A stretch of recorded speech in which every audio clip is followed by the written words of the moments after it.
Hello, guys.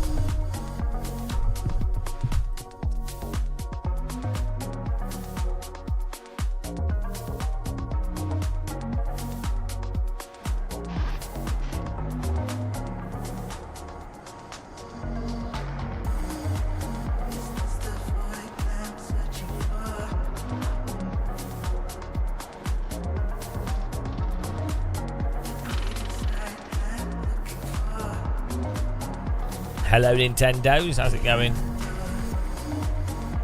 First, second, or first.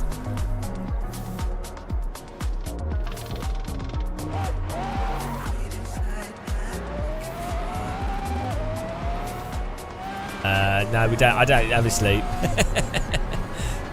especially when it's boiling.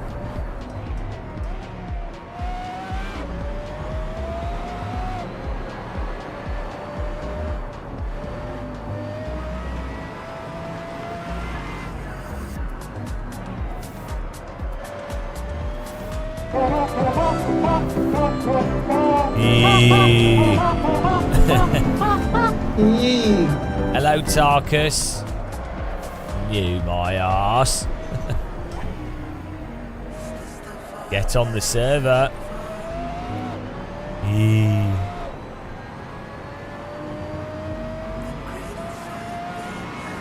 Get in there.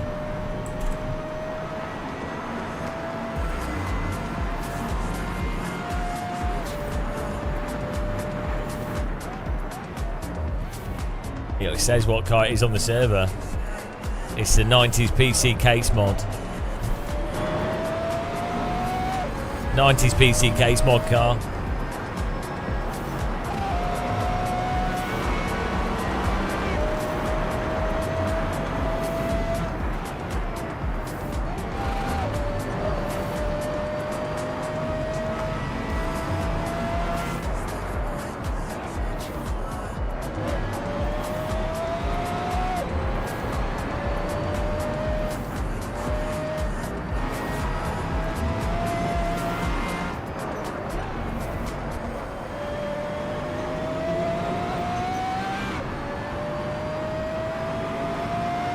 Sugar Schmidt in the server.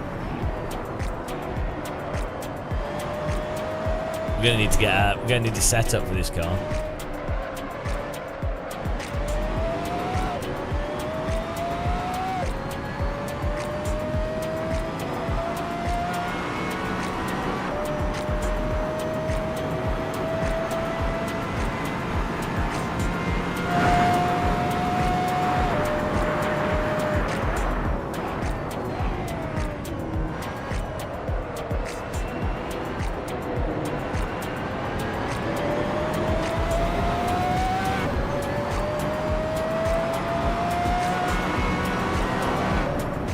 A bit of understeer out of that.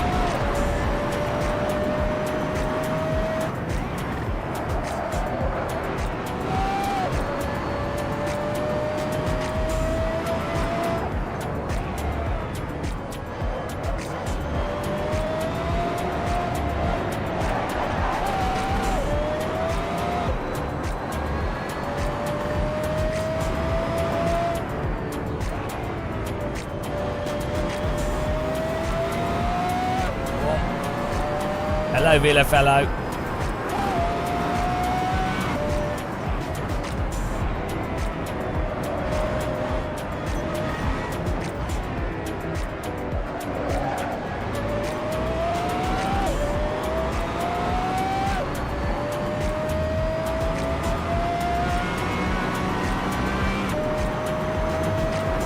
Yeah, rev's quite high, this car.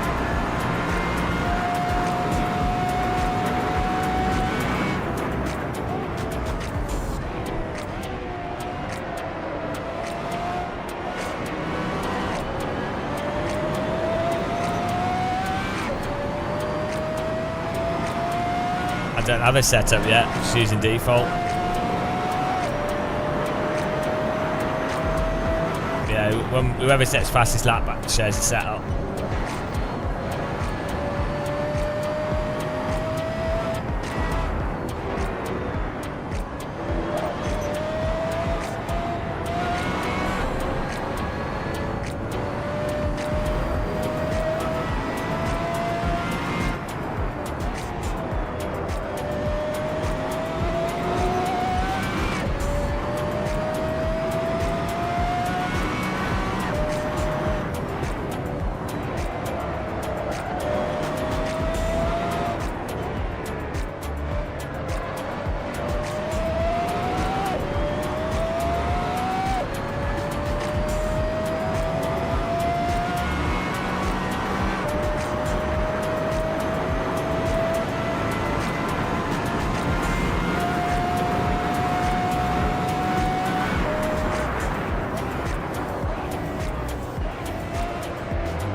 What?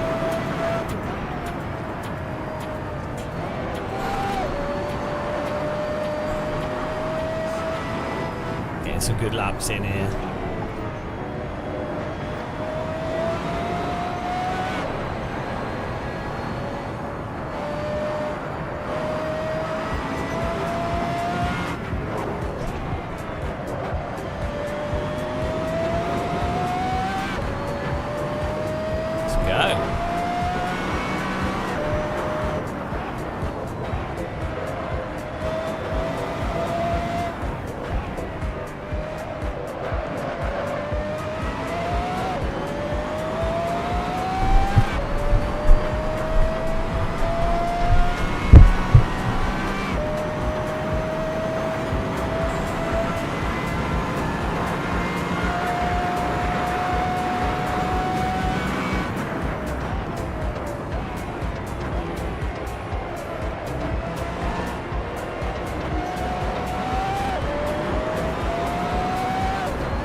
TCL4 is probably better.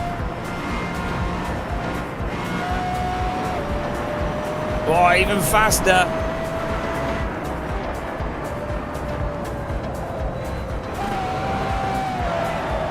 Oh, maybe TCL3. Bait Bice on 56. Hello Spitfire, how's it going?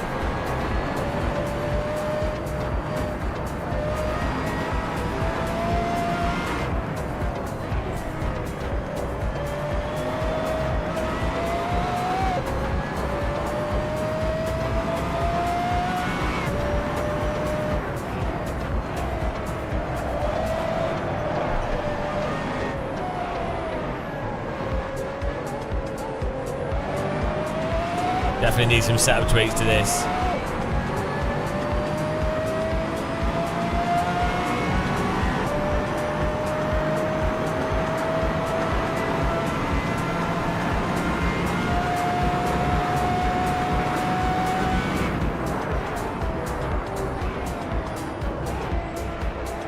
Hello, and another Fox boy.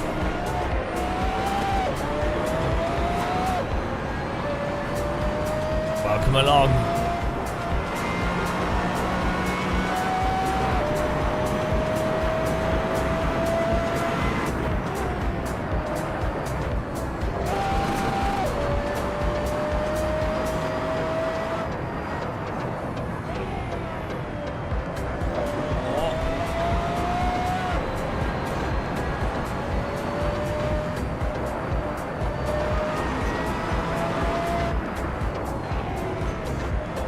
Don't know if there is any rolls.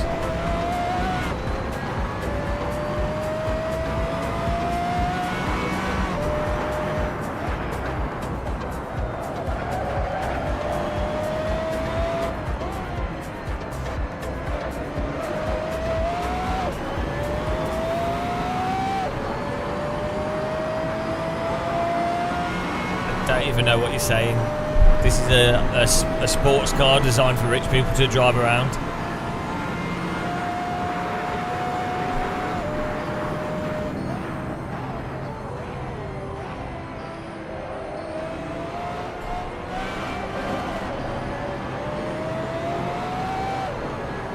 Let's go.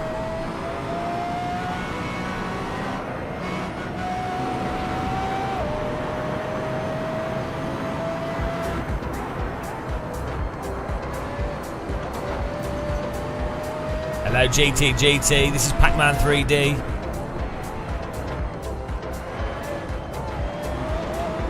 I'm chasing the ghosts.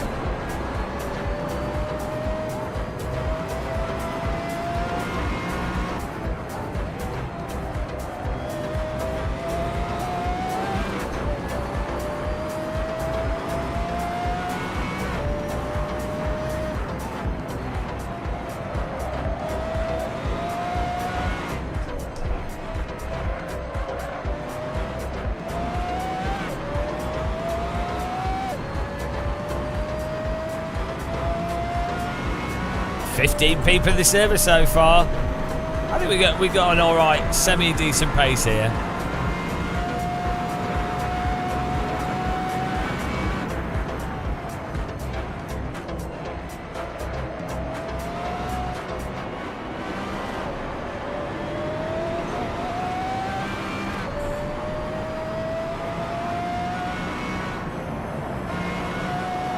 Wanted to be a bit more downforce.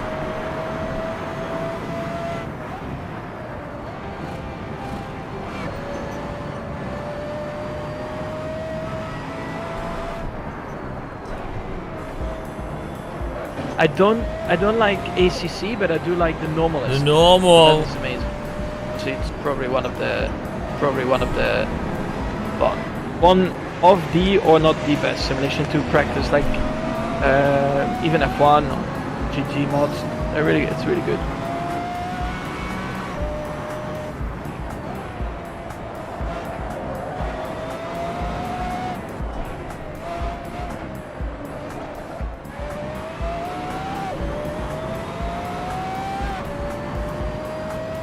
I don't know.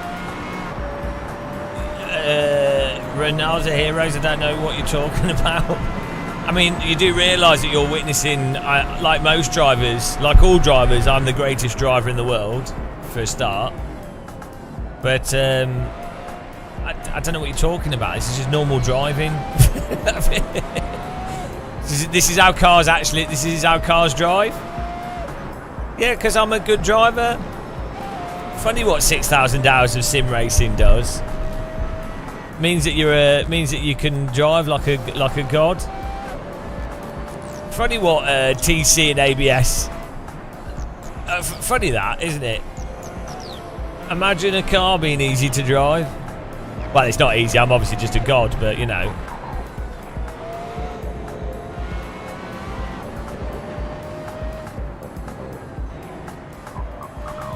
I think you're. Yeah, I don't know. I don't know what you're even saying. There's a hell of a lot of sim racers that don't understand how cars work. The pace car is out of control. This car looks like a 90s PC case. Of course, it's easy to drive if you're a god like me. Look, we're not even sliding around that much. Slick. This has got slick tyres on it. You can absolutely drift around an entire track on slick tyres constantly, and they'll last multiple laps.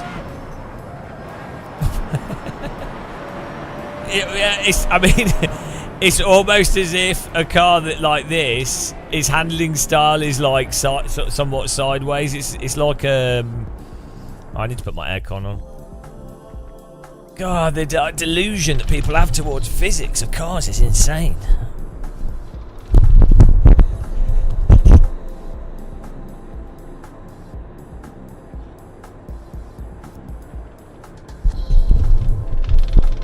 It's really weird with sim racers.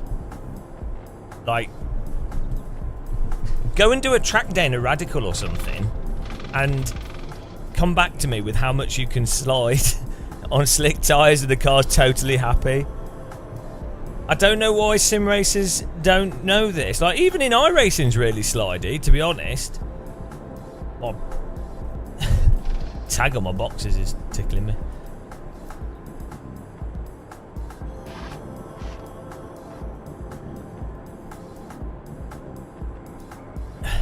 Well, I mean, how much do you want it to be?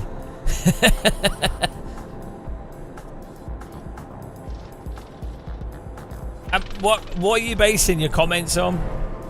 How much do you want? How much do you want it to be slidey for you to be happy? What do you want? Like, I mean, I don't know. The slidey comment in sim racing is really weird because iRacing is really quite slidey and the tyres still last. Real car tyres, you can slide them around loads and they still last. Race Room is really very slidey and it's totally fine. LMU, it's really quite slidey and it's totally fine. It's like you can slick tyres, you can slide around shitloads and they'll last many laps. Like, yeah, obviously if you're outright drifting, like full on drifting, but you'd be surprised how much you can. But Formula One is so. A Formula One car has insane amounts of downforce. they're also completely different vehicles to a road car or even like a Radical or something. It's a completely different ballpark. They're also operating, the reason they change tyres is because they're operating in much tighter margins of lap time. They're also cornering, like the speed at which they're cornering and the wear on the tyres is going to be totally different. The design of the slicks, Formula 1 slick tyres, are not bog standard generic slick tyres that you get on like your bog standard, they're different tyres. They're specifically designed for Formula 1. And so 8 laps of pushing in a Formula 1 car is insane in terms of wear and like the nature of what you're putting through a Formula 1 tyre is actually mental.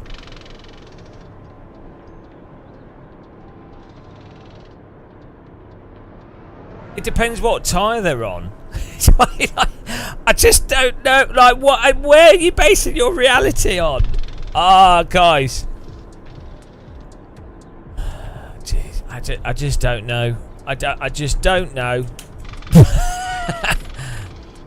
Yeah, so Formula 1 tyres are going to be, like, their super softs are going to be like, they're designed to basically work for, like, what, 3 laps? Out lap, maybe two hot laps and then pit.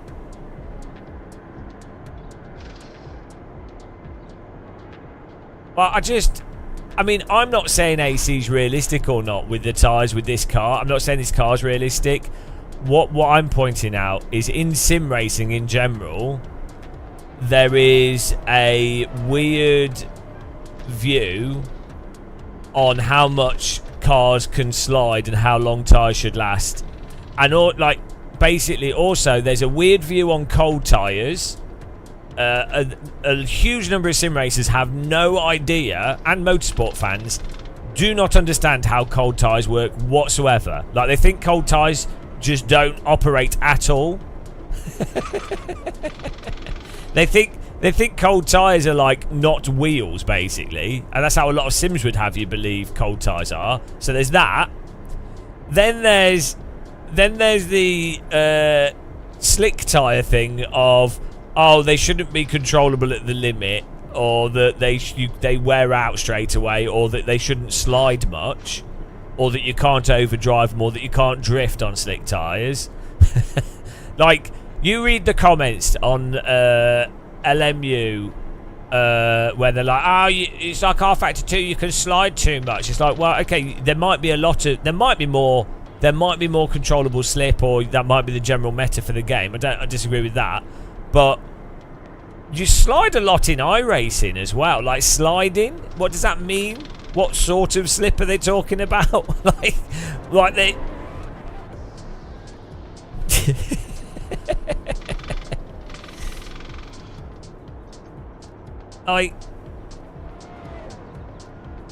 yeah, and I think Doom Crabs, I think a lot of the sims are really crazy with cold tyres. I'm not even saying one's better than the other, but I think it's... Sims typically only work well in a very tight window, in a very specific window, because they're so complicated. If you slide 1 lap in Formula 1, you F up your next 2 laps.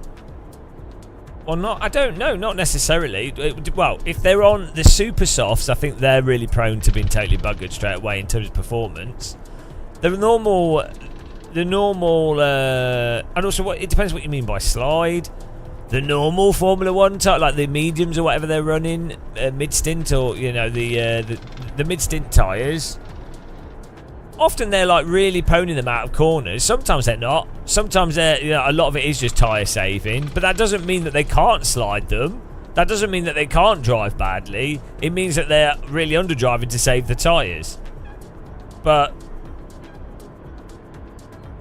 yeah, but I mean, I don't know. Right, the thing is, I don't even know what you're saying, because if you talk about technical stuff, you have to be very precise with what you're actually trying to say. Otherwise, it doesn't mean anything.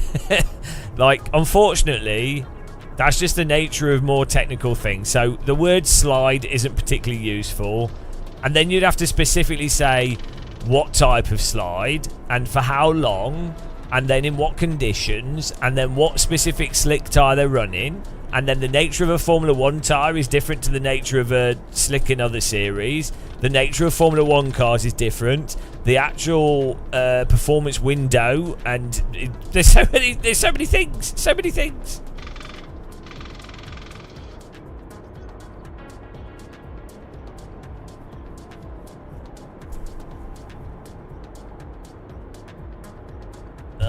Yeah.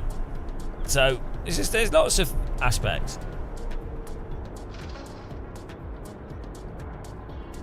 I don't even know what you guys are saying.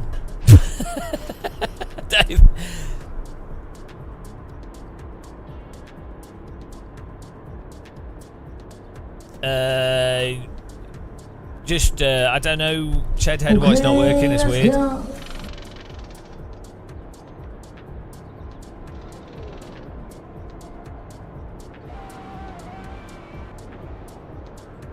But on a base level, forget Formula 1 because it's very complicated and everything.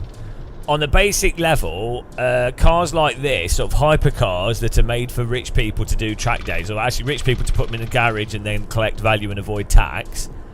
These cars are designed to be quite approachable in a sense, like to be very quick, but they have like traction control, ABS, and the slide of them is a very progressive slide, and that makes sense to design this type of car to handle like that, because it'll be very fun and it's not going to do a sudden snap.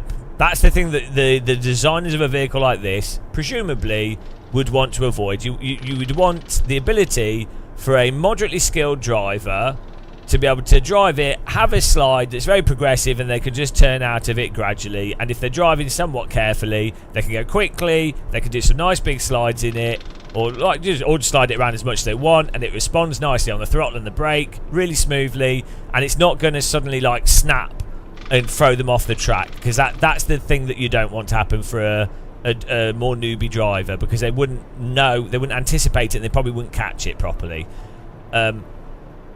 So that's what you find with a lot of vehicles. They don't have this type of vehicle. They don't have that propensity to do the sort of immediate snap condition. But you'll see with like Formula 1 cars, and there's lots of cars that will do that immediate snap thing, which will be a mixture of downforce, the sort of peaking, the peakiness of the tyres, like how quickly the grip returns comes and goes, and the nature of how it comes and goes. But yeah, if you were to think of it this way, if you were designing this vehicle, it's not for Formula 1 drivers. It's for very rich people that are going to maybe track it a few times. Oh, it looks really spectacular. I am probably a pretty good driver. Sadly, I've got thousands of hours of sim racing experience, so I probably am an okay driver, which is weird. You know, it's weird, but I probably am actually okay at driving. I'm not a good driver. I know people that actually are good drivers. Like, I know race drivers, actual race drivers. You know, it's a whole different thing. It's like, so it's like, let's say you can play badminton. He's too drunk to drive. Let's say you can play badminton really quite well amongst everybody you know. You probably beat them. Well, that is one thing, isn't it? You understand badminton, you can play it, you know the general techniques, you can position the shuttle, you know where to go on the court. You're quite good at badminton. That's different to someone that's an actual professional sportsman for that activity. So I haven't. I need to watch it. I'm really happy for Jardier. I really, because I like him, so I really like him to do driving. I'll watch it. I will watch it. I like it when I much prefer real driving stuff from sim racers, because I like sim racing, but I do so much of it, and like I already know everything to do with sim racing. Not everything, but you know what I mean. Like I'm around it all the time. Whereas real driving, I think it's more interesting to film. It's more interesting to watch. The editing's more interesting. It's a more interesting environment for a presenter. So like Swolio's real world videos, Jardier, Jimmy, Super GT, I think the real world videos are so much better than the sim racing videos.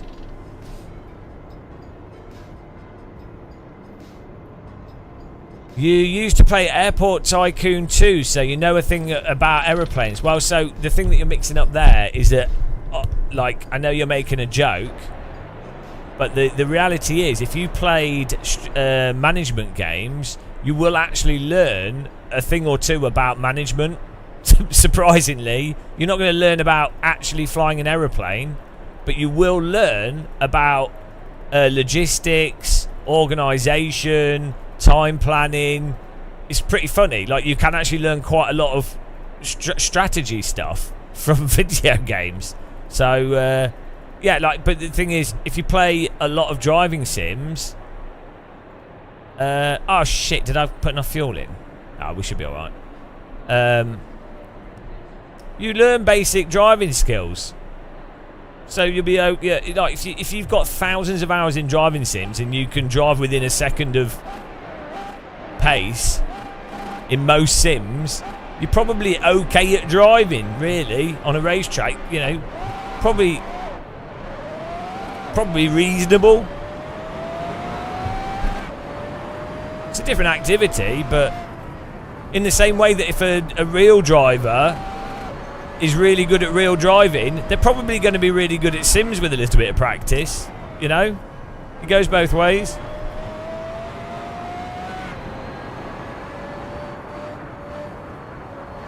Oh no, but the sarcasm of that joke was predicated on a misconception, so that's why. I mean, I know he's not being literal, but you see what I'm saying.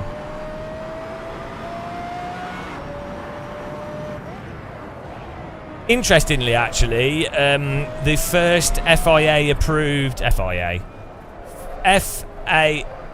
Federal Aviation Authority, FAA, the first FAA-approved virtual reality helicopter training simulator it's just happened. So basically, in the past, so a lot of you probably aren't into flight sims and stuff. Basically, you can have flights. Oh, bloody hell, come on. It's just like iRacing, guys. It's just like iRacing. It's just like iRacing. I play this and not iRace. There goes my tea bags. Yeah, so basically, when you have a flight sim of X quality,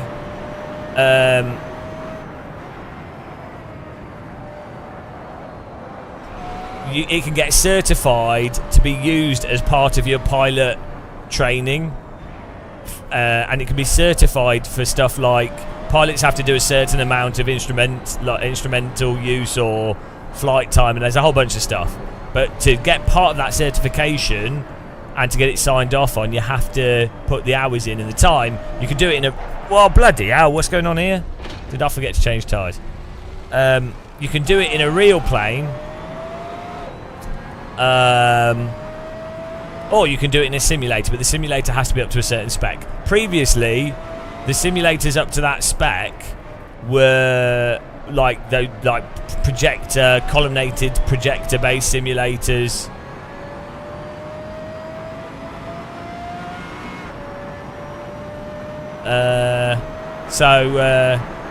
But now, basically, there's a helicopter simulator, and it's just a Vario headset. Wow, DeLorean!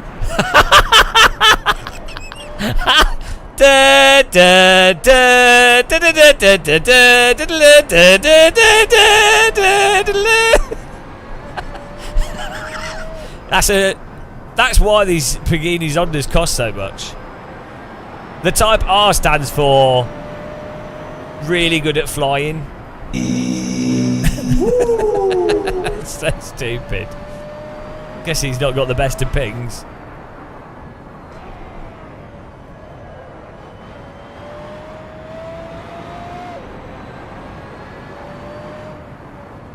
No, Star Fox. I'm not saying that people randomly in this server would be good in real cars. There are like 2 or 3 people that we do race with that probably would, well, that are good in real cars because they're bloody real race drivers. They just happen to join our servers. Funnily enough, they tend to be the ones that are finishing at the top all the time. Weird that. So it's almost as if you're very good at sims, you're probably also quite good at real-world driving and vice versa. Weird how that works. Get in there, Kirith.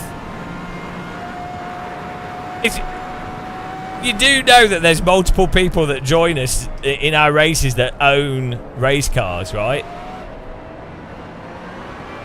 So you do know those people would absolutely rip the shit out of me if what I was saying, if I was just talking bollocks. Where's he going?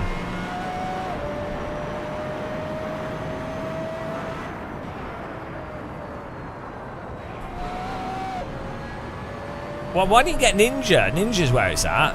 Oh, you fool.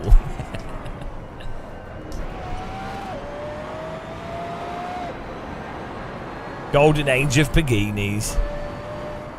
Yeah.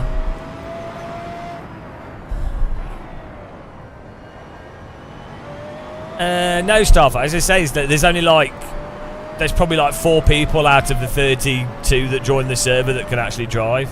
That are actually, well, they trail brake properly. You know.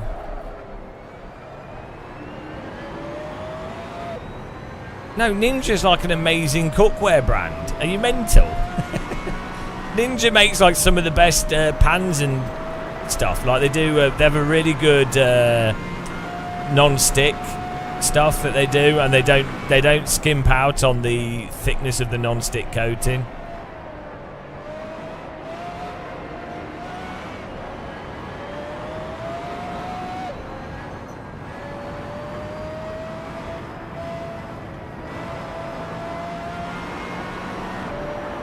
Oh, wow, you should have really known.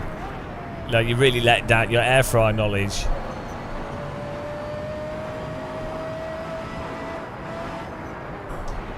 Why in sim racing is there so much lack of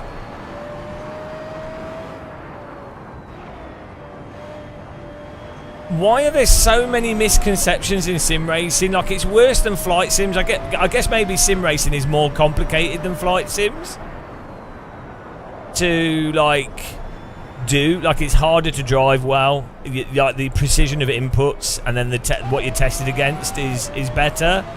Is harder, if that makes sense. So if you want to fly a plane really well, you have to be super precise. But it's more to do with planning and procedure. Whereas driving sims is more like a traditional sport. But it's really strange. I mean, in flight sims, there is a huge disconnect between... There is still a big disconnect in a lot of people have really weird views of how planes work versus, based off sims compared to reality. But driving sims is it's on another level. It's weird because people can go-karting, and go-karts are really quite similar to full-size cars in many ways. The general principles are really quite similar. So you would have thought that people would go-karting and then go, oh, okay, yeah, no, I can understand why this would be like that. So I really don't understand where the confusion comes with. If actually, weirdly, this actually also happens with real professional drivers. There's loads of Formula 1 drivers historically where they would be driving a Formula car. I can't remember who it was saying this. Maybe it was David Coulthard or something, where this is when they started out their career, and it was the first time they were going to racetracks, and the cars were obviously mental. Don't get me wrong. And the drivers were shit. they were like, oh god, how am I going to drive Eau Rouge flat out or whatever? And then basically I think that one of them was saying is oh no, it's just a car. And then they conceptually were oh, it's a car. they'd psyched themselves out because they'd sort of started to think as the Formula cars as being some separate entity. I can't remember which driver it was in some documentary. And then he was oh no, as soon as I was oh, it's a car and I've driven lots of cars, it'll be fine. Then he was oh, there's nothing, I don't need to worry about it. So, I mean, if it was me, I'd be yeah, no. If it was me, I'd be like, okay, you can say it's a car, but no, if this goes into a wall, I'm in trouble.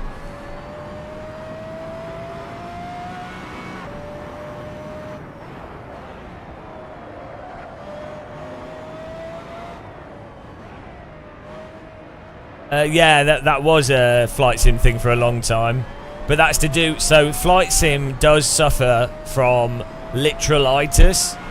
So, the argument with the force feedback for flight sims was real planes don't have force feedback. You can't feel that in the flight stick of a real plane. Familiar argument. So, it's better to not have force feedback. You know...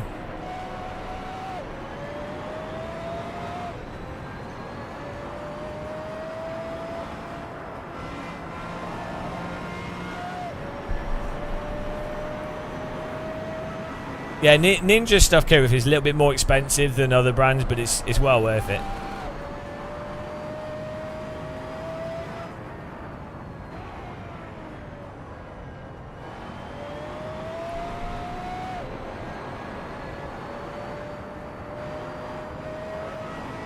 Yeah, it's weird though. That whole thing with simulators is really strange, where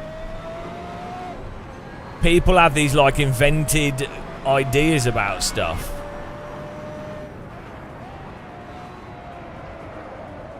that are just not... I don't even know what they're based on.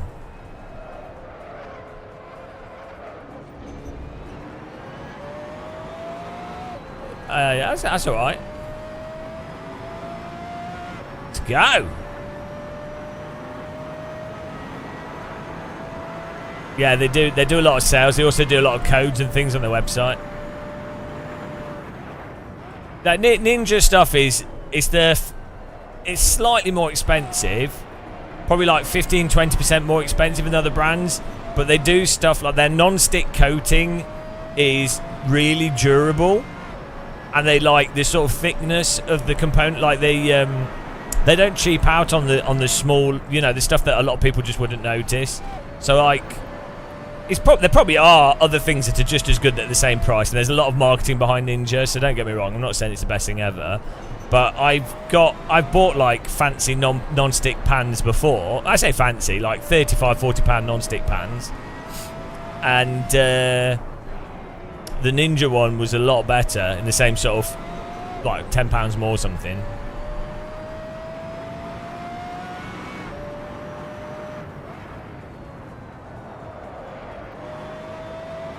My air fryer's I think it's a Tower one, maybe. I don't know. Mine's just like a bog standard one.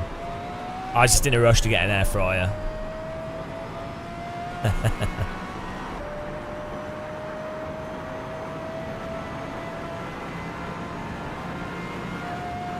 What I've noticed with AC is I get like these weird... I get occasional micro stutters or drops, especially when we have these huge servers with 32 cars. But it's car specific. It's only some cars do it.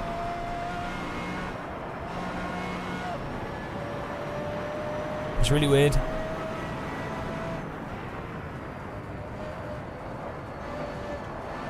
I think I need there's no... I don't think there's a... Maybe it's the LODs changing. Maybe I need to increase the LOD. Tomorrow you join the revolution. Beautiful. Guys, if you're watching on YouTube, click the like button. If you're watching on Twitch, click the follow button. If you want to support us, you can do, but I wouldn't recommend it. If you want to join the server, it's first come, first served at the moment. The server's always on, but people only join it when I'm live streaming. So, you know, it is what it is. Basically, what I'm planning to do with the server now is, when we live stream, we'll do like random content and, you know, just do fun, like random fun stuff. But when we're not live streaming, the server will go to like MX5s and then stay on a track for a week. That will change, so that would be better for a jump-in server because you get good racing with that.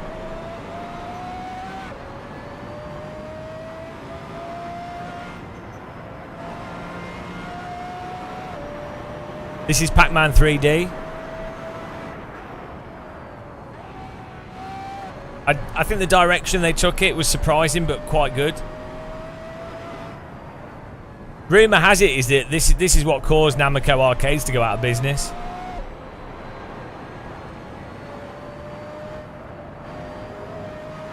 This is a Roblox car racing mod that I spent a lot of time on it.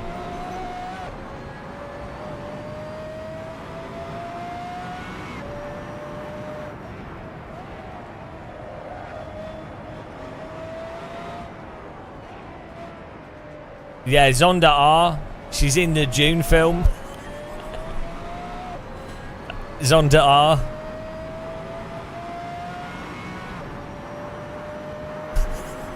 Stupid. It's not CMRT. Well, I don't think it is, because I say it's only with certain cars. I think CMRT Complete sorted that out actually as well. I mean, we could try turning CMRT off. It's more that my frame rate's just dropping. It's not really stutter. My frame rate's just dropping below. I have this set up to. I need to get a 5090 is what I'm saying. So if you guys would like to support the channel, or if any of you guys work for Nvidia or a graphics card manufacturer, and you go, there's a really desperate, impoverished Boulder man. He's only got a 3080 Ti and OLED screens and huge. Yeah, he's really desperately needs a new graphics card because he's struggling. Save a game of muscle. It's so hard. It's really hard being me in my budget sim rig.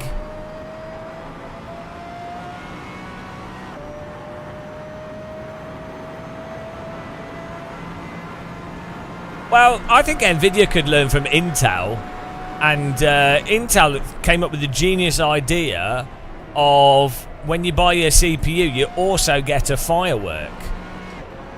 So, I think Nvidia could learn from that. It is a weird car. You have to think of it as like a giant, like a Maserati MC12 mixed with a Radical mixed with a hypercar. Hyper Radical MC12 90s PC case mod edition. Is you what? No, undervolt it though and get the BIOS update, and you should be all right. I probably could actually, Bram. But it ends up being such a.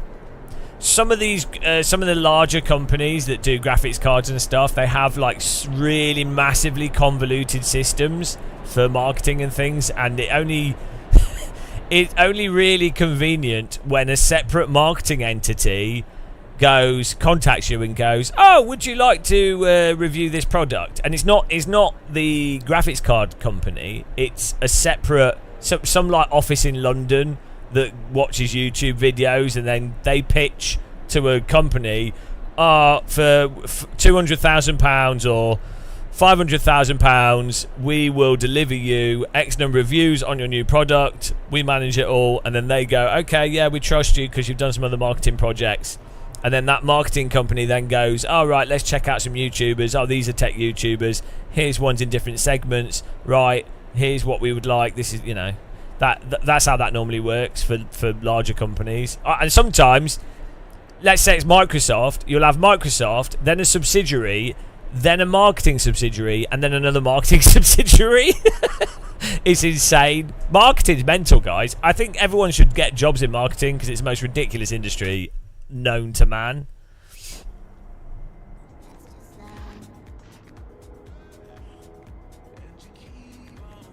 Do I want to review Contractors? Why are you obsessed with Contractors Showdown? I'm going to rejoin the server. It's going to reverse grid race next. Oh, I don't know what to do here to get this.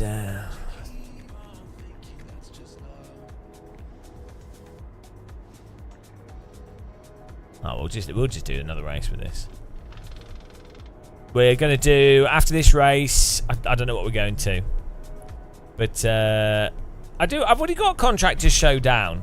I already got it, Kirith. I have I had a Meta Press account.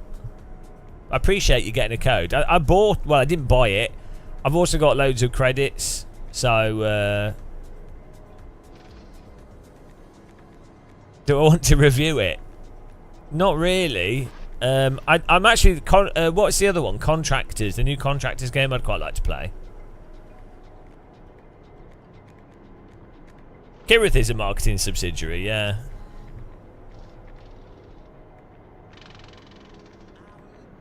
Kirith Industries.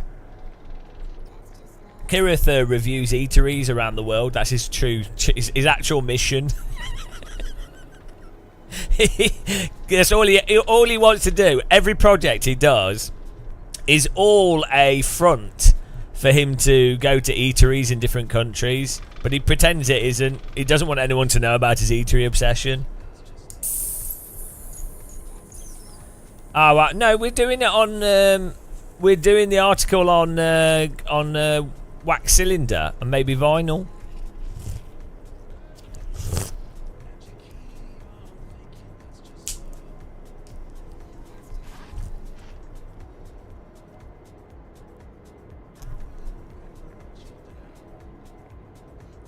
Here we go. Second race. Well done in the first race there. Mohammed, Paxor, Tim Carter, top 3. Antoine got 4th. Well done, guys. Reverse grid. That is a fresh, cold, non-alcoholic Guinness. Here we go. Reverse grid in it.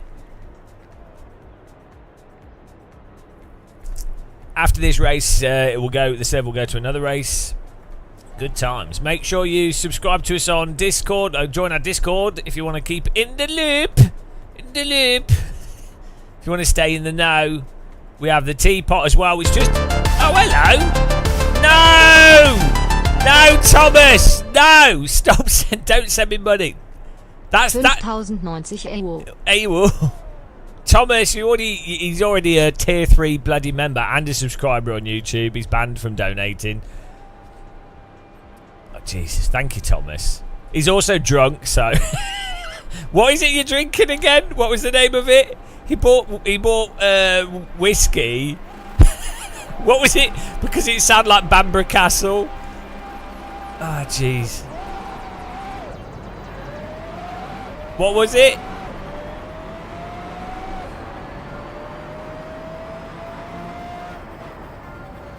Oh, take it easy, guys. Here we go. Thank you very much for the support. I do appreciate it, but don't donate too much. As I always say, I like it when lots of people donate insignificant amounts of money, like £1 or something here or there. I like that because it's not costing anyone anything and it adds up.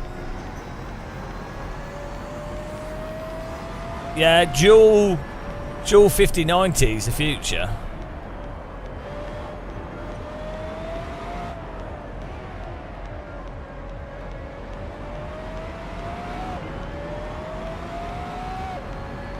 I quite like this car, it's weird. To tighten up. No, well, so a 4090 would be great, I think, for this setup that I have. So the way I run things, as I say, is 120 FPS VSync, and I've found that generally produces the most consistent frame rate on the screens I'm using, and also works really well for the live streaming because the live stream's 60 FPS, so it has 2 frames for every frame that it grabs, so it's basically always completely perfect because it's basically like having an extra frame redundancy.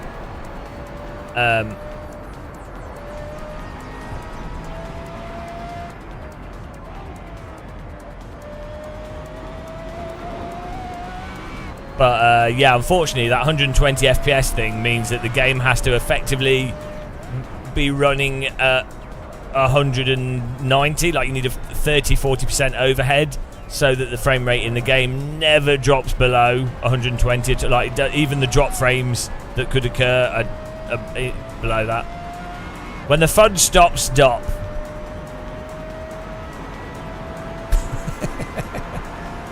If you're watching on YouTube, you can click the like button.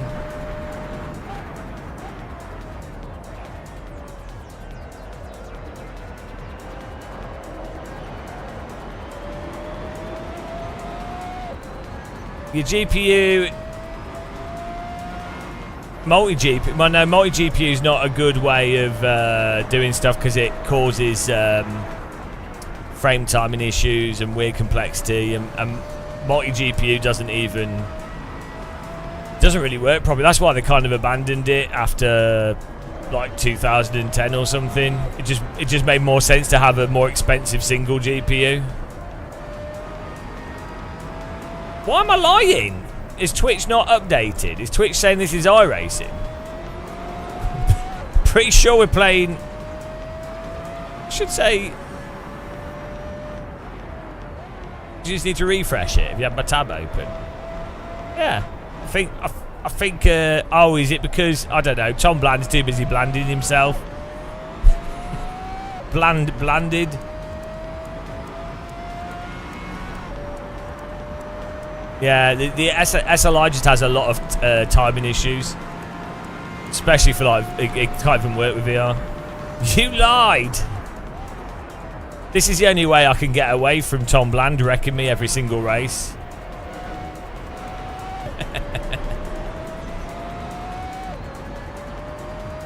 The Bland Master. The Bland-Aid. Blandageddon. He's a Blandit. Oh, he's not made that corner.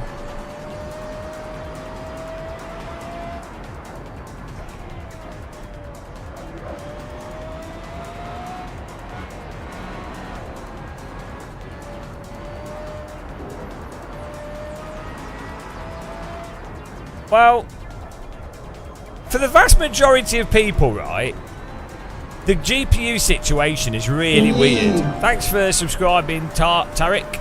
The GPU situation is really weird because video games, most video games are in that, they're defined by the largest selling platform. Thanks for subscribing, the Nick Mora.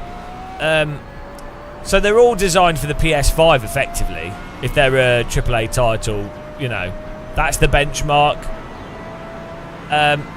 So if you're a normal gamer, it's actually pointless because you know you don't need, like, you got, especially if you've got a G-Sync monitor, you don't need it.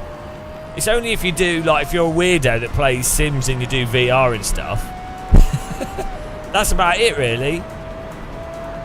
If you do crazy Sims and VR, but then most VR games are on the Quest 3. I mean, the PC VR stuff is so much better, but... Will Moser buy Fanatec? Well, I mean, they've got a head start on being inspired by their product. It would actually make sense, wouldn't it? If it would really make sense.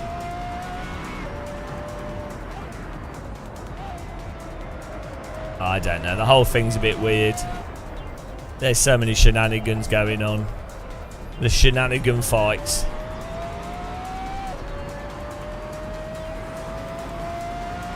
Well, I'm beating Antoine. I'm in the opinion zone. Of course, he's probably still interested in Fanatec. What's going on at the moment is you have majority shareholder. You have other companies that want to take advantage of the situation. You have loads of, like, dodgy shit going on. You have staff caught in the middle that are probably worried about their jobs. It's business is just business. It's terrible. Business is terrible. Capitalism, guys. It's awful.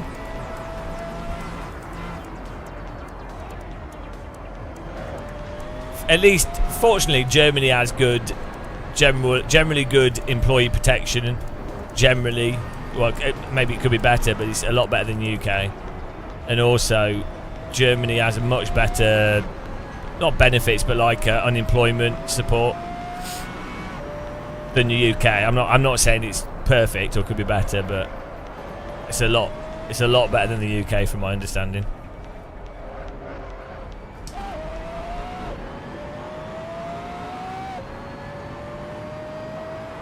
Wow, trading based off immediate stuff that's just happening is basically just gambling, so I wouldn't recommend it myself unless you like gambling. If you, as I always say, if your goal is to make money on the stock market, you're much better off investing with the expectation of investing over 10, 15, 20 years. And there's a lot of data to suggest that short-term trading is not, you can't skillfully make money from it statistically in a relevant way. Some people will make money from it, most people won't. It's purely like pretty random. People that make money from the stock market, generally speaking, short-term trading, are traders that are charging a fee for all the trading and trade companies. Hence why you get all those Forex apps and things. They're making a lot of money off people that are a bit gullible. So yeah. If your goal was to make money on the stock market, normally it's going to be the most boring thing is the most sensible thing. A percentage return that's slightly above inflation, with taking your interest from that, taking your dividends, and then re-putting them back in and putting them into tax-efficient investments, and taking the interest, so you end up with compound interest over 15 to 20 years. That's that boring, not going to make you rich quickly, but you know. But that's not financial advice. There is actually quite a few good YouTube channels which do give good financial advice. But I mean, if you want to play the game of gambling on the market, then fair enough. But just it is gambling, so. I like how some people are like, oh, I'm going to outwit all these algorithms and all these people that have got decades of experience manipulating the market, and all these people that have hundreds of millions of pounds to enable them to game the market in different ways. Me, with my few £1,000s, I am going to win the market. It's like, oh, okay, yeah, you're good for you.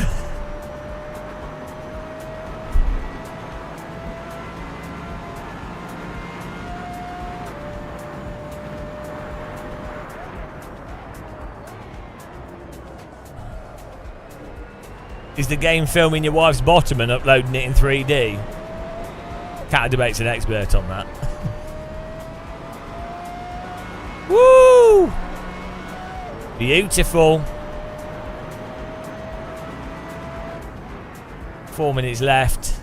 Gonna get a beautiful third place here. So if you've just joined and you're new to this, we have stat tracking on this server.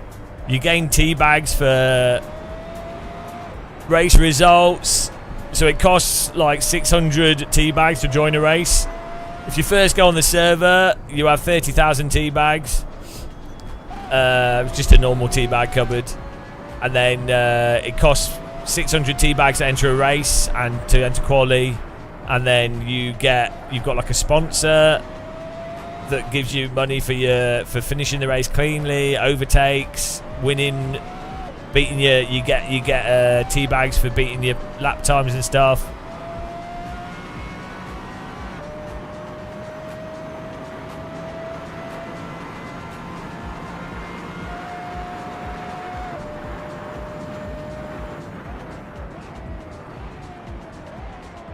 I can't believe you've done this. Can't believe you've done this.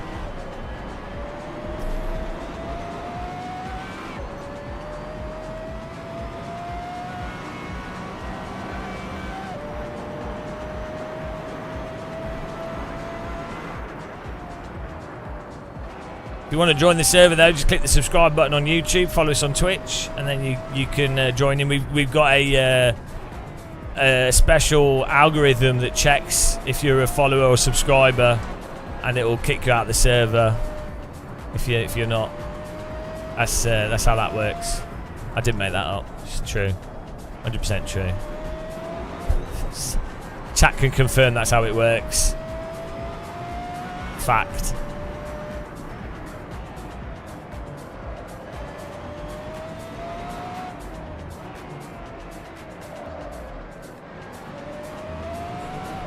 Oh, Coulthard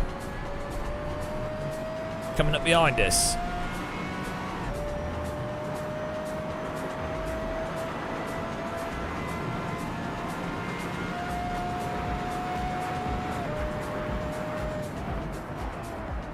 Oh, Jacob. Great that you should mention that. Nobody ever asked us what apps we're using, so it's fantastic that you mentioned that, so I can tell everyone.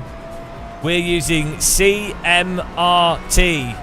Complete, which you can get from their Patreon. You can get a free version as well if you want to try them out. CMRT. Calypso. I don't know what M is. What's M in the phonetic alphabet?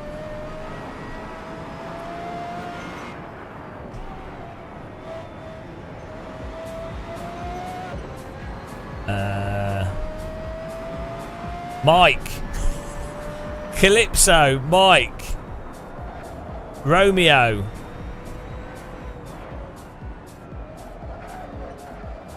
Teapot. Hang on, what's T? What's T? Tango. Calypso, Mike, Romeo, Tango. Jeez. T's better. Teapot.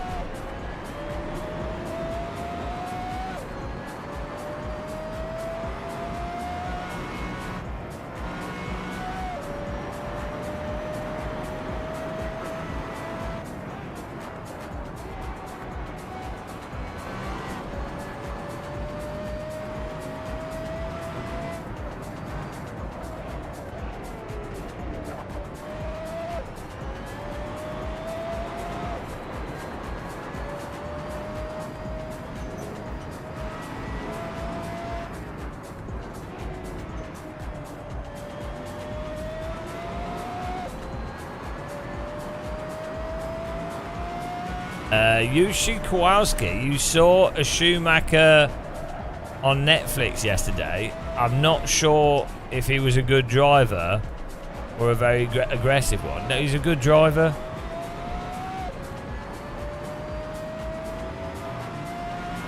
Schumacher was awesome.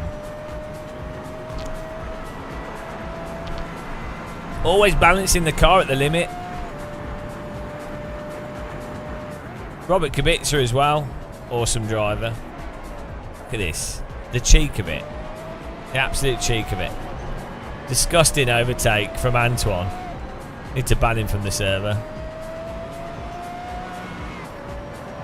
What a thief. Ah, now I don't get a medal. Right, Antoine's banned. No baguettes for Antoine. Well done, Mohammed in first, Tim Carter second, Antoine third, myself fourth, Coulthard fifth, Wild Cheese in sixth, Dario Usman seventh, R.N. Jordan 2000 in eighth, Thomas Schmidt ninth, Andreas in 10th, Dan Marshall 11th.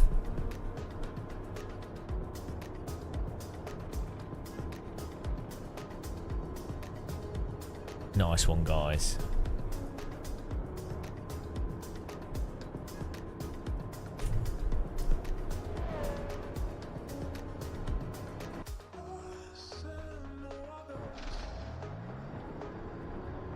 It's nice to drive budget cars. So we gained what's our T?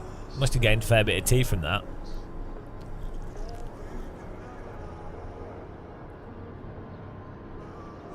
Mohammed ran out of fuel on the last corner.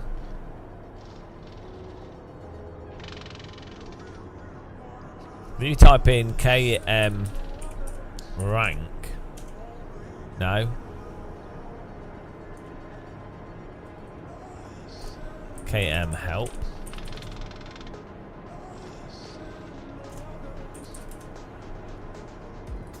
I don't know what you type to get the details in the KMR rank.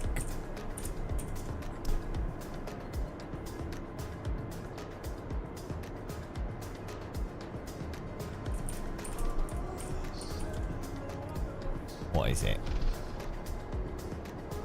KMR leaderboard. KMR level. Ah, KMR stats.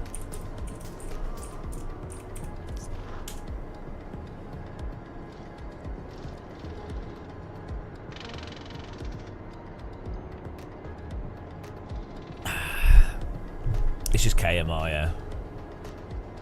Oh, no. 0 wins, 3 podiums, 2 poles.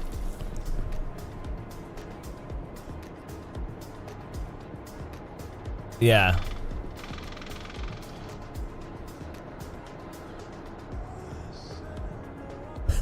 Right, next server's going up. It's just rotating through them now.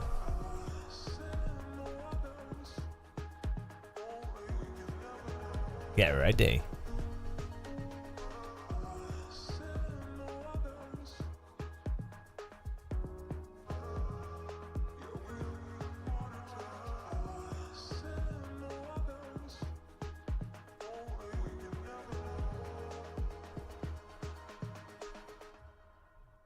You ready, guys?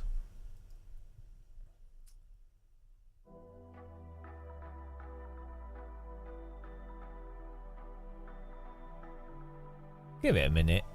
Why? What's that? What's LFM? LFS? Stalker Racing Team. Have you ever tried out Live for Speed? Come to our racing servers.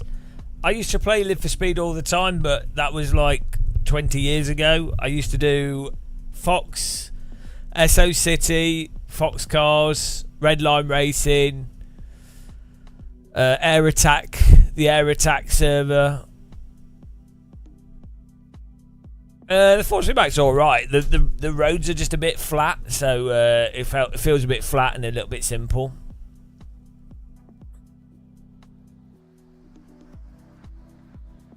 Yeah, there's still people on it. They did an update a few months ago.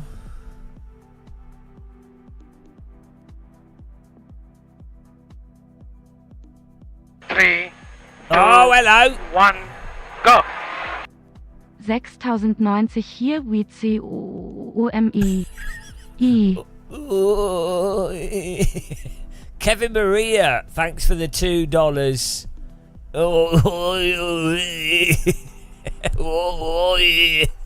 I don't know what happened to her there. She liked that. She enjoyed that a bit too much. Thanks for the support, guys. Really appreciate it.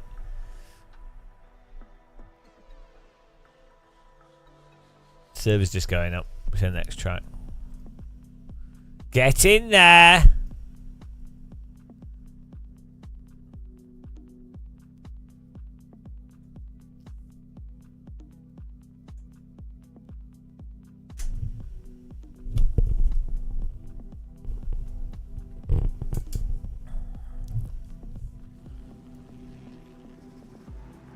Look at this.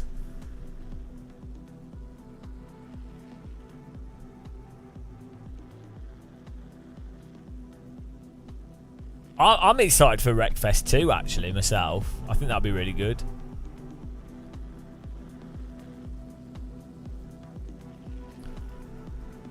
We might need a setup for this. Look at this! Real racing.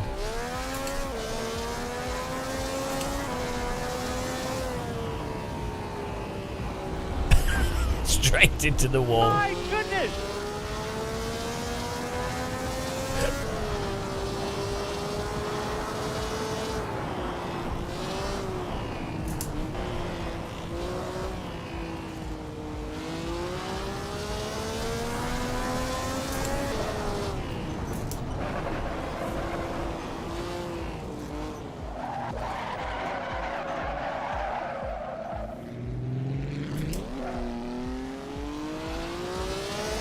Wreckfest 2 kind of came out of the blue, didn't it?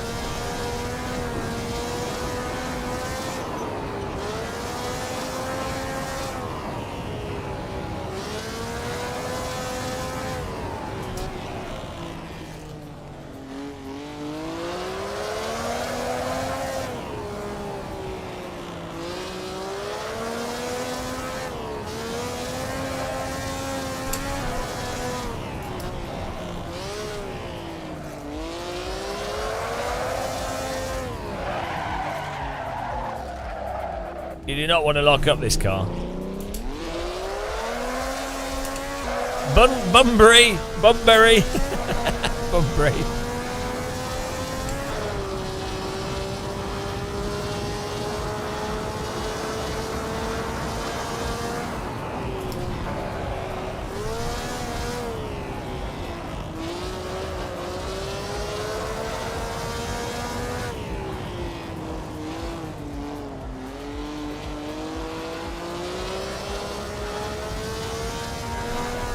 Well, you can just press Control H. There we go.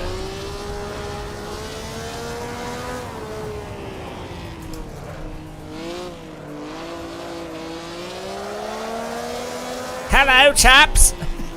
Just driving through the countryside. Hit my car. Tiddly pip.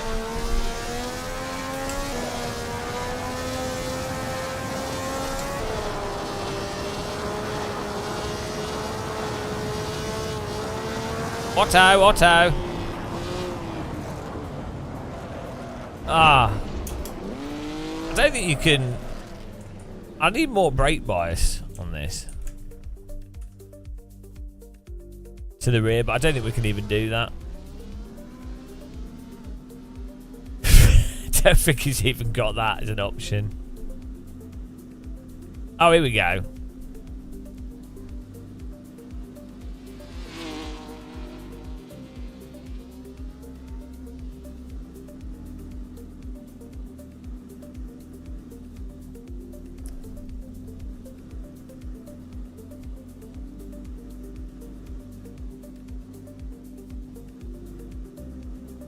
You always want to tighten the car up. That's what it's all about.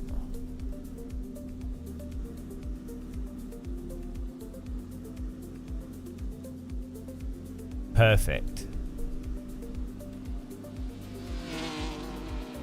23 people driving this. I have the power to force people to drive cars that nobody wants to drive.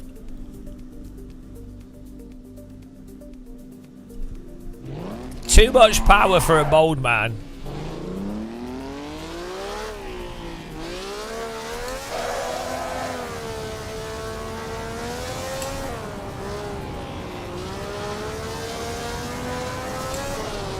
I feel like I need a 10 times the size wheel rim for this.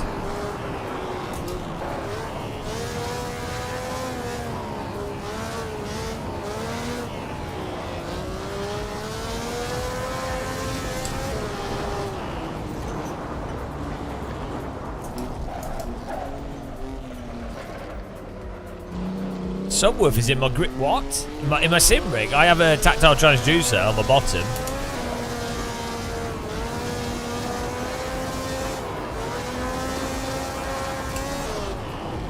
Oh, that's better. I can't deal with understeer. I don't know what it is with. Like, oversteer is always a good thing to have. Like, you know what's happening. When you're oversteering, you're making a corner.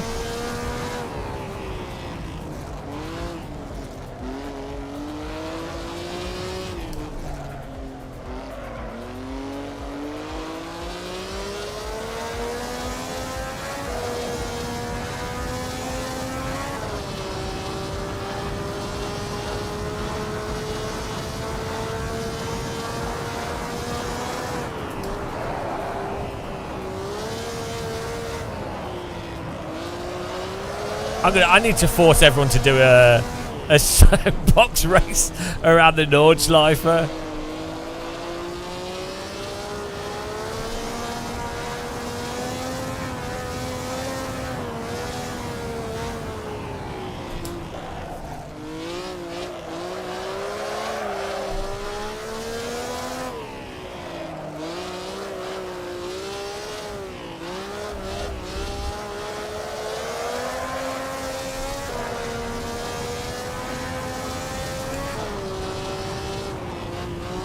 Oh, look at this.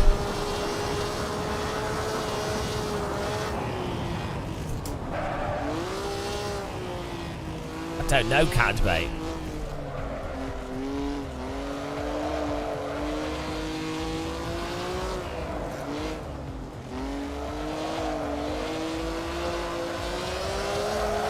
I'd drive one of these in real life.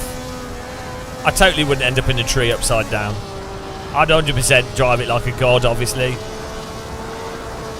Are you guys in chat as good at driving as me? Or is it just me that's amazing? I think every driver thinks they're the best driver in the world. I think that's how it's meant to work. Oops. Are you better? Wow, yeah, you could think that. You can think that if you want. Let's be honest. Is it the truth though? No. Well, I'm 110% as good, so I've just undone your 80%. Oh Jesus Christ.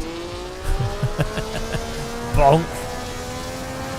49T.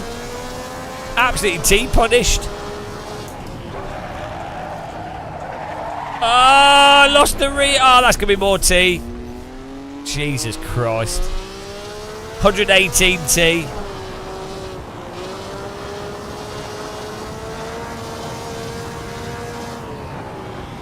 Okay, Thomas. Well, it's okay to think that. I actually like to give my viewers a chance, so I often drive. I'm stuck in a slide. Oh, there's some more tea gone. Yeah, you need to not downshift so quickly. 200T. The brakes are terrible on this. It's almost like this car is from the 1950s. It's got a nice hump on the bonnet. Good though. job, mate. Good job. Why do the front wheels look like they're changing direction?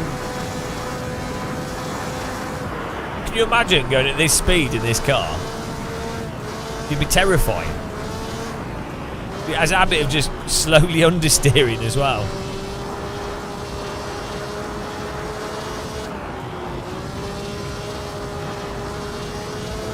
Box! Oh, the sky looks nice.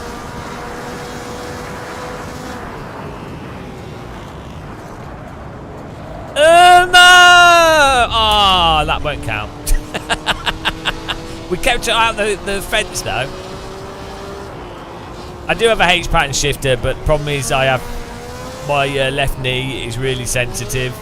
My ankles are really sensitive to getting messed up, so I can only heel and toe for like 2 hours or an hour and a half before it like causes issues. Hello, Icarus. Hello, Icarus. welcome along. Thanks for clicking the like button, everybody. Appreciate it. 102 viewers, 3 like button clicks. Welcome to YouTube, where nobody likes what they seeing. Everybody hates the YouTube.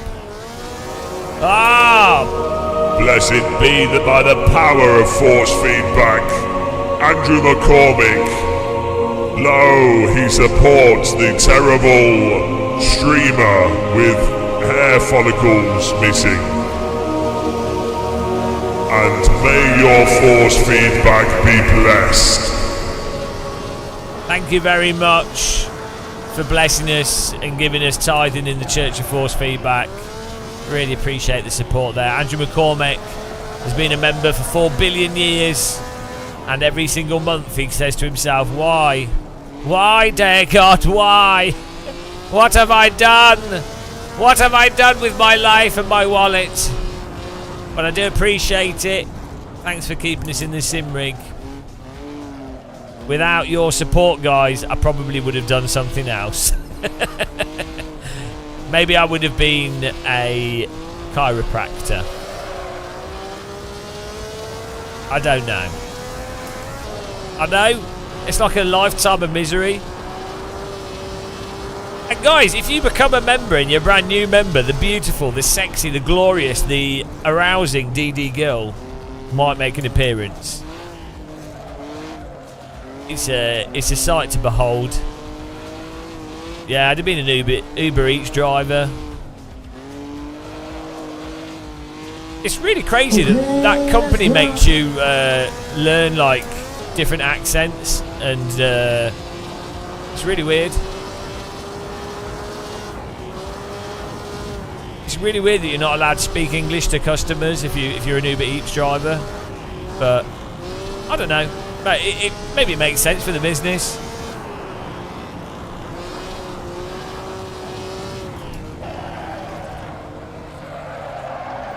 Whoa, we're drifting. I could be an Uber Eats driver that drives this, or like an Amazon delivery guy. I use this car. We do one parcel at a time. We do super special deliveries. Woo!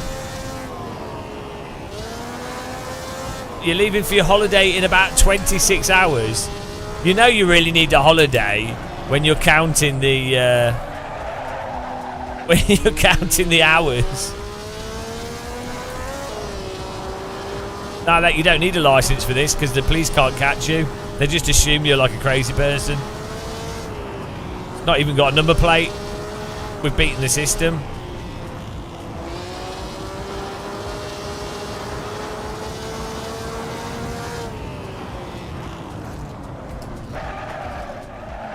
Oh, bloody hell. Concrete hay bales. Oh no, we've dropped below 300,000 tea bags. Right, we need to brake at like 300 meters in this car. You need to put your hands outside of the car, slow down the vehicle with your hands. Meet flesh crayon.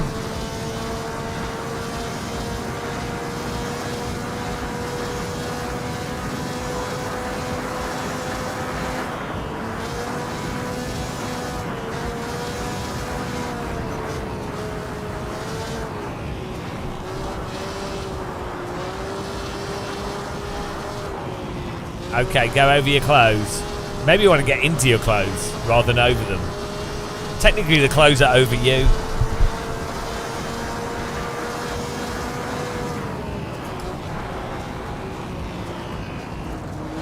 Oh, it's not the trail braking. You have to brake like 4 decades before the corner. This is a good car track combo, though.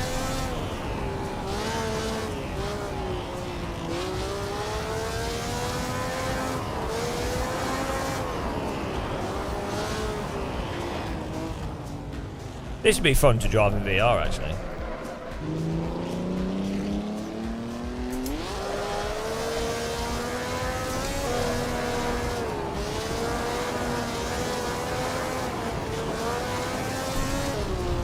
Ah, no! I'm on my quali lap! Ah. Guys!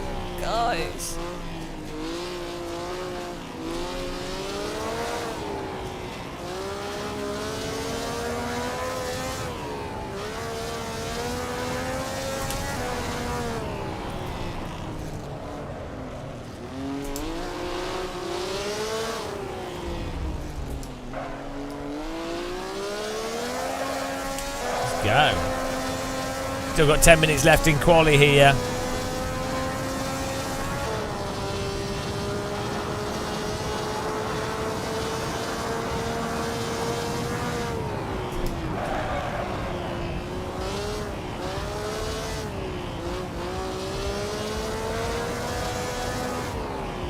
If I tell people to subscribe on YouTube, will they subscribe? Guys, why not subscribe? Maybe Twitch followers. Why not follow? Do people just do what you tell them to? I always wonder. Someone tells me to like and follow or subscribe, I smash my computer up.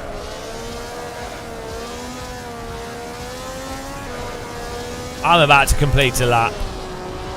It's going to be beautiful.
Oh, look at this pace.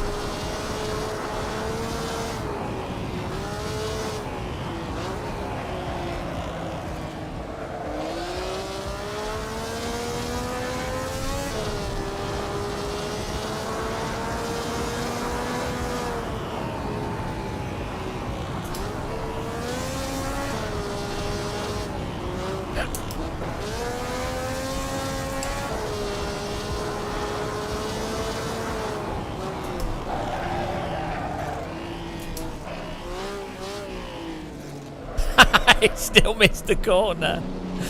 That was pretty funny. Let's see where we are.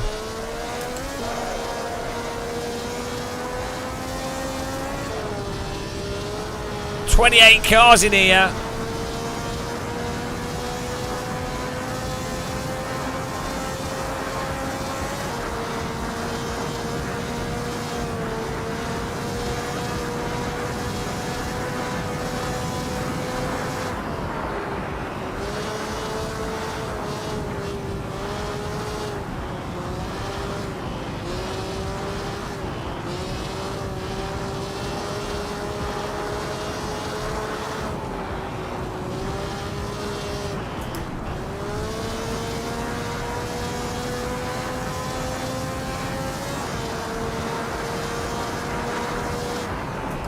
Ah, 13th, is that all?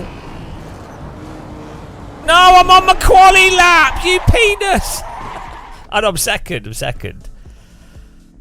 Why did he have to crash into the wall on my quali lap? Oh, jeez. Right. Did pretty well there, though. Who's this 1960s Formula 1 driver?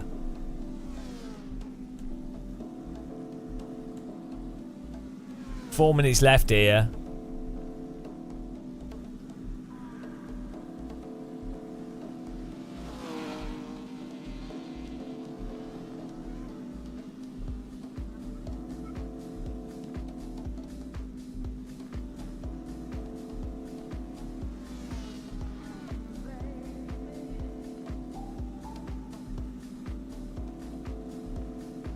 We should be alright.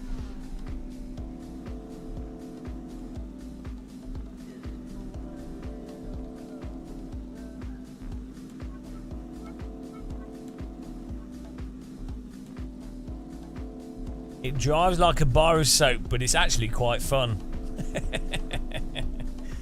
Oh dear.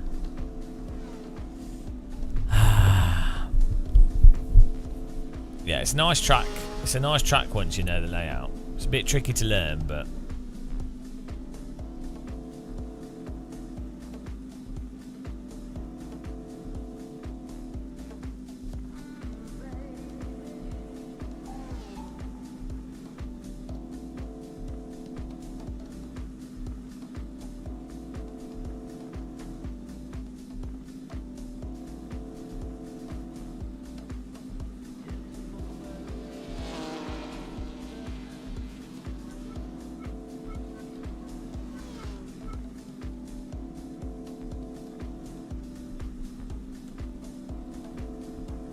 so, well, it's only like 3 corners, so it's a nice, easy track.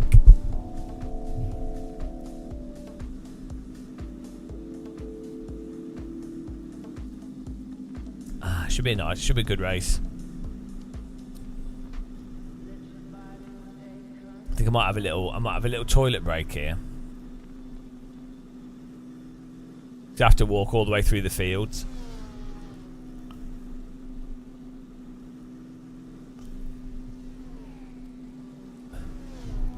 Right, I'll be back in a second, guys. Good driving, everyone. Hit the like button, subscribe, follow. Wave your bras in the air, whatever.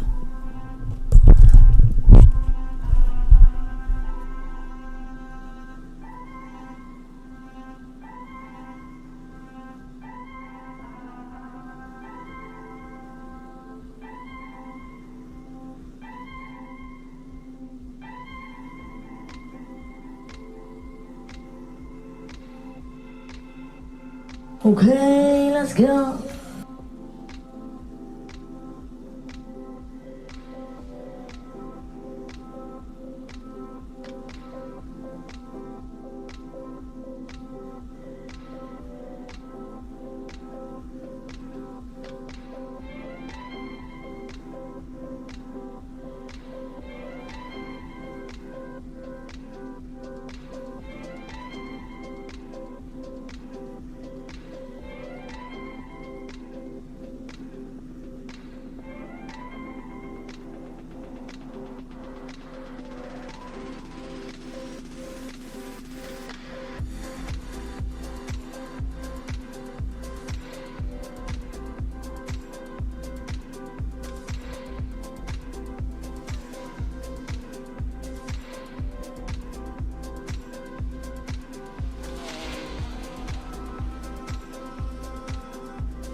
that was a surprise hello. Did you like that, guys?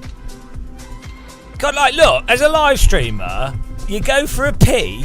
You just go for a pee, right? You just go for a pee, and oh no, that's it. 40 viewers gone.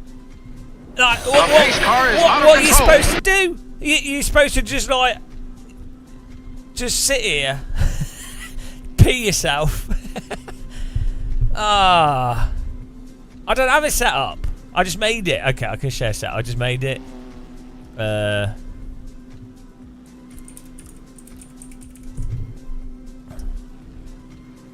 Oh, we need fuel for the race. Well, it's not going to be 6 laps, is it? Oh, sorry.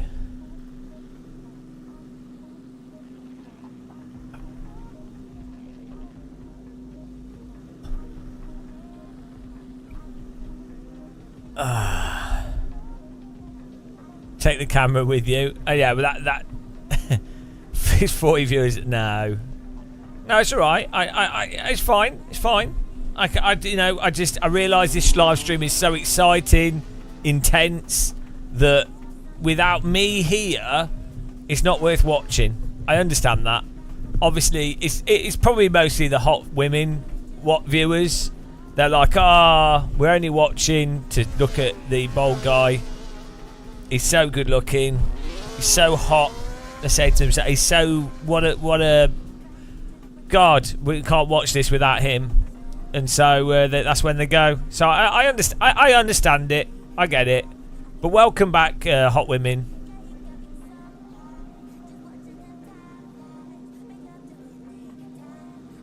Yeah, they're all the pee fetishists. Back of this car looks like a giant testicle. Oh dear. Here we go. 25 litres. Don't trust him, he ran out of fuel last race.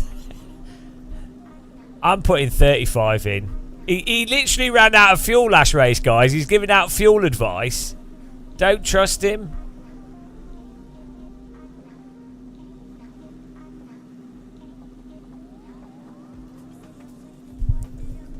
Here we go.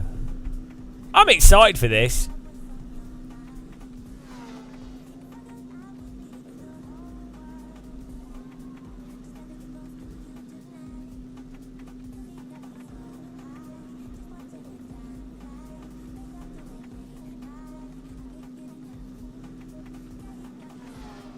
No, it's not going to be a mess. I don't know what makes you think that.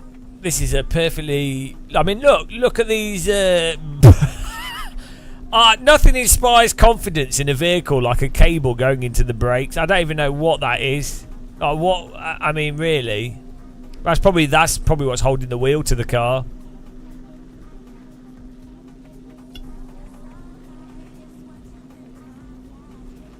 That is it. It's the original cable wheel. It was an experimental suspension type.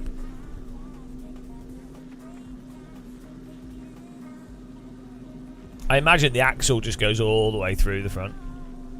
This is Filderberg. The links to tracks on our server are on Content Manager. When you go to join our server, it'll give you a link to. This is Matlock Bath Raceway. This is a racetrack they built in Matlock. It's a race to Kendall Mint Cake race.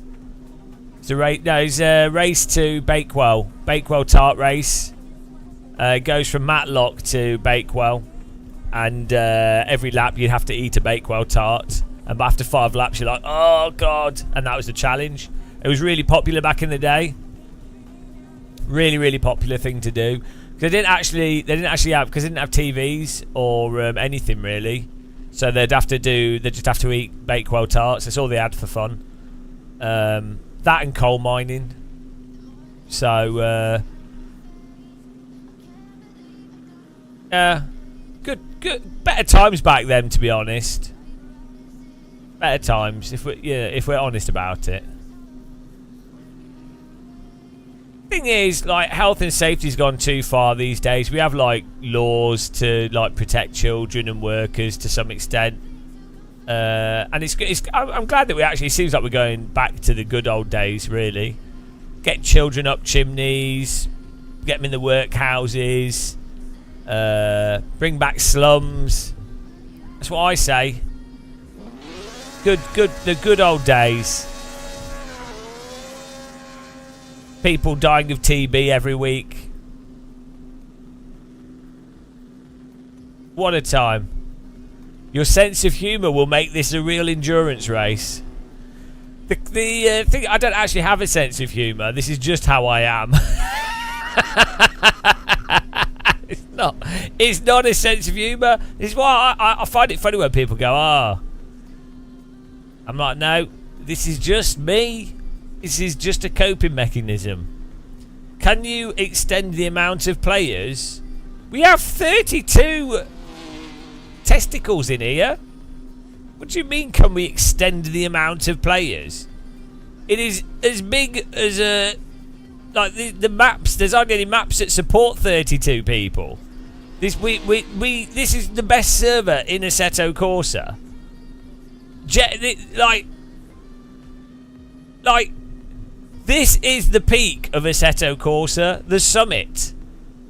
You can't beat this. This is as good as it gets.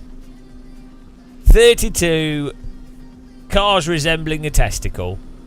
The blue one looks nice though.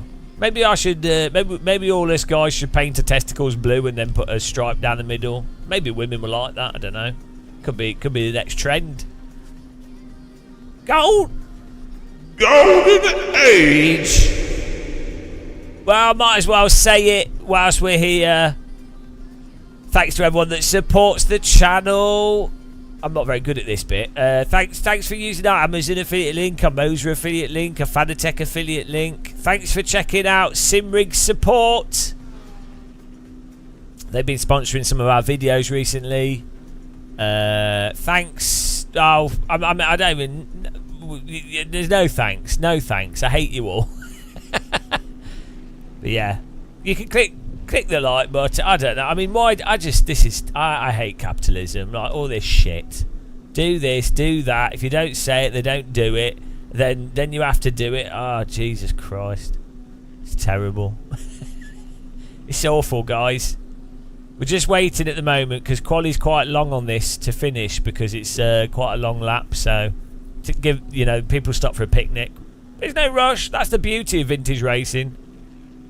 The pace car is out of control. The Omega. We can force a race to start, but there might be some people that are on outlap, so we'll just let them. It doesn't really matter. It's nice and easy. See, look, the Omega followed. He was like, wow, this seems like a good place to be. I wish I could be notified when he goes live. He thought to himself. Yet another viewer from an old people's home.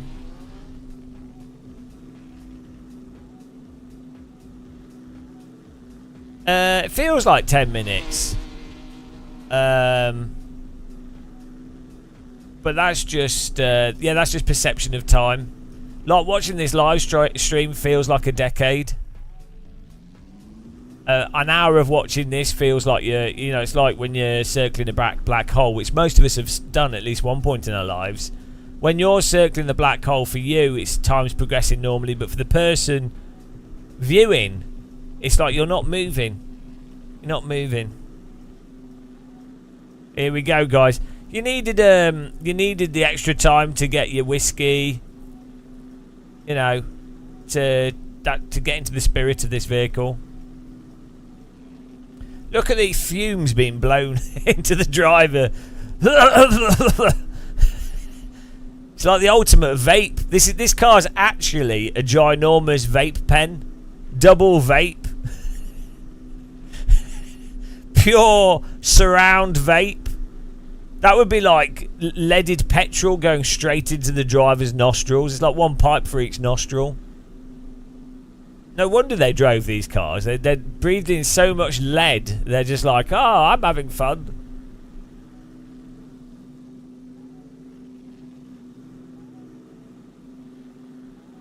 Yeah, guys, at the start of the race, take it very easy, especially if you're at the back, because This car, should I say, dare I say it, is a little bit bad on the brakes. Like, you need to be braking quite a bit before.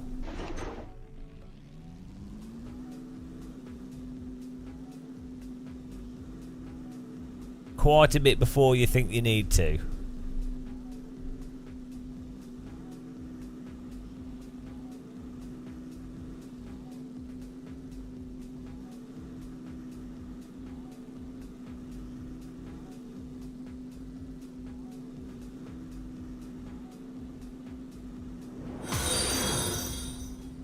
The pace car is out of control. Here we go.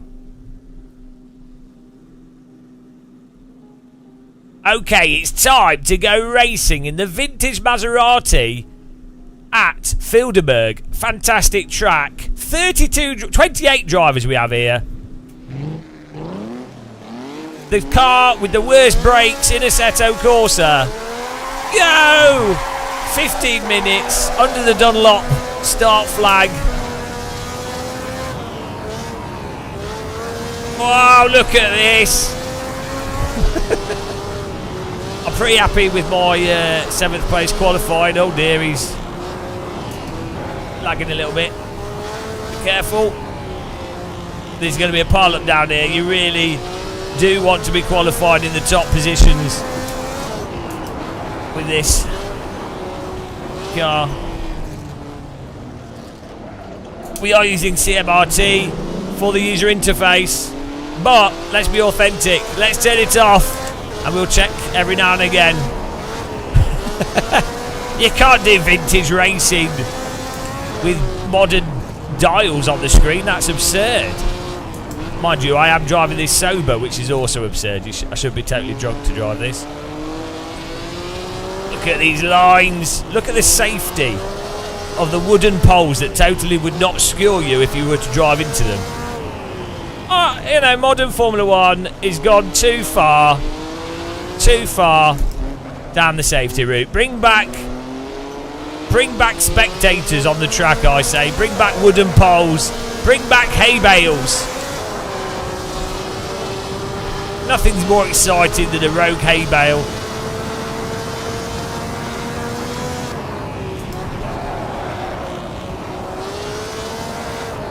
Oh, this car. Less grip than a penguin in a thunderstorm being pushed across an iceberg. Oh.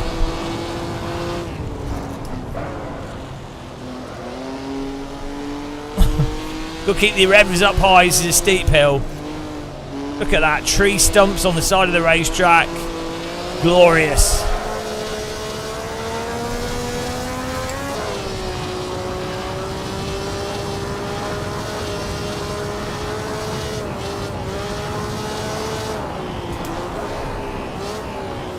Just roll it into the corner here.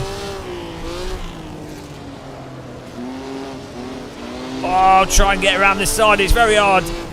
You have to preempt everything. We've got a car going up the inside. I'm just going to use a bit of oversteer to avoid him. Look at this. Let's have a little check of the driver names. CMRT needs to do a vintage mode. But it's all wooden dials. That should be part of the CMRT. There you go. There you go, guys. CMRT, guys. That wouldn't stand you out. Oh, he's driven into the wall. Shedhead Dario is a really tight downhill section. Oh, he's lost it. He's drifting. I'm going a bit wide. Just tickling the wall there. These cars, renowned for their solidity and being able to survive impacts with concrete walls. They might look fragile, but they're really well built. Okay, we're going to go up the inside and try and avoid the carnage. We've got through! I took a line. It was the correct one. Merry Christmas. Hang on, am I in second place? I think we are. I think we might. I don't know. The timing boards are all over the place. There's a poor person that at the start-finish line. We don't know what position we're in until we get there. That's how it worked back in the day. Just people holding stopwatches.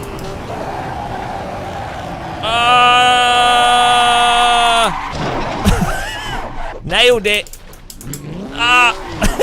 Thank you. Authentic racing there. Everyone's driving. If you lock up, he's not coming back. That went well. That went fantastic. Absolutely nailed that corner. That's what it's all about with vintage driving. Straight into the hay bales. That's what you got to go for. Doesn't matter though, because we've got damage turned off, and I'm in second, I think, or third. A little bit of a dab here. We should do the F2004 around this track. Just tickle the wall there, don't worry about that.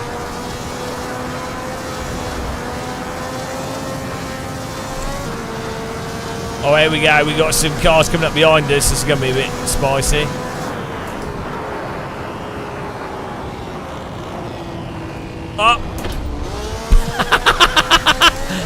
Wall it. Oh yeah, we're in second. Beautiful, pure skill, guys. Nobody knows how to use walls as well as me. I have mastered driving off walls. That fence sprung us back onto the track.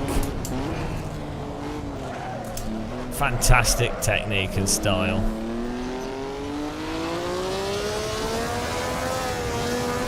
It is the most realistic. Imagine this with BeamNG damage. This is what BeamNG should focus on.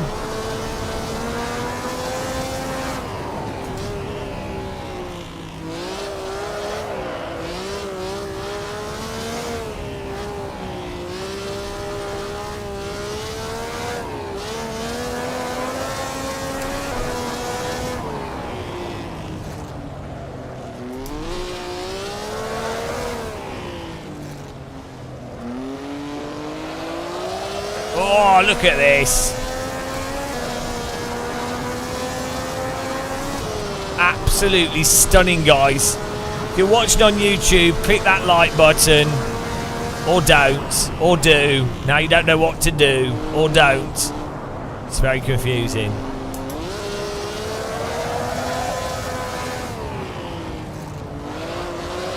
Oh, look at that. Give it a nice slide through there. Bit of left, bit of right.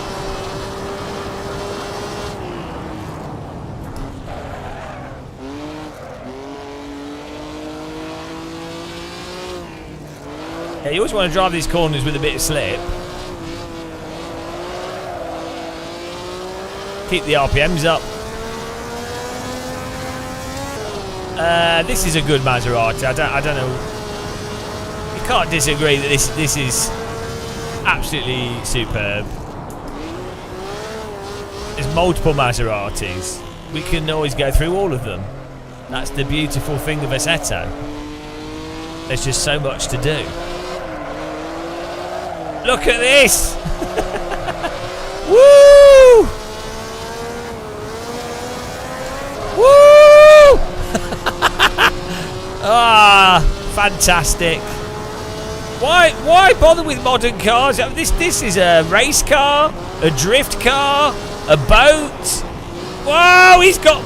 Okay, he knows a line that I don't know. It's a hairdryer.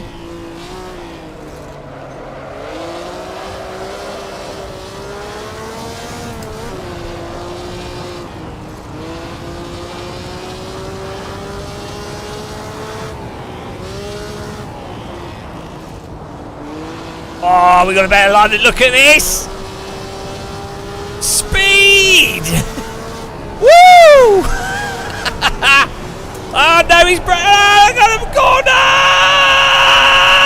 I killed him. I'm sorry. I was stuck in a slide. Textbook game of muscle overtake there. Nicely done. Really clean. I couldn't do anything.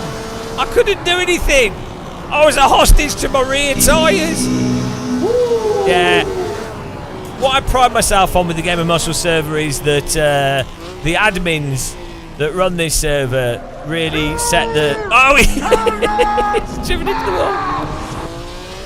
You know, it's important to set a good example by not murdering your viewers and subscribers. That would be hypocritical, demanding clean driving whilst killing people. So I don't do that. Diddle-oo-doo. Corrupt. The pace car is out of control. Oh dear, the rear's getting locked in this if you downshift too quickly. That's the excuse I'm going with. It's a good excuse. Oh! As you can tell, I'm properly in control of this vehicle. Whoa! Hedge, tree, wall, fence, spectators. Whoa, box. We're using the Moza R12. That's why I'm so good at driving. Yes, we got it that time. Absolutely nailed it. Yeah, this car's also a barbecue, as you can see by the flames. Does everything. Motorsport basically peaked with this. You can cook your sausage whilst you're getting your hair dried. Oh God! Wrong gear. Okay, not much I can do there. Nice overtake. Look at the cat, look at his hands!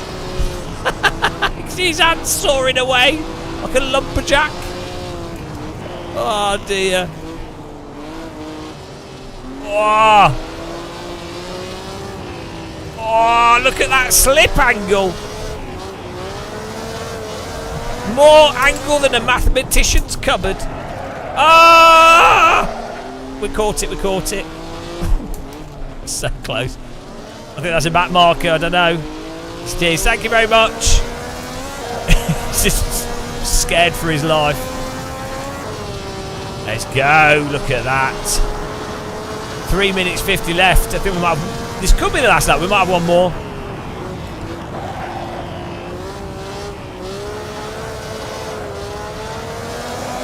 Oh, bit of opposite lock. You can tell you're driving a real car when you have a pirate ship wheel in your vehicle. That is how you know it's a real car. Instantly tells you. Proper car.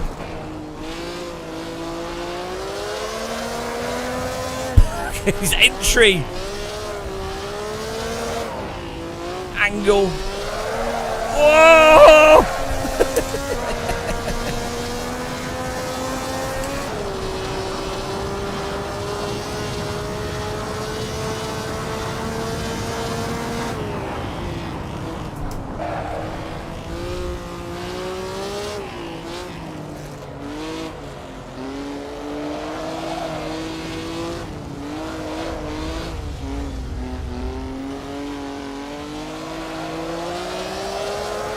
Oh, give it some welly. We need to close this gap back up. He's smoking.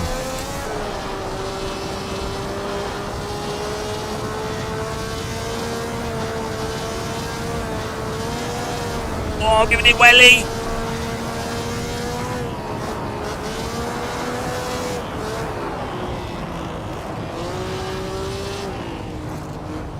Oh, someone's crashed. We might be able to take advantage of that. Oh, there he is in the wall. Off to the hospital he goes. Oh, there's no hospitals here, sorry. Just sellotape his limbs back on, no one will notice. Oh no! Good quality fencing on this track. Germans build fencing better than anyone.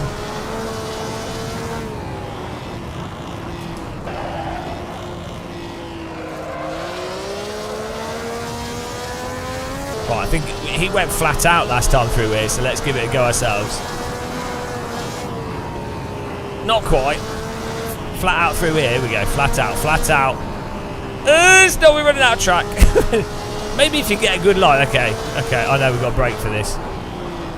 Oh, P1. P1 launches off the hay bales in the distance there. I think that's P1. Someone up front. We don't have any intel. Thanks for following, Mortar. Oh dear. Let's have a sit rep. Oh, we're 4, so it was P2. Enrique Gamble, Dario in front of us. Give me him first. Take that off. Let's go back to authentic mode. Land ahoy! Oh, he's going up the inside. We've got a good run here. He's slow. Whoa! Why is he going so slow? Bloody hell. Right, here we go. Watch out for the box. Launch it through here. Send it into the box. That's the line.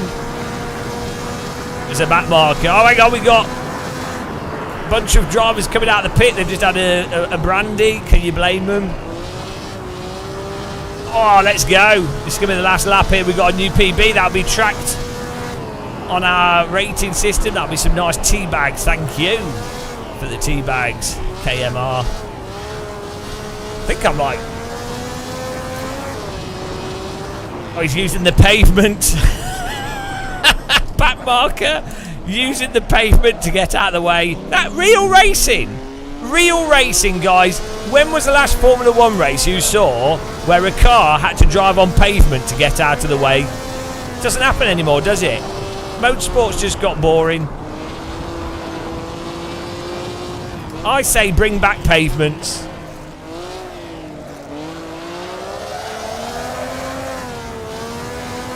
We're going to try our best to catch up with this car in front. Come on. These lines, we need to get better lines here.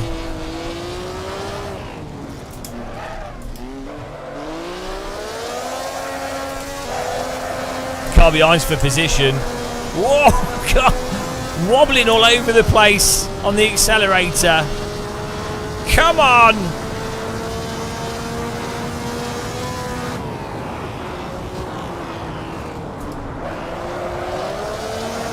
Oh!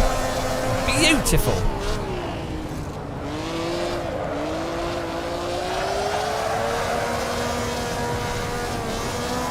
I'm glad that I've got 900 degrees of rotation because I'm using it all. Good value for money. Oh.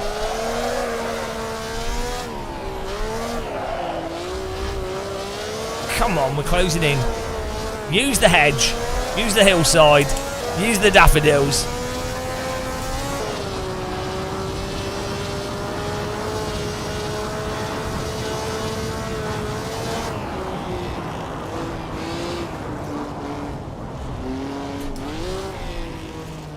We've got a car right behind us, chasing us down.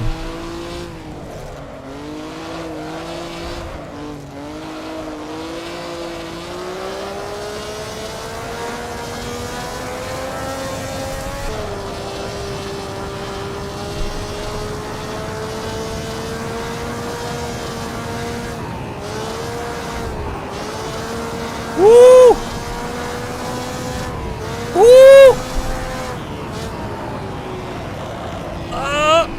Just tickle the wall there, it's fine. Come on, come on, we can get this car in front. Come on.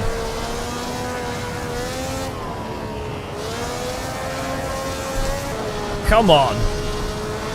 Chase him down. Oh! Come on.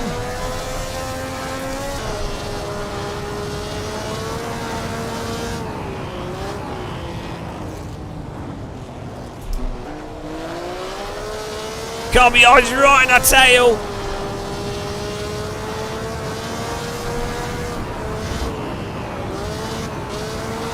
Oh, God damn it. Come on.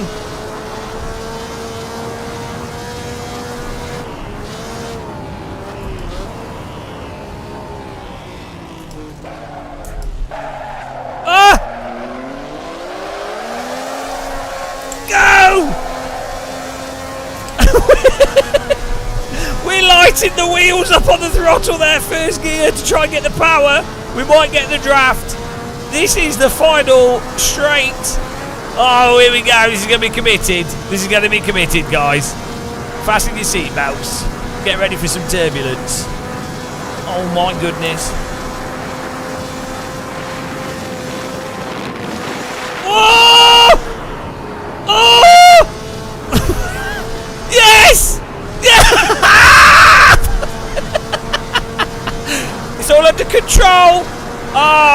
beautiful! What a move! It was either a move or death. Oh, death came anyway. Spectators are like, oh, we've seen this all before. Ah, great racing. Bloody hell. What was the result? Oh, hang on. Why is it saying I've got first? I think it's broken. I think it's broken, guys. I think everything's broken. Oh no! Where did I finish? Oh, did I win? Let's go. Did I win? Hang on. What's the stats saying? I set the fastest lap of all time. I won! Yes! I won! Oh, it's the biggest sim racing achievement in the history of this channel. What an overtake. Stupid. What a stupid race. Well, that was good. It turns out, I have a car that resembles a testicle with vape pens blowing into your nostrils, some trees and grass, and you get peak sim racing. Why isn't all eSport using this? It's the most obvious thing to do with Sims. Oh wow, good race everyone. That was great. Can't believe we won that. There's still people finishing. They'll be going for the next week or so. Like when you got London Marathon and there's that old lady that finishes a week later. They've packed everything up. That's what this is like. Perfect race.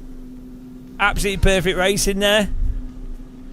Click the like button, guys, if you enjoy peak sim racing. Pure skill, Thomas. The overtake. I mean, if I didn't realise it was for first. If it was, I would have folded. This is undrivable. No, this is peak sim racing. What stupid. Antoine's in ninth. Well done myself. Well done Dario for second. Emmerich Gamble third. Chedhead fourth. Andreas fifth. Jared Paul sixth. Guillaume. I can't read that. I'm too dumb. Guillaume or Guillaume? Guillaume. Is that French? Well, he's got like a Brazilian flag. Well done for 7th place. I'll just call him GG. Crazy Crafter 8th. Antoine 9th. Neil Marks 10th. Ryan the Afraptor 11th. Tim Carter 12th. Thomas 13th. 14th Moto Rosso. Felix 15th. Well done, guys. Right. What's the next race? Let's have a look here. Let me get the server.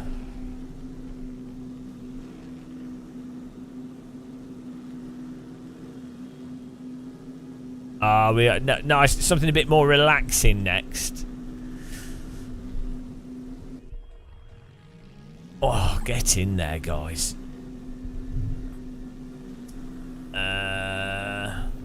No, we do like a Tatus. Tatus at Monza.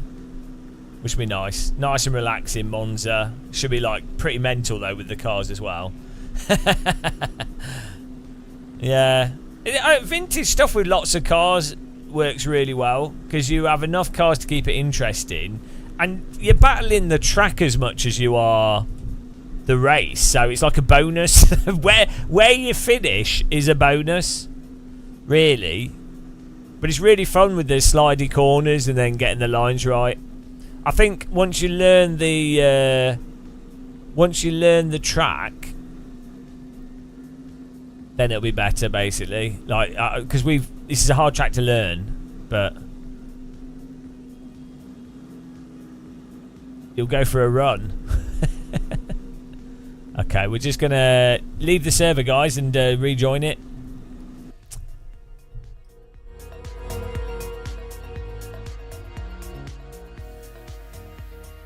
Should be up in a minute. It takes a minute to cycle.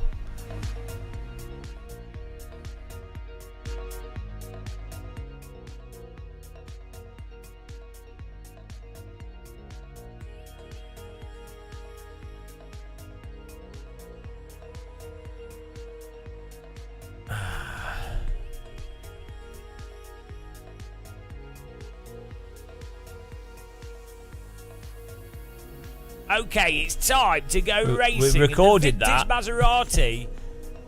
I might have to upload that down the safety route. Might have to upload that as a video. It's so ridiculous. We didn't. We started at like 7. Right, let's delete some of this stuff here.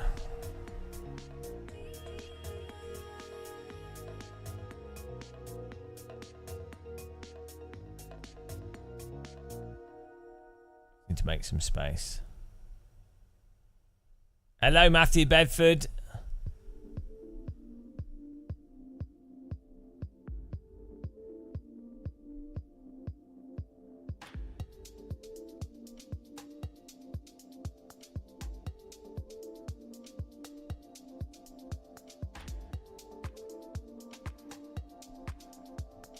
Right. Server's up.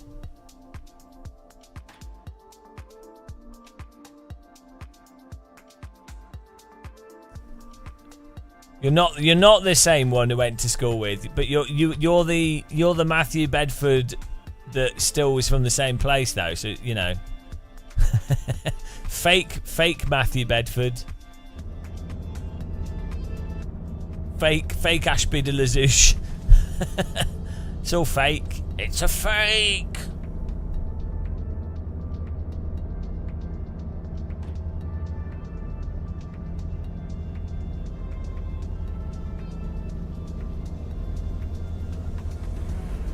I need to just move some files here onto a...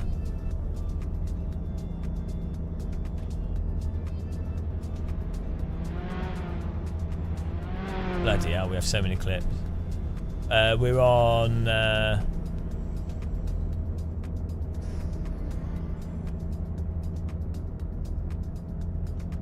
we are on Monza with the F4 because we just had a mental race. And my brain is cooked.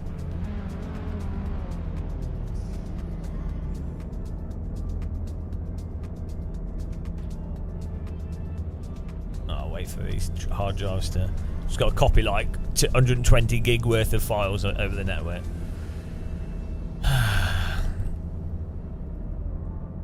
That was great fun though. We should we definitely need to work out some other vintage combos and stuff that we can do, because I think it's just good fun. It's his own thing. It's his own thing. It's weird that there's a lack of modern, like new vintage simulators. I guess it's just less of a market. Like you have to be able to drive to such a standard, and for most people, the learning of a track, a lot of people really don't like.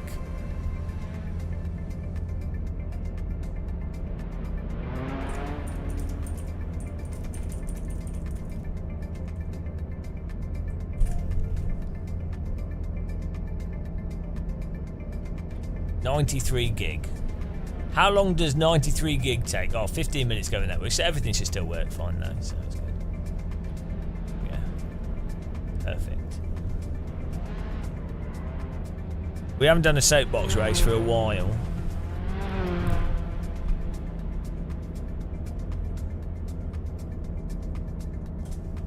I'm not going to Donington, no. It's quite a distance from me, Donington.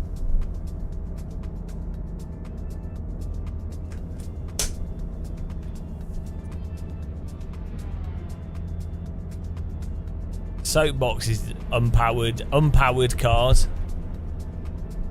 I'll be back in a second, guys. Just need to get some food quickly. You can join the server though. There's some slots.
myself some burgers.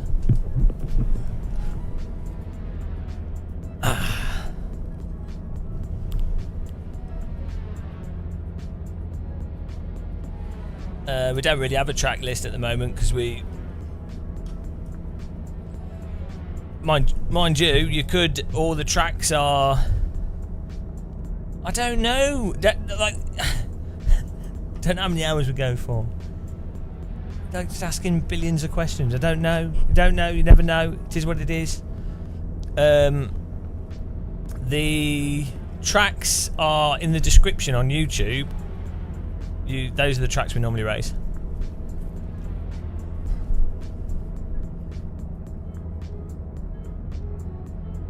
Oh, I forgot to put burger sauce on.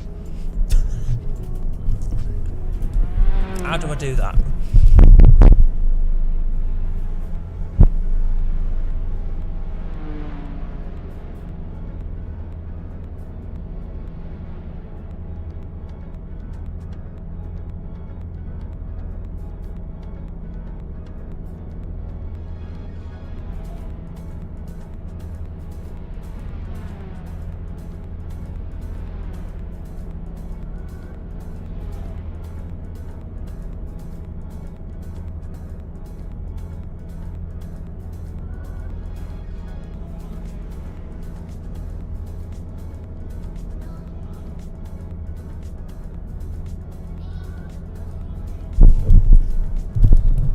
I know!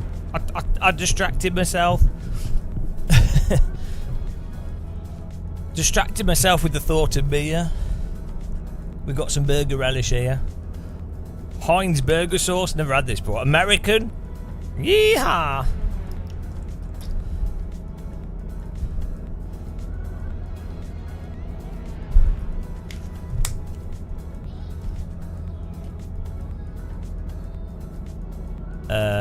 Might be full.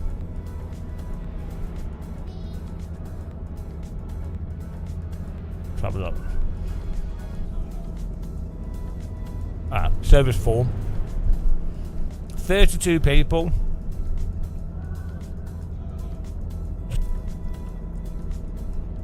Oh, not bad.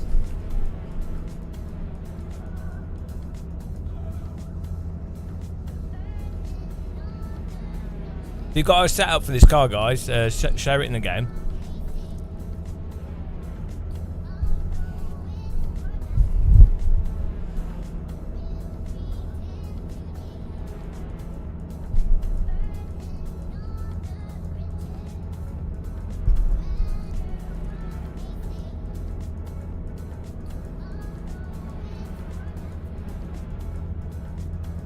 It's the OSRW pit boxes, probably. They're linked on the server.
I just pressed Control H when we were driving.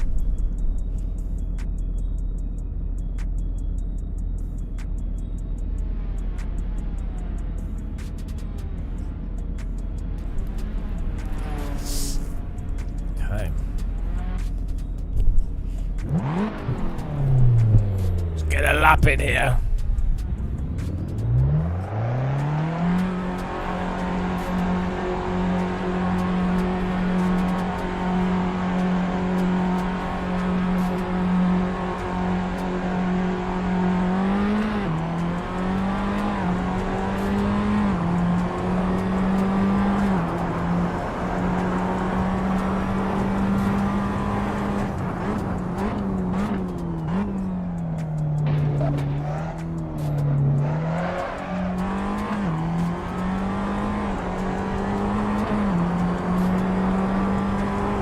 Funny how good this track looks. Like, it looks absolutely fantastic in AC with pure and shader patch.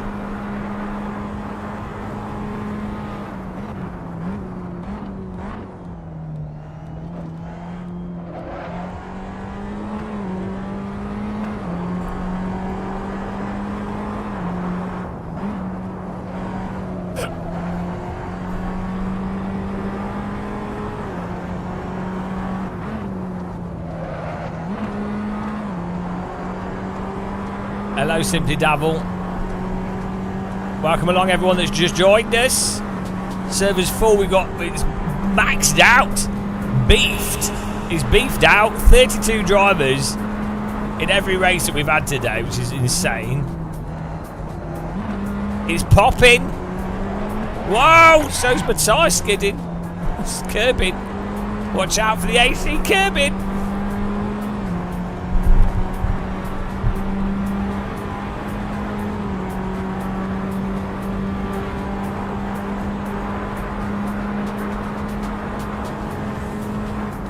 You just push the brake and the accelerator at the same time. You learnt that in iRacing. Yeah, you could use skill and counter steer, but pushing brake and accelerator is a good trick.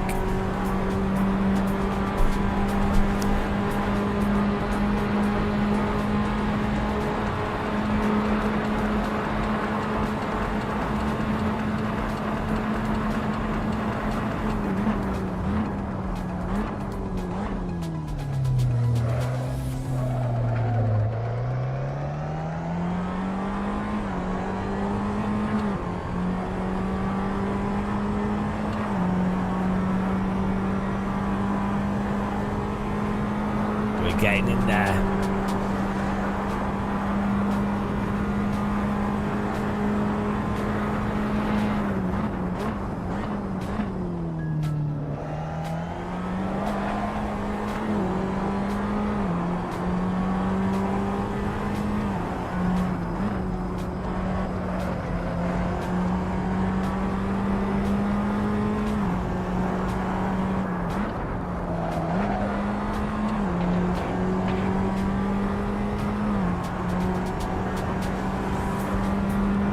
My inner works? What's my inner works? I don't have an inner works.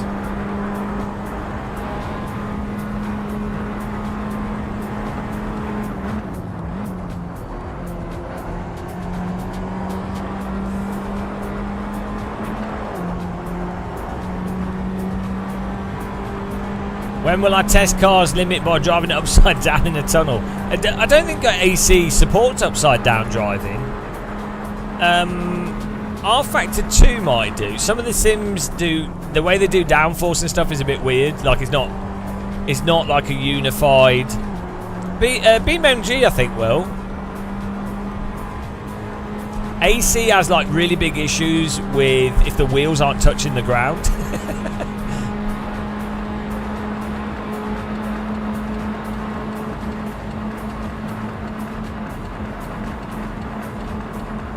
Wow, this gearing needs to be longer on this.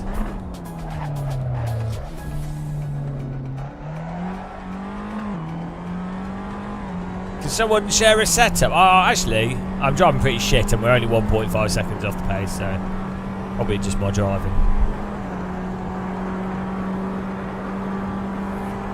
Review for the Tube. How have I been? Alright, generally speaking, thank you. Been a few weeks you had emergency gallbladder removed.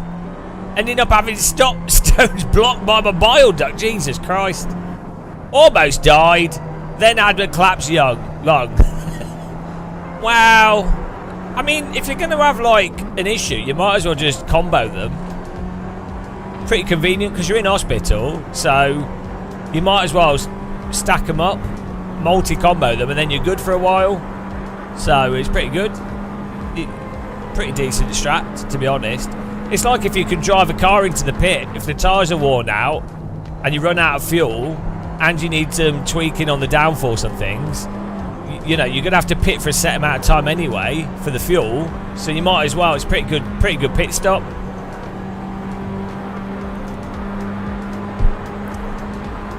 I see. I've got fat now. I'm now morbidly obese. No, good. Glad that you didn't die. I only have like 3 viewers, so it's not because I care about you. It's that if I lose another viewer, that's it. I'm going to have to close the channel.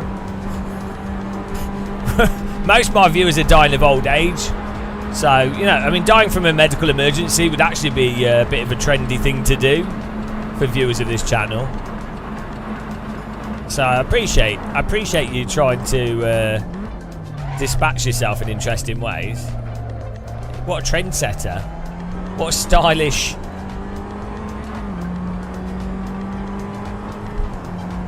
Get some stitches removed in a minute. Why don't you just remove them yourself? Can't be that hard. Can't be that hard. I mean, look. Can you knit a glove? Do you know what I mean? These bloody doctors all with their fancy knitting. I mean, you can knit a car through Monza. I'm sure you can knit some stitches. Just use a doctor. You play Surgeon Simulator for a few hours, then you'll be fine.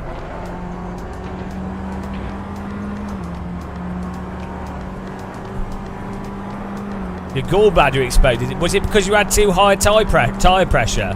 Your gallbladder pressure was wrong. It was cold. You had the wrong camber on your gallbladder, and then your pressures were too high. Common mistake that people make with gallbladders, to be honest.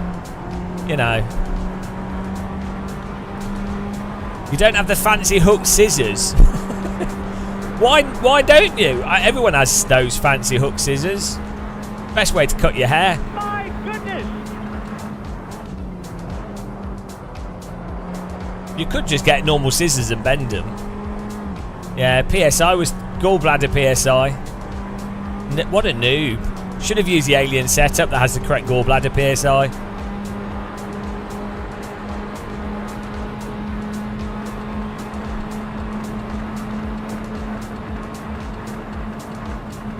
I mean, this cannot be the right gearing. Like, that can't be maximum. Some of the cars in this are a bit, hit the rev limiter anyway.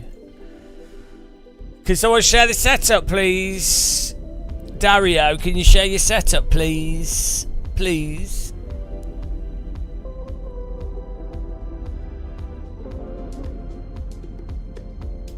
Thank you. Thank you very much.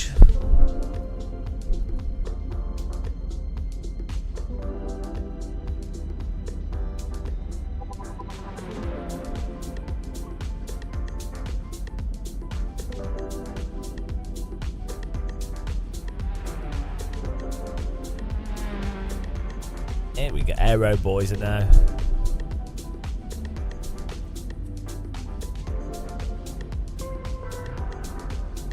Spaceman Spliff, I'll be honest, I was so shit-faced when I wrecked that I almost stitched it myself.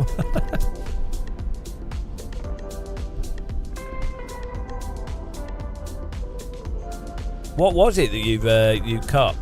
Your leg? Bikes are mental for cutting yourself.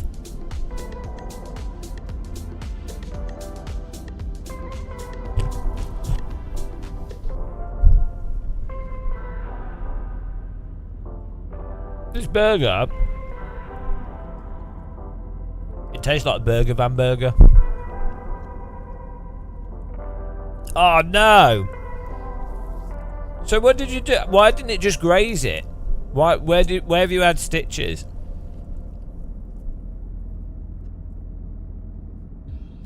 If you had a big beard, that would have protected it.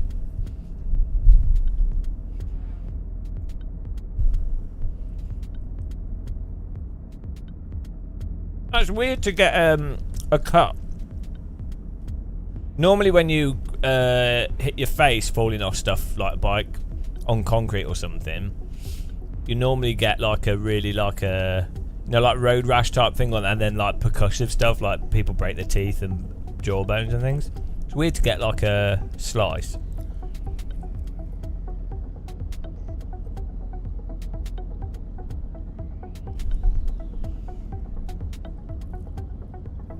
I'm really common on off-road to cut legs, cut your arms.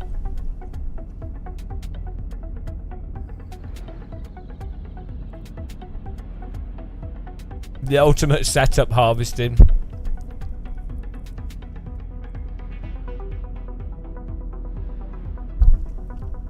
Yeah. It's really worth actually having a bike helmet with a face chin guard is probably really quite a good idea.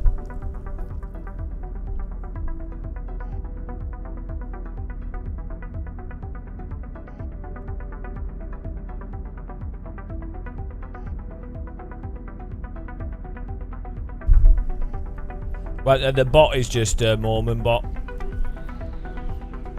We have actually been really good at basically we don't get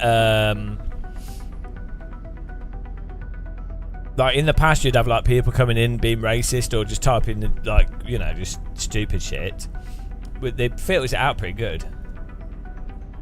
Oh, you've gone from the Maserati to this. Just stay off the curbs. We'll do one race in this, and then we can go to an F2004. How about that?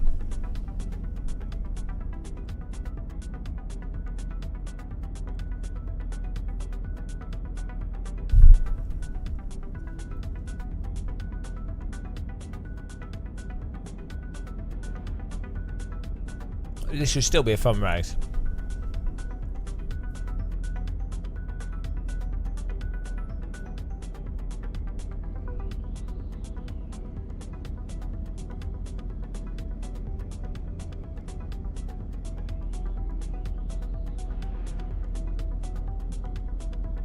I don't know if you were here earlier, Frank Zappa, but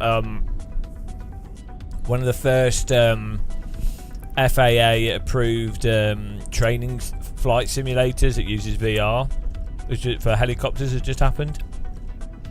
It's a whole rig that's you can do, you know, you can get your instrument hours and stuff on it using a Vario Aero. Prior to that, I think you had to use rigs with collimated projector lenses and stuff.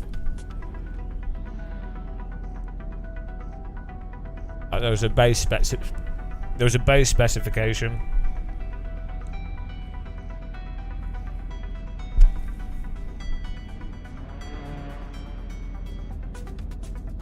So basically, the point of that is for a simulator to be used for your real instrumentation flight hours, it really does have to pass a certain defined threshold. Like the software has to pass a threshold, the hardware, you know, all has to be to a certain level that means it's good enough to directly use for literal instrumentation training and that basic stuff, what have you. So, but as a general threshold to pass, it's weird that there isn't. I would have thought someone would do that with Sims. You could FIA or something could do that with Sims, but you know they would dick it up. You know they'd be like, "Oh, I'm racing," but like you could actually set a threshold like AC force feedback and physics or something or better as a baseline that could be like an industrial standard. You know, like, do the tyres have basic controllable slip? Do they do this? Does it do that? Thing is, the flight sim thing's not really about physics. It's more to do with instrumentation. Yeah, they totally would just use iRacing, wouldn't they? They go, right, it's good enough. Guaranteed. Even though it's bollocks.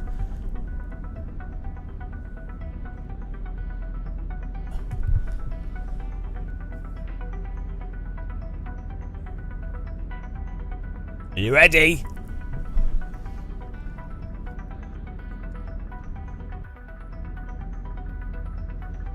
Here we go. Should be interesting.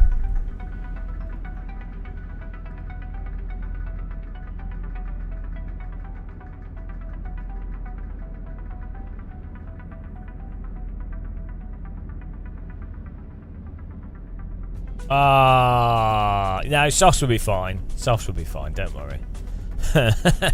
Yeah, take it easy into T1, guys. Take it easy on T1. Right. 28 cars. It's the classic. It's the Tatus F4 at Monza. What could go wrong? Nothing. It's going to be clean into T1 and an exciting race. 15 minutes. Let's see if we can finish in the top 5 here, or even a podium. Go! Good launch.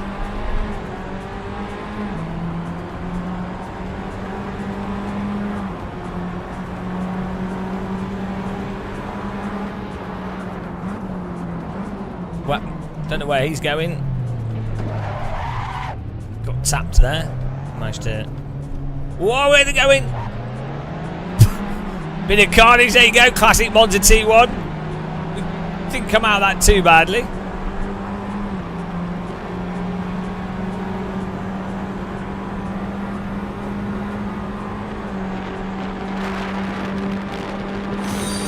The pace car is out of control. Taking this a bit easy. Oh, where's he going?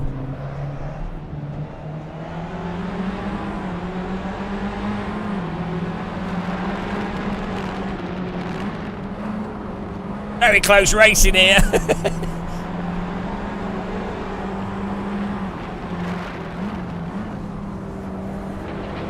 Oh, we got car off there. Car in the grass.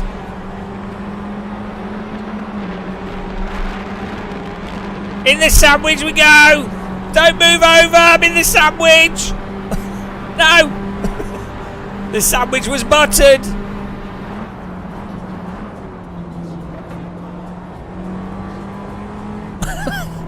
Oh, where's everyone going? Whoa! Save it with a bit of the... Oh, don't reverse onto the track. Oh my God, it's... Whoa! Nice clean driving here. This is all fine. Somehow we're keeping going here. I'm not sure how we're managing to avoid this. Years of sim racing it's mostly Live for Speed. SO City has taught me how to deal with cars like this, with a lot of vehicles flying all over the place. Monza chaos, but I'm on top of it. After you've done a certain number of Live for Speed and iRaces, this is all just easy. You know, you just let everyone crash around you. I am the calm. I am the eye of the storm. I'm actually the one causing all the crashes. Bit of a lock up there at the last minute. We are up to glorious 7th. Superb driving. Mrs. Smith Spell in front of us. Allen's on first. William Stevenson second. Soka in third. We are using CMRT complete as our leaderboard. And all the other apps as well.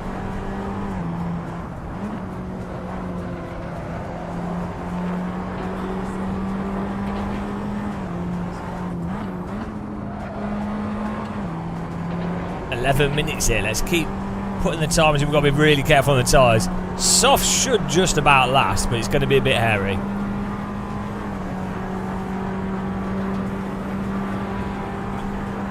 Mr. Misspell goes up the inside and gets a nice overtake on the car in front. Nicely done, nice and clean. Textbook.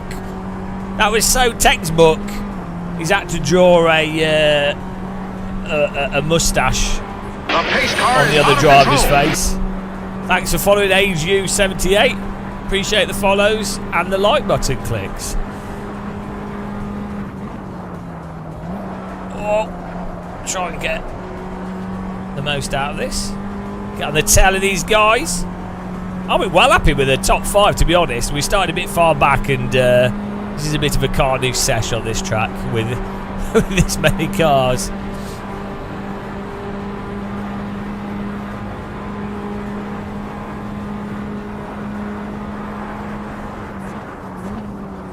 Nice.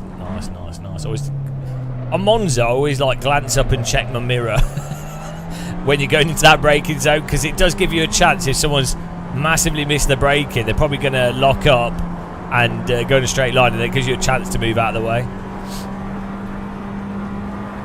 You know, you're not supposed to drive in your mirrors, but I like to drive in my mirror. From experience of driving online too much, I'd say driving in your mirror will generally be a good thing to do. At least you'll finish more races.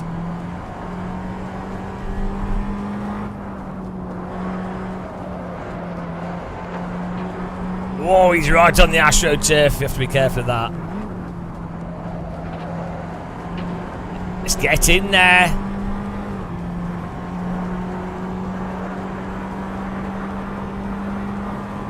Tropple, this is the battle. Muscle versus Tropple.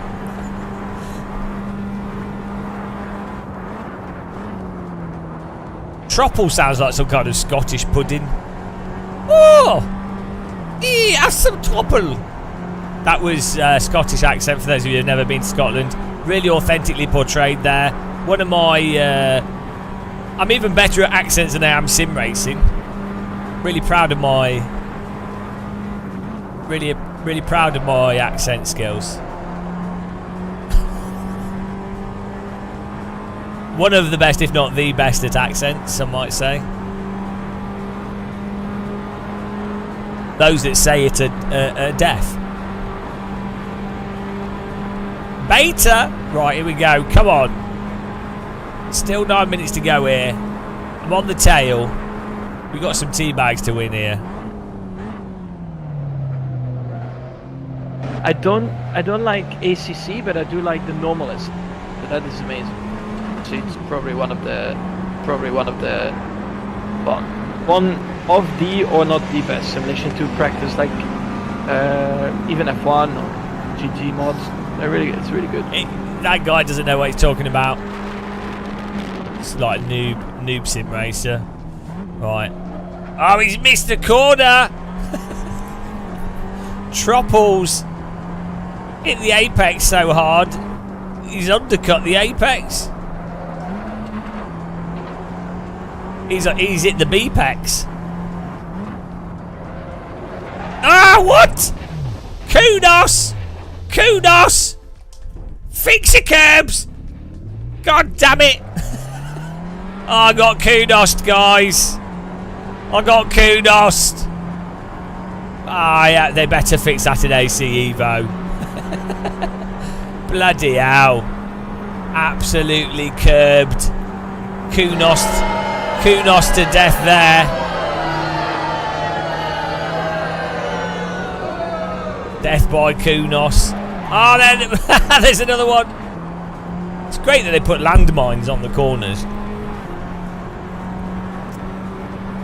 Yeah, stiff suspension and Kunos curbing. Happy times.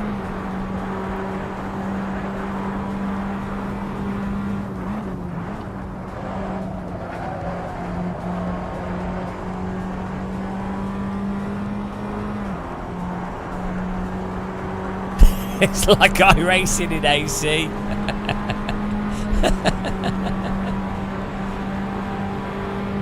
Now you just push the brake and the accelerator at the same time. It's fine.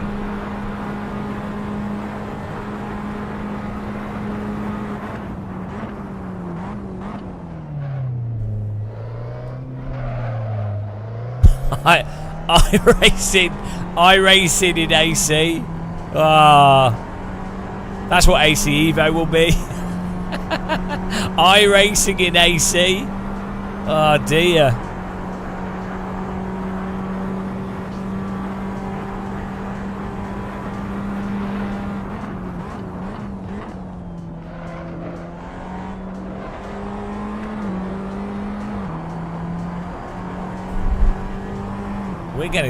We're still gonna get some places back here. Just have to treat the curbing like landmines.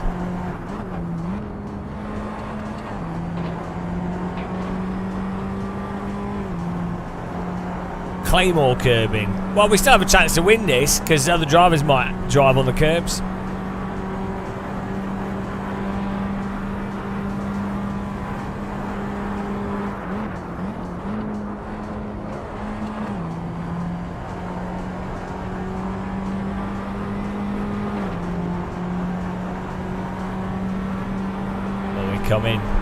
We're coming.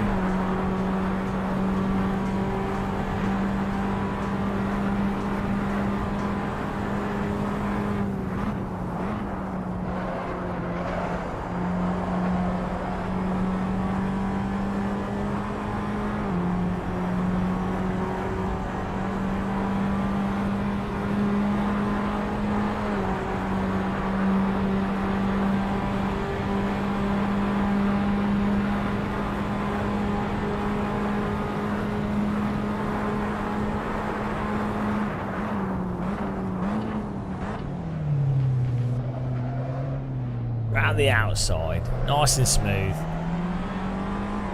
Textbook.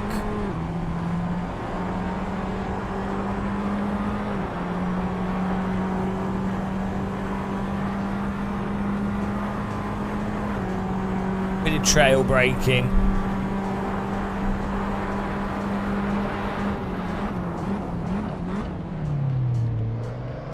Oh, look at this, a bit of tit for tat. Nice driving.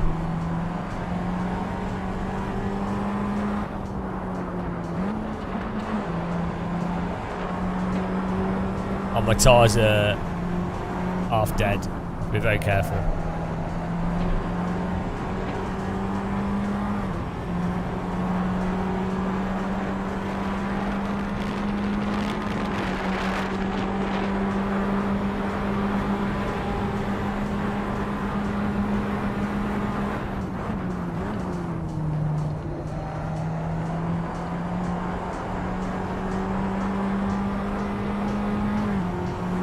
We get 2 more laps out of these tyres. It's going to be very close.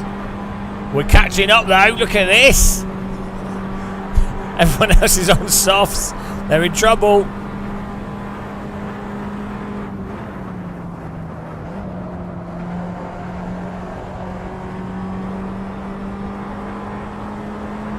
Could still get a podium out of this.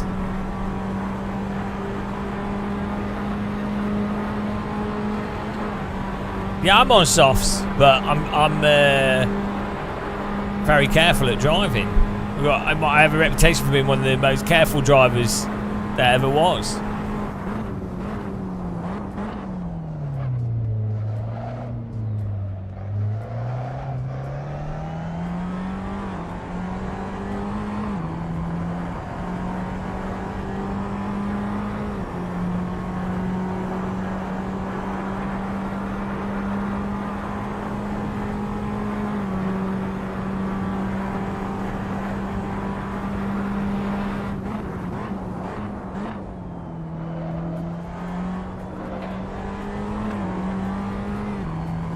Hello.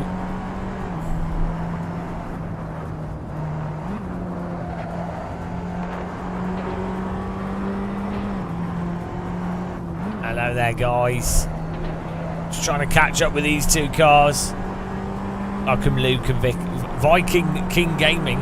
Viking King Gaming. Hello.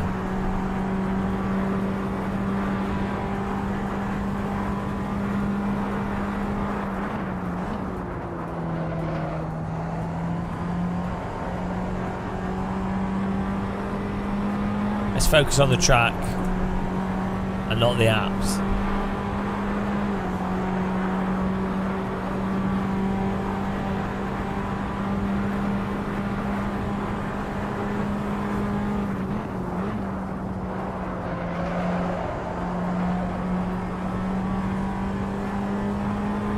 Hardcore mode.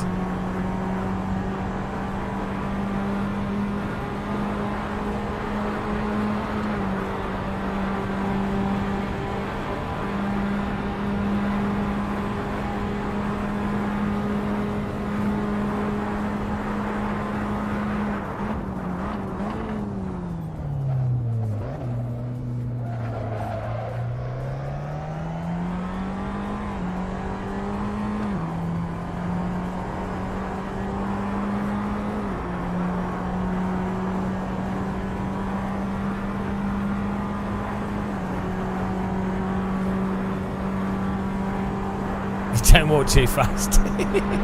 Thank you. I'm just here to make people feel terrible.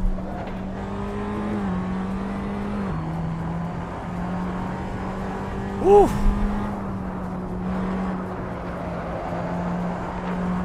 Come on.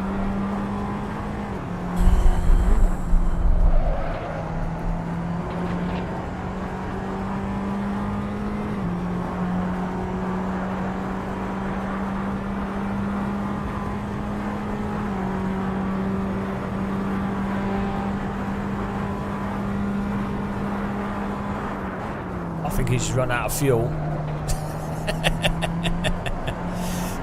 Who was it? Are we going? Alan won the race.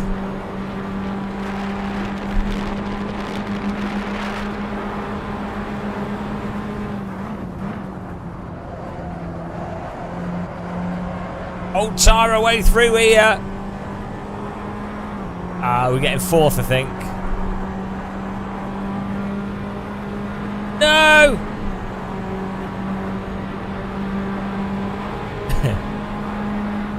We got fourth place. Ow! Don't drive into people at the end, guys. You've got to be careful. Well done, everyone.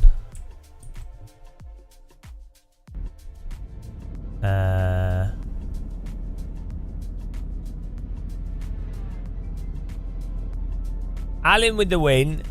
Troppel second. William Stevenson third. Myself in fourth. Crazy Crafter fifth. Devil sixth. ZXC seventh. Moto Rosso eighth. Tim Carter ninth. Ritual Horse 10th. We're going to go to the next. We're going to skip to the next session. And it's a good one, guys. It's what you've been waiting for.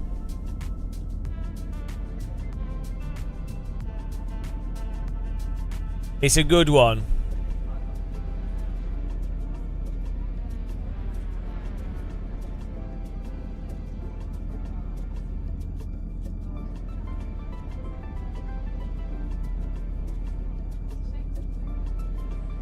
Oh, I might have skipped it a bit too quick because there were people still finishing. Sorry. Oh, we were too far ahead. Sorry, guys. I didn't... Whoops. Sorry. Sorry. I waited like 10 seconds. Sorry. That'll teach you for being too slow. That'll teach you. You need to drive faster, guys. Unacceptably slow. This next one will be great, though.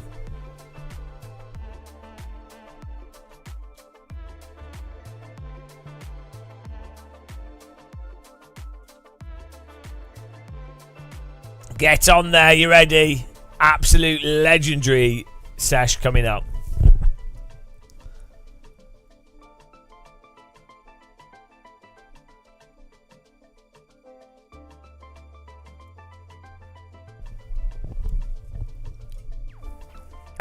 Get in there. Look at this.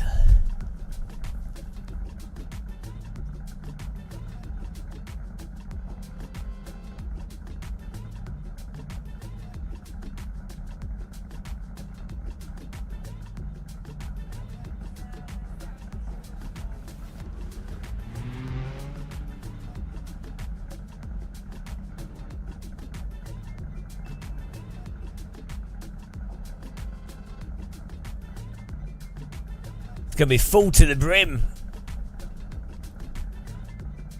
Absolutely brim maxed.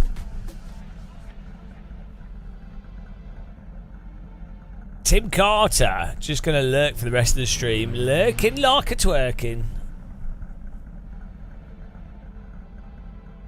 Beautiful.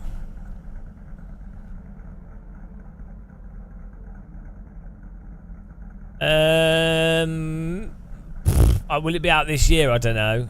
Maybe. If I was them, I'd avoid launching it. I'd avoid selling it when other major stuff's coming out. So you'd want to avoid Forza stuff.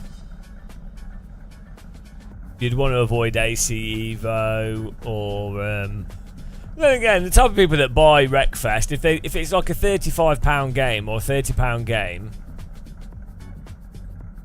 it's kind of its own thing. Like, it's one of those games I'm 100% buying it.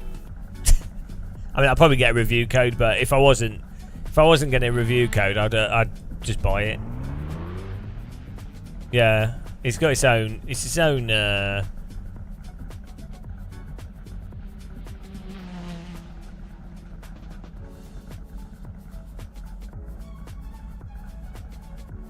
Yeah, Forza's gone a bit. If you look at game charts, look.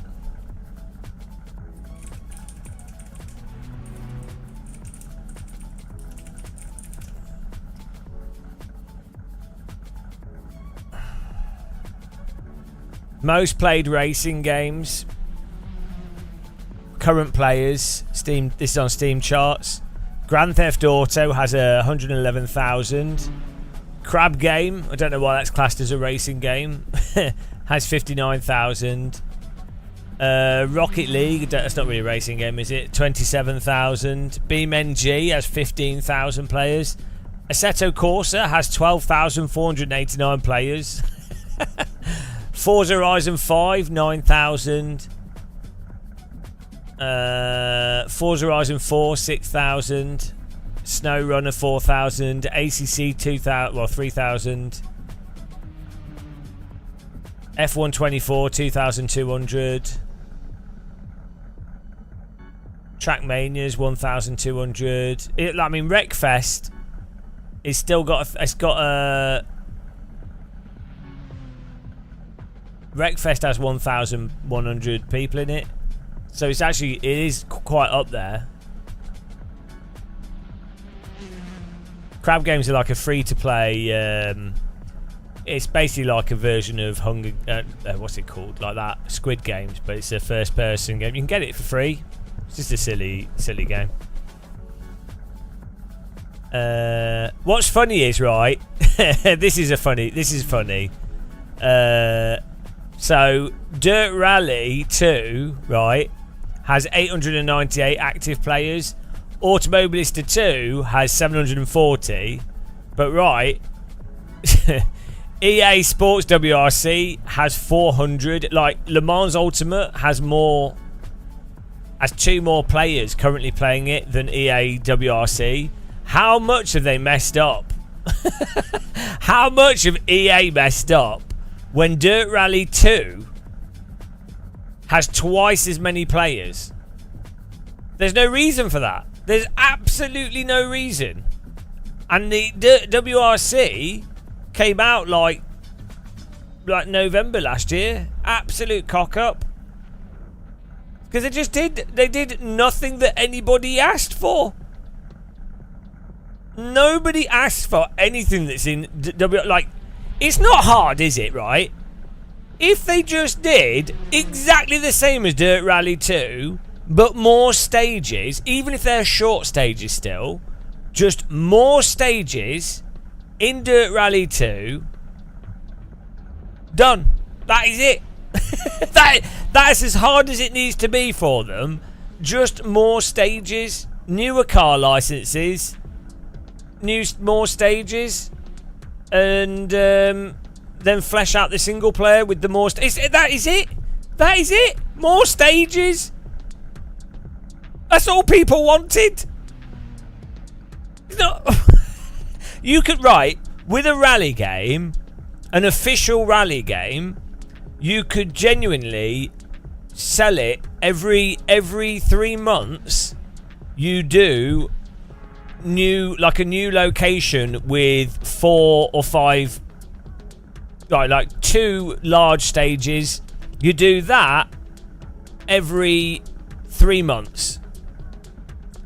So every quarter, you basically add a new country location.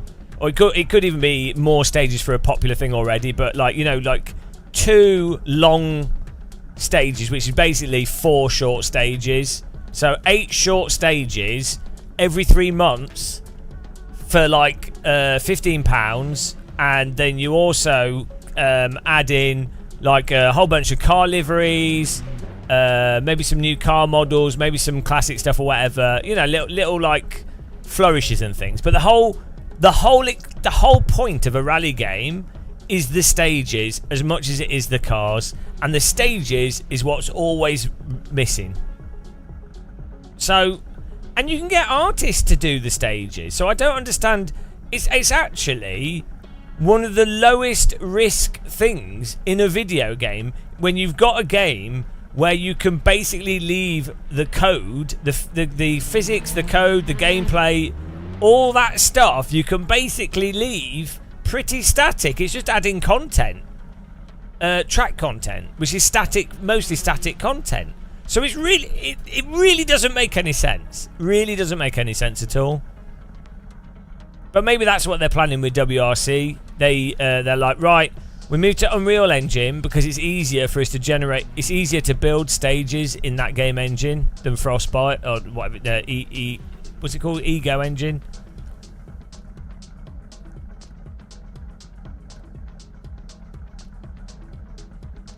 Yeah, it's weird, isn't it?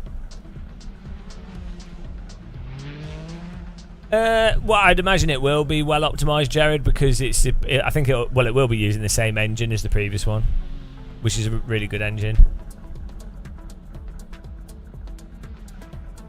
But it's interesting on Steam how few racing games there are. Also, it's funny that 24-hour peak. Let's see, 24-hour peak. Forza Horizon 4 has a bigger peak than Forza Horizon 5. There's just such a demand for cruising and driving through nice countryside environments. It's so obvious that that's what people want. The majority of people, most people are doing that in BeamNG and Assetto Corsa and Forza Horizon 4. They're mostly just cruising around, driving around nicely, enjoying like the general experience of driving. And yet, there isn't a single game, apart from Euro Truck Sim, that specifically caters to that cruising thing. Yeah, you can have a big sandbox environment. Well, basically like what AC's got through modding. But like a big sandbox environment, you've got a credit system built into the game. The more you cruise, the more money you earn. That then allows you to buy car components. You can have like basically Forza-y stuff. It's Forza 4 stuff, but you tone it down. It's more grounded, more like AC or something. More like Euro Truck Sim. That makes it feel more real. I think the Forza thing is it's over the top, which is fine. That's what it's supposed to be, and that's great. I get why they've done that, but that's actually harder to do and a lot more expensive, and actually takes away from what a lot of people are really looking for with cruising, where they're actually weirdly going. They really want more of a simulatory type thing, more of a grounded thing. Even kids want that with like Euro Truck and things, So, I think the car gaming market has basically got the wrong idea, or like it's not that the developers probably know this, but I think the people that fund it, the producers and the publishers, have got the wrong idea of what the market actually wants. And they're kind of stuck in this like, oh, we think this is what 12-year-olds want. Oh, then it needs to be flashy. Then it needs to be a bit like Forza. Forza's sold really well, so it has to be like Forza. And then they end up building like a huge AAA title, and then they go down this whole route, and then all the processes involved in that. Matthew Bed, why can't you join? You can't. You probably can't join because the server's full. We've only got 32 slots.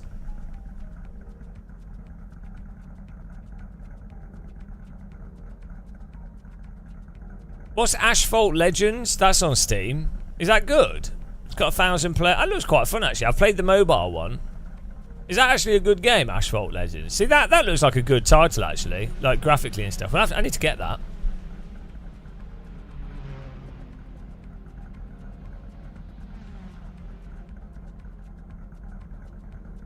Those cruising in AC are being baited by view-botted YouTube videos sponsored by the creator of this nightmare. What?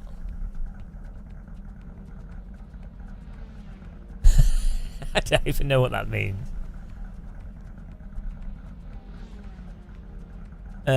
Just another terrible racer. I want an open world sim driving get bloody hell, it's gone off the screen. Can you not write a billion words? I want an open world sim driving game that all the in-game money you make goes to keeping the heap going. Like your missions is to work but you're stuck on the side of a motorway.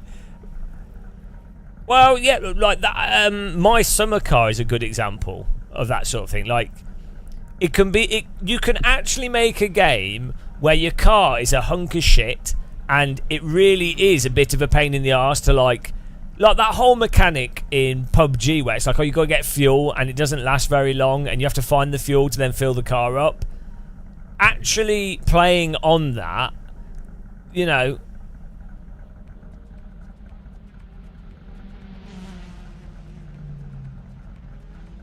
Well, even if you were to like, right, even if you were to, you could even take the cruising thing and you do like a DayZ but with cars, and the idea is you have to keep your car going. The idea is you need to try and drive as many miles as possible, but it uses fuel, so you have to get fuel, and then you can earn money. Like, you could do like a post-apocalyptic version of this. You could do a standard version of this. You could do like a real world type thing.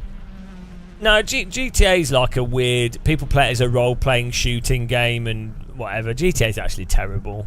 GTA is just people role-playing, which is fine. But it's such a mess of a game, and it's so incoherent. It doesn't really... Basically, GTA is like... It does a lot of stuff, but it does everything to a really bad quality level. So, like, it's like great, but it's not good. Like, there's... GTA doesn't do one thing better.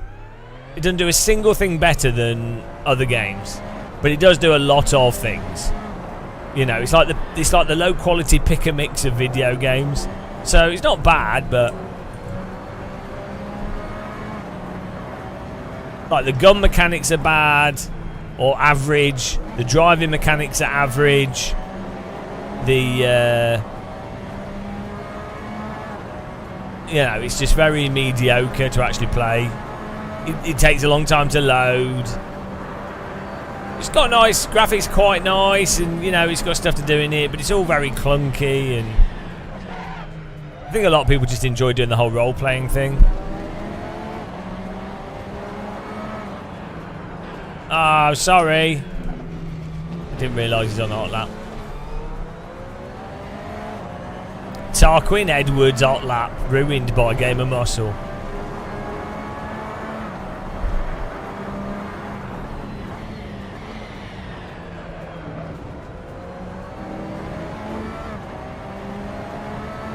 You can get a wheel working with GTA, but it even has like a race mode in it and stuff, but it just doesn't, it's just a bit sloppy. Yeah. But it's not that it's popular in and of itself. It's just that it's got a lot of people in it. You know, it's, as I say, like, everything it does is like, it does everything to a very passable level, but just not very good. I think the one thing that GTA always did, the one thing it did do better than other games, which unfortunately they've moved away from, was single player story in a fleshed out world with nice cutscenes and funny missions and a bit of humour and stuff. So that's what it actually did better than other stuff. But they know that they can make more money just supporting multiplayer, and then players will just spend hours on that doing role playing, so they don't bother doing more single player stuff because it's a lot of work. But ironically, that was the one thing that GTA did do better than all the other games. Like you could actually play GTA as an adult and still enjoy the story. Matthew's off to bed. Why are you giving up? You might be able to join in. Oh, he's giving up and he's off to bed. Drink tea. Well, nice to see you. To see you nice.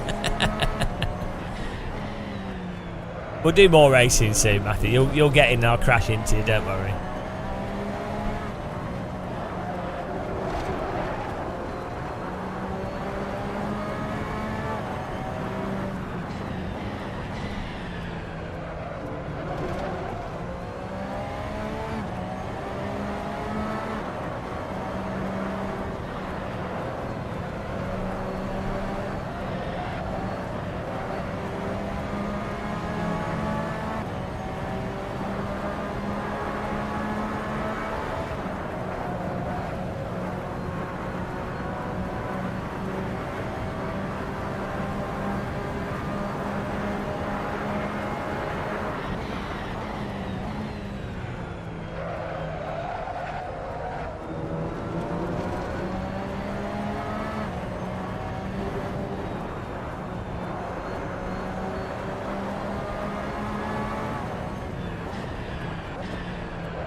I really want to play through the original GTA again, actually.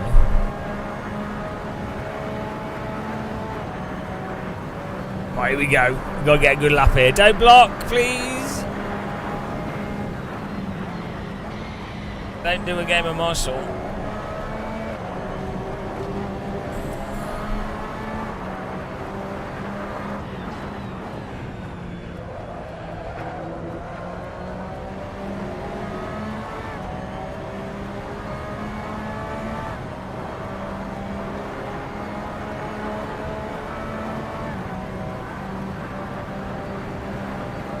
I think the older GTAs, I always say this, they have much better shooting mechanics and stuff. The newer GTAs have like a lot more auto aim and things on them.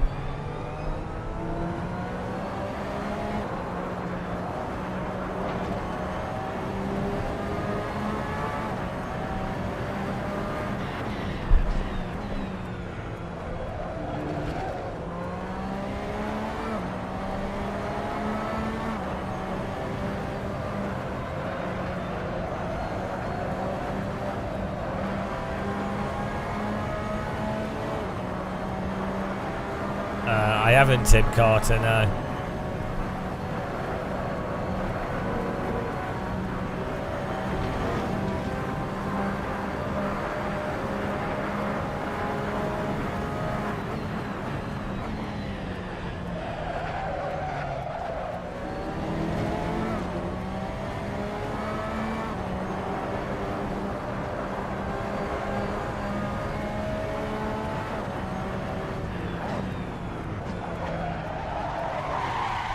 Well, that was suboptimal. Oh, sorry.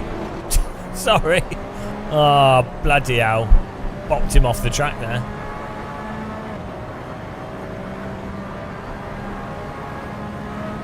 What a fail.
Oh yeah, Forza Horizon with VR would be great.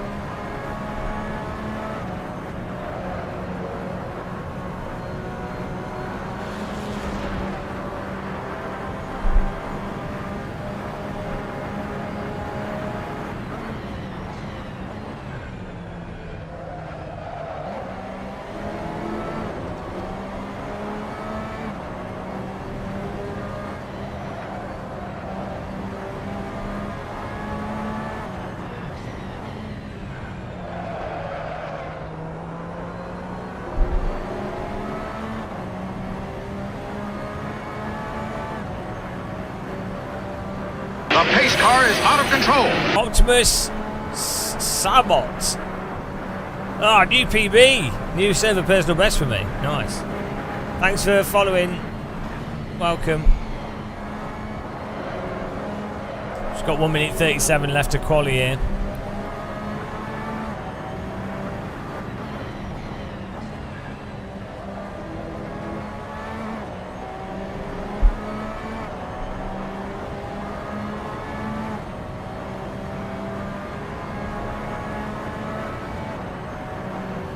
This is Assetto Corsa, yeah.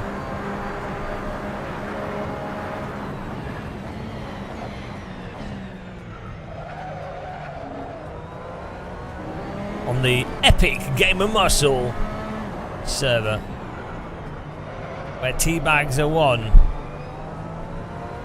and IQ is lost.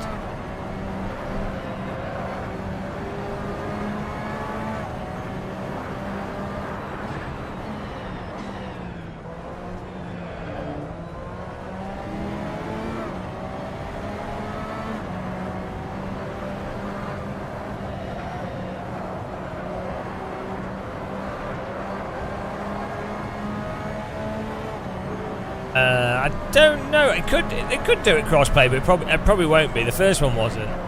They didn't. Maybe didn't they add it so that it was? It wasn't, and then maybe they managed to do it. I can't remember. It's cross-platform, but I don't know if it's crossplay. That could be something they could do with the new one. Imagine if they added a ranking system into Wreckfest. That'd be awesome. Just join the server.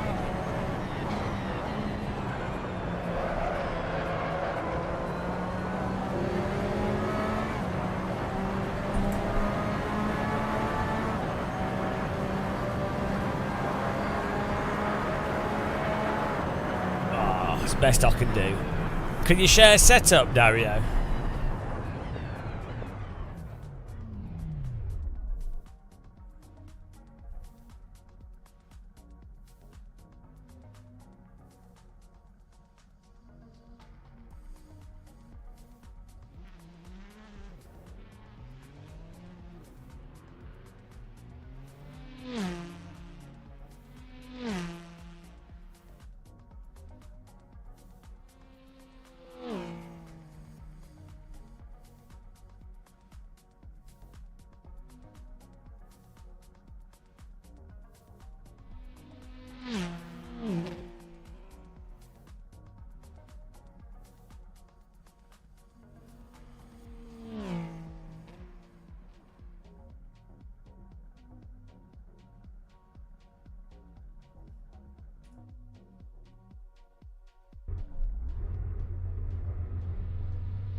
Would Wreckfest be good in VR? Yeah, if it worked.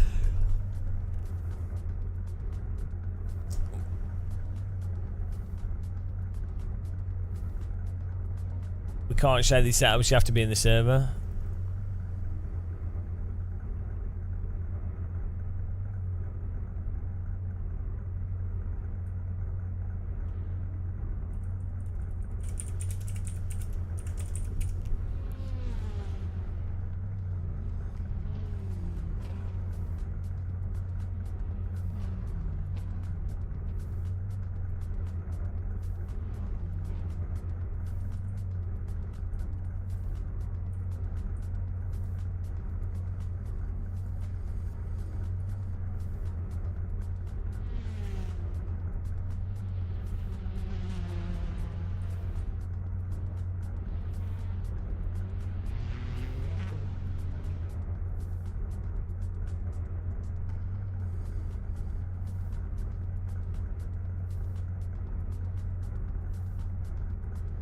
I'll put a bit of extra fuel in here.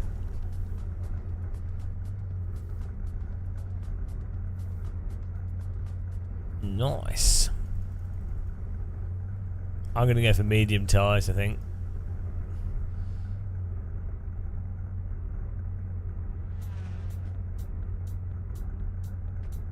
Ooh, should be a nice race. Do take it easy on T1, guys. Take it easy. Easy as she goes. So we've got like, there's multiple Allens here.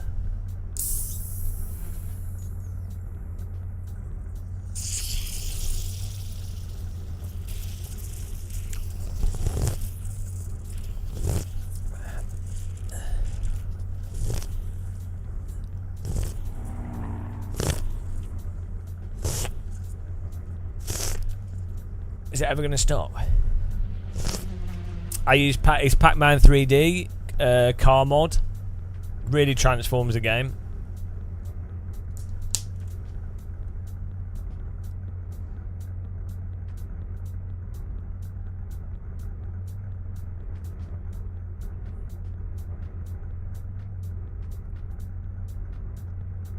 It's just pure and shader patch.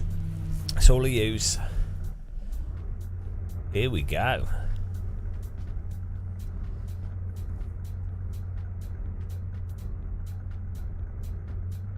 With a little flashing light on the back of the car. Porsche design. Is the Porsche RSR technically a GTE car? It's such a good car.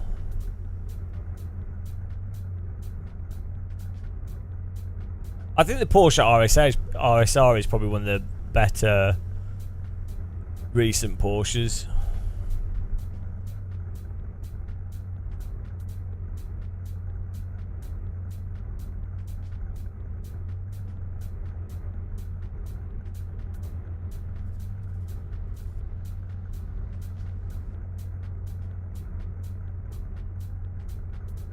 There we go, 35 seconds.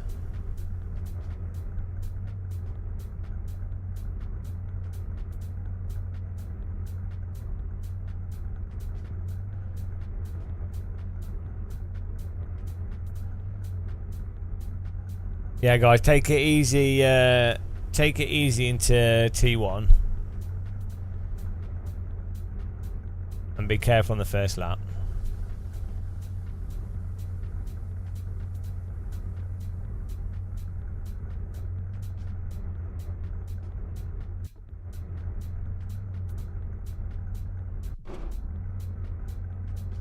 Here we go.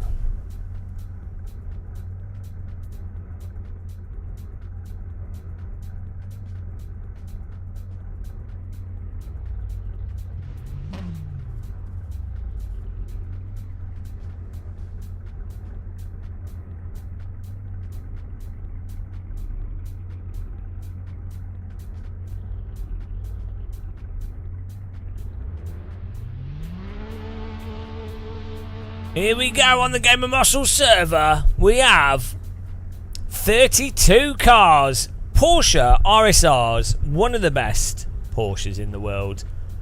15 minutes, Road America. The Game of Muscle subscribers do battle. Get ready to go. Oh God, what is that? Somebody had a slow start. That worked out for me somehow.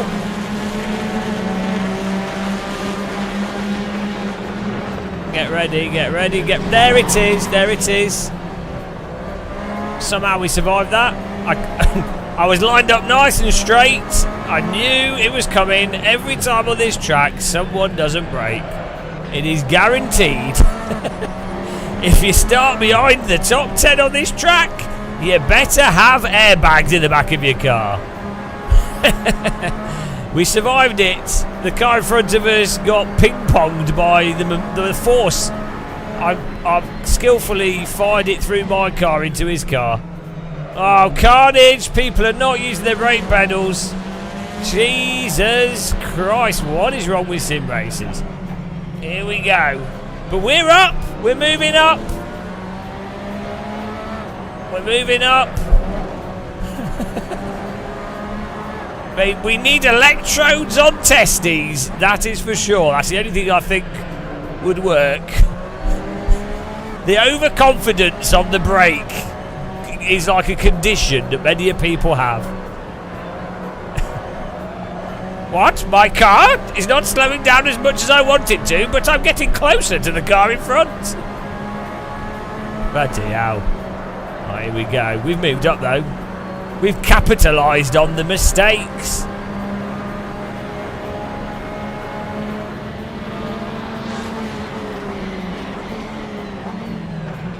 Not sure why I was braking there.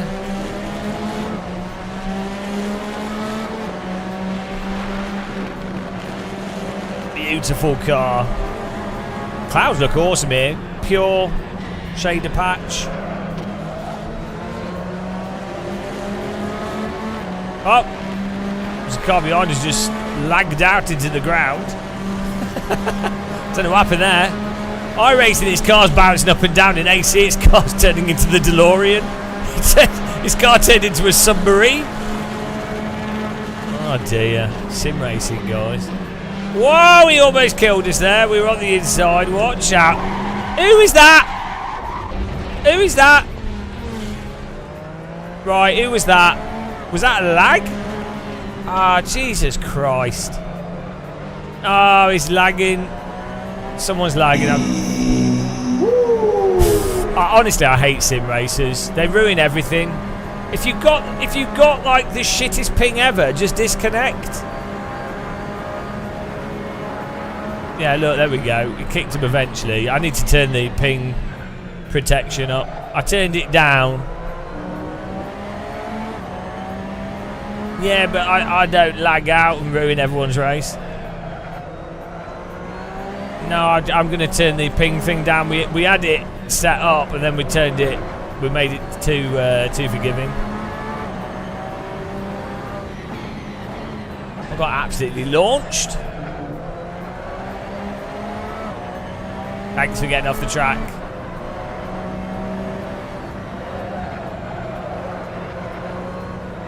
Absolute bloody ping mess, bloody hell.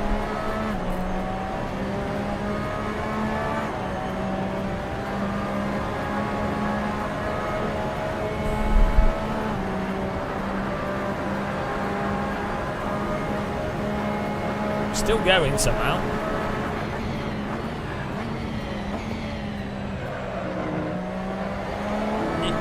You can't avoid a car teleporting through you.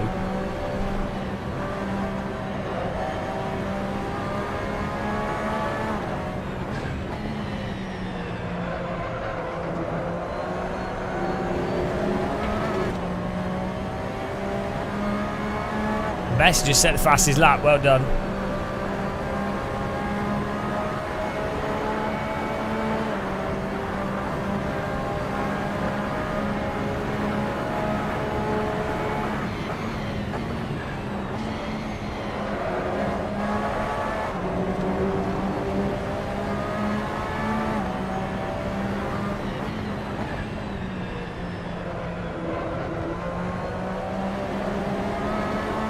Got 10 minutes to catch up here.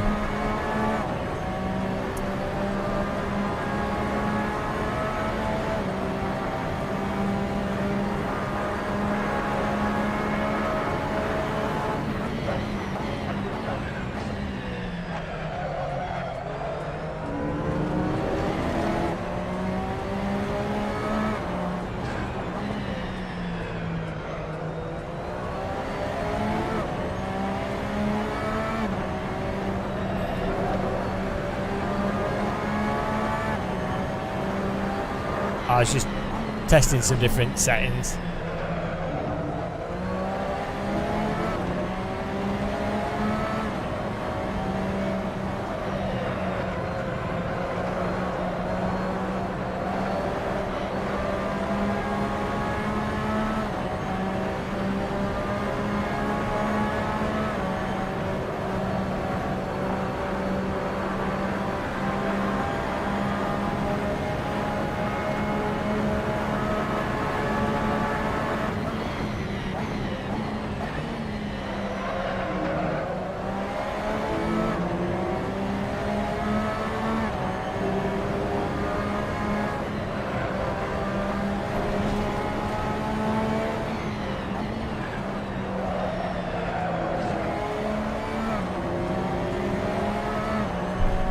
The Helsingborg Sprints are really nice pedals.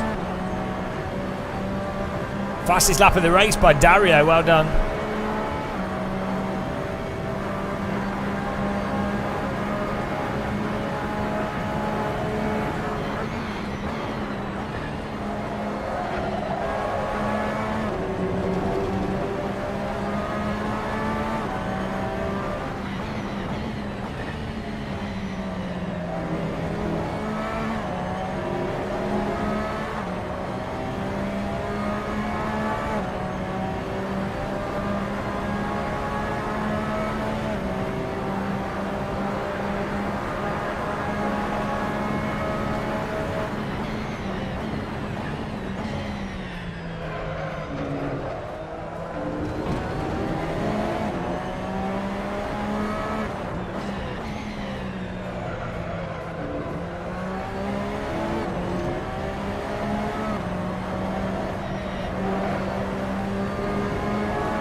Really nice flow to this track.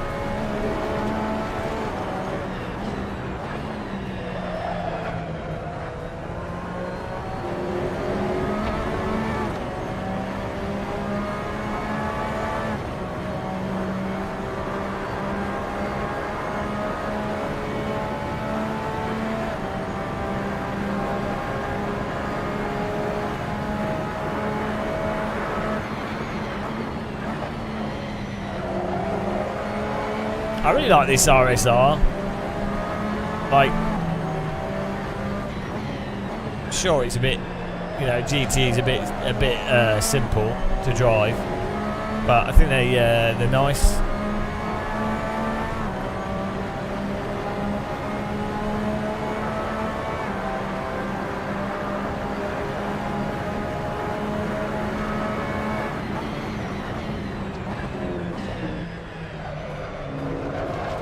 I think GT is a lot better than GT3, you know, as a category, especially for Sims.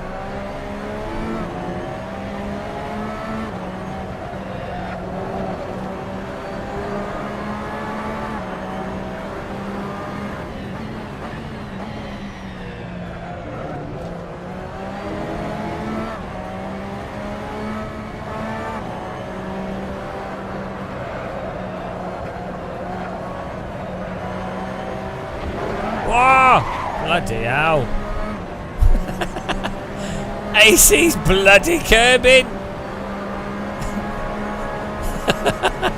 Jesus Christ. It's like iRacing, you have its insane time model, and then AC has explosive curbing. Oh, sim racing, guys. Then you've got LMU with its bloody no force feedback at the limit. Same with ACC. No one has made a sim that's completely coherent. Nobody. Like, we're still waiting on that day. We're still waiting, guys. The basic tick boxes have not been ticked. Realistic handling car. That'd be a nice one to tick at the start. Controllable tyres in combined slip. Detailed force feedback for what the car's doing at the limit. Yeah, the problem with Richard Burns Rally is it's all-wheel drive mostly. I know it's got rear-wheel drive stuff, but like all-wheel drive, really high stuff. But yeah, actually, weirdly, in many ways, RBR actually does have really good general handling.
Yeah, it was soft T Gettys did soft TH. 8000 T for level 80, nice. He did soft TH, which hacked in triple screen for loads of games. That guy was mental. He also hacked in VR into Richard Burns Rally and triple screen into R Factor 1 with corrections. He also did loads of stuff. He hacked head tracking into Armour, like Armour 1, Armour 2. This is like 2006, 2007.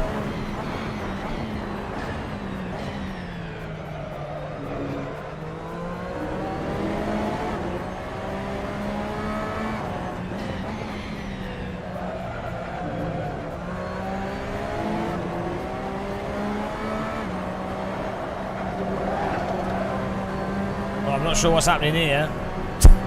Porsche slalom time.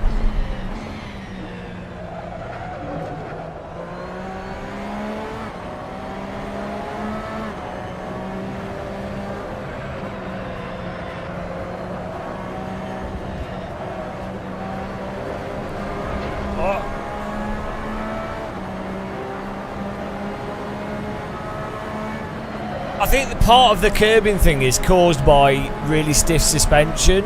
So if you actually don't make the suspension so stiff, but then I don't know what performance you lose on the rest of the track.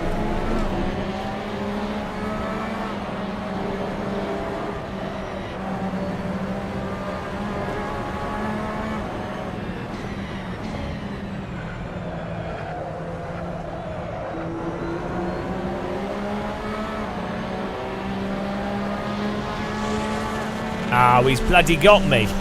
Good overtake. Got another lap though.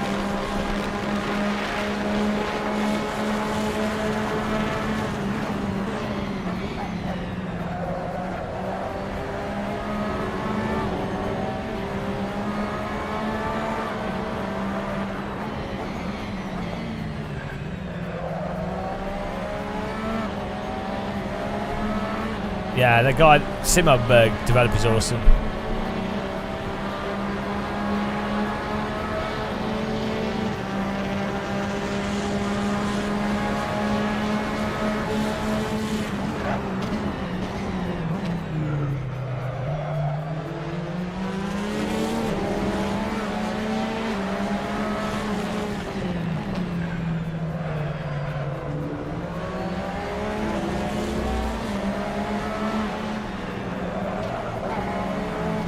Oh, come on, if you're a back marker, don't block. Is that a back marker? Guys. If you're literally a lap down, just pull off the track if you can.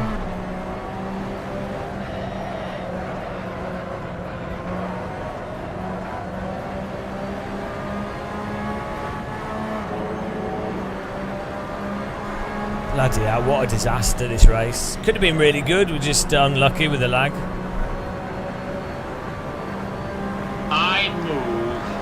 Team orders. No man. I move for no man.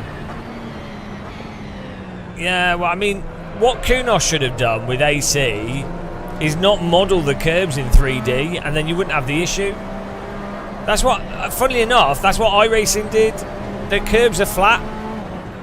That's why you can attack the curbs, not because the physics are better. It's because the curbs don't exist. Some of them do. They've started to do it now. But loads of the tracks in iRacing basically had no actual curbs. It was just a bit of road with a texture on it. And then it did the bump thing. Nice driving there.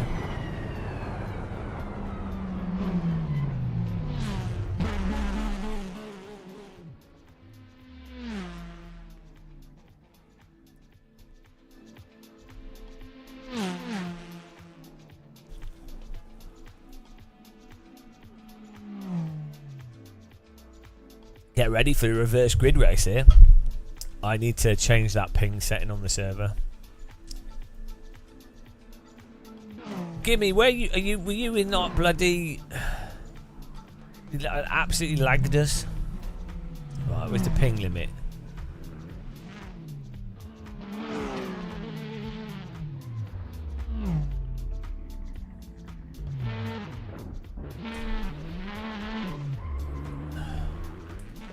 Right, I'm setting these back. I've reduced the ping detection is increased again, so it teleported through the old bloody grid.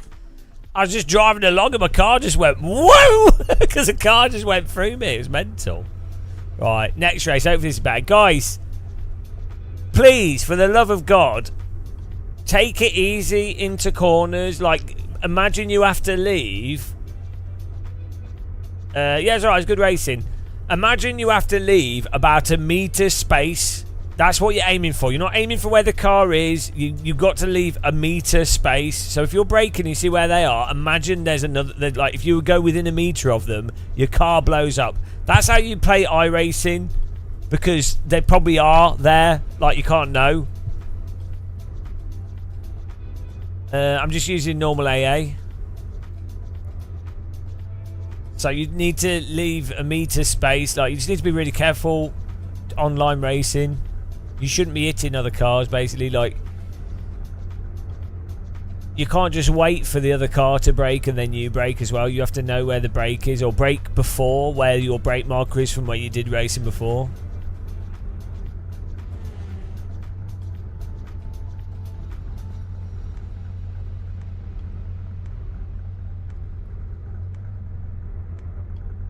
Yeah, if you're like, right, on this track, if you're like 15th on the grid or slower, basically you shouldn't be racing into T1. If you're behind the top 10 on this track, there's no point anyway to be racing on the first lap anyway. There's no point racing until like lap 2 or 3 in terms of making moves, really, because there's going to be a lot of drafting on this track, and there's going to be other mistakes being made, and so you're going to gain places without even racing just by holding a normal line. You're gonna like gain places just by driving very normally, even if there's no accidents. It's more like an oval race in that sense for the first 2 or 3 laps. The only people that should probably be racing are potentially the top like 4 places or 5 places, because they actually have clean air in front of them, and it will make a difference.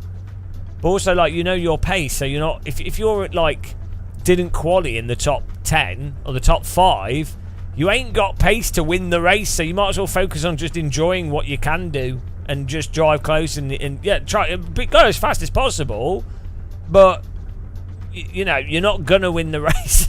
Like, you're going to win by being somewhat sensible. You have flickering? That's weird. Yeah, all everyone heard was T1 throttle, don't use brake.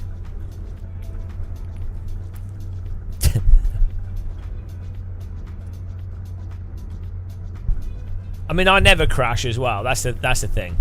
I never crash into anyone. Here we go. Right. Porsche Cup, guys. Road America. It's a road in America, if you didn't know. 15 minutes. We have 32 cars. The legends of Mosul. Will T1 be a disaster? Let's think about it. It's Road America. Yes, T1 will be a disaster, even if you tell everybody to be careful on the first lap. It doesn't matter. Doesn't matter. You could, without electrodes attached to groins, it doesn't matter. But it will be spectacular, and that's all that matters, is the spectacular nature of it. Here we go, starting from 5th place. A podium would be nice. We get T points for positions. I could do with more T. Here we go.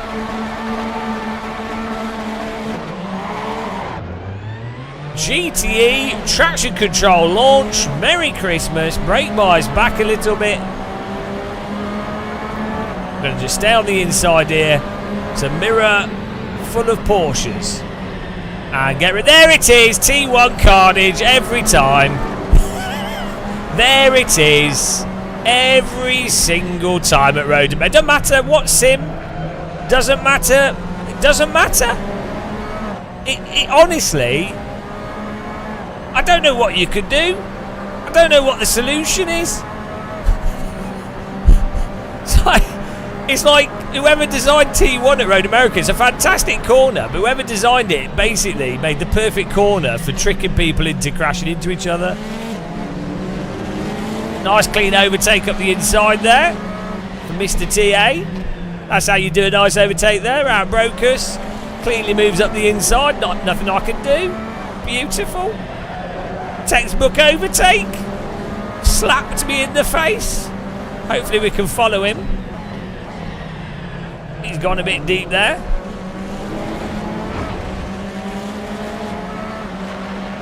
Road America, an absolutely beautiful racetrack. This corner's great for modulating your throttle and getting a feel for slip. And in AC, really good corner actually for demonstrating Assetto Corsa's incredible force feedback. Because you can feel the slip and the amount of slip through the force feedback, especially if you've got a direct drive wheel. Whereas in many other sims, that is a little bit dead through there. Awesome stuff. Try not to lose these guys in front.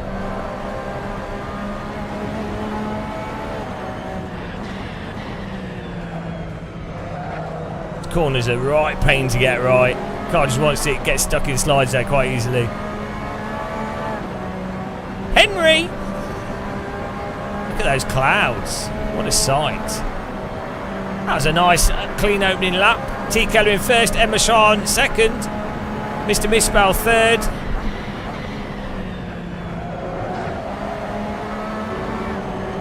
I'm struggling to stick through that.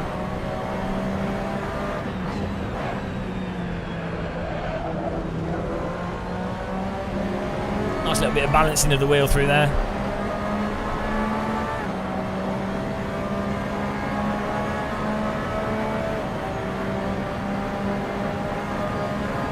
It's only a 5-car reverse grid. It's not a full reverse grid. Oh, I thought the car behind was going to miss the corner entirely there, so I was looking in the mirror. I got ready to turn to the right, but he actually did make it. In iRacing, people tend to lock up going into that, and if they're not making that corner, they ain't making it, so you need to be ready to turn out of it. AC, the tyres re-grip a lot faster, so a lot less likely for people to just lock up and plough into you. Still happens though.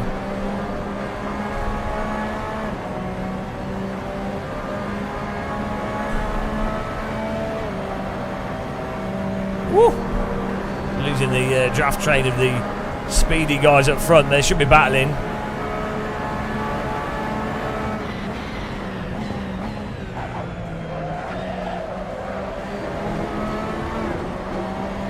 Such a good flow, this track though. Road Atlanta and Road America. If a racetrack in America has road in its name, it's probably going to be a really good track. Maybe that's the key. You should just call all racetracks road. Instantly makes them good. Look at the cars contrasted against the clouds. Pure clouds look fantastic. I can't wait for the linear colour space with the photographic clouds. At the moment it doesn't support it, so we're just using gamma. I don't know, you know, the basic colour stuff.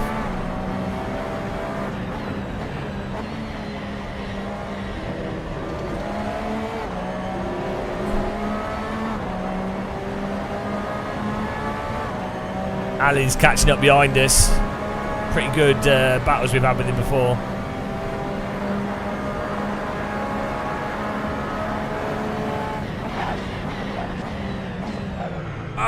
Oh, you idiot!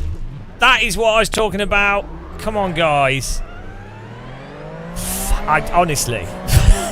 Honestly, it's constant. It is constant. It's absurd. It's actually absurd. And there it is. The pace car is out of control. It makes, I don't like. it makes me ACC, want but to I do quit like sim normal. racing. That's probably one of the. It probably really one of the- makes me want to quit sim racing. One of the or not the best The- simulation to practice, like even F1 or GT mods. It's really good. Like braking is so easy in AC as well. Oh dear. And I wasn't watching my mirror because I was like, oh, he won't do that. The one time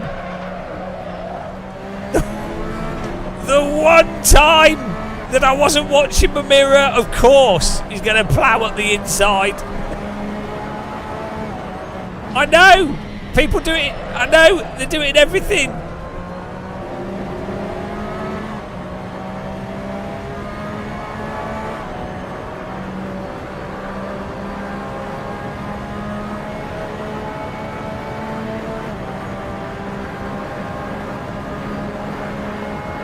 It's just target fixation.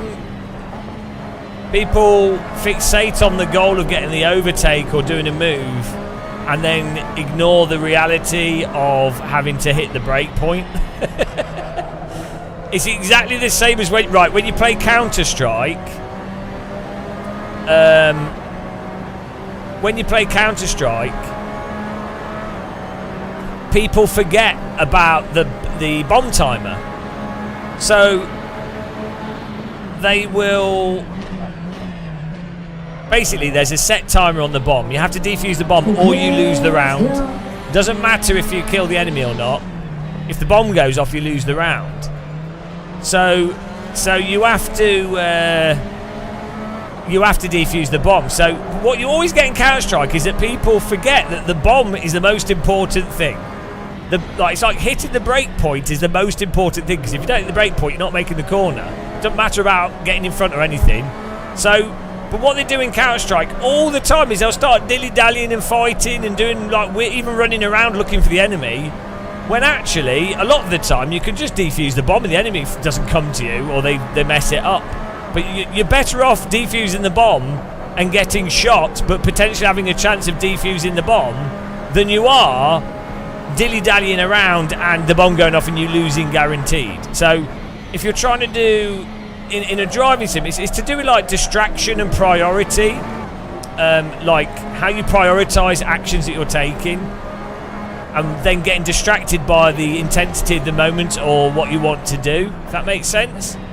So in driving sims, as I say, a really common thing is to miss the break point because you're focused on trying to overtake the car in front, or you're pushing yourself, or but you've passed the binary the binary fail point. Basically, it's really common. I never do it, obviously. It's never a mistake I make. I'm flawless. Well, the problem is if you're in front and you always drive with the expectation of the car behind hitting you, you will end up compromising your corner, which will definitely get the car behind you closer. So, and a lot of the time, it entirely depends. A lot of the time, you just have to drive and hope that the car behind doesn't do that. But it depends on who you're racing against, if you know the car behind as well, what you're racing in. I mean, if, for example, in iRacing, you should always be absolutely watching your mirrors in every split. Doesn't matter, because if someone locks up, they're going in a straight line, and it's going to be race over. So it does depend on the car as well, and then the distance that they are. You can potentially go into corners slightly differently to avoid things, but in some situations, doing the right thing is going to be the wrong thing. Sometimes doing the wrong thing will be the right thing. You can't win, guys. Sim racing's designed to torture you. Sim racing's designed to torture you. the only way to consistently win at racing, sim racing and real world racing, the only way to win consistently is to be rich. That's real racing. And just have absolute raw hot lap pace and qualify in the top 3. That's the only way that's the way that you get the most control, because if you are the fastest on the track, ain't nobody going to be driving into you or going up to you. Like, especially if it's a car without draft, there's going to be less people to race you. So that is the only really surefire way to avoid stuff, is to just basically in sims spend ages hot lapping to the point where your raw lap pace puts you in the top 4. That's basically it. That's in terms of, you know. So you need your dad to you need to not have a real job or be young so you can sim race a lot, or in real motorsport you need your dad to buy the racetrack out for a weekend so you can practice on the track, which does happen.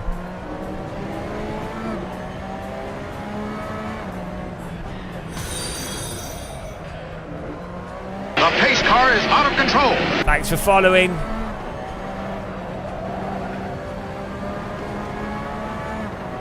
We're in glorious 7th. Moving up here.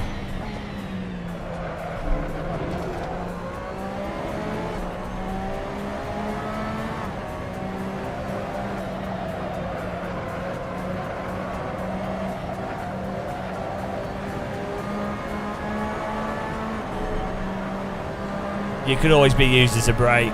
Well, if you know you're going to get hit and you're driving a sim which doesn't have too much damage, or like more forgiving damage, like R Factor 2 or Race Room, or you've got damage turned off in AC or AMS2 or something, straightening your car up before you hit is a really good thing.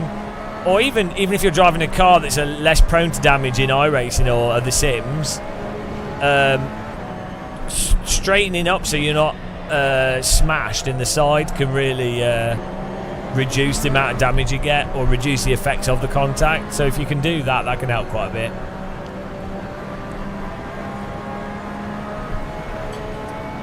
Often cars, it depends, like there's some cars where the rear diffuser sticks out and things, but there's a lot of cars where, especially in sims, in real life it's going to be crazy, I don't know how it works, but in a lot of sims there's a lot of the time, if you're hit square on in the back, it does less damage, and obviously won't just like bend your suspension in an arbitrary way, so it's less likely to be race ending damage.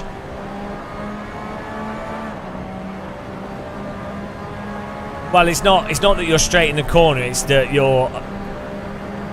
you could be turning into a corner and then you can straighten up a bit, or straighten up. So like this corner here is actually, there's a left going into it, so if you're like, oh, the car behind's locked up, they're going to hit you, you can just straighten up a little bit, so it's more of a straight on contact with the back.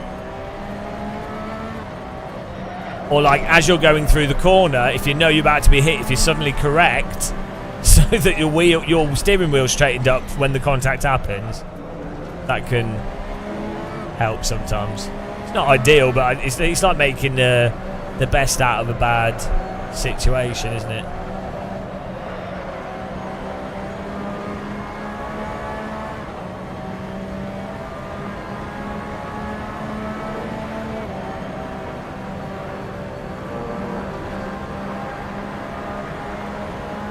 There is no defense. Oh yeah, coming off the brake. Yeah. Coming off the brake or getting on the accelerator, or yeah, doing that at the right time for sure. That can help.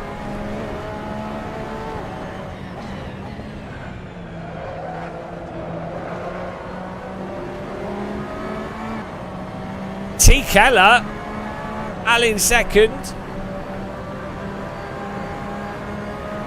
Amputee third, D. Osman fourth. We're in fifth. We're chooching along here.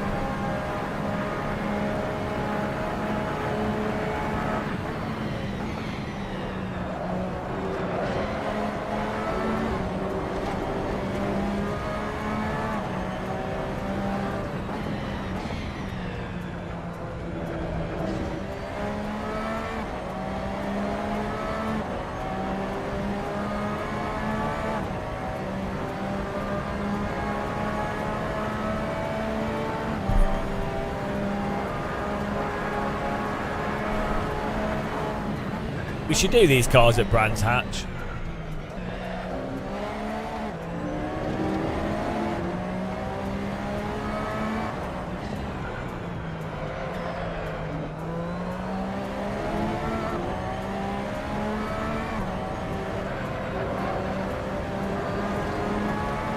Oh, someone's just gone off the road. That's such a common place to crash there. So you get knocked or you can't make the corner. It's just going off for ages.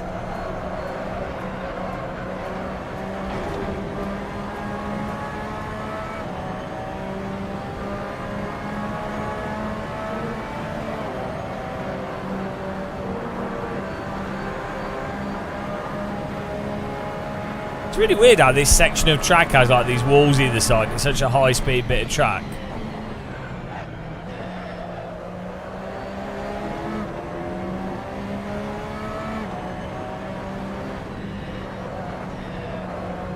I think it was punted, and so Mr. Amputee let him back through, I think. Good racing.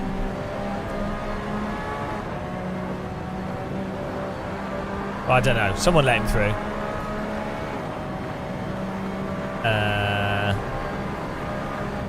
Nice one. T. Keller with the win. Alan second. Amputee third. Myself in fourth. Diazman fifth. O'Fox sixth. Mississippi seventh. Tropple eighth. Besties ninth. Pickis 10th. J Springs 11th. T. Kaluna Ninanen in 12th, ZXC 13, M. Fazari 14, Halo 15, Pasha GT 16, Moto Rosso 17.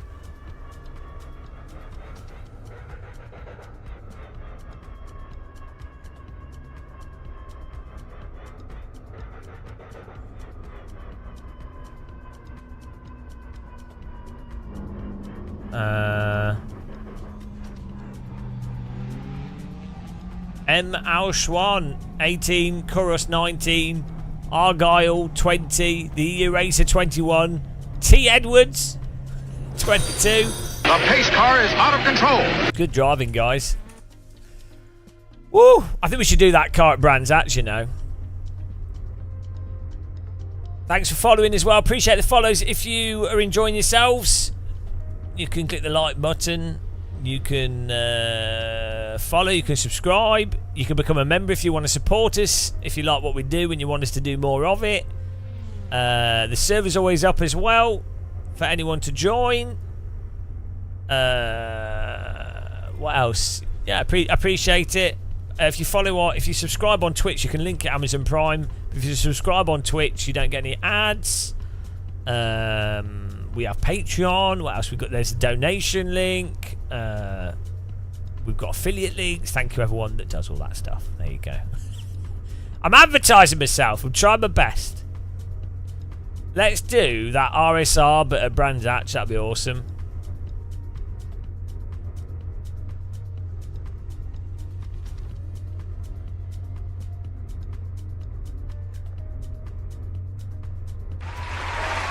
Yeah, good speech, good speech. Oh, I'm an idiot.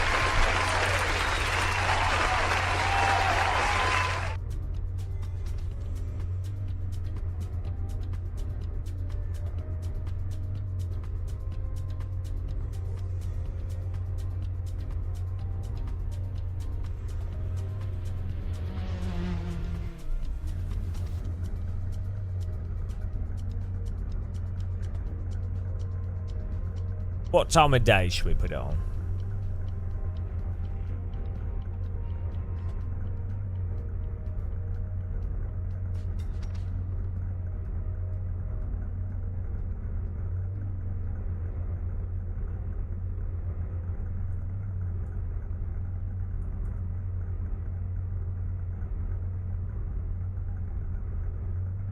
Night. That's not a time of day.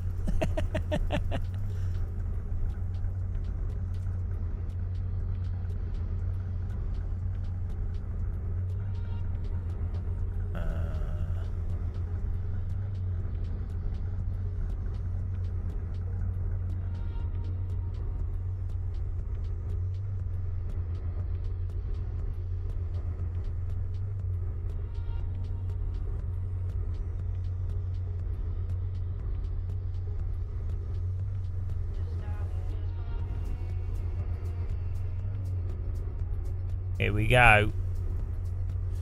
Servers up. What should be just restarting. Awesome.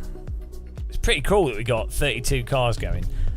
I'm not sure what's causing this weird frame thing. I don't think it's the app, but it's really inconsistent, and it seems to be when we just pass like some cars, and when we pass like 27 cars, as soon as we get past that number, then we get some like, it drops below 120.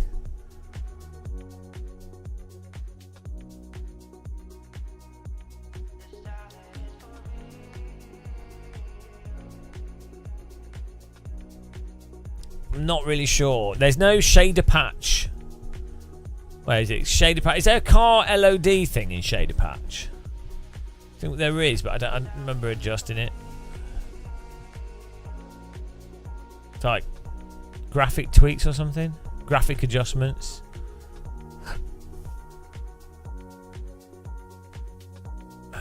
LOD settings.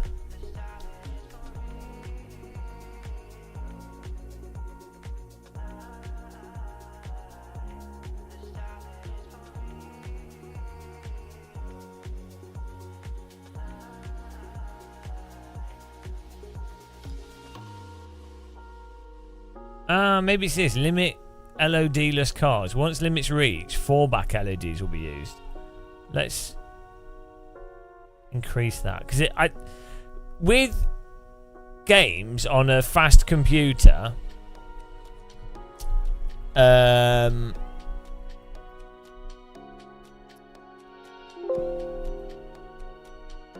noticed with this system, part of the issue is not the actual graphics being rendered. It's when you load and unload stuff is what causes frame timing issues. So weirdly, running higher graphics can actually be smoother because it's not having to unload and load things.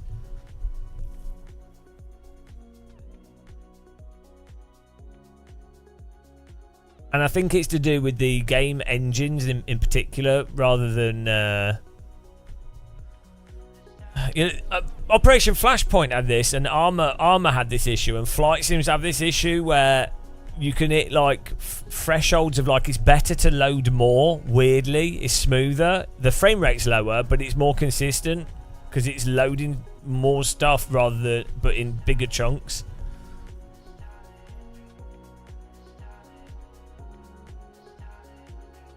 Right, we'll try this out.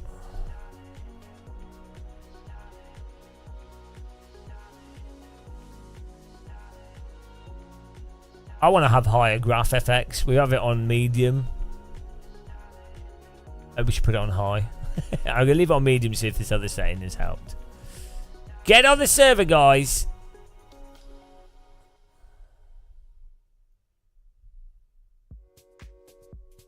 Beautiful.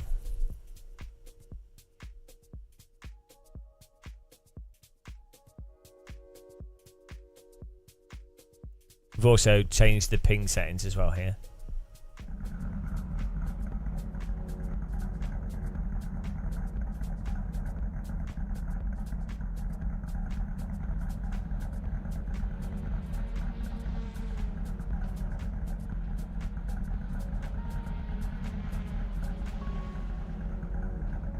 Nice.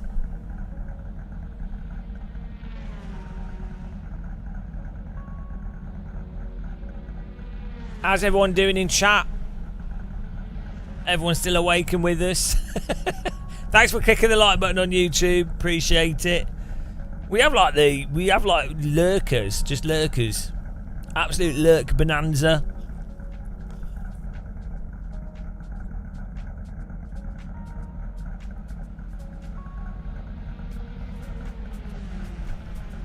Supposedly we have 80 viewers on YouTube and 70 on Twitch.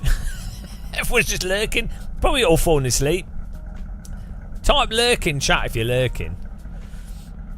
The world's biggest lurk. Imagine having like 150 people just there, not just watching. Imagine having 150 people just sat there staring at you, not even paying attention, but they're listening. 150 people just like listening.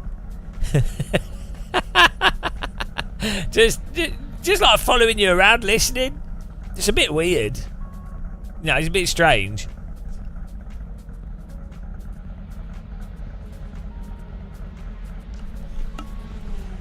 Yeah, it's white noise. Everyone likes the Game of Muscle white noise. I can help you.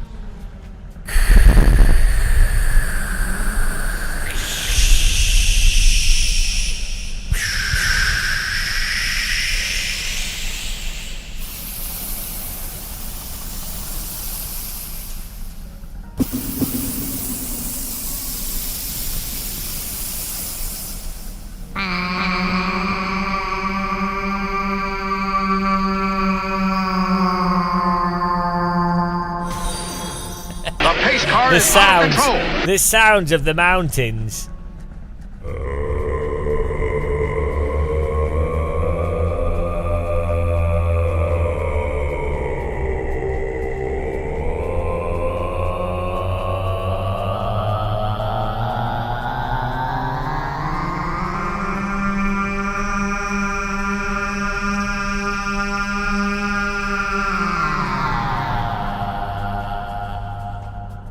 Does that help you relax?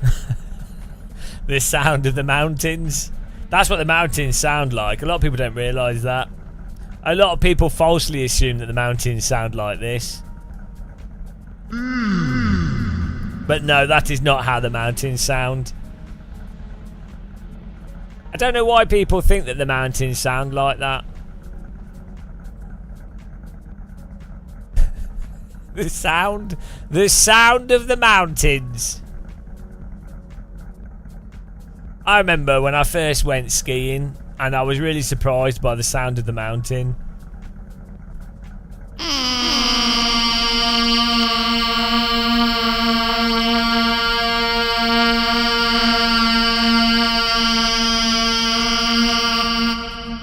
That was the sound of Mont Blanc. Of course, if you've ever been to the Himalayas, or if you, where's Everest? Like Kathmandu. If you've ever been to Everest, of course, you all know the sound of that mountain.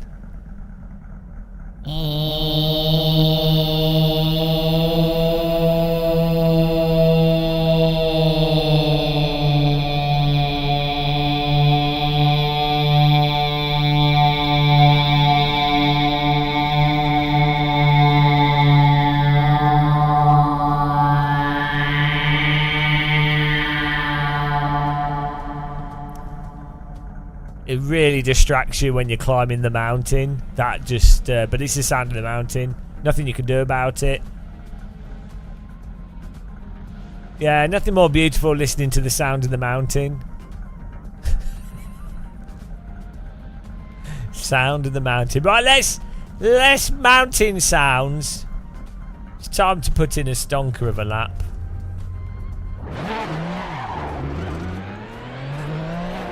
Get on the server if you think you can take us on.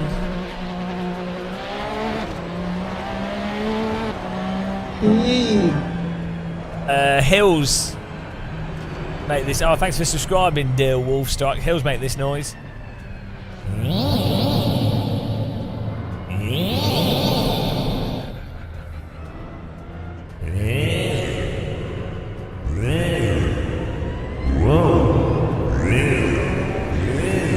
That's the sound of a hill.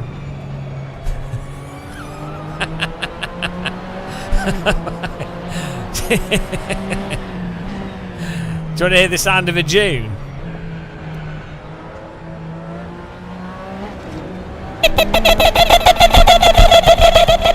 That's the sound of a dune. Very different. Thanks for subscribing. Very different to the sound of a hill. But that's how you know which is which.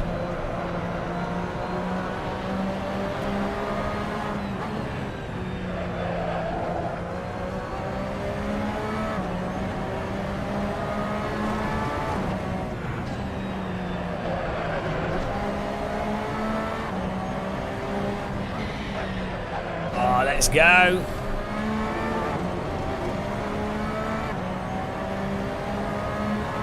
Juicy Tunes is back in. He's on the watch list. Juicy Tunes, I'm warning you. I'm warning you. You're on the watch list. You're very close. Well, he's very close to getting auto banned. But I know the banned command. The command for banned. So he's got to be very careful.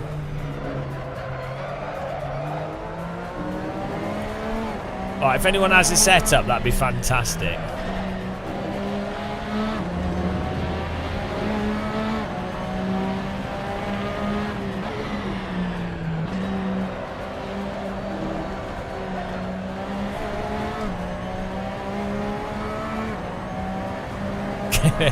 Hello, John Merrick. We went mad years ago.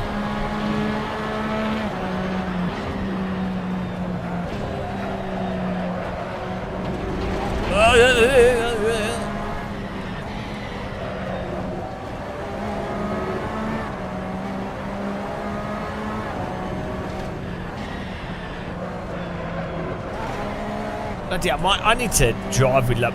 My hands can't take 10 hours of sim racing every day. Although weirdly, what's it called? Tendinitis, I think, was from the shifters being too stiff. My tendinitis is slowly getting better.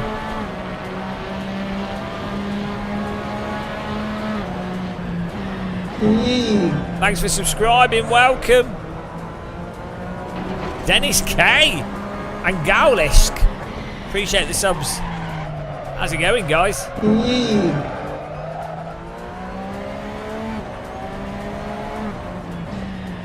I should make a video warning people about shifters being too stiff.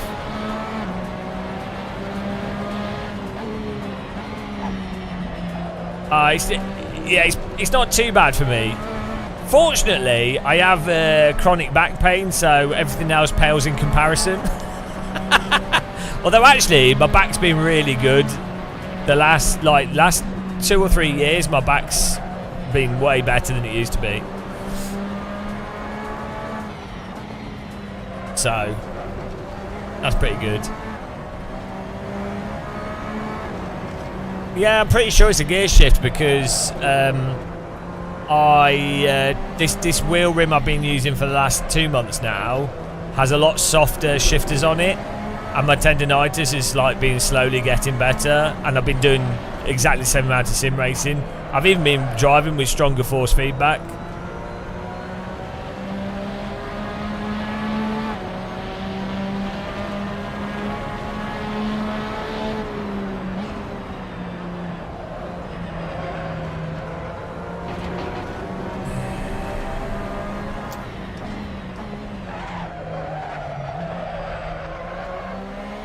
But yeah, I mean, I do, if I try and lift stuff with my left hand, my arm hurts pretty bad, but it's not too bad.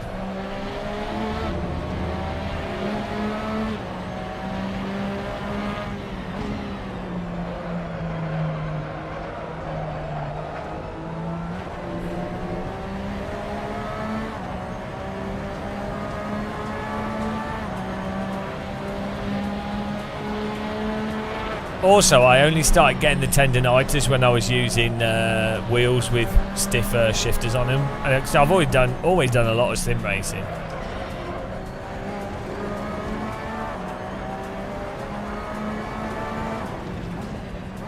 This afternoon, around 18 hour, 6 PM, we would tend to...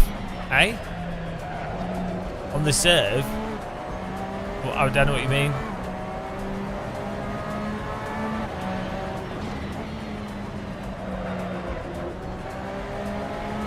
Man, Brands Hatch is so good.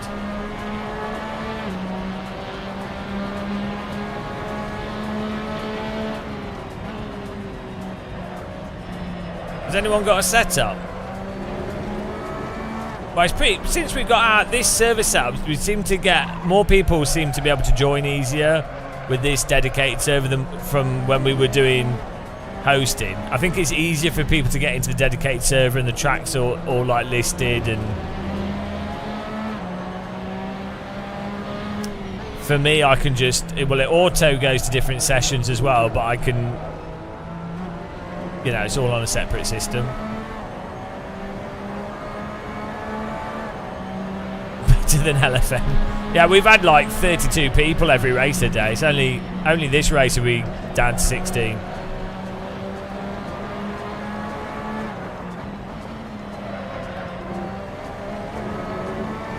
This is such a fantastic car, though. Like, this is what's funny. This is what ACC should be like, really, is what this is like. Driving this. This is still quite peaky, this car.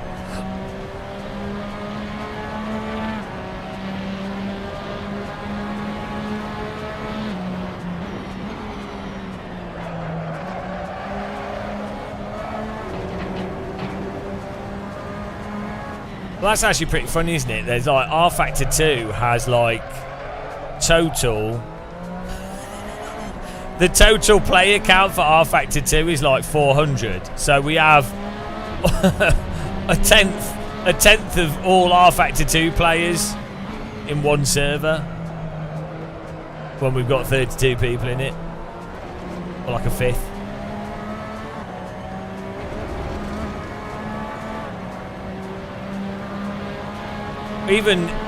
Even more compared to WRC. EA WRC has less. Yeah, less than R Factor 2. Less than yeah, it's really weird. The thing is, though, people only. I think a lot of it is people like, you know, they're in a race on a live stream. They know it's being moderated.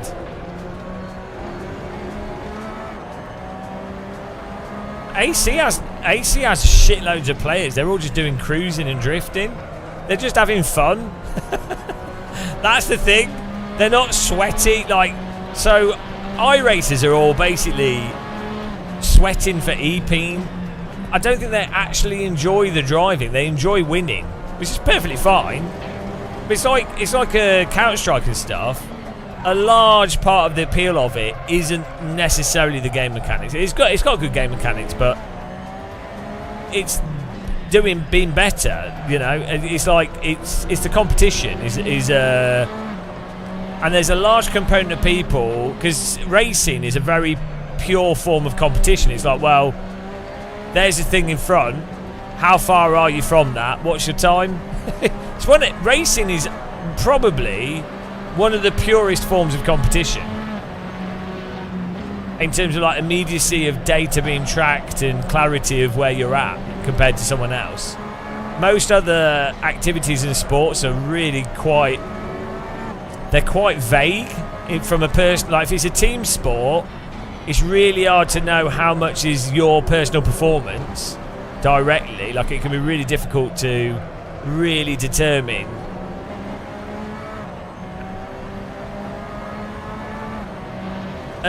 Well, it's not community in iRacing. There are communities in iRacing. That is a part of it, but that's not the biggest part of it. Like I'd say, most of the community stuff, like team games for sure, AC drift servers and stuff. There's a lot of that. There are communities so I'd say like you've got the streamer communities in like ACC, you know, like the streamers that do it, they have a community, so there's a community aspect to that.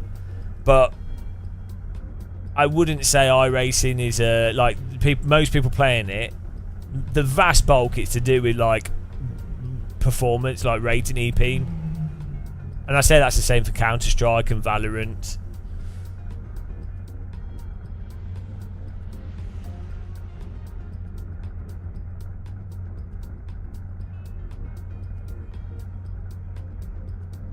Exactly. You should only play streams based off where they're listed in the Steam charts. Can you share, Mr. Amputee? Can you share the setup, please?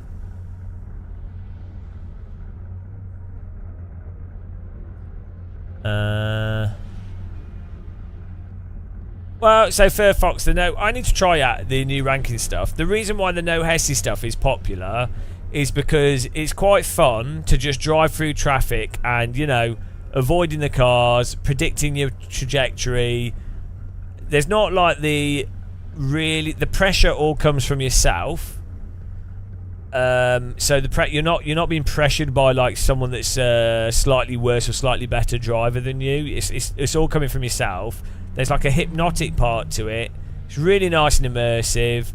The graphics and tracks look really nice. It's also a fantasy thing of speeding on a real road. You know, something you can't really do, but it's something you'd quite like to do. I mean, I think most people would like to be able to speed, like drive recklessly with no consequences. Would be really fun. So it's all a mixture of that. Oh, it's just driving in traffic. It's just it's not about pure simulation necessarily. It's just basically it's an avoider game. So avoider games are purely you have objects and you're controlling an object and you have to avoid those objects. It's a sort of base game mechanic, and it's effective. That's what it is, but within the context of cars, car brands, real world motorways, a bit of simulation. It makes sense. Like if you look at something like No Hesi from a pure game design perspective, it makes really strong logical sense for it to be popular.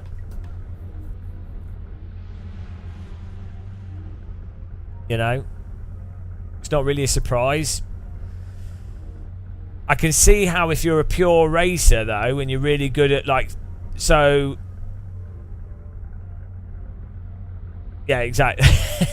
So the thing is, most people driving simulated cars, the vast majority, probably over 70%, 80% of them, don't understand apexing properly, trail braking properly, driving from the force feedback, balancing actually at the limit, car placement and racecraft and strategy in a race. Most people doing driving games don't know about that at all. Absolutely no knowledge of it. So when you've got No Hesi, which and road driving, you're not really ever absolutely driving at the limit of grip and balancing the car through the same corners and trying to refine that. And they don't miss that because they don't really know about it, or they do know about it and they're just doing that other thing. But do you know what I mean? Share the setup, whoever's winning, please.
I think the stuff that's in Aces, those type of things have always existed.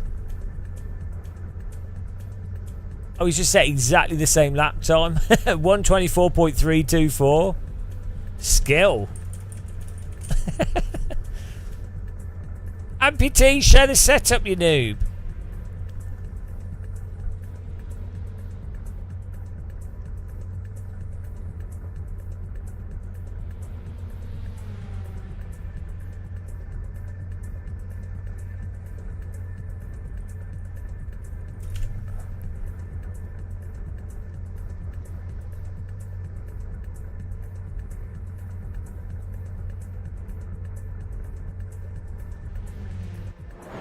He's doing laps. He's driving. Adam MR. Oh, there you go. Thank you, Adam. That'll do. Please, within pace.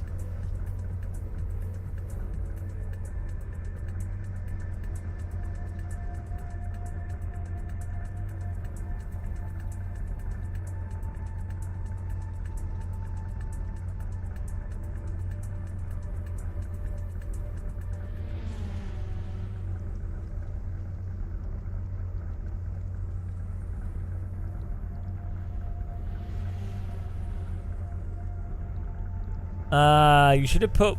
Why didn't you put sun cream on? You really shouldn't get burnt. It's really bad. Why would you wear hats? I hate getting sunburnt. Also, the ozone in certain places is thinner than it used to be. It's not easy to get sunburnt.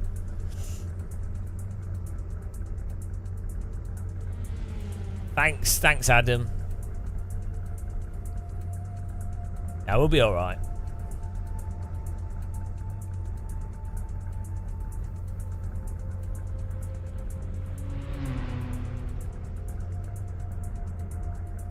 You could put a terrible setup on, but it'd just be annoying.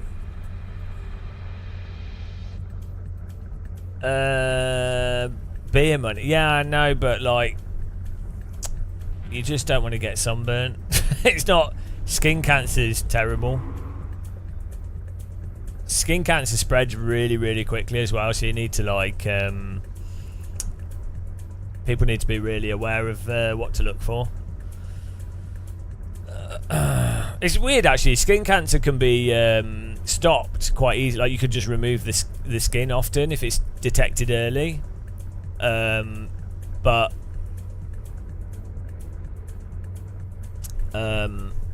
it has to be detected early. But it spreads well quick. Skin cancer is weird. It's like one of the. It's such a preventable form of cancer, but so many people get it. I think things like New Zealand and Australia are particularly bad because it's a lot of the time the climate is the same as the UK in New Zealand and Australia, or seems very similar, but they have, I think there's a lot less, they have a higher UV rating typically.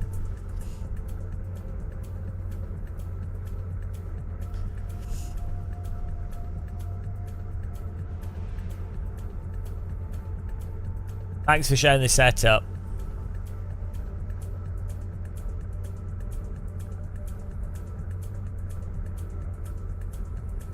Yeah, less ozone.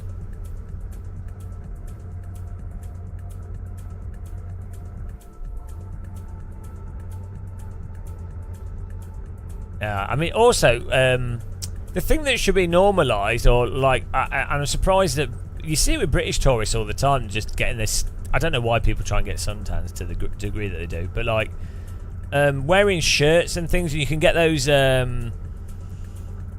You can get those like sports shirts. Is Juicy Tunes crashing people again? Right, you're kicked.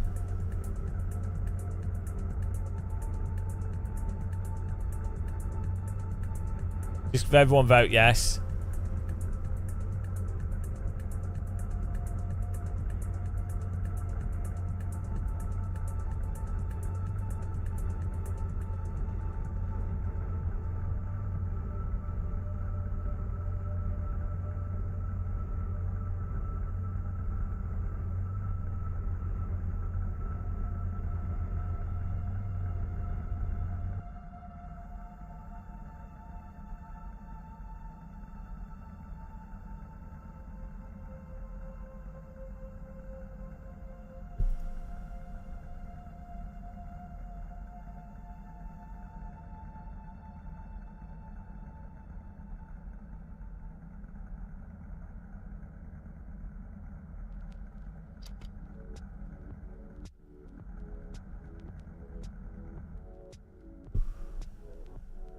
Ah! Okay, we're going. I thought I missed the start then.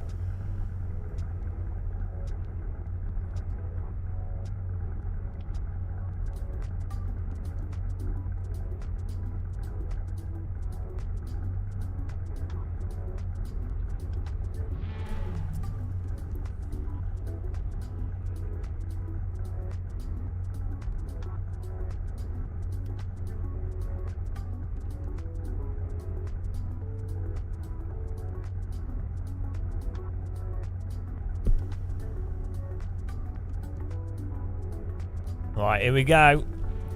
Here we go, guys. Porsche RSR at Brands Hatch. Game of Muscle subs. go. 15 minutes.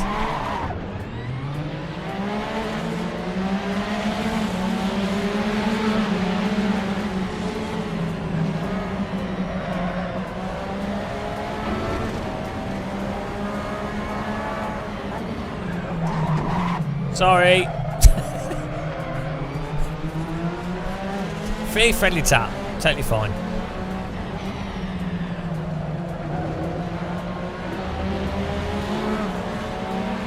Really good little, thought I'd give him a little bump draft through the corner. What a guy that I am.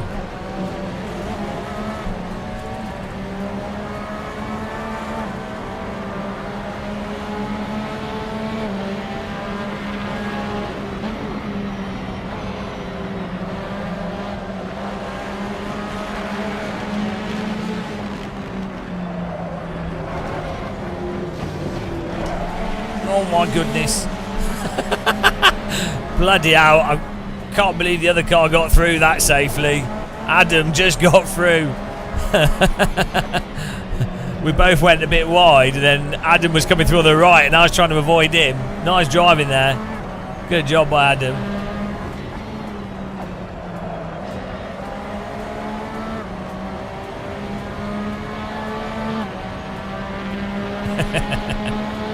Let's go.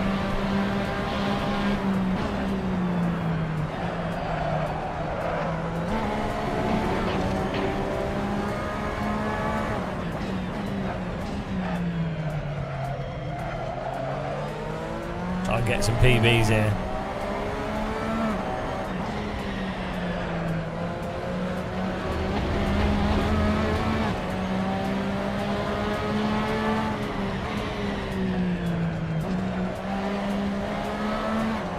Gonna come back for Adam.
Oh, look at the cars coming down the hill. That is cool.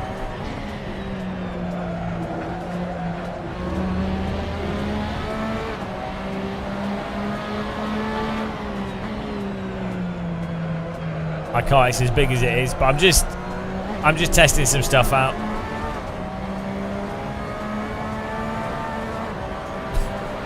I'm just testing some things out with this.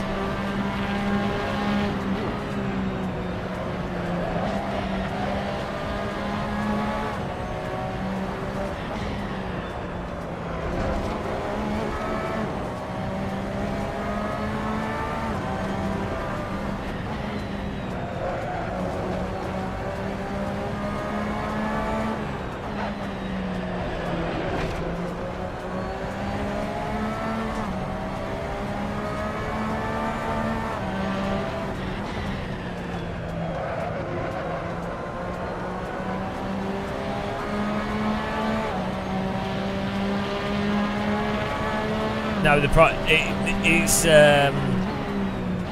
been it for me to be able to see it whilst I'm driving and to be able to glance at it to call out names. It's as much for me whilst talking and driving. Yeah, put it right in the middle of the screen.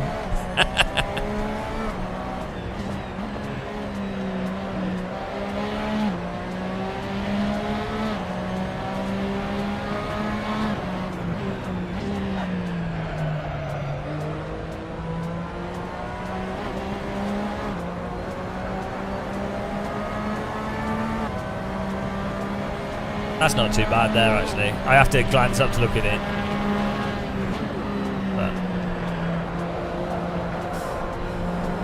But let's see if I think I might have fixed the.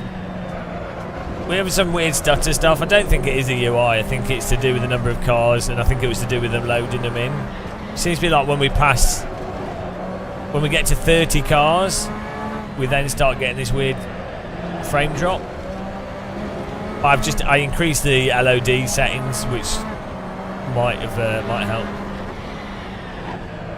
Which would explain why certain cars were doing it.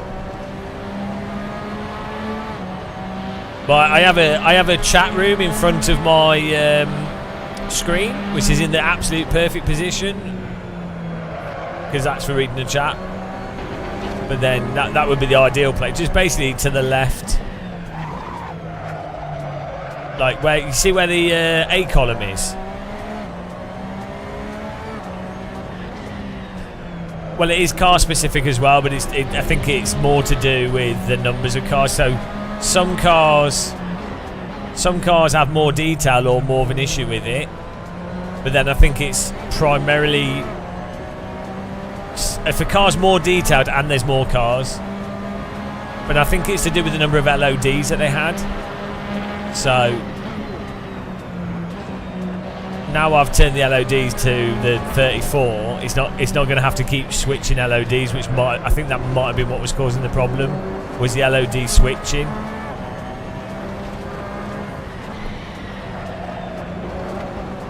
Oh, we're catching Adam. This is such a great car track combo, this.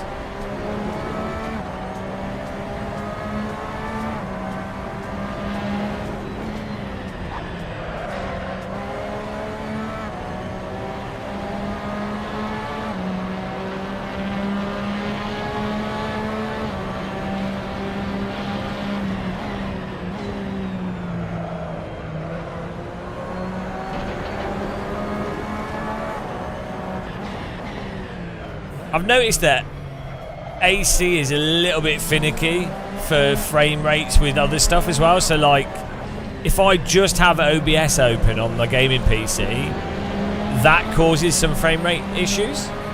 Just it being open, it's not even it recording, it's just it being open. It's really weird. No other game does that. And then the opposite is, oh, you might be right, it could be liveries, yeah. But it'd be weird for that to do that, but still, it could be. The opposite is Microsoft Flight Sim, which plays fine with OBS recording and stuff, but then OBS runs slowly. When Microsoft Flight Sim's open, it's really weird. I've not been able to find a fix for that. I made a comment on the last video we did with Microsoft Flight Sim. I was like, oh, it's sorry about the stutter, and a bunch of other people were like, yeah. CSP actually improved the frame rate. That MKK improved frame rate time. It's AC.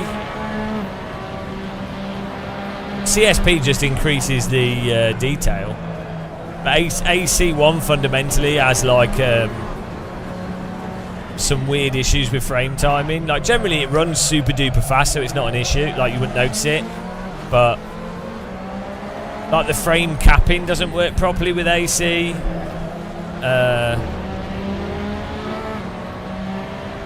It's just finicky for frame timing, and then stuff in the game causing frame time issues.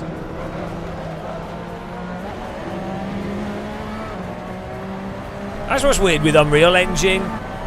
Unreal Engine runs like shit, but especially in DirectX 12 mode, Unreal Engine's frame timing is amazing. Like, it's incredible.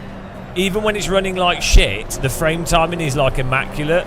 I'm not talking about when it's loading shaders and stuff, but like when you're just playing and it's not loading shaders or objects in a game, you know what I mean? It like is so consistent, even when your frame rate goes low. So I think it might be I'd imagine if these new engines from like the Project Cars guys And next Kunos, if they use DirectX 12, that should really help.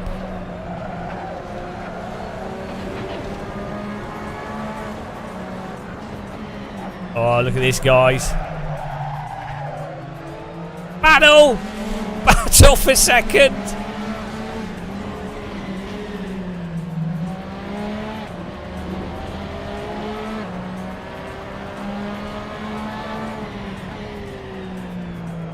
Yeah, Unreal's just so weird. It's just such a shame that the whole deferred rendering thing is terrible. And like the whole point of doing deferred rendering is a compromise that with deferred rendering you can do far more advanced lighting, have way more light sources, way more real-time lighting, way more advanced shadows, a whole bunch of stuff, right? But the compromise is that everything is really blurry. So surely that's not a valid compromise. I mean, I guess the whole thinking was, oh, DLSS will come about. It never did really. Oh, temporal AA will be fine. It's like, well, it is. I guess it is on console games, but not on PC stuff, and not on high motion games.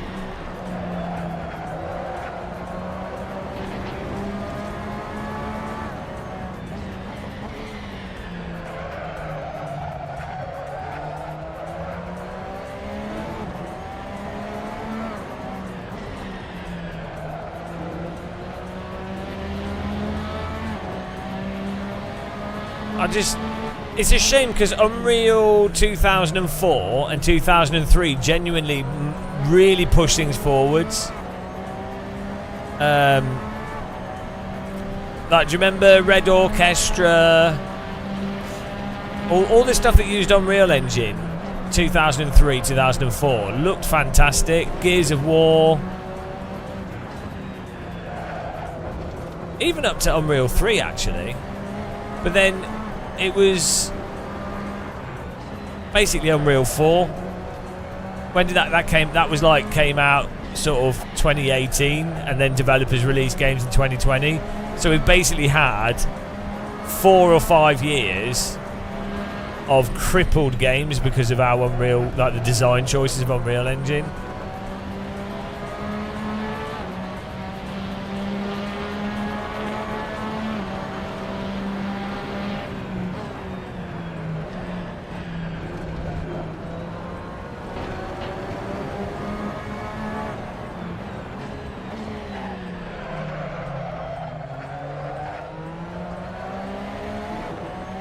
Yeah, I know, you keep going on about bloody Ace Combat 7.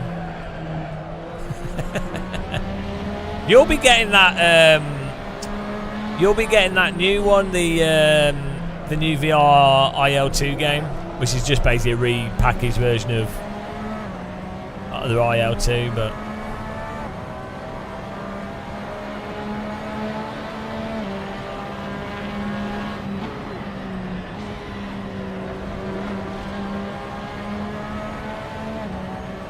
don't these graphics look fantastic though?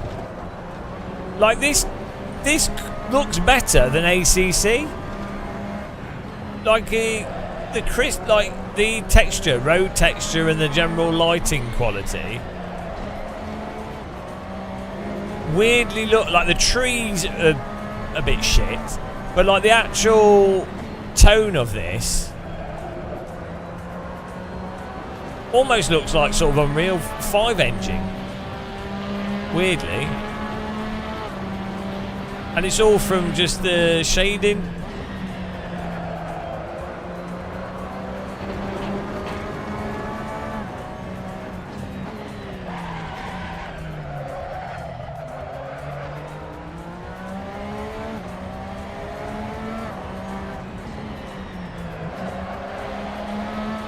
Oh, we're getting second from this.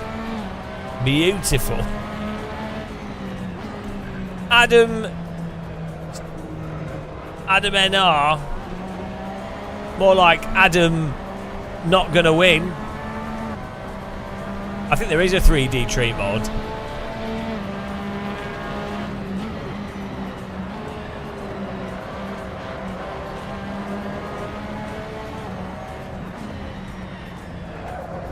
Woo!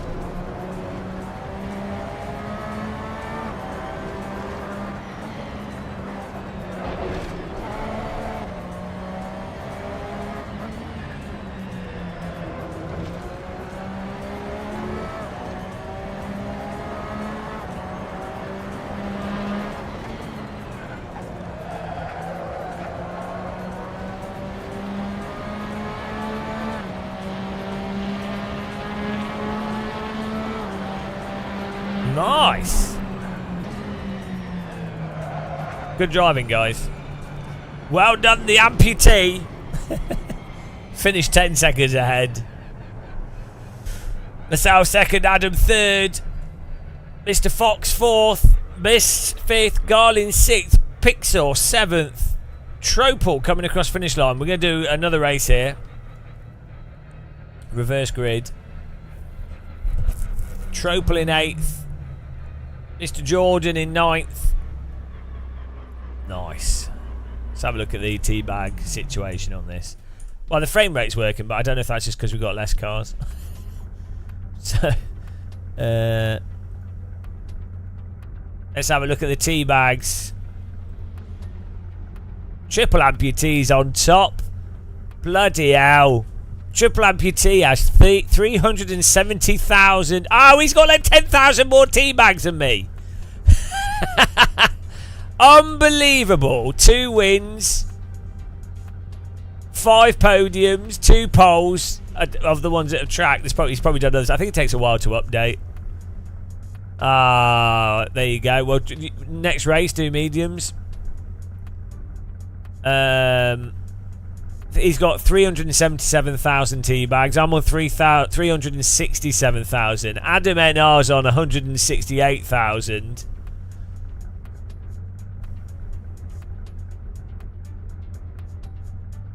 I know, Shumi. Well, you know. Where's your kindness, teabags? No, you just got teabagged. That's the... I still haven't got a win yet, apparently. Oh, hang on. Crash per 100 metres. Triple amputees on 8.2. I know, credit per 100 metres. Sorry. He's on 8.2. I'm on 5.9 per 100 kilometres. Bloody hell. It's crash per 100. There is a crash per 100. But that's not in this. No, it's credit per 100.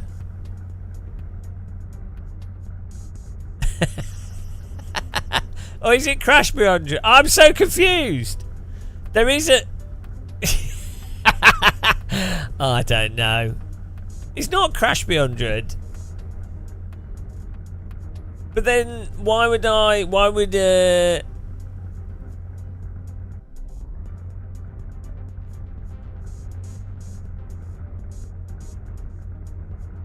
Oh, I guess well, yeah, no, we are really low, so that would make sense. Okay.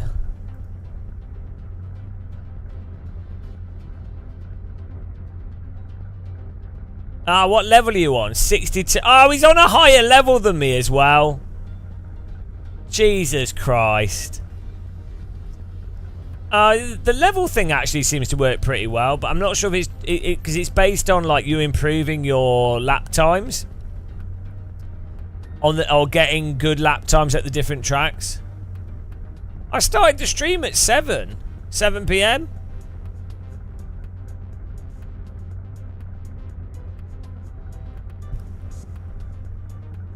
Right. Race 2, here we go.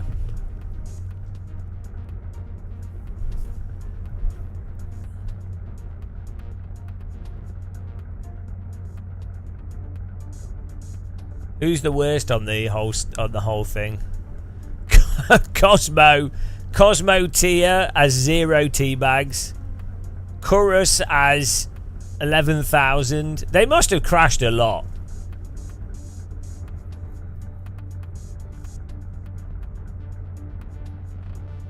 Gimmy's on 26.26. Yeah.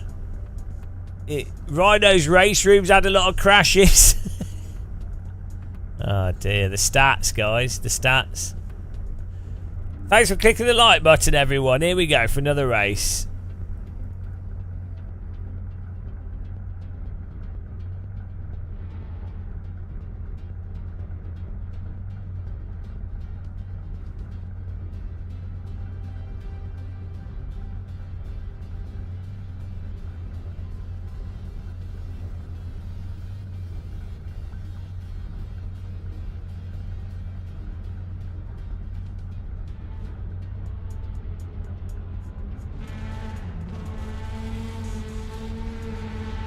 Here we go. Brands Hatch, Porsche RSR. 15 minutes, go.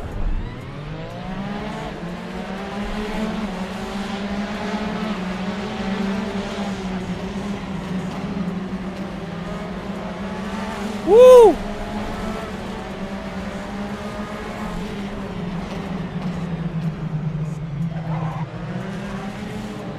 Look at this. Bit of argy-bargy, but everyone through so far.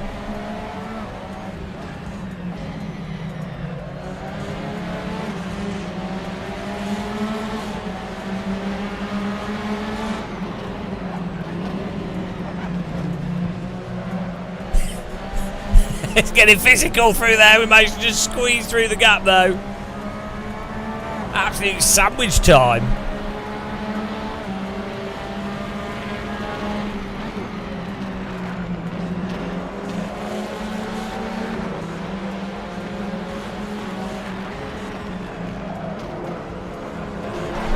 Ah, car in front's braking. Don't brake there. Ping pong together. Somehow we all got through that. Oh dear, M Wheeler causing a raucous. Oh, I'm trapped behind him.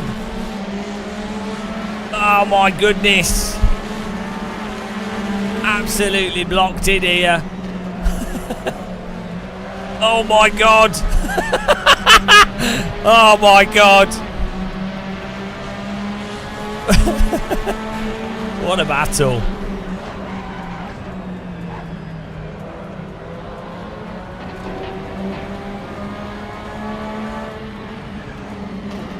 What a tussle to get up here. Fantastic racing though, really good close stuff.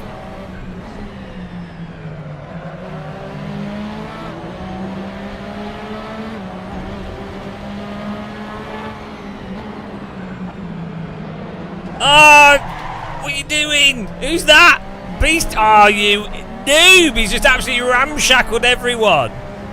Oh my goodness, we managed to get away with that. We're still in it. Don't stick your nose on the inside of corners. Why do people do it all the time? You're never gonna get. You can't do a move on a place where you're never gonna come out in front. Don't stick your nose in a situation where you, even if the best thing ever happens, you're still not gonna come out in front of the car in front. It's just a recipe for wrecking everyone and yourself. We've still got 12 minutes here, it's fine. We managed to recover. Norton disc drive it there. Now we've got to just get up with these guys. Car's got a big hole in the side of it.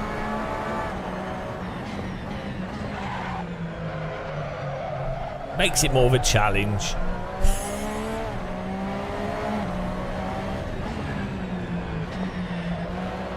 What is going on? People's driving into each other. Freebies! Wow, Pixar's driving away here. He's not had to concern himself with people driving into him at a right angle.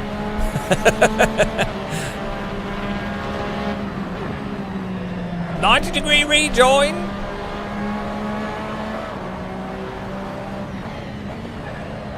Come on. Still 11 minutes to go here.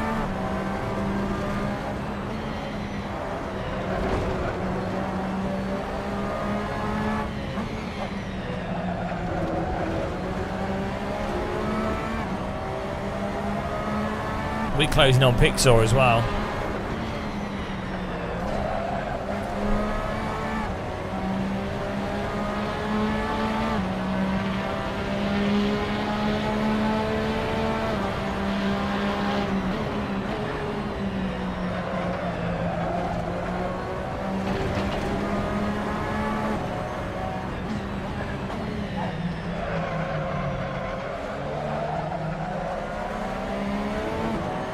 We are catching Pixar.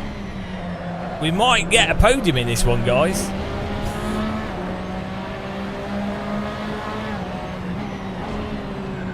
We got a penalty there.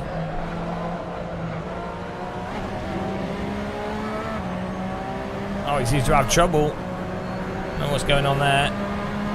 Well, I think the win might be on the cards. Could be our first ever Game of Muscle ranked server win.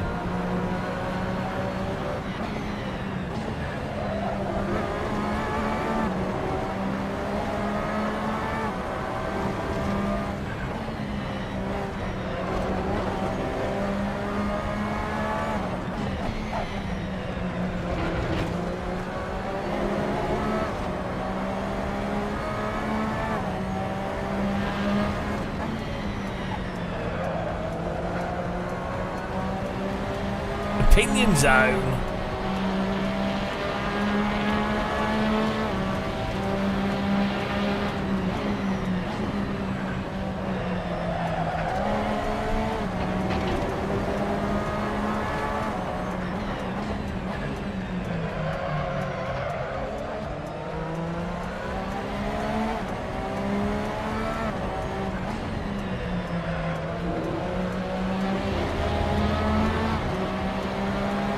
Minutes.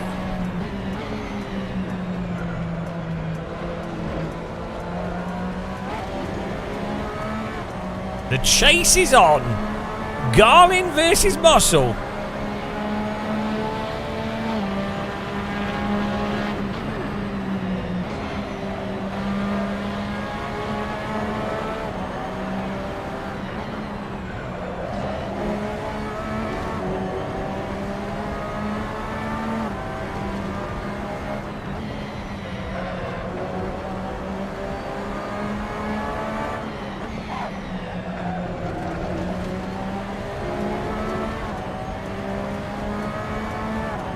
Boil the kettle.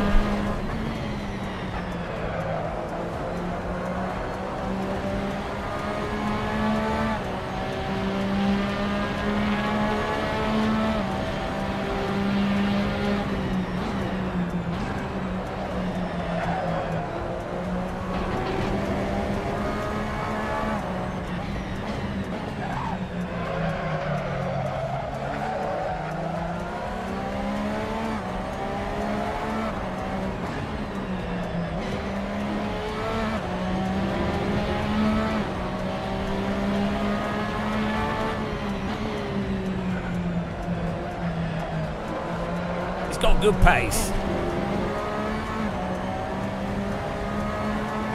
Yeah, he probably had a technical issue.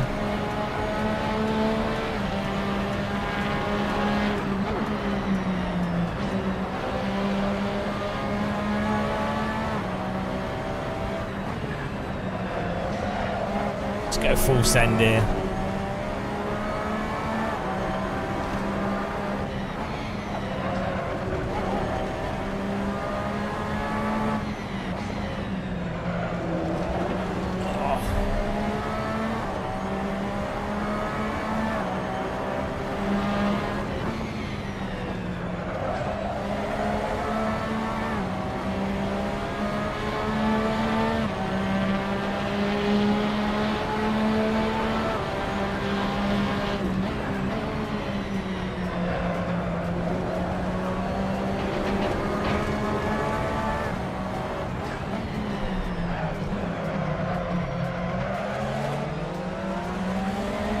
Woo!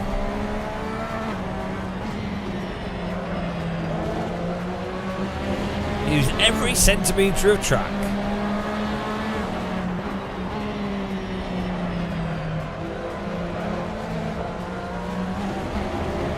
And a little bit more.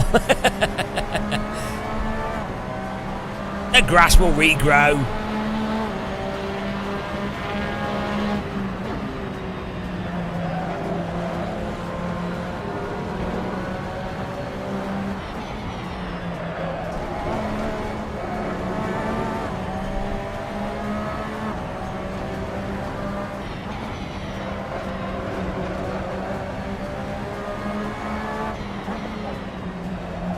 Oh, come on.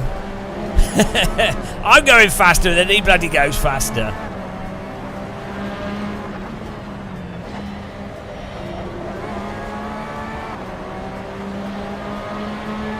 I'm his caravan at the moment.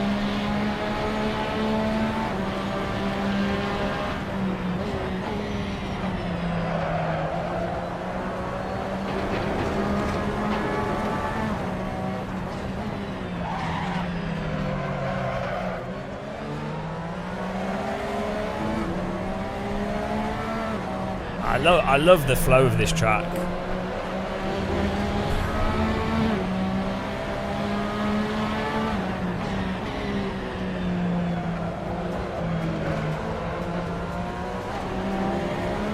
Come on! I need more suck! 4 minutes to go.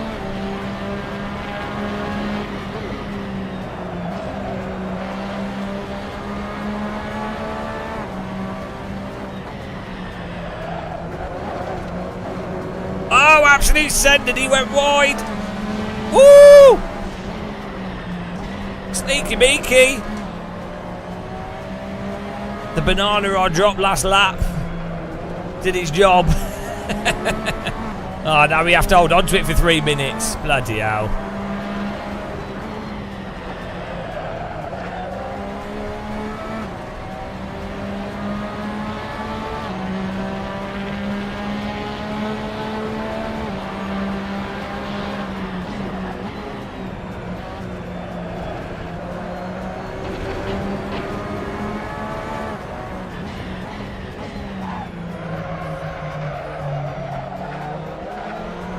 Oh, he's right on our tail.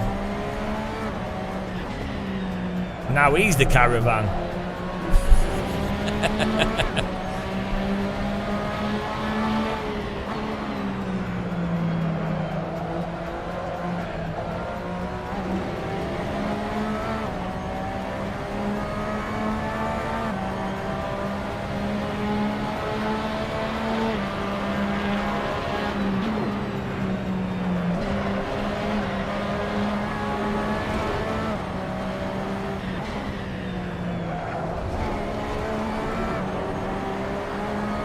Run away!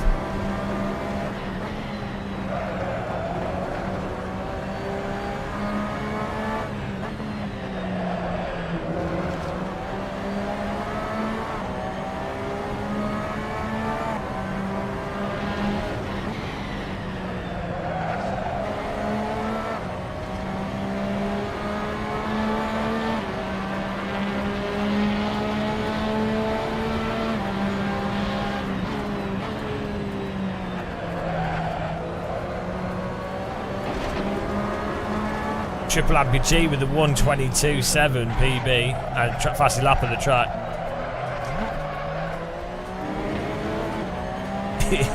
he'll probably catch us before the last lap, or next lap I think is the last lap. He is closing in actually, I can see him in the mirror, bloody hell. He's setting filthy lap times.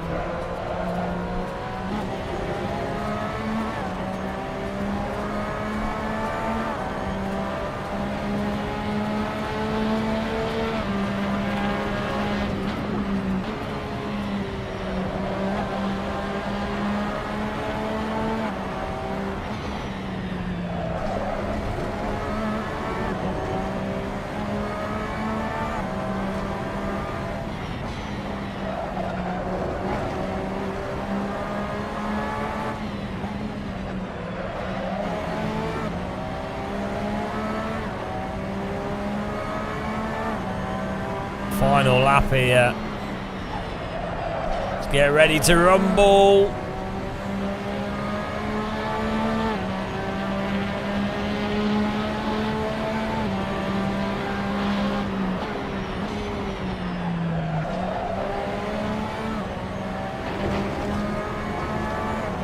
Oh, he's lost it. He's dead. He's dead. He's gone. What happened there? He just went straight into the wall. Oh my goodness.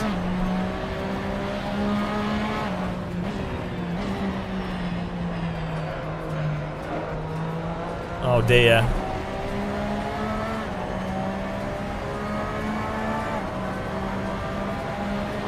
Wow.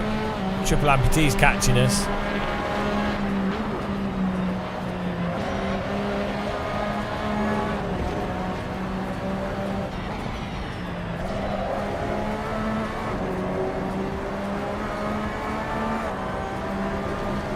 I'm telling you, dropping bananas out your window is a well good strategy. Just bring it home, nice and steady. Beautiful. What a drive. Textbook drive. What can I say? Absolute beaut. Ah, there we go. First for me, Triple Amputee second, Gimme third, Uh-oh Fox fourth, Mr. Jordan in fifth, Tropple sixth, Mr. Garlin has died, the Eraser in eighth, and Wheeler ninth. Good driving, guys. That was a good drive. Good track. I think we should do some F2004. That was good. That was good driving. We'll let everyone finish. I know you're not gonna, yeah. Brands Action Donington, it's not. Nobody's ever really coming close. Really. Oh, we need to add Donington actually to the server. The Donington, the right-hander classic corners. They're good tracks when you want to work out your left arm. Look at that. Hang on, where does this put us for T-bags? That could be a big win on the T-bag scale.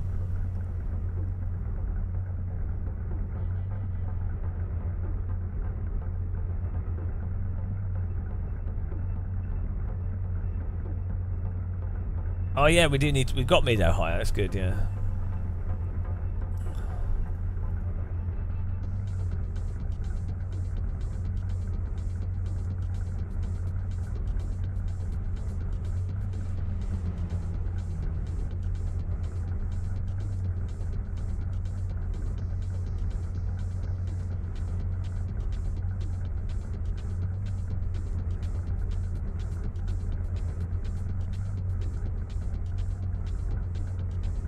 Oh no, it doesn't accept it when I win. It just gives me podiums. Oh well, maybe I'll update it, I don't know. Maybe admins aren't allowed to win. It's rigged.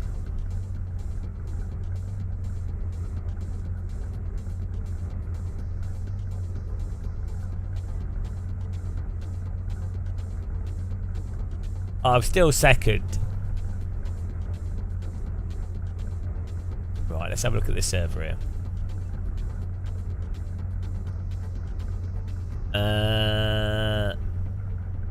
Should we do... What should we do?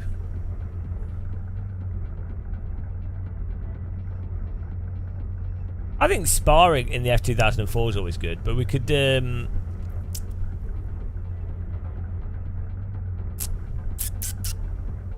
yeah, but there'll be a quali.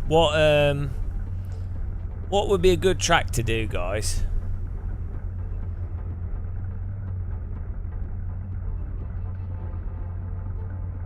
Maybe like a vintage car.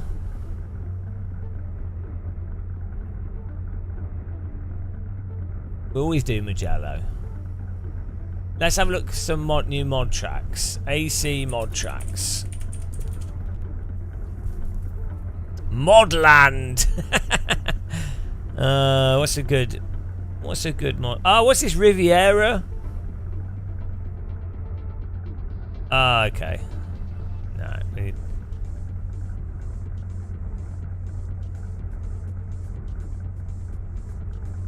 I don't like Hungary.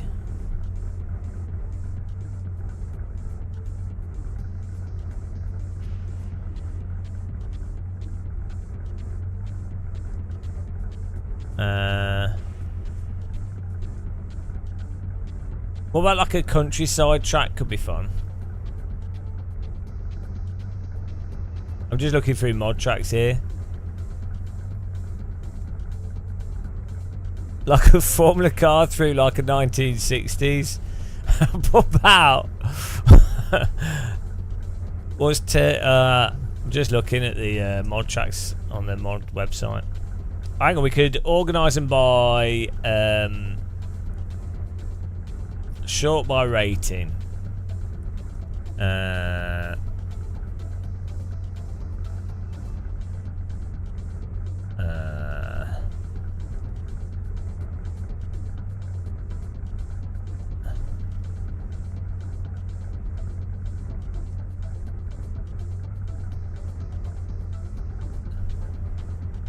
There's a lot of rally tracks popping up for AC now. Yeah, they don't have enough. They don't have pit boxes though. It would be fun to drive like a Formula car on a rally track if it had pit boxes.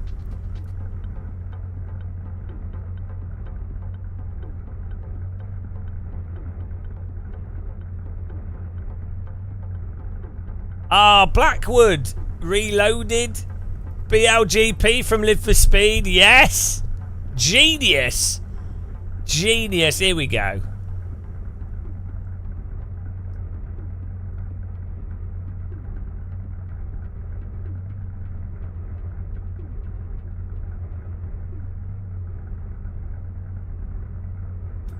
BLGP with F2004.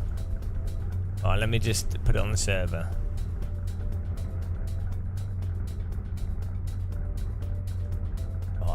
Just set this up. Nothing's too small for F2004. Don't be ridiculous. I think you're being silly. Ah, WinRAR, your free trial period has ended. Yeah, 25 years ago. WinRAR. Your free trial period has ended. It ended in 2003. It ended in 2002. Oh dear. 20 years. 20 years. Oh, 20 years. 2 decades. 2 decades of free trial period. With a t-shirt. I want a WinRAR t-shirt that says WinRAR, your free trial period has ended. Oh, that's hilarious. Alright, let me just put this track in the sim. I know 7-Zip's better, but I have WinRAR installed as well for shits and giggles. I have it installed purely to laugh at that. Oh dear, it's so dumb.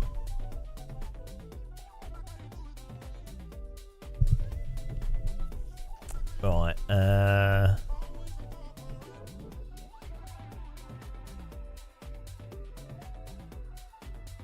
okay, I've just got to put the track in AC. So give me a second.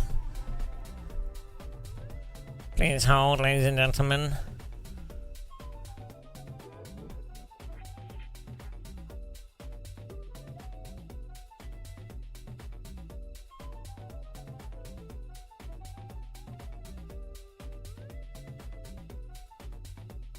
Right, so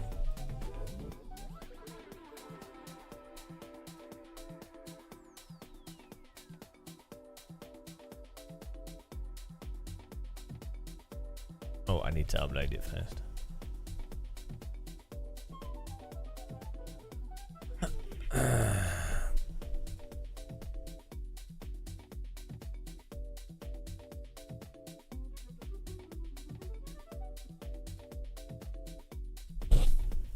Beautiful.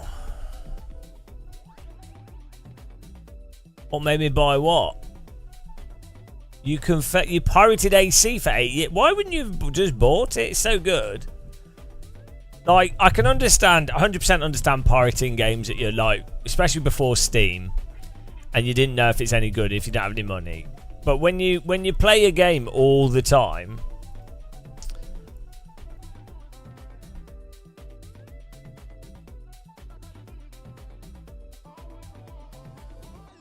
okay, we go. Let me get this set up. BLGP Blackwood Reloaded. Why has it got a question mark here? Don't know what's going on. What car? We could. What car do we do on this?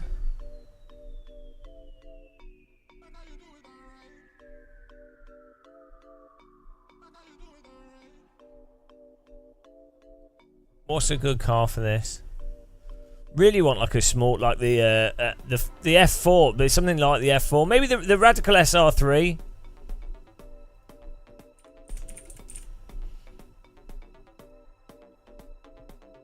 The Radical SR3. I need to install that car as well.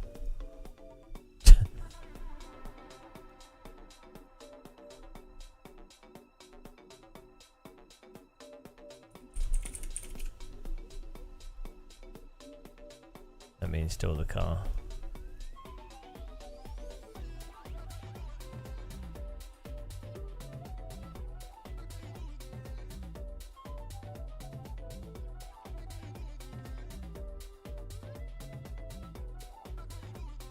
Oh, what's it called? URD Radical.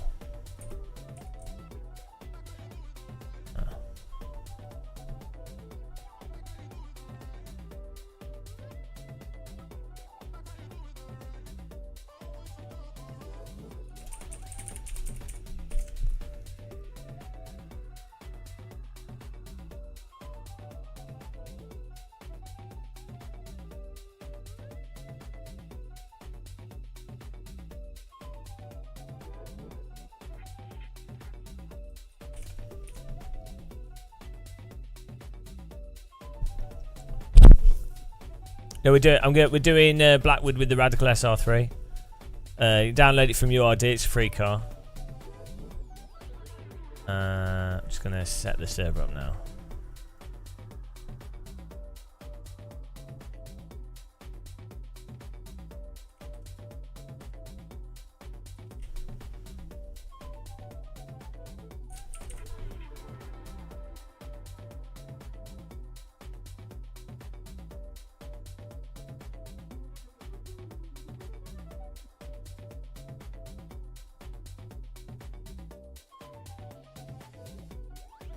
I wish someone ported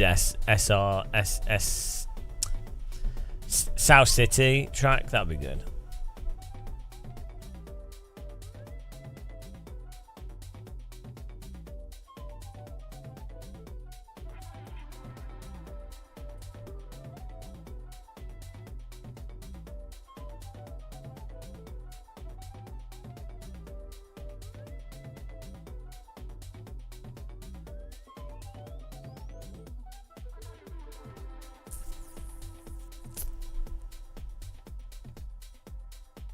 Okay, this should work.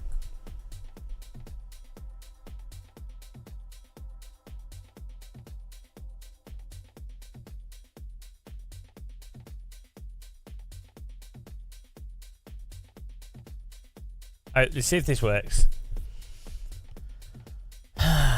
Should do. The server's just starting.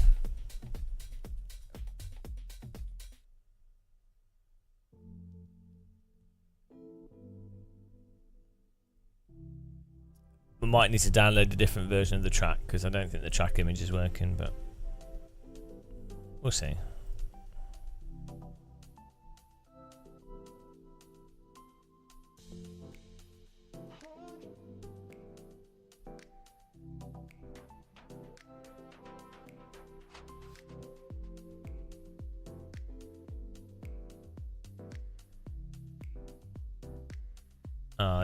The track's messed up.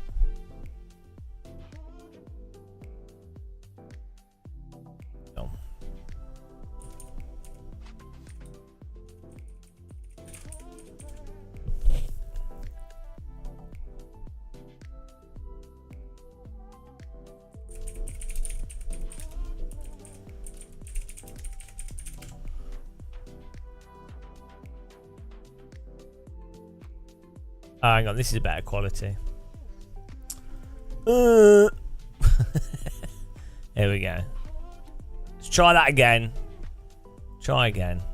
Delete this.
Yeah, that's that. I'm just getting that one.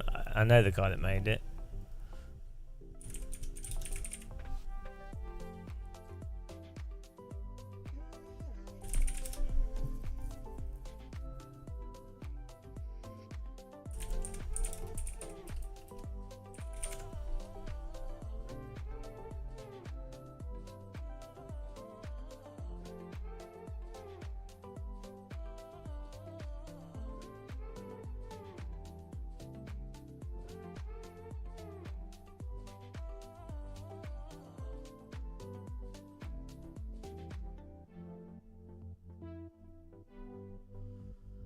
Almost there. Just had to get the correct thing. There we go. That should work. Alright, only has 18 pit boxes, but I think we'll be alright.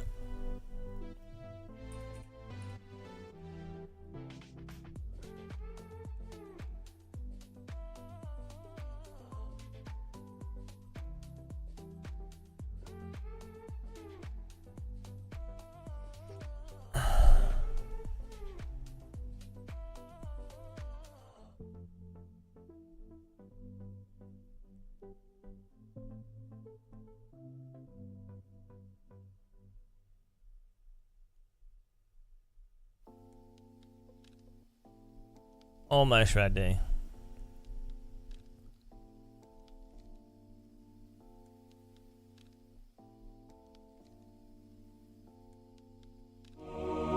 Oh, blessed be evil beads. Thank you very much.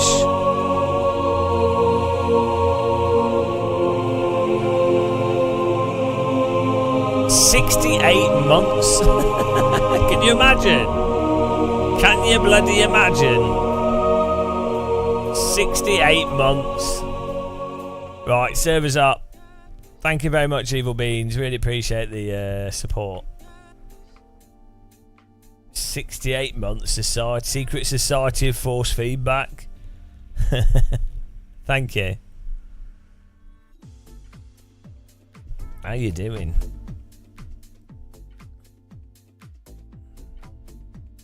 Right, it's just loading. It's just loading. Give it a minute.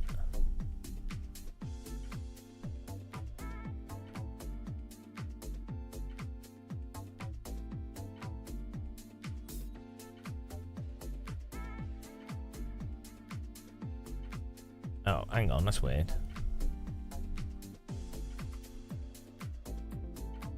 Why does it say track missing when it's not?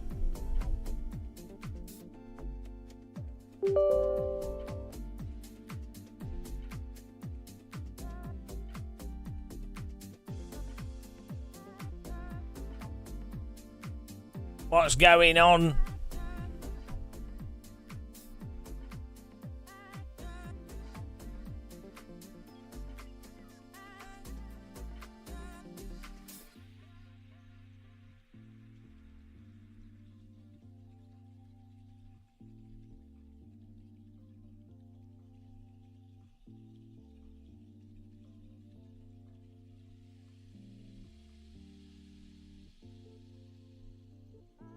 Are you guys getting into the server? Why does it say track mission missing for me?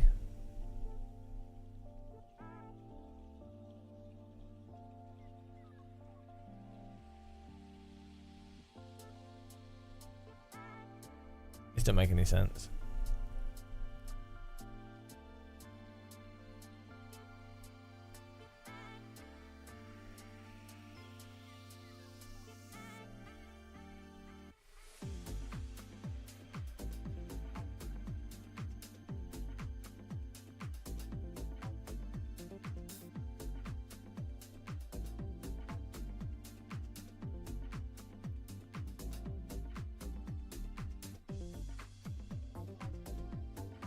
Yeah, no, this don't make any sense.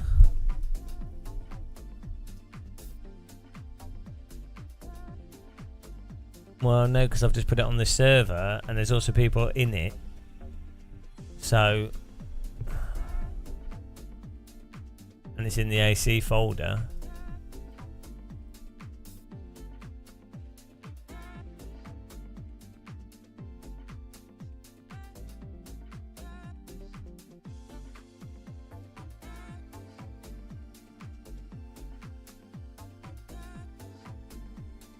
Yeah, I uploaded a different one.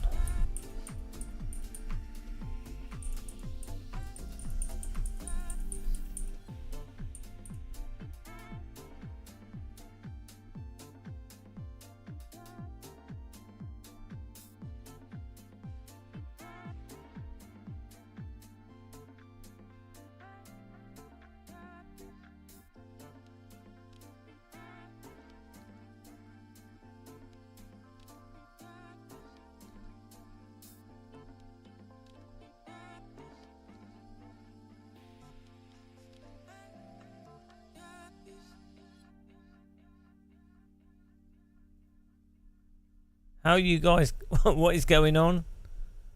Right, let's delete it fully. Then restart. You guys getting in the server, so it's working for you guys.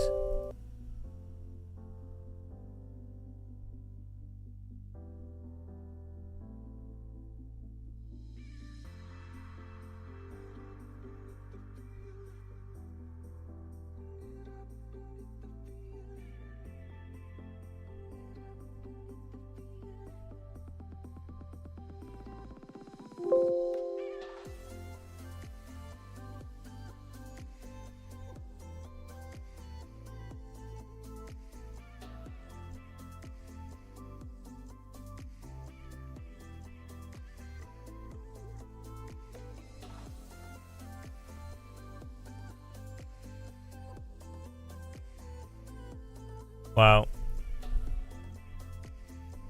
This don't make any sense. How are you guys in it? How? Why is it working for you guys but not for me?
This doesn't make any sense. I've uploaded the file to the server from my Assetto Corsa folder.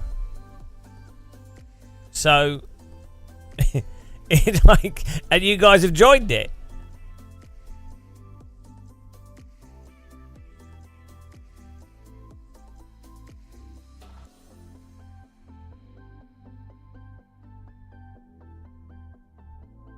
And I can join it. It's installed on my computer. I can join it in single player, but I can't join the online version.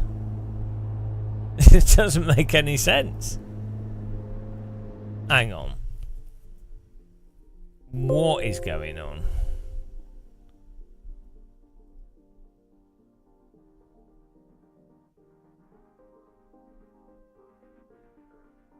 I don't know what I can do to fix this.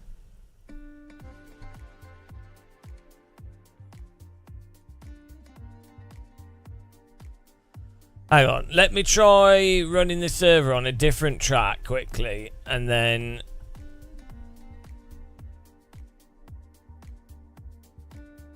restarting it.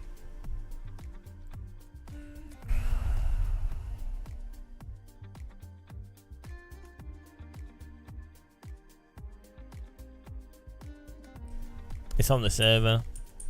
It's on race department.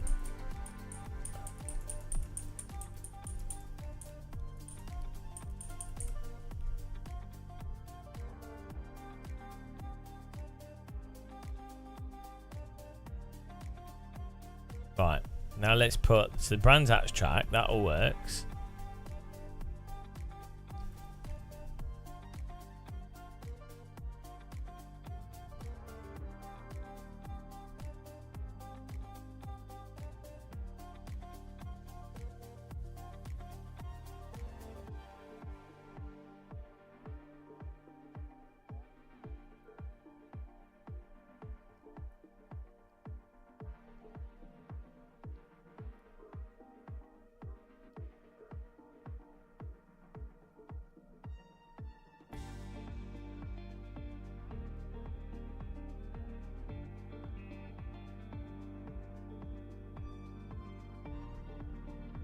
No. I mean, I don't know what to do. How are other people able to get on it? It doesn't make any sense. I'm gonna have to delete the track from the server. Maybe try reinstalling it.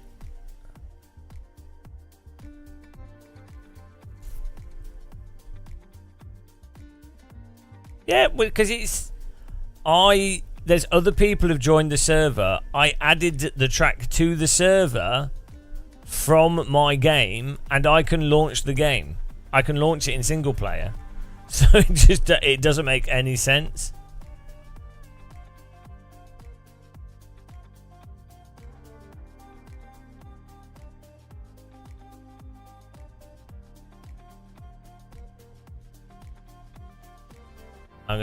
I'm gonna add it back.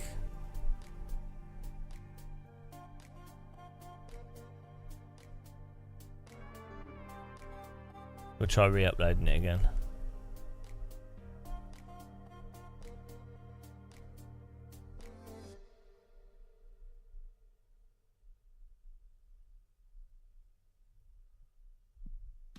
I know it doesn't make any sense.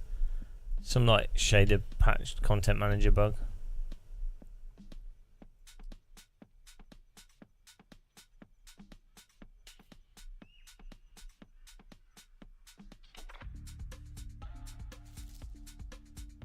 Right, let's try again.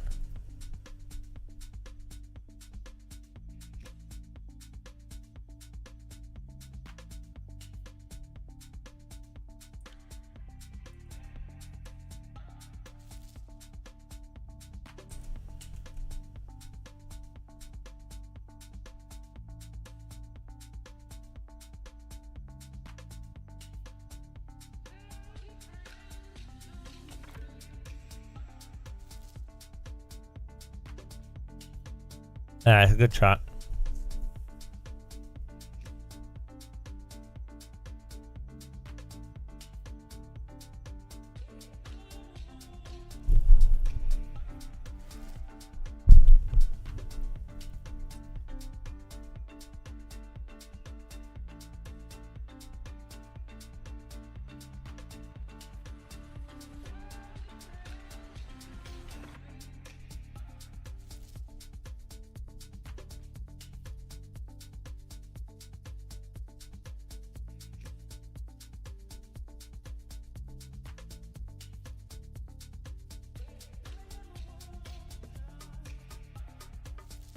Well, hang on, this is installed a different version again. Right, whatever's going on here, I do not know. But this has 32 pit boxes, so... Okay. There must be some weird shit happening.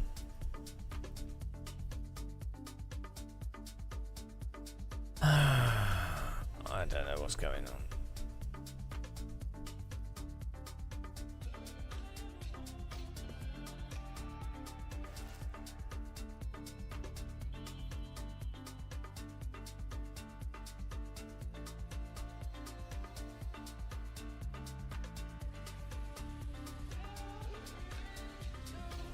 Here we go.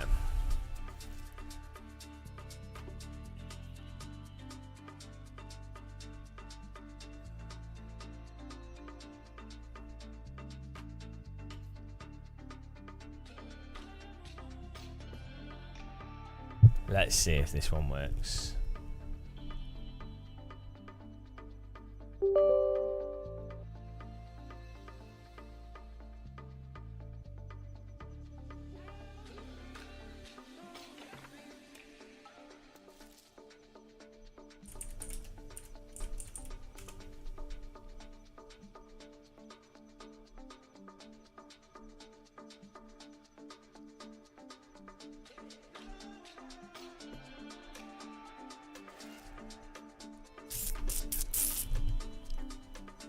There we go. Can you guys get on the server now? But you guys probably can't get on now. At least it's for me, it's so in the chat. No one else will be able to get in.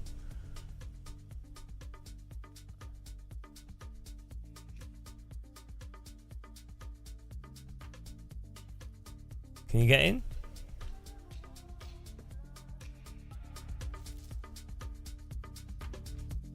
At least he's got more slots. That's good.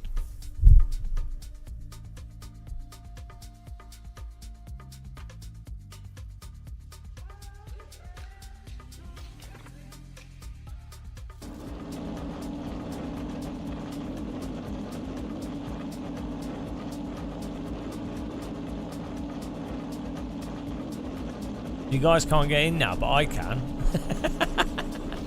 Hang on. Yeah, Ryan's in.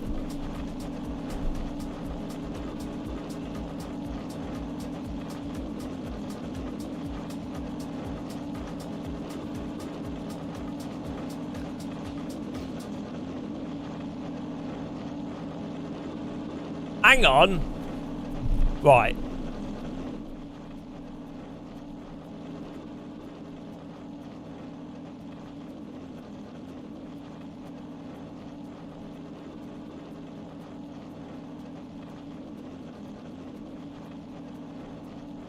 Have you guys downloaded the... Okay, hang on. So this is...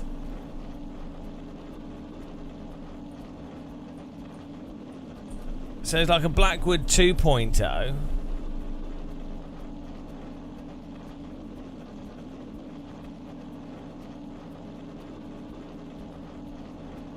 Right. Which version is this one then that I've got?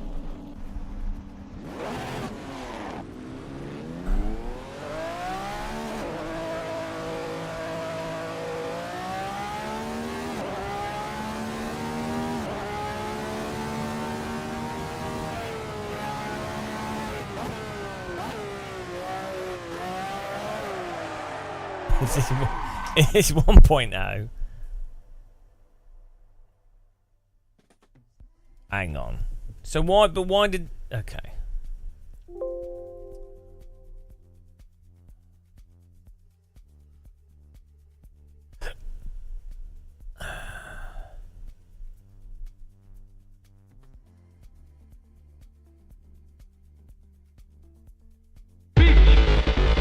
Beach. Beach. Beach.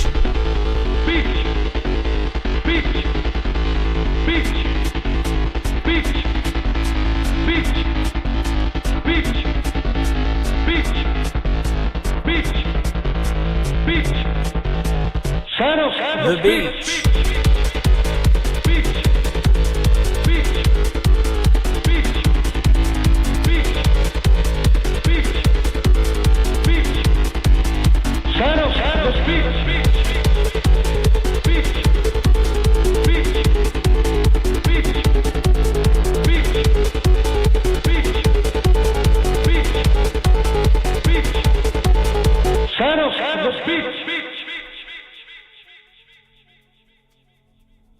you very much for the beach there. Yeah, well, 2.0 only has 18 pit boxes. But okay, let's see if I can run this. I've added that.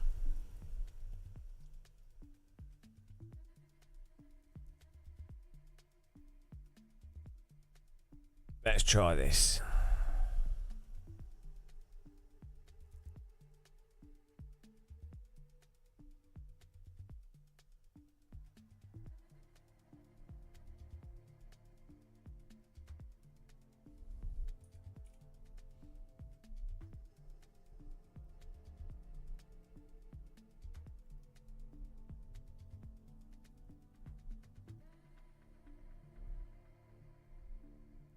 It's a nice relaxing song.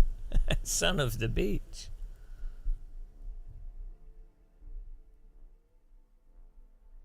Oh, that's pretty good. Basically, Quest 3 cost you £200.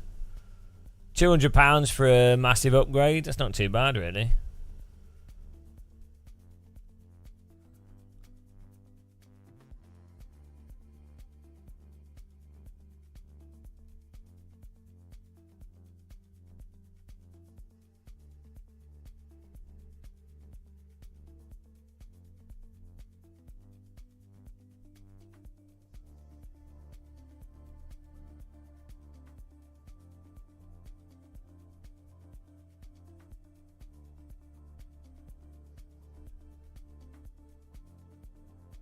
Ah, there we go. It's working now. There we go. That was weird. Okay.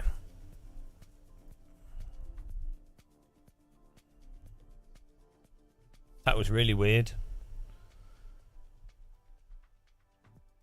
I've put both folders on my computer now and uploaded both to the server. Seemed to work now. Ah, look at this.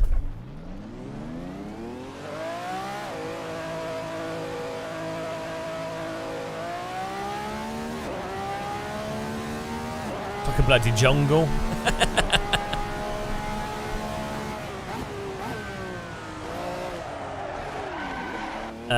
Didgeridoo's not going very well, but don't worry about it. Oh, a classic track, guys. Do you remember this? Oh my goodness. The amount of laps I've done on this track is absurd. Ah, the amount of times driving down. Where are the windmills on the left? The amount of times I've driven down here. Ah, the memories. I didgeridoo. Ah.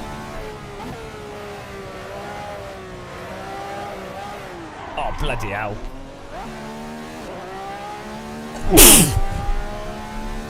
Over the hill. Down, right. Up the hill.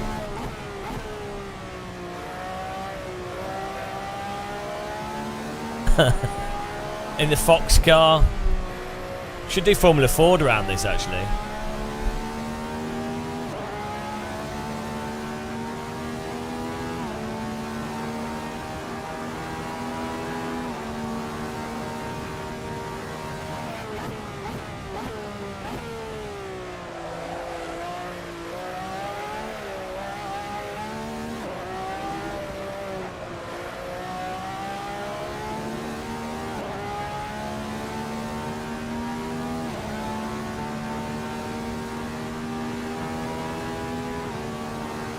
I'm going to increase the graphics.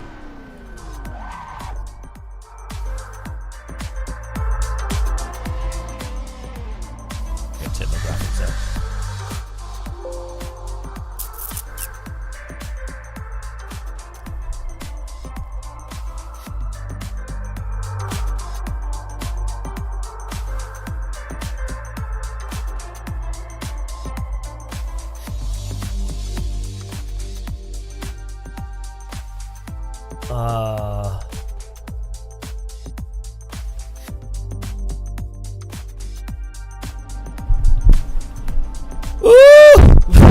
I think I might need to eat something.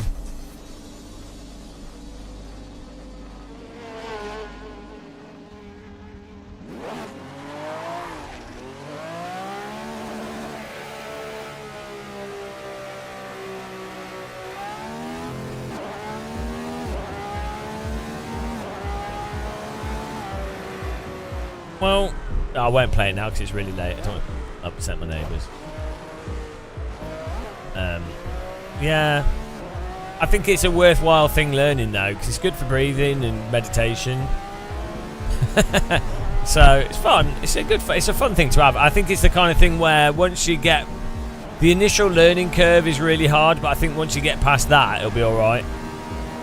Whereas other instruments, they're just always difficult.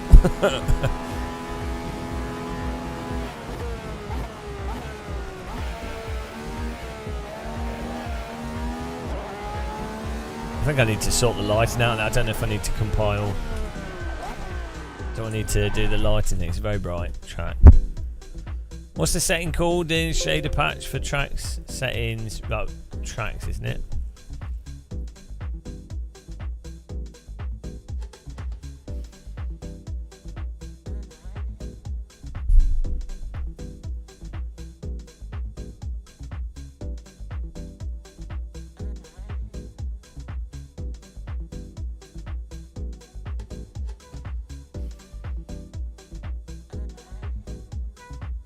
Track configs, here we go.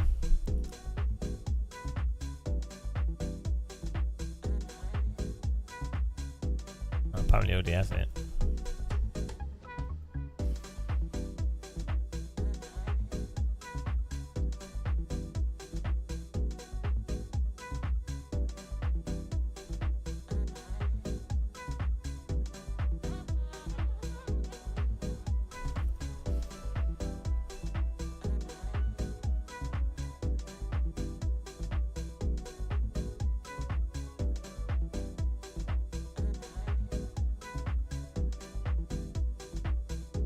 Wow, we're always making strange noises, so...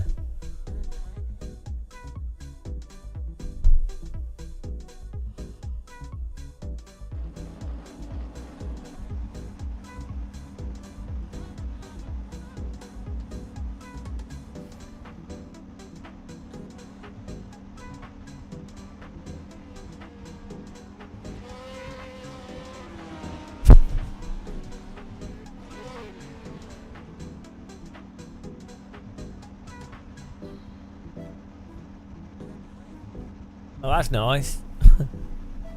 Oh, yeah, it's great. I like to not be able to see anything at all.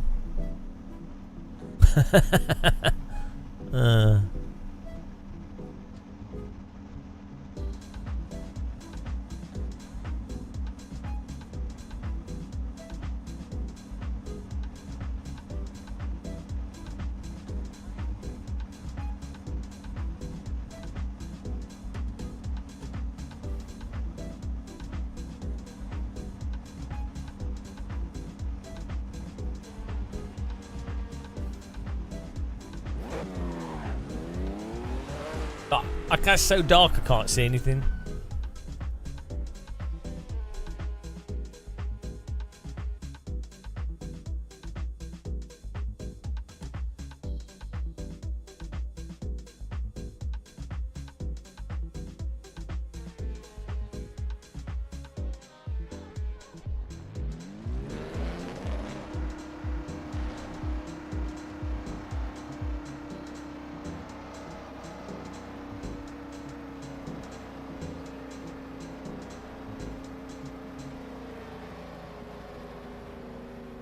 Where's the pure settings box? What's it called?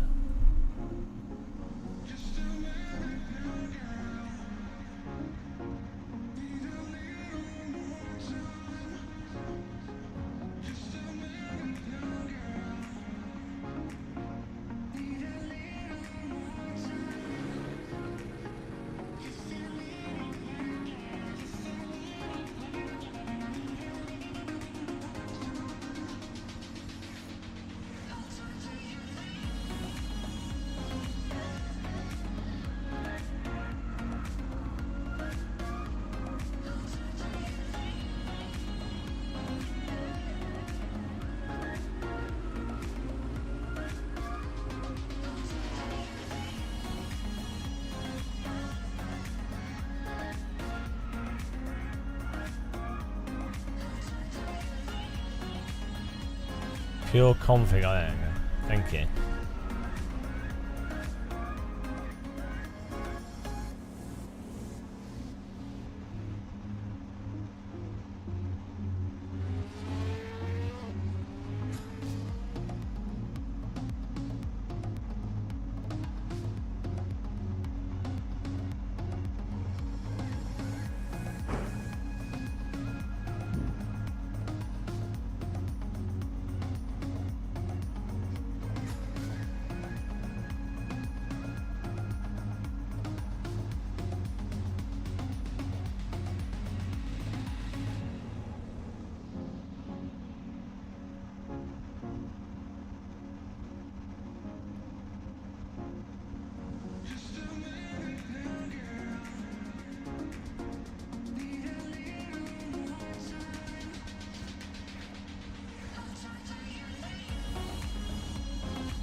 Come on, let's just drive.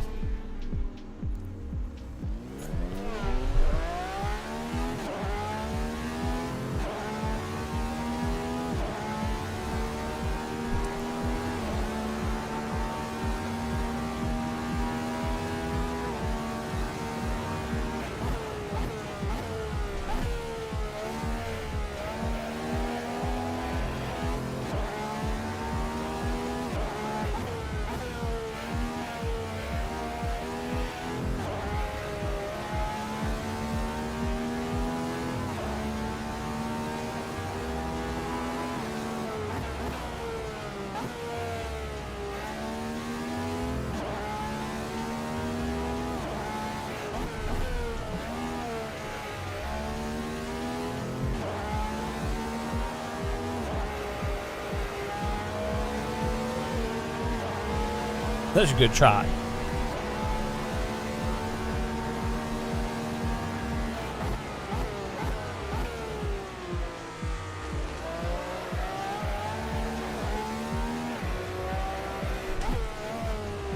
So many crashes would happen on that chicane.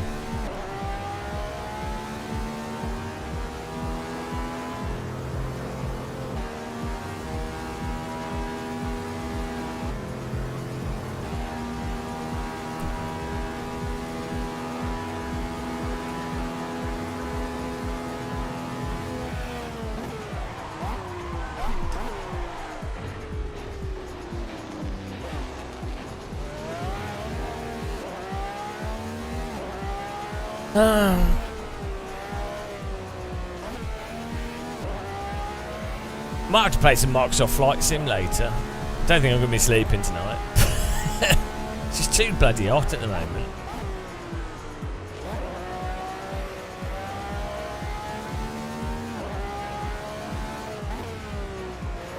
This is BLGP.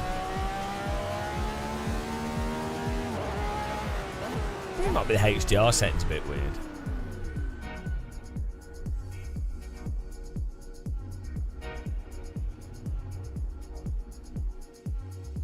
Not even using this.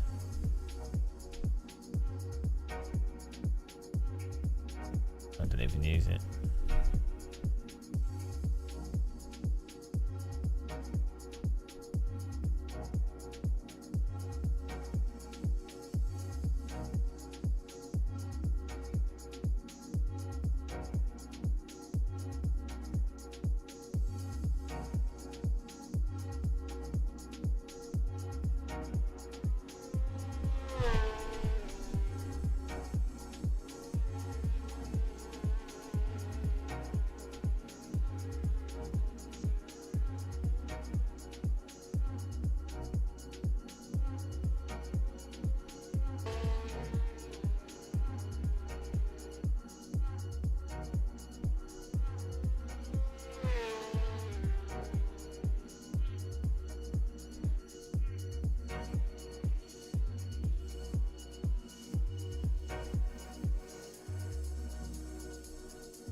The track's on the server.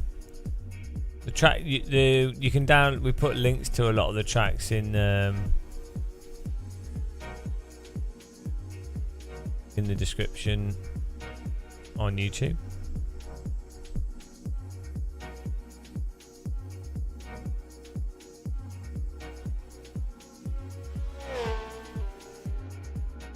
Pretty amazing that you can just adjust all this in AC from in the game itself. Like, it's mental.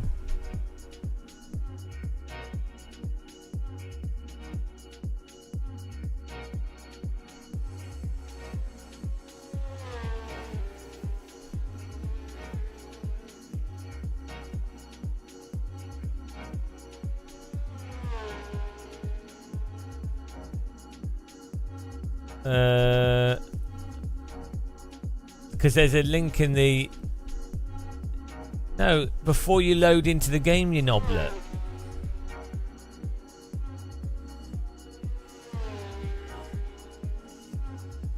Before you load in, there's a link on the page before you click join, which tells you where to download the track.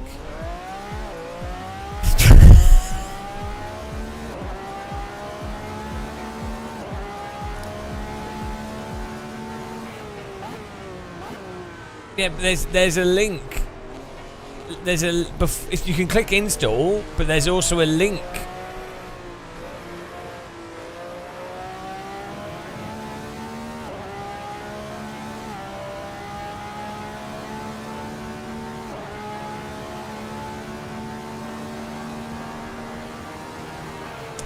Unless the link's missing.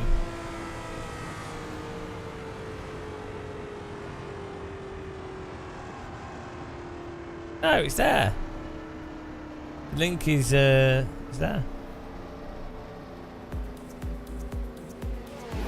You can't just click download.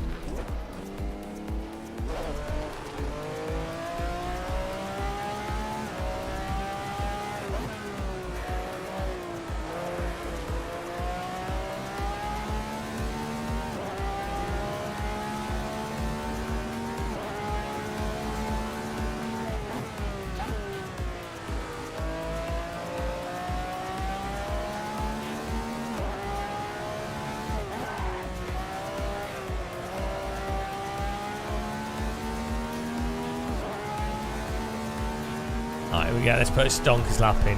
I like how the start-finish line is over a hill. It's like a opposite of Brands Hatch. Bloody hell.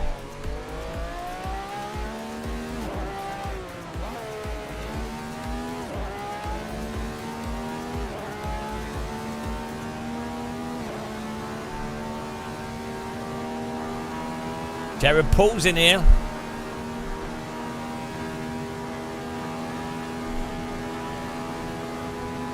No, it's a fictional track.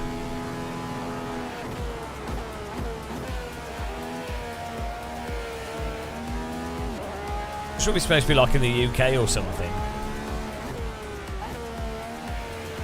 Kind of looks like Sweden, but then the trees are crazy.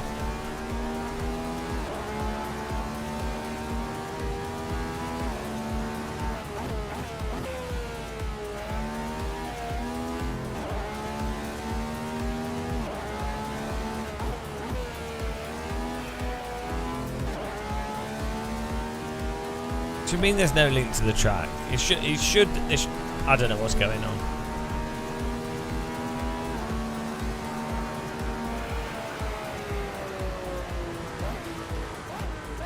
I've just saved the metadata. Maybe it wasn't displaying it.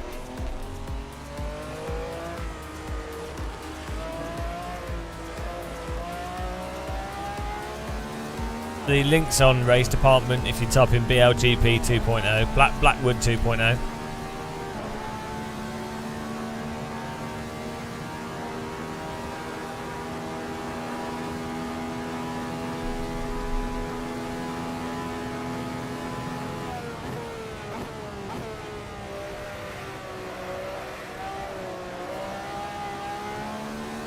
Search for Blackwood 2.0 on Race Department.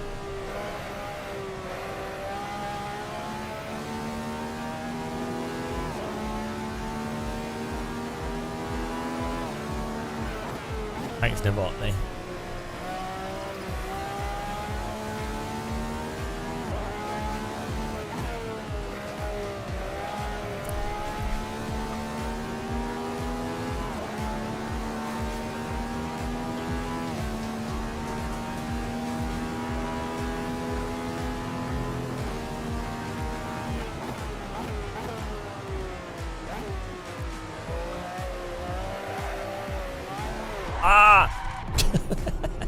Bloody hell, this is well harsh.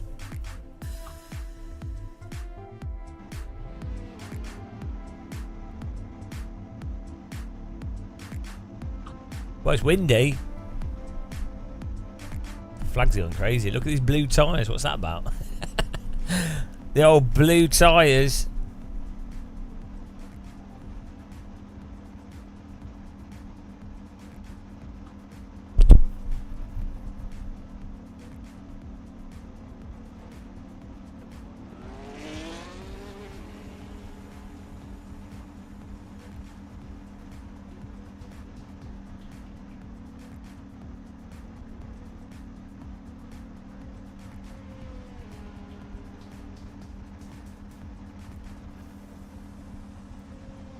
That should be the right one.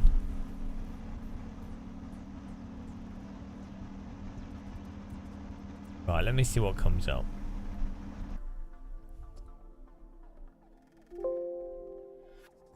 Look! Radical download. Blackwood download. It's here. It's in the information on the server. Do you mean it's like, oh, it's not there? Radical download. Blackwood download. Oh, look. Oh.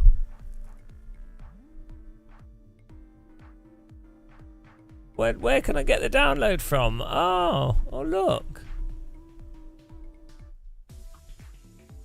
Oh, look at that. Amazing. How does that work? I think some people are blind.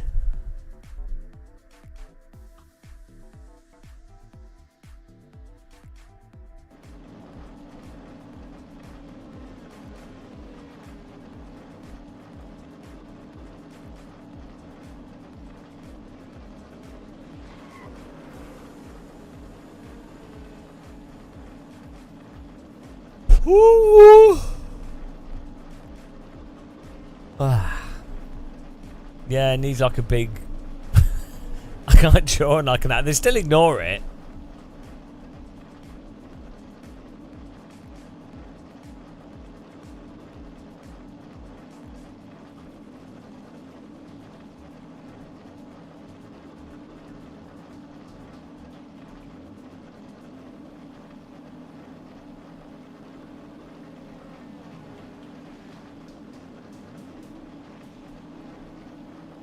Oh, you're making a funny joke.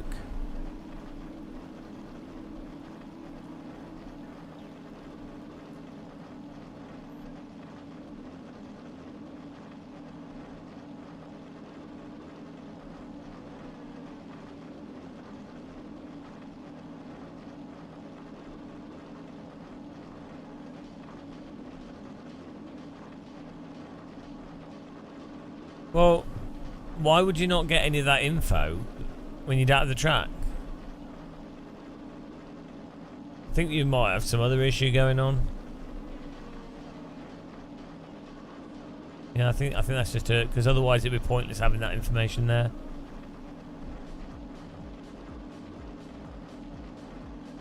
No, I think you've messed up your content manager.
The threads on the wheels are the opposite way around, aren't they?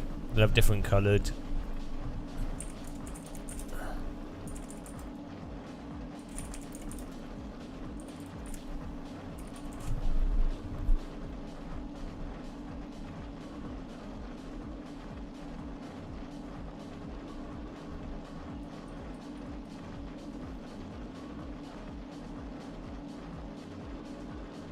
One side's red and one side's blue. So I think they thread the opposite way.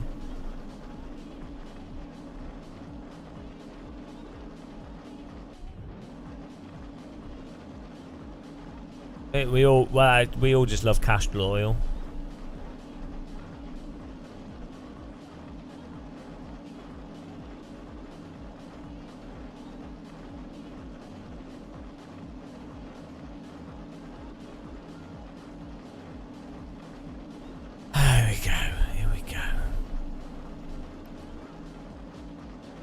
Can you share a setup if you did a good lap, guys?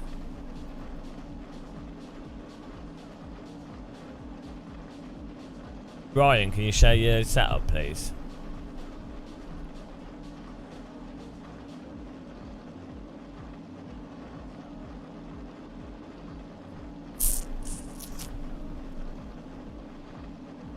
Ryan! Please share the setup.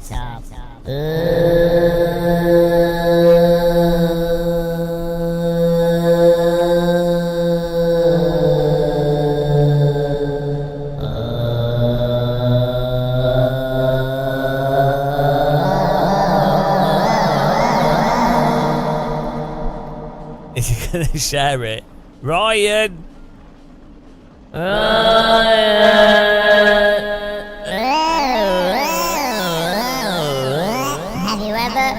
Ever felt like this when strange things happen? Are you going round the twist? Ryan, you idiot! Oh god, he's a selfish bastard. Right, he's banned from the server.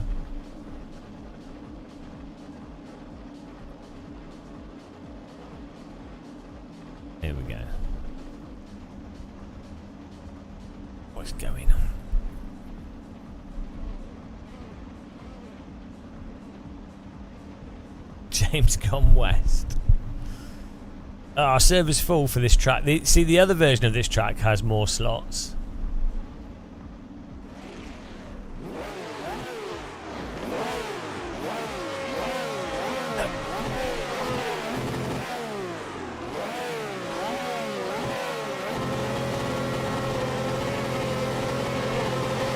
B Blackwood GP Classic Revival on Assetto Corsa. Travelling back in time.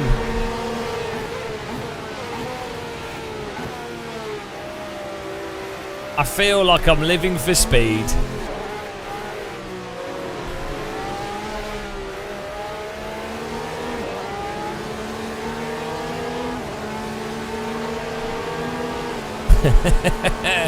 How good is this? What a classic. I have driven around this track far too many times. I can't get back on the track here. My lawnmower got stuck mowing the lawn there.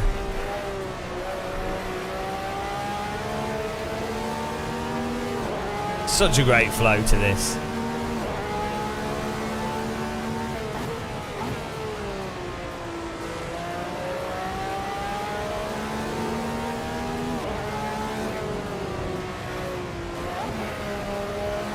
How many people would spin on that curbing and end up in the wall?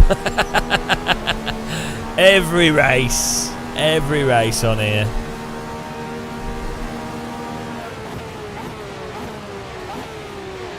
Car behind going ambitiously around the outside. Oh, he's been got by the chicane of death. Should be tyres driving, flying into a face. My gearing's a bit off on this. It's alright though.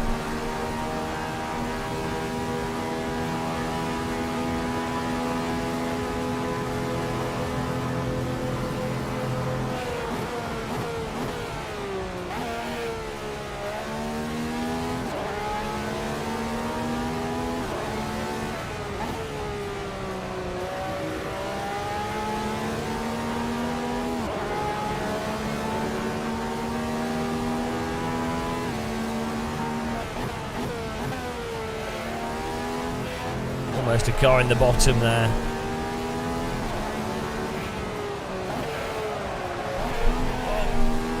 I braked it a touch there.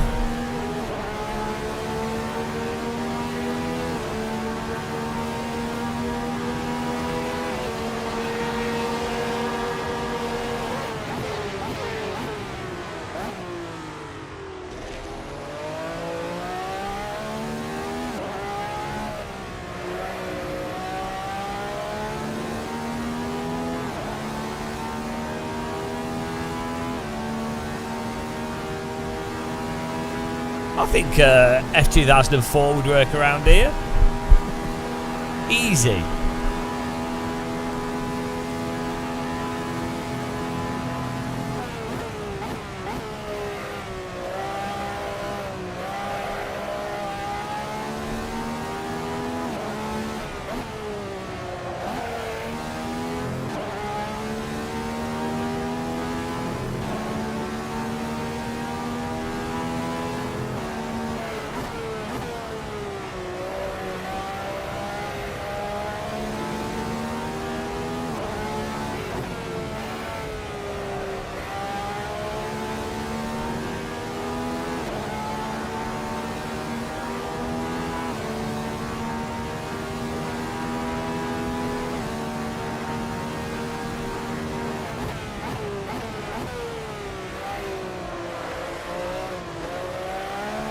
Oh, too much throttle and he's in the wall. I almost did that.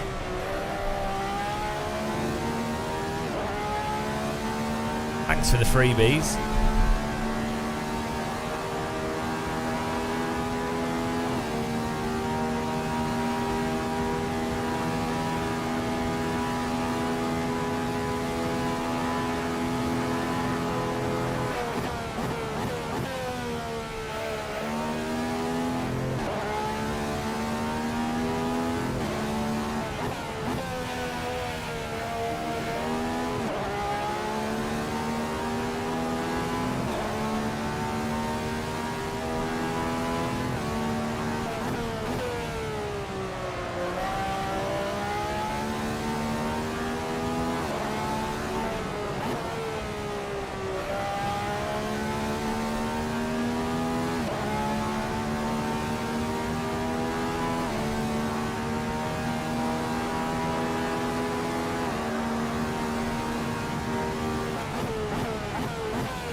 this was made for Pac-Man 3D.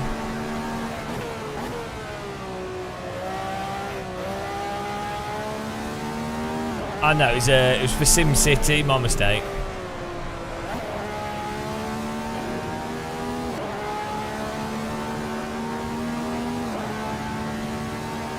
Vintage minis could be good round here.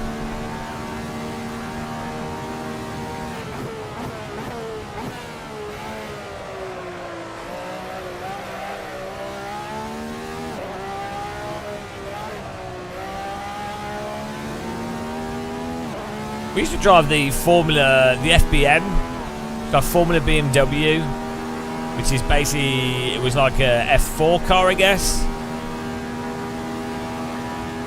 Used to drive that a lot in Live for Speed.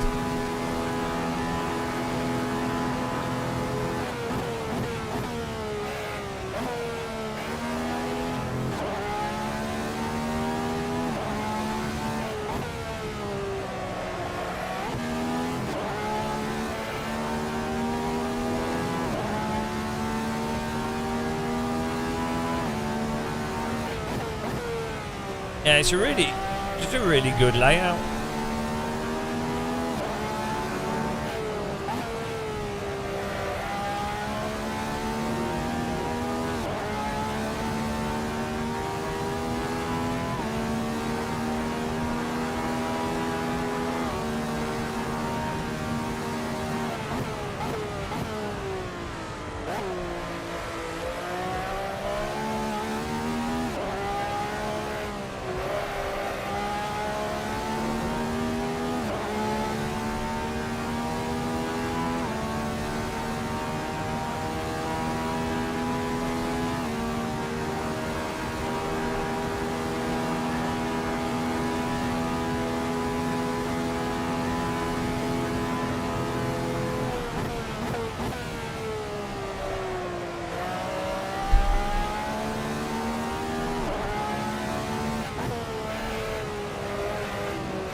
Yeah, AS Club was really good. It was because this track was in the free version of Live for Speed, so that's why I think it got driven a lot.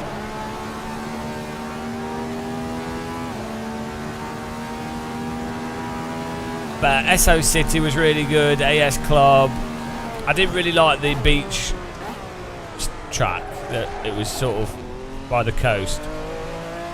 Had a really annoying chicane on it. It was a terrible layout, but AS Club's really good. There's some original Kunos tracks as well, but I don't know what's happened with them. I don't know why Kunos didn't put them in AC. Maybe someone's ported them.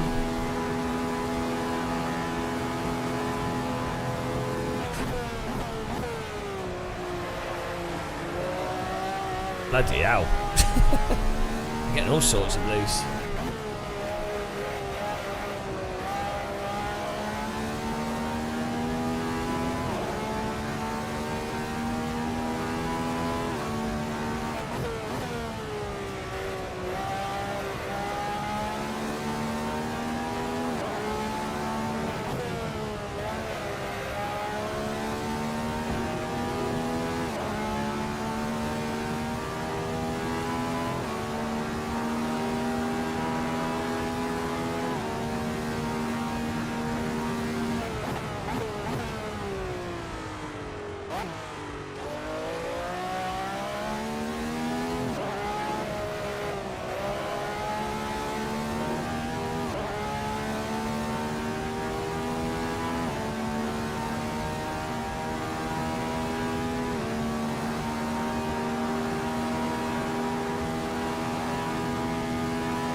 Ryan set it at 112. Almost. He can get in the 111s. Come on. Come on, Ryan. You can do it.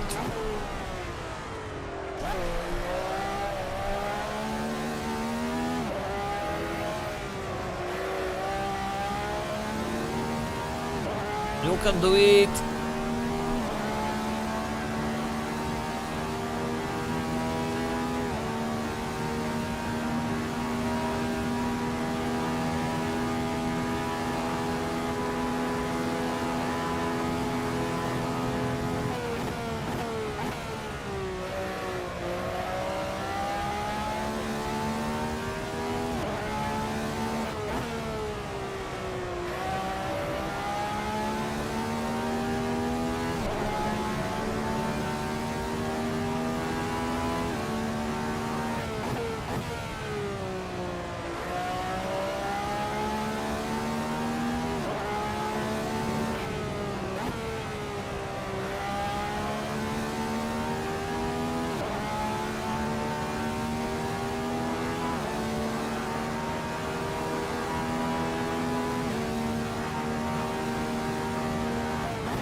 This is Blackwood. It's a classic track from Live for Speed. It's a famous sim racing track. It's not real, but it's a classic. We need to get the Jeep Gran Turismo trial mounting. I think there's a version of that for AC.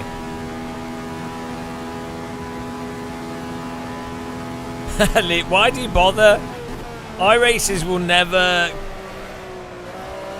You just post the links. The only thing you can ever do is post the Max Verstappen sound clip,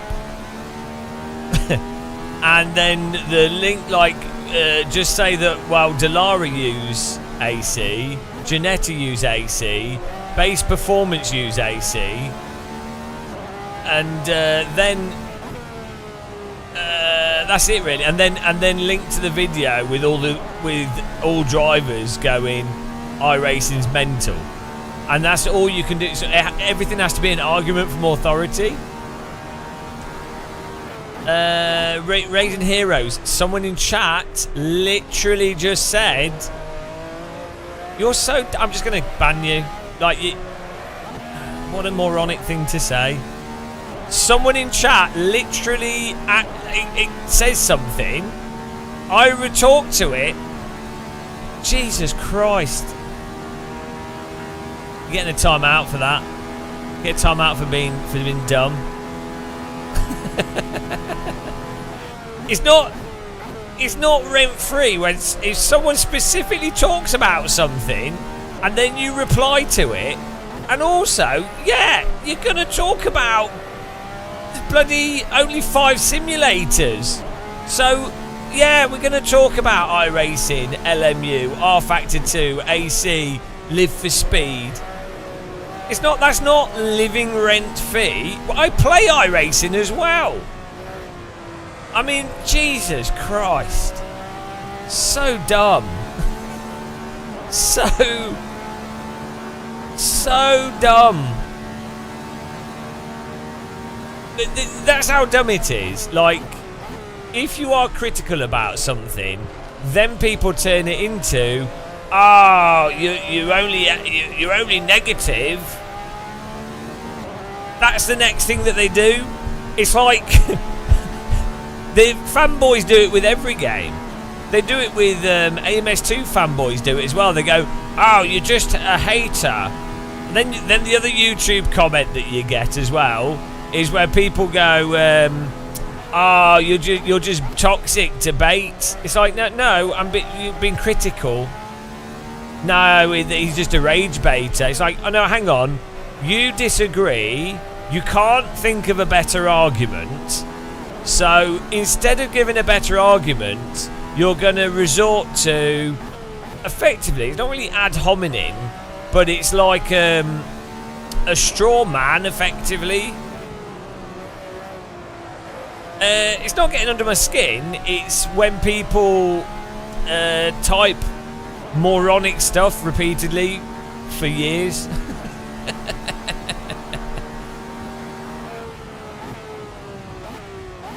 again, so now you see what you've just done exactly. So again, what you've done is it's like a thing that teenagers do. I mean, are you like 15 or something? What you do is when someone points something out, you say, rent free, you're triggered, so instead of, there's the windmills, what people do is they infer that another person is angry or something, which wouldn't matter. They could be angry. They could be angry, but that would be beside the point of anything they're saying. I've noticed this is something like 17-year-olds, sort of 13 to 17-year-olds. Obviously, adults do this as well, but it's a really common thing where, because it's novel for teenagers to get a rise out of someone because it's just funny to troll them. So then from in their framework of what they're generally used to, that then becomes a fixation. Now, they might be joking, but I'm just saying, I'm just pointing out the reality of what happens in anything when you're sort of critical about stuff. Do another race here, reverse grid. This was alright, this is good. Can you show the setup, you git?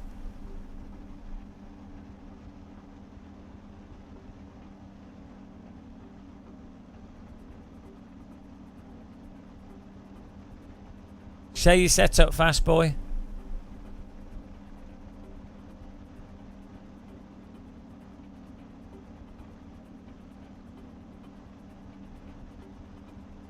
Oh, I don't have the default setup though, so I don't know what it is. I could just make my gears a bit longer. I think that's the biggest thing. I guess generic is default. Thank you.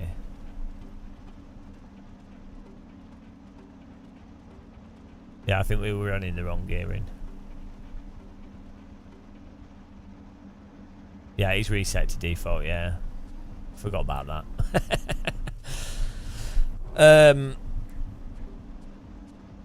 Yeah. You notice it with any discussion, and why it's frustrating to me is because it's not even about the argument that someone else is making. It's frustrating that people don't. It's not even frustrating. It's just stupid that other people, like when people make non-arguments, thinking they've made an argument. It's like it's just really dumb, and you just see it over and over and over and over and over again. Thank you, Eon Murphy. You know, it's the whole. I think AMS2's really over the top with controllable slip, and it's a bit slow-mo and sluggish. Oh, how would you know? Have you driven a GT3 car? Have you driven the car that you're currently driving? Or you like the cold tires in X Simulator take they're really uncontrollable, like really ridiculously slidey compared to every other sim on the market, compared to any real car being in. How do you know? Have you driven this car with these tires? Did you know that cold tires are slippy? The cold tires, you know. It's just like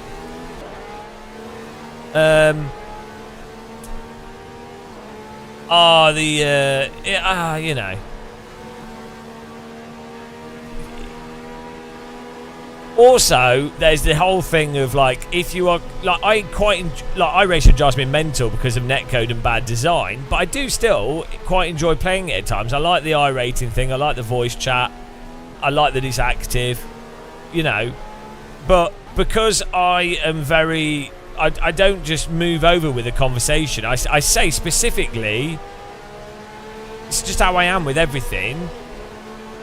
If someone asks me, or we're specifically reviewing or talking about something, I will say, this is what the reality is. This is what it is. This is what I'm aware of. And here's the reason behind it.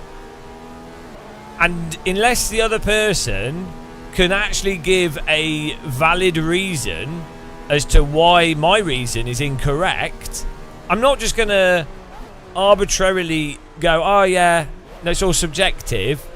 I'd be like, no, like if it's dishonest to do that. Like, if I know for sure that something is the case, and then I'm explaining, like, if you know the Earth is round, and a flat earther then goes, no, I don't believe, I think NASA stuff's all fake, and then you go, okay, maybe it was all fake, there's a lot of effort, can you see why that would be a bit weird?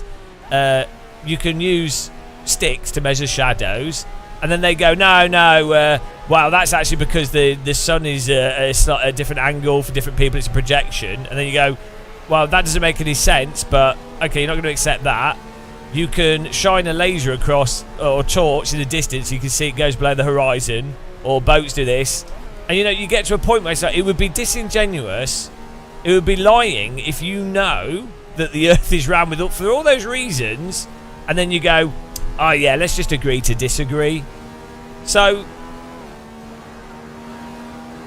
like, I've been in real race cars. I've driven some basic cars myself, only very briefly. But I've got friends that are very fast real-world drivers that have taken me out in their race cars, and they've driven me around, sliding all over the place.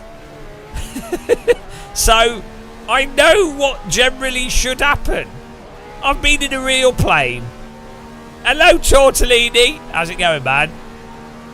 So you know what generally should happen. So you know. Not like nitpicking. I'm never really talking about nitpicky stuff because I don't know about the actual how long it takes for tyres to wear out, or how much should a tyre heat up on a prolonged corner. I don't know these things, so I don't talk about them. It is crazy with sim racing how even when you limit yourself to talking about the most basic and most obvious stuff, i.e. AC curbing being mental, or the hypersensitivity to pressure, which I think they've mostly addressed in ACC, or they've improved it, but still, or the iRacing's tyres having no control over the limit, or getting stuck and the superheating and the fact that you can't do combined slip. They are really obvious basic things, and yet that is too much for some people that want to be fanboy, like AMS2, where the diffs just don't work properly, the cars slide like sloppy as. Saying those things, which pretty much every alien and real-world driver will agree with, is too much for a lot of sim racers. You're gonna wind them up, Lee. And then, right, because obviously I'm a noob and I like to joke around, they're going to ignore it. Like, everything is from authority for a lot of people, especially in motorsport, especially in sim racing and games.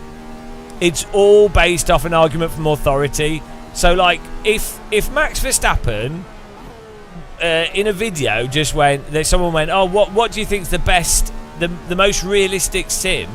And he was like, lol, whatever, just pick some random thing. They will all start going. They'll all start going, oh yeah, it's that. Also, it's a really common thing at racetracks and stuff where you can have drivers that are shit giving advice to other drivers, but because they're a real race driver, like they've done a few like random races, they're shit at them, they're just rich. People will be like, oh my god, this is someone that's done real driving, they must be saying stuff that's really like from the Lord. And it's like, no, but there's other people that do track days that would absolutely rinse them in the same car, absolutely rinse them, but they just haven't had enough money to do like F4, F3 and stuff. But it's really weird. It's just the argument from authority is so compelling for lots of people. And I don't know why it's so prevalent in motorsport particularly. I've had a few friends as well get annoyed by this.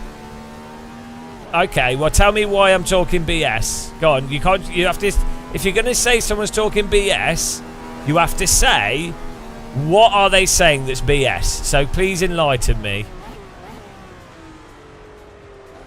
Please tell me. It's very easy to just say, oh, you're talking BS, but not actually give a reason. So now you actually have to form an argument, an actual counterpoint.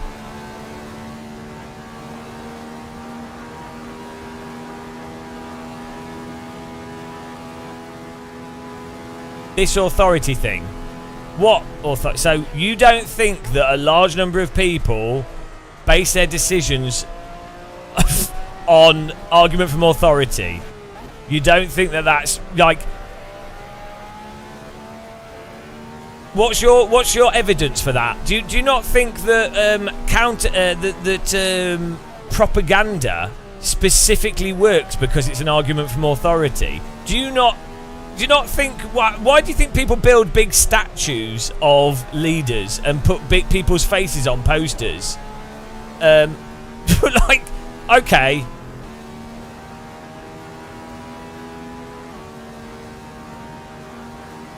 Yeah. I mean, I'm sorry, but argument from authority is categorically one of the most powerful things that humans tend to fall for.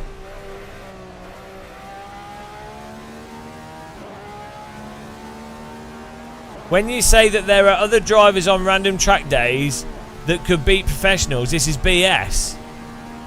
Well, I know drivers that don't race, but they own race cars, and they would beat the vast majority of professional drivers. They just can't afford to do racing.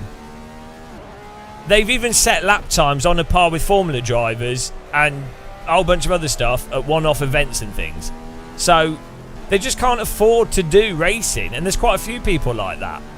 But the fact is, nobody would take them seriously, even if like when they're driving or doing whatever they're doing, they could set the fastest times on those days, but someone would still go, oh, they're not a real race driver.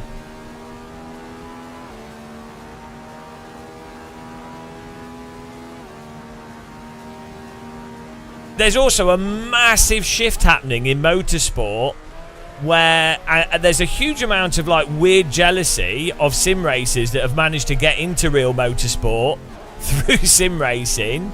You can, it's stuff I can't say publicly, but there has been issues. If you look at sim prizes historically, where, what do you mean I'm delusional? I'm just telling you the truth. Like, what are you basing what you say on? I'm like, yeah, I'm just making up what I'm saying. It's just made up. It's just made up, yeah. Why would I make that up? Like, well, yeah, so there's like drivers that you'll have noticed that there's prizes, esports prizes in the past would be for real world drives and stuff, and there's like quite a bit of backlash from people that, right, in some ways rightfully so, they paid a lot of money to do motorsport, and then seeing someone come in through sims is a bit annoying.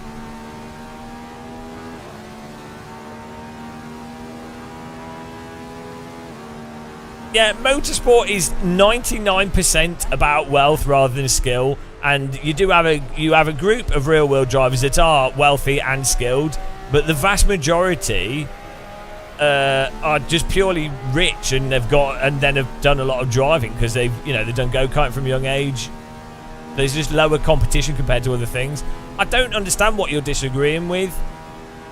I have literally been to track days with drivers that are very, very fast real-world drivers, and they specifically, you can see it as well, and they've also specifically told me that this is something that happens.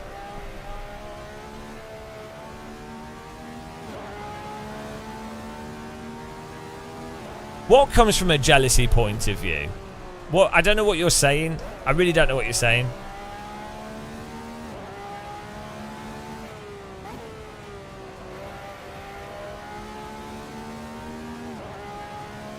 I also know quite a few people that would do really, really well in they've done really well in go-karting and real driving, but they just can't afford to continue doing it, so they've had to stop even though they're perfectly talented. So that's really common. Well, it's or just time. Most people can't afford the time that's required to do motorsport, or have a house with a garage. Like, if in the UK, that's already put... You have to have effectively already inherited a house to be able to do, or live in the northeast or something.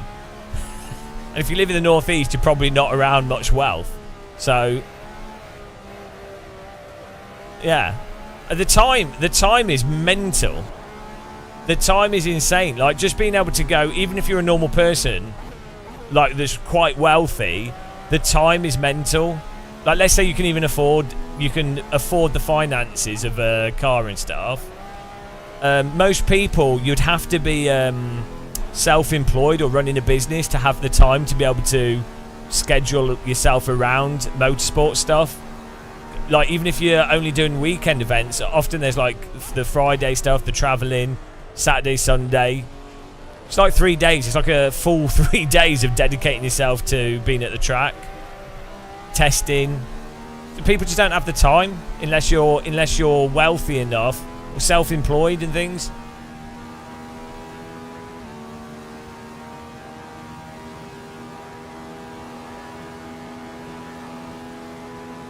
Yeah, it's a full-time sport where only people in Formula 1 really make money. Some works drivers make okay money. And it's funny though, like, don't you think it's a bit funny that in GT3, for example, do you think Dave Perel is doing all the Coach Dave stuff? Do you think he's just doing that for fun? It's like, no, he has to do stuff like that. Like, these like GT3 drivers that are doing sim racing stuff, they probably don't really care about that much. It's like, oh, hang on a minute, we can fund a business to actually do more racing. You have to be a businessman before you're a race driver.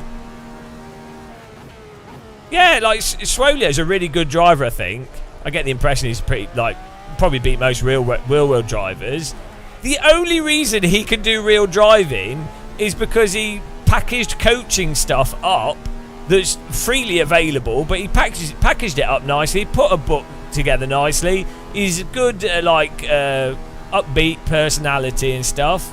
And he also had a bit of a profile from doing esports and things, so he had the argument for more authority, credibility, even though, like, for the type of people buying his lessons, yeah, he's a really good businessman.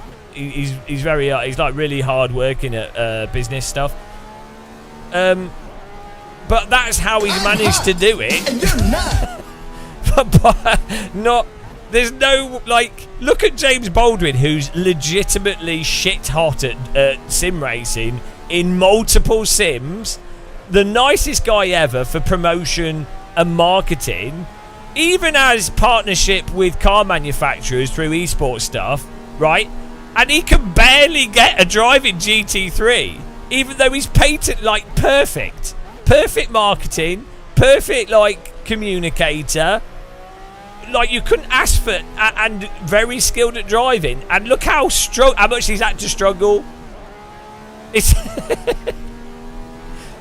and, like, right, I guarantee you, your average person at a racetrack would listen to some arbitrary GT3 driver that's objectively shit because they're just a pay driver doing it for fun, which is fine. That's just what that is.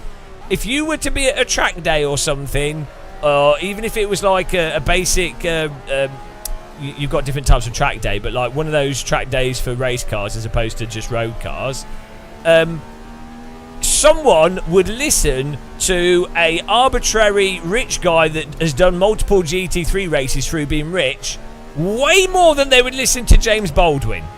And I can tell you categorically, James Baldwin is going to be way more in-depth of knowledge of driving, balancing a car at the limit, like an actual sports person, than a huge number of GT3 drivers. A huge number of them.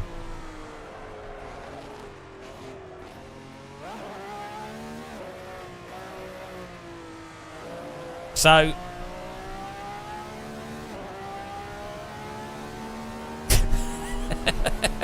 it's not. don't know what I'm saying is not controversial at all to anyone that's been around motorsport. The thing is, there's a lot of people that maybe do the occasional I don't like occasional ACC, track but I do day, like the normalist. or they use That's sort of amazing. average sim racery newbie sim racer that for some reason one of the or not the best simulation to practice, like don't listen to that guy. even F1 or GT mods. They're really- it's really There's a good. lot of newbie sim racers that are just newbie sim racers having fun. That's totally fine, and they don't have these really strong mental sim racing opinions. Totally, the end is near. Those sim races are fine, but there's a huge number, and in flight sim and driving sim, of people, sim fans, that are completely clueless but think they're not clueless at all, and it's like there's no way to reach them. And the stuff I say, right, is not my opinion. It's not based off my it's like, I'm unfortunate enough to know multiple race drivers. I'm unfortunate enough to have gone to a few races. I'm unfortunate enough to talk to a lot of people that do sim racing, real motorsport. I'm unfortunate enough to talk to loads of people that did go-karting back in the 90s and then ran out of money, so they couldn't keep doing it even though they were really good. I must know at least at least had decent conversations with about 5 or 6 people that are very good race drivers that had to drop out because they couldn't afford it. It's always the same story. Oh dear. A lot of the time it's the most skilled people who end up in positions of authority. No, it's not. The people that end up in positions of authority are the people that have the connections. The people that are most skilled. Oh, did you say not? Sorry. Yeah, okay. Sorry, I'm dyslexic. You started a rant. There is my take on flight sims. I've flown a full motion Class D sim. It's worse than any consumer sim. Yeah, well, that's the other thing. That's the thing with racing sims as well. I mean, I pissed off a whole bunch of people. That Sim Racing Expo video I did called "Less Motion is Best Motion," right? That pissed off so many companies. It probably cost them a lot of money. Apologies for that. But right up until 2017, 18 or something, there's a whole business and industry around simulators, which is like mega sim nerds would be pitching and selling these to companies that then use them for training and stuff, right? And they'd be like, we're the experts on this. And you would have these mental motion rigs that move around doing all this shit that's useless. And any real race driver would be like, oh, just turn all that shit off, it's pointless. But you'd have these mega nerds that were like, oh, but a real car, we could do these forces, and look on this piece of paper, it kind of moves like this. And only in the last few years do you now go to something and the motion's like really tight and basically just reflects the suspension, which is all you can really do in a motion rig accurately.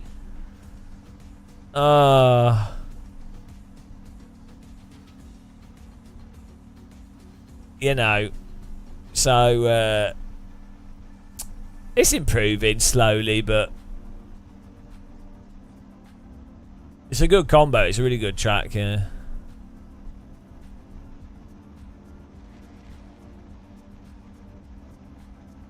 We switched from actual real life size cockpit. Yeah, well, have you seen the new? I was just yesterday. FAA approved a virtual reality helicopter training platform for the first time. So, it's really small, and so it's the first time, I think, I could be wrong on this, but from what I understand, previously for instrument rating and the other aspects of pilot hour training that they use simulators for with flight sims, you had to have at a minimum, I think, collimated projector lenses, and you had to have a full cockpit, basically, with all the all the actual instruments and dials for the real plane to be able for it to pass FAA, for it to be used for the the hours and licensing and everything. But now they basically, it's a VR headset on a pretty minimal platform, which is pretty crazy because that shows you how far VR's come along. If it can pass, because it's fairly regimented, because it's part of the specific training and licensing criteria for flying a plane, so it has to be at a certain level. What's this about? It shows your opinion is just as valid as theirs. Well, hang on. What's this about?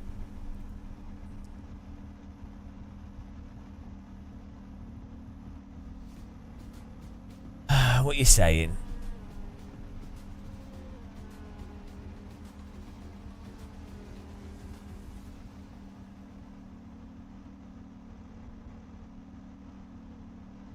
I want LMU has bloody worse than ACC force feedback in some ways, Tortellini. But the developer, I think, is working on it.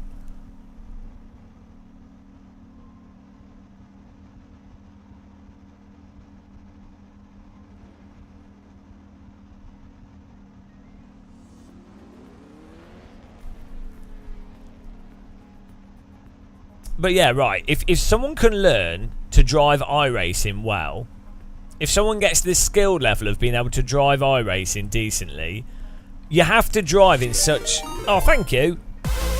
Evil Red Eye Warriors raiding.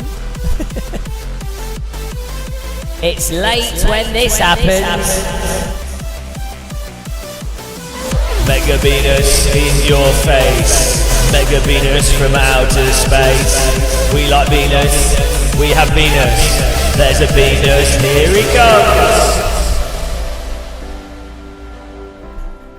Thank you, Red Eye Warrior, for the raid. We're just talking about racing and VR and stuff and training and things. Mashed potato. Yeah, well, I mean, I was doing some random shit with a sim center. The pace car is out of control. Thanks for following. We were doing some random stuff with the sim center, and it was just showing off sim rigs to Silverstone to who's the guy that runs Silverstone. Anyway, we were like just showing off some simulators to Silverstone. Is it Stu? I don't know. Showing them off to the manager of Silverstone. And they had one of the driver coaches, the guy that runs one of the driver coaching courses at Silverstone, and he'd never used VR, and he also wasn't particularly used to driving simulators. I think he only used one very briefly, but really didn't really use it. Anyway, so I was guiding him through the sim rig. I was explaining to him, this is what to expect. Obviously, braking, you have to brake a lot earlier than what you think because you can't feel the speed. All the basic sim stuff which you explain to even a really experienced driver, even a driver coach, when they're not used to sims, braking, perception of speed, catches them out. Anyway, so he's on a really good, well set up motion rig, really good force feedback. I think it was with AC, triple screen setup, and just the monitors. He was missing all the corners, missing all the brake points. Like, really good proper driver coach. I think one of the top driver coaches at Silverstone. Missing everything, terrible. So we put a VR headset on him. I think it was a HTC Vive Pro or something. A decent VR headset. And immediately he was driving as if it was like a normal car, like driving normally. Despite the fact that he'd not really ever used sims, and he wasn't familiar with AC, and he wasn't familiar with the car, immediately he was, hitting apexes properly, like driving how you'd expect someone to driving that was still new at a simulator, but actually driving properly, right? So it was a really... I wish I'd filmed it. It would have been inappropriate because it was a business meeting, effectively. But it would have been amazing. It was such a perfect example of someone... Like, if it filmed it, it was amazing. Like, couldn't drive for... really good driver. Couldn't drive for shit on screens. VR headset. And it was, like, perfect. Immediately driving normally. So... It's such a shame that it was a meeting and not like filmed, because it was probably like the best marketing you could ever do for a VR headset with driving sims.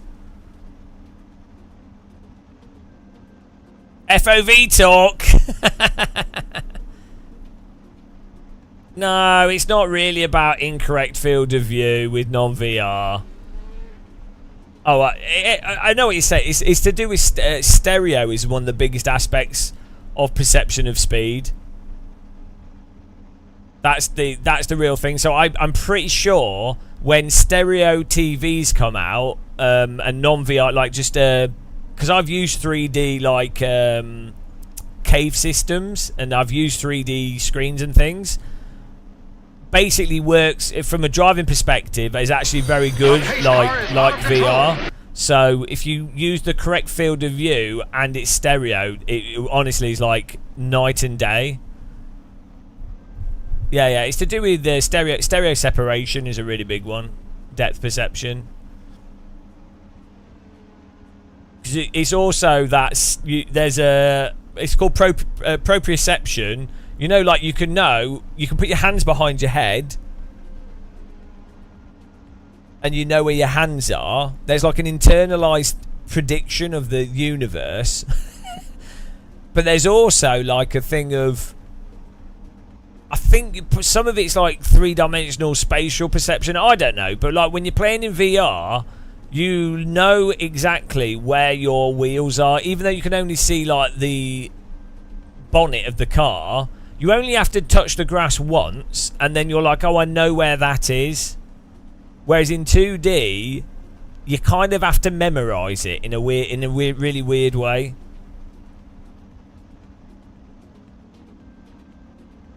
But yeah, VR field of view is 1-to-1, which does help.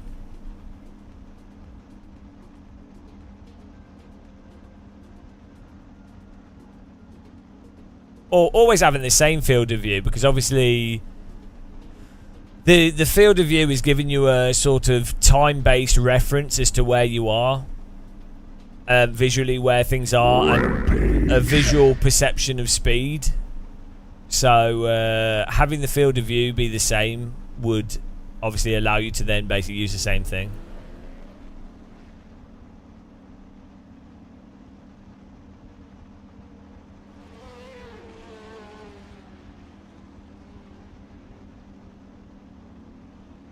But yeah, I think 3D screen, to be honest, if they developed like 3D screens that you don't need to use glasses for, which is quite likely to happen reasonably soon, once you get to like 8K TVs, you can then put, you know, like those 3D posters you can just look at. You need to pass a certain resolution for that to work quite well.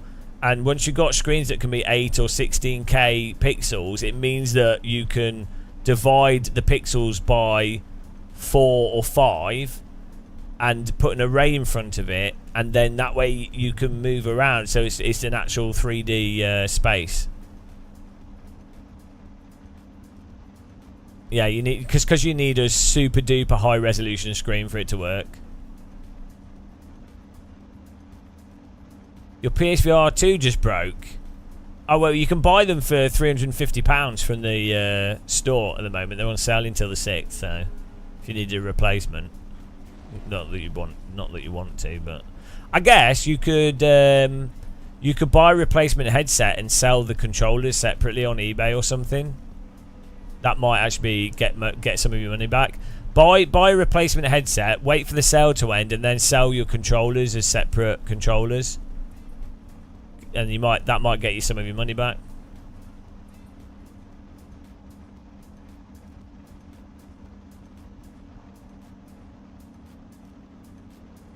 But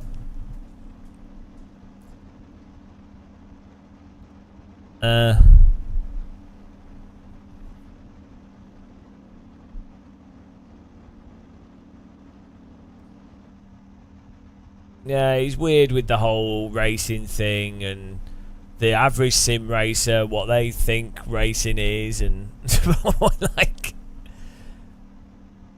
right, based off my experience of sim racing as well, I'm not very good, and yet if I'm like practice at iRacing, I'm in the top 10 of the top split in the F4, the Super Formula Light, and whatever we practice at, right? And I'm not good, so given that iRacing is the most active and competitive sim. That's really bad news. When we do racing on our servers, I'm like in the top 5 or out of 35 people. That's not good. Like, I should be like last, not last, but you know what I mean.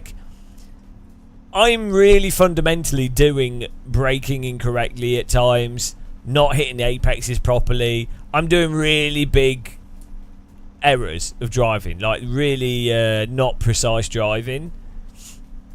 So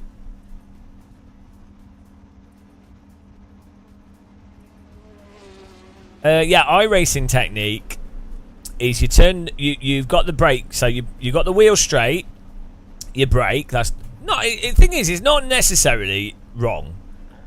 Go into the corner, brake hard with the wheel straight. Then you need to start trail braking just before the tyres are actually at what would normally be the real limit. And then you hold the steering wheel at a fixed angle for that specific corner. So you just you turn it gradually and then stop at what would be the angle for that corner. Then you use the trail braking alone to rotate the car entirely. You don't adjust the wheel. If you're doing it perfectly, you just get the wheels in a straight angle, and then you get on the throttle out of it and you sort of straighten up, right? Now, that's not necessarily wrong entirely. Like, you want to drive on your pedals rather than your steering wheel. You know, you want to normally you want to get the tyres onto the limit, drive with the pedals, not be doing shitloads of stuff on the steering wheel. However, in reality, when driving as fast as possible in AC or like real cars, you can choose a lot more, and you are not trying to move the wheel, but you can choose to balance the wheel along with the pedals to sort of maximize like the throttle application or maximize the brakes. You can actually move the wheel a lot more. And then in real life, the bumps and stuff that's going on and the variability of grip means that a driver is going to be doing like modulations on the wheel from bump steer, but also from the variations of grip as stuff is happening. So you in a real car, a driver does not typically just hold the wheel straight and only drive on the pedals. They're driving on the pedals, and then the wheel, they're going to be using the wheel to hunt out the grip whilst they're doing the technique on the pedals. So, but like, to be fair, at least like LMU actually does a reasonable job at that. AC does a reasonable job for the most part, but a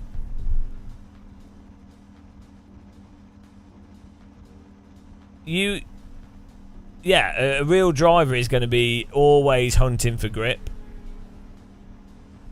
The issue with LMU is that the force feedback doesn't describe exactly the slip curve of the tyre when you're at the limit. So it helps, and this is a problem with ACC as well, is that you're always sort of notching onto the limit and off it.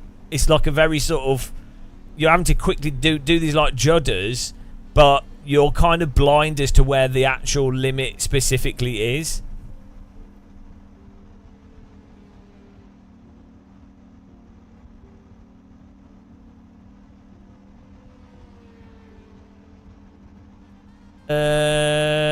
The further you rotate the wheel, the heavier force feedback should get. Well, not necessarily. If you're turning a wheel and the tyres are skidding aggressively, the force feedback will get lighter, because the strength of force feedback resistance is normally lines up with how much force the tyres are pushing on you. So if you start getting slip, which you will get if you turn because of caster, camber, and all the other stuff, you basically, your wheels should be stiffer as you're pushing into them, but once you'll get to a point where you're actually pushing over the grip, just because of the geometry of the wheel, and so it'll get light again.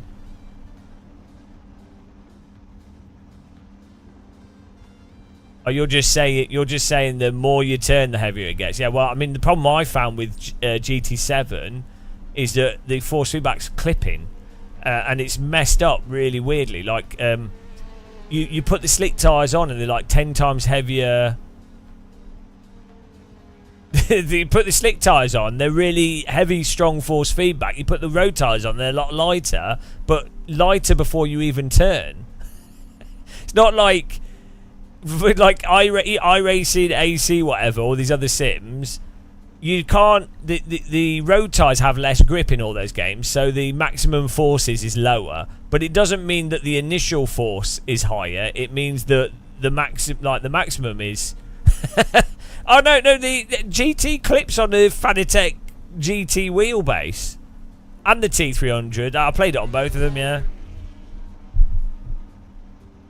Yeah, so in a real car, generally speaking, or what you want in a sim, is the force feedback should get heavier, stronger, harder to push against as you're getting up to the limit. When you're actually on the limit, there's the slip curb kind of flattens out a bit. It's normally got a little bit of a trough or a divot, and there's a weird shape to it. But when you're on the actual limit, you should have strong force feedback, and then it should get a little bit lighter, but still with resistance. And that zone is how you know that you're at the limit of the tyres. And ideally, that zone still has a range of force feedback strength to it. But that's where most sims F up. AC's the best for this. And then, once you go over the limit, it drops off fully. Most sim racers don't know about that at all. In a real car, you feel that through your body a lot of the time, like the G-forces. As you get up to the limit, it's like, oh, car's pushing, resisting you, G-forces. And then when you really get onto the tyres, the car gets into a sort of like floaty state, the sexy, happy state. And then also to drop off if you go over it. That's how a driver knows they're at the limit of the tyres. I don't know why so few people know that, though. It's really because it's so like the point of driving. But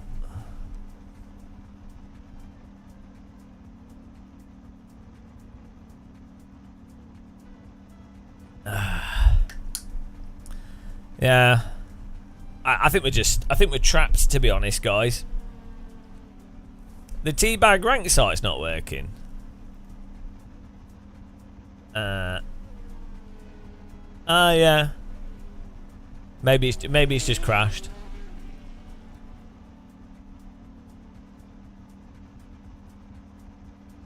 Might be this track doesn't work with it for some reason.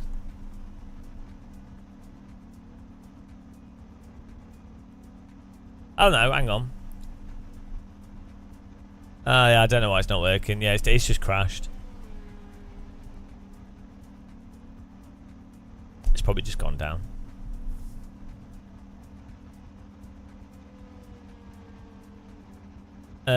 TikTok, yeah. What did I miss? What is he ranting about? We're just talking about how cars feel at the limit. And how they get lighter when you're actually at the limit.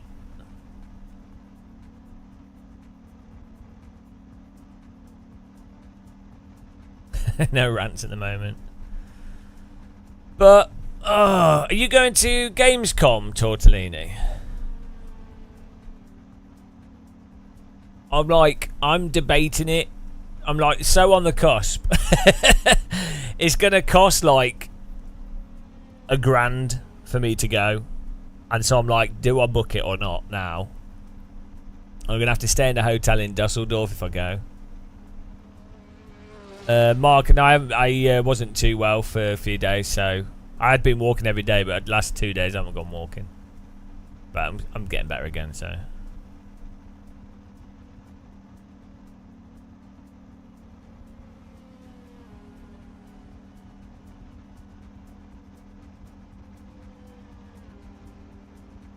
Take a tent. Well, the hotel's not actually that expensive. It's really weird. Why Gamescom? I know a bunch of people that. I know a bunch of people, and there's you get a lot of industry people at Gamescom. Flight sim, random technology people from like loads of tech companies and stuff. I tend to just I just bump into lots of people and talk to them, so it's interesting. It's not for Gamescom. Well, I just talk to people.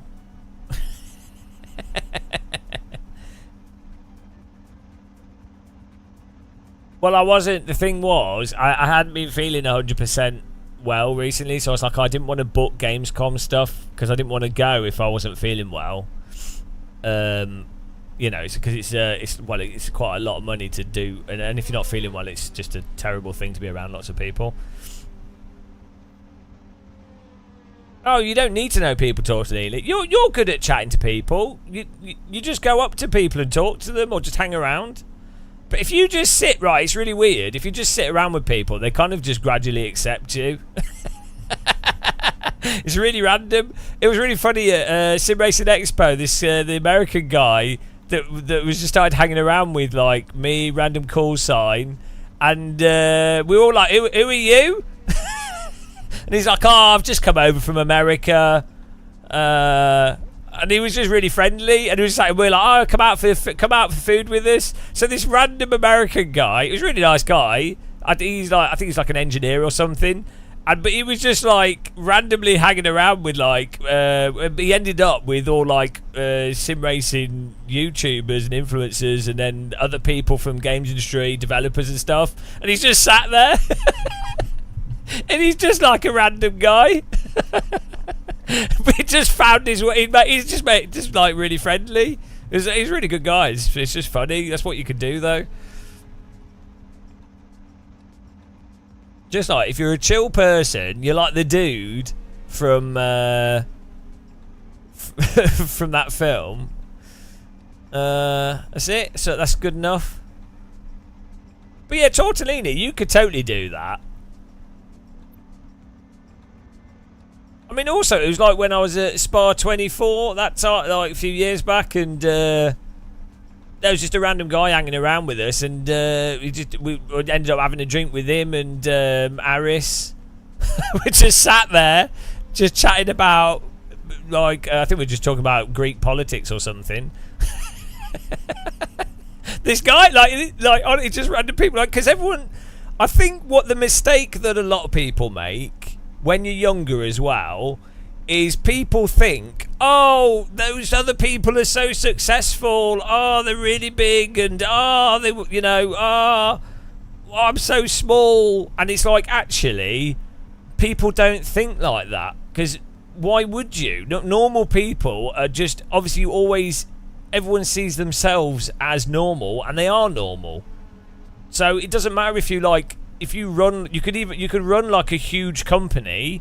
You're still a person. If anything, when you're like, if you've done something, you've been quite successful at business or something. Obviously not me, but if you've got people that like come up to you and are like, "Oh, I'm a really big fan," or whatever, you know, or like, "Oh," they treat someone different. That is a little bit weird. But when you have people that just treat you normally, obviously you're a normal person, so you're going to respond to it better. It's funny how that works. But yeah,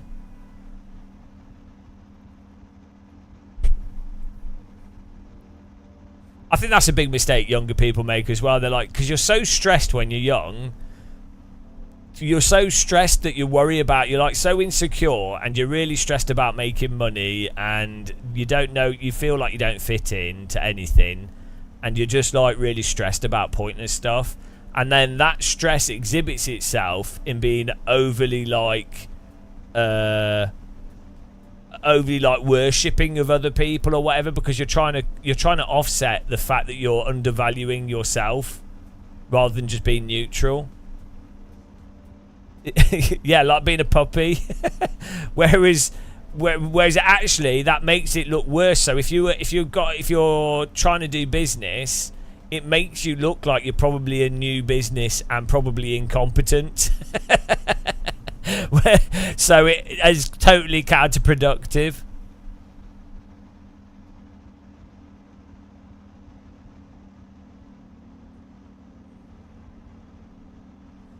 Well, you know, the thing is, if you're going to talk to like a race driver, what you're going to chat about, because you don't know them. It's the same as if you're talking to some other random person. Like, unless you knew what they were interested in, or they were just chatting with you. What? And then you'd have to ask yourself the question: why do you want to talk to those people? Then you'd be like, oh, actually, there is no real reason to talk to them. The pace car is out of control. Like, unless you happen to be working with them, or you're like, I don't know, you might just be eating something or hanging out. That's what I mean. It's like a natural thing, as opposed to, oh, I really want to talk to that person. That's the thing. Thanks for following.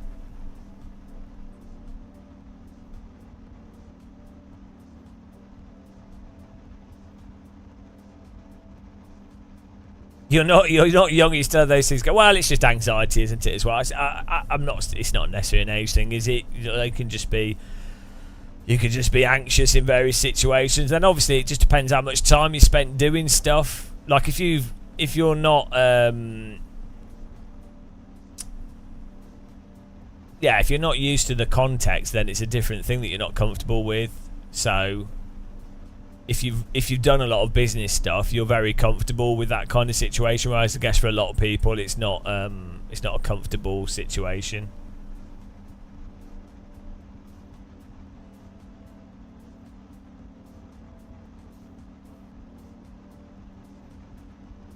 Yeah, I mean, Tortellini, if I was you, Gamescom probably, there might be some prizes and things for people that turn up, but generally speaking, it's packed with people, and it's not really that good for general sim racing stuff. So it's probably not worth it for you, unless you can get there cheap, and then maybe not go on the weekend. But I think they've sold out the weekend tickets anyway. But Sim Racing Expo is always worth going to, I find. It'd be good to see you at Sim Racing Expo. And there should be loads of people going this year as well. Sim Racing Expo is getting more and more popular as like a general casual meetup for sim racers. It's really weird actually. Last year was crazy. Like the year before, there was like hardly any. I mean, it's like Dave Cam, myself, Random Call Sign. I think I think we went with.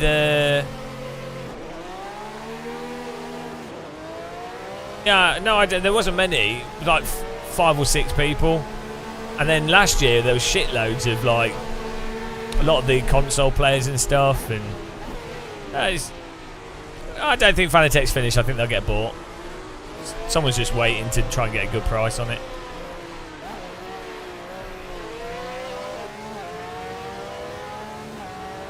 Meet all the boys and the girls. There are a few girls doing sim racing stuff, like Formula Lena's awesome. She does some sim racing stuff. She's generally just doing more influencer stuff at the moment. It's Lena B. She's cool. She's really nice as well. I think she'll be going. Shiva Lion, I think it is. She's a German influencer that does iRacing.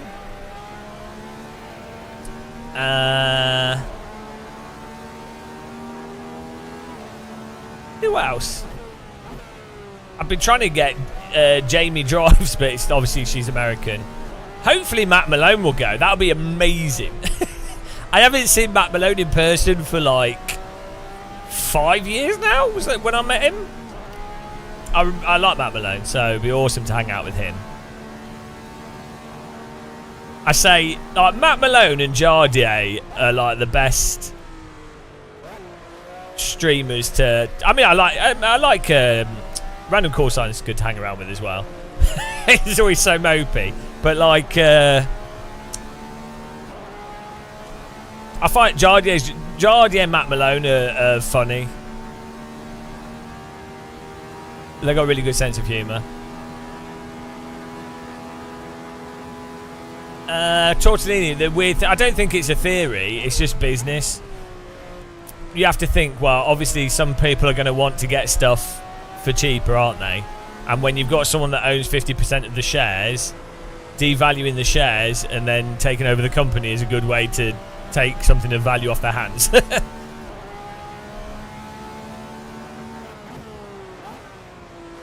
Yeah, Adam Sandler of sim racing.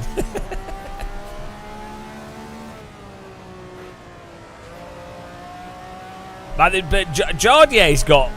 He's the problem for Jardier is it's like Jimmy. He's got too famous. So like there was a point with Jimmy as well where it's just like he's just too famous. So stuff like Sim Racing Expo, shit. Like they end up with like a crowd of people around them, which isn't fun. Just having a crowd of people follow you, and then like it's not like obviously you'd be like, oh, thank you for supporting, and you know you're going to really appreciate it for sure. But there's just a logistical thing where it just becomes a bit weird.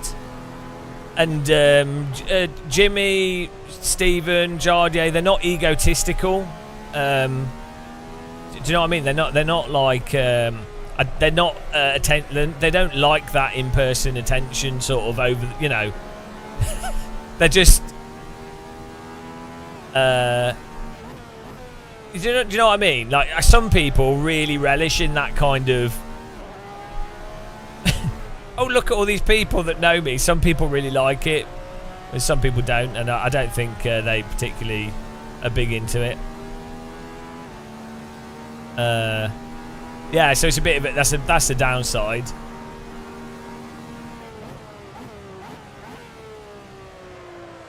For those people, so yeah, I think the same thing would happen with Matt Malone, to be honest.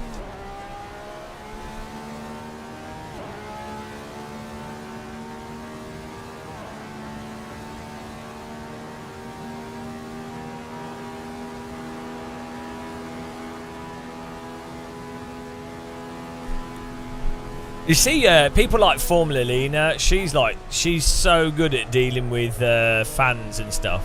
He's like really. Some people are like just really good at that kind of stuff. Jardier's really good at it as well, actually, but because it's a really weird thing for people to come up to you. You know, it's a bit weird.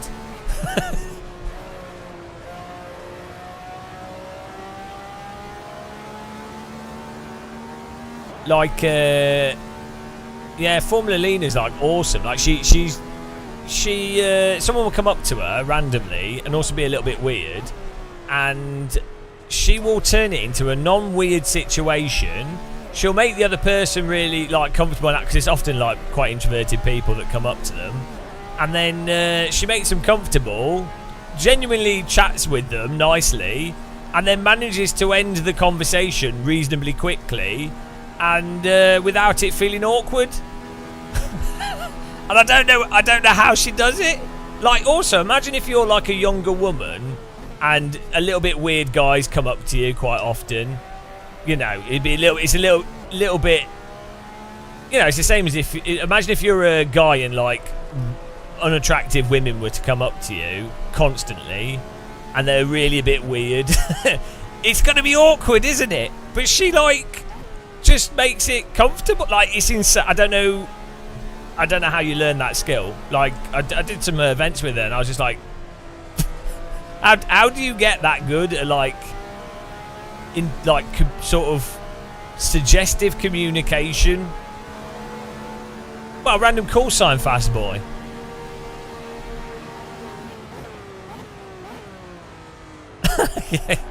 Yeah. Yeah, Tortellini, the people. Yeah, there's people like Formula Lena that are really good at being like subtle, making everyone comfortable, and then there's me, middle-aged bald man, doing a commentary on your socks without you choosing it. Oh dear. Well, you know, we can't all be good at what we do.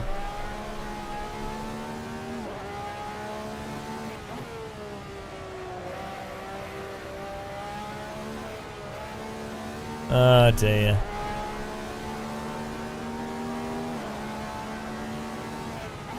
Yeah, I say Jardier's really good as well at like talking with people and stuff. and I've, there's been some like really awkward situations with like drunk people. Really awkward. Like people trying to like hug him and stuff, and you're just like, oh my god. So, but he's so good.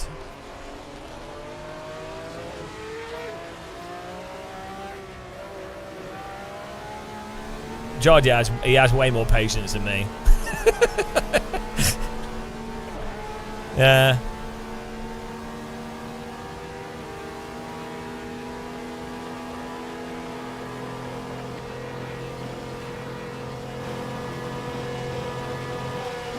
I think isn't he now doing hasn't he got that drive for Crossbow or something now? Or is that like confirmed as a he should be doing Real Motorsports and doing like promotion and stuff. I think it would be really cool to have like Jardier, Matt Malone, Jimmy, Stephen, like James Baldwin, bunch of the esports guys. It'd be awesome to have like a real doing real driving, but they're the names that you know from sim racing. Would be hilarious. Just like pissing off all the hardcore real world drivers that got there through being rich as opposed to raw talent.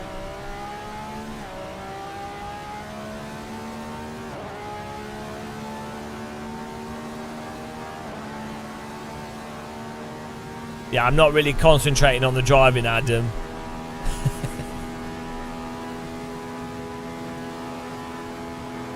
We're just chatting and cruising.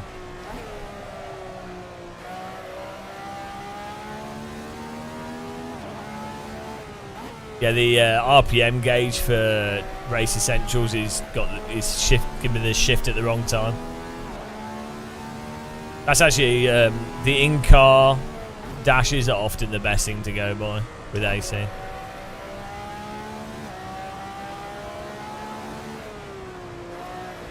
Yeah, well, even GB4, which is what's the guy that's doing it in the UK, the sim racer? That French guy did it with F4 cars with a bunch of French influencers. There was a really big French influencer did an F4 race invitational.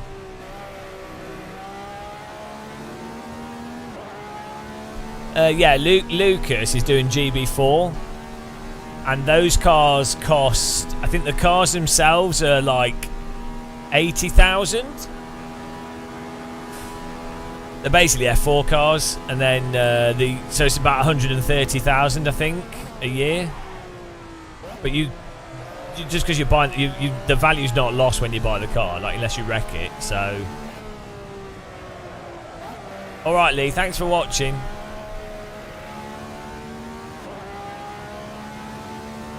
Yeah, right. I don't know why it's controversial. I think it's completely fair to say if someone is a ridiculously fast sim racer, right, the only thing standing in their way is them acclimatizing to the physicality of real driving, the heat, and then the sort of inconvenient aspects of having to perform when you're maybe not feeling optimal, or like, you know, like the variability, or there's something wrong with the car, like all the sort of noise and stuff. But I think like obviously there's going to be a lot of sim racers that just can't acclimatise to that. They you know, they're just too much of a nerd. But really, it's probably going to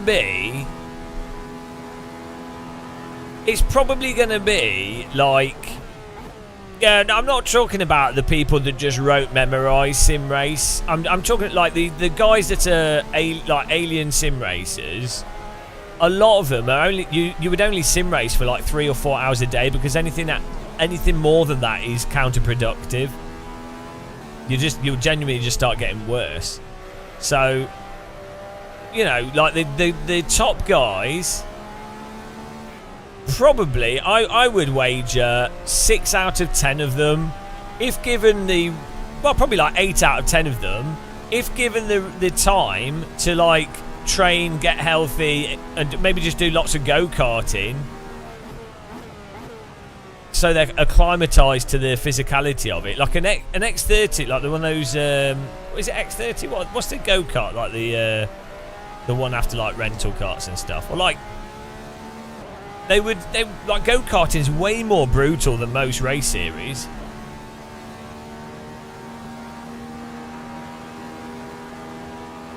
Exactly, yeah. Like, they just need to be comfortable in the environment. Well, it's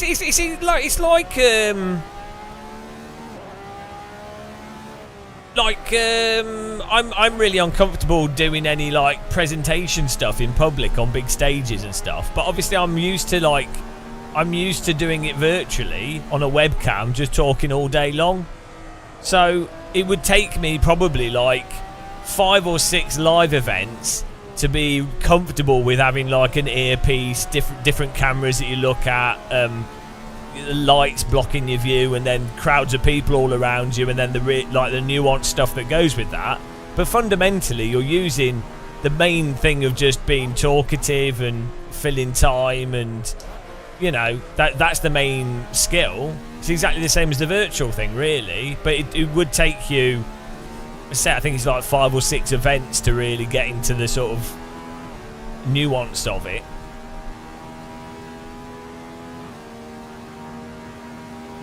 I don't know if I kind of agree, Fastboy, but I think if you've got a worse sim that you're really good at, so let's say iRacing, to be really good at iRacing, you have to be able to learn that mental physics, which is still a hard driving skill. So, do you know what I mean? Like, you're gonna... You need to be good at ice skating, yeah.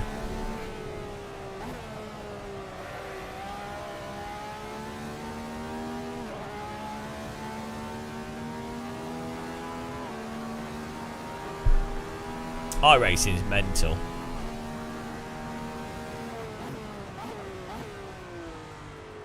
I'm really proud of myself for like being able to be okay at iRacing now, whilst being okay at other sims. That was hard.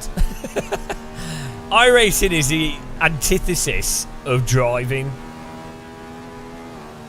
Oh, we've just missed the bloody IMSA. I was going to do one of them.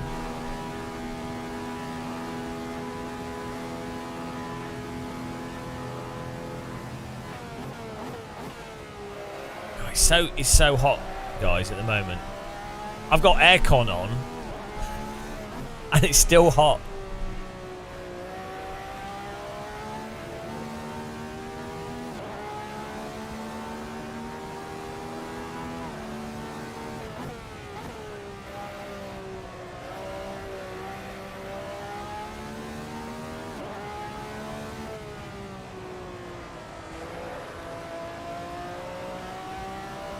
Yeah, that's exactly what Tortellini's just said. Yeah. Yeah, exactly. To be within 2/10 of alien pace in iRacing, you would be at a skill of sim racing that you could basically drive any simulator. And that's the same with any game like Gran Turismo, Forza, AC, iRacing, whatever. To be within 2/10 of that top time, you're going to have like such granular input fundamentally on the brake, the precision of your braking and acceleration, and the precision of your apexing is going to be at such a level that's so much higher than what you would ever require in a real car, because there's just too much noise in a real car. Like, there's too much random bumping, there's too much variability for you to even be that precise. The pedals just aren't good enough in a real car. That's another thing that's funny with sim racing. Like, which pedals should you buy? Which are realistic? It's like the real pedals feel like shit in most cars. Yeah, but Fast Boy, once that's for sure, but there's also a non-reactive part of driving, which is why you get these mental guys at local go-kart tracks and stuff and that non-reactive part of driving, if you can get your fundamentals of raw precision, preemptive precision can be so high, it's going to offset your reactive driving skills.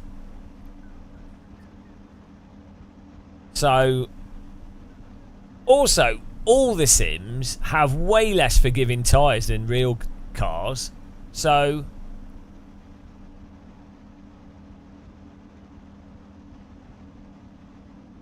no, I mean, I don't know, it should reset itself, I think. Not sure why it's gone down. Maybe I can just...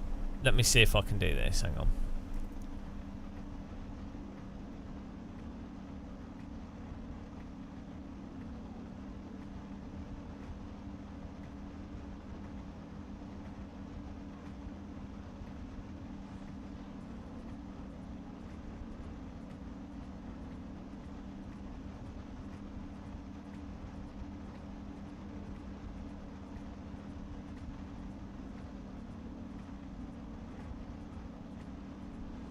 Let me see if I can force it to restart.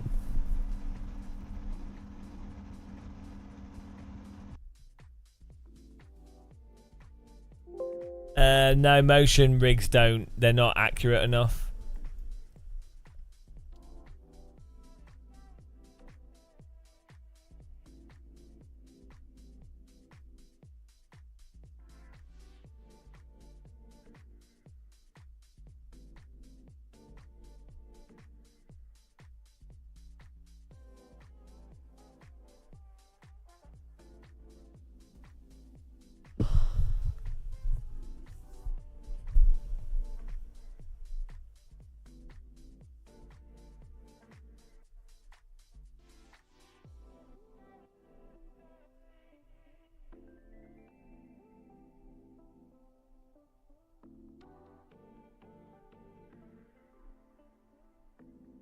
If you're comparing driving a sim car esports level to Guitar Hero, well, it depends which esport it is. I mean, to be fair, UKOG is a Guitar Hero legend and is surprisingly good at ACC. So, I mean, the evidence speaks for itself with that. I mean,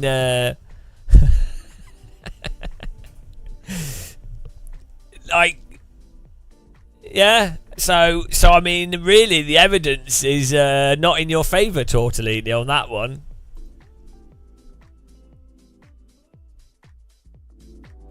%, of ACC pros. It turns out, if you get really good at ACC, the transferable skill is that you then become a Guitar Hero pro.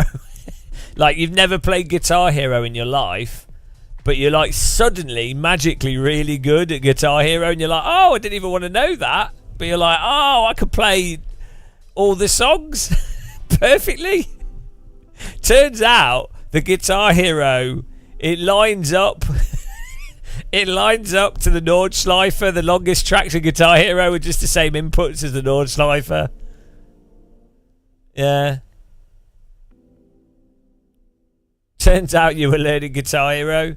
I mean, I don't know. Let me message the server people.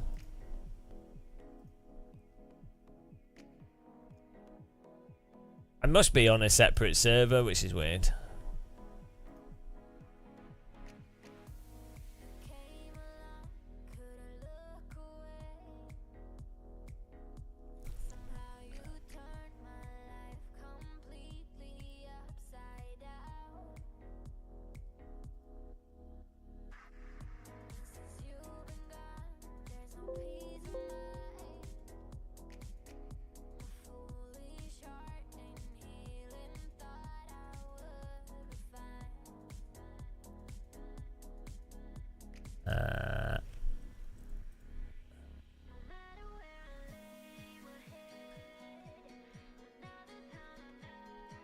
They aren't going to reply this time, are they?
Yeah, just emailing them to see if they can fix it.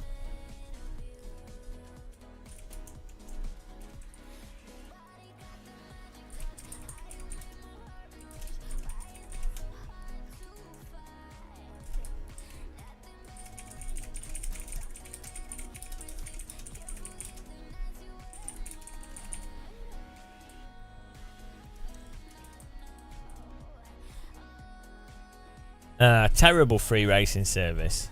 I'd ask for a refund.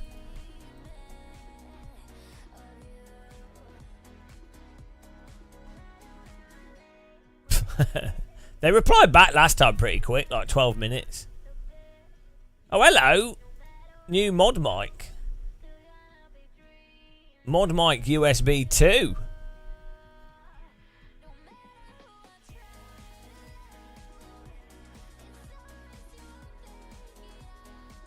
Hang on, what's this? Mod mic Uni 2 and mod mic USB 2.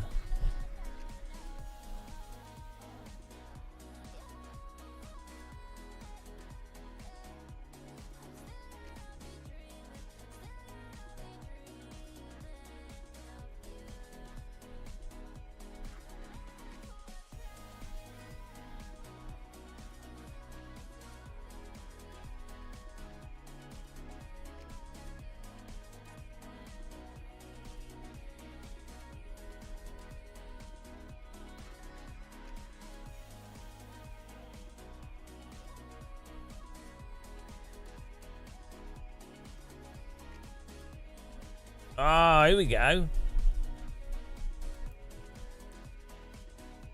Awesome.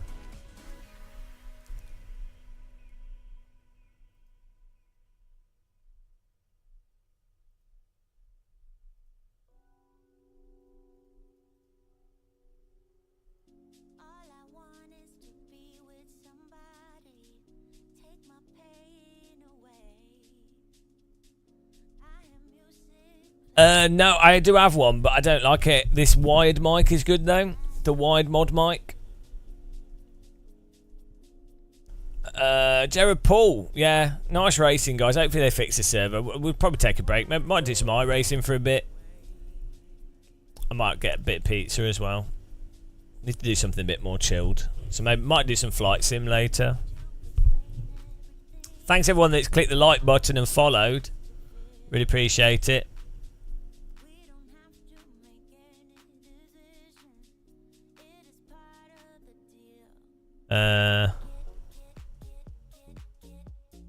Tortellini, the sim doesn't matter at any sim or on any level. Esports is skill. I think he already typed that. It's not sheer precision. It's all the reason and technique. Yeah, we read that. Ah, it's old. Tales of Tortellini. No new messages. The Tales of Tortellini. And lo, it was written on the stone tablets, the fable of Tortellini. The sin doesn't matter. It's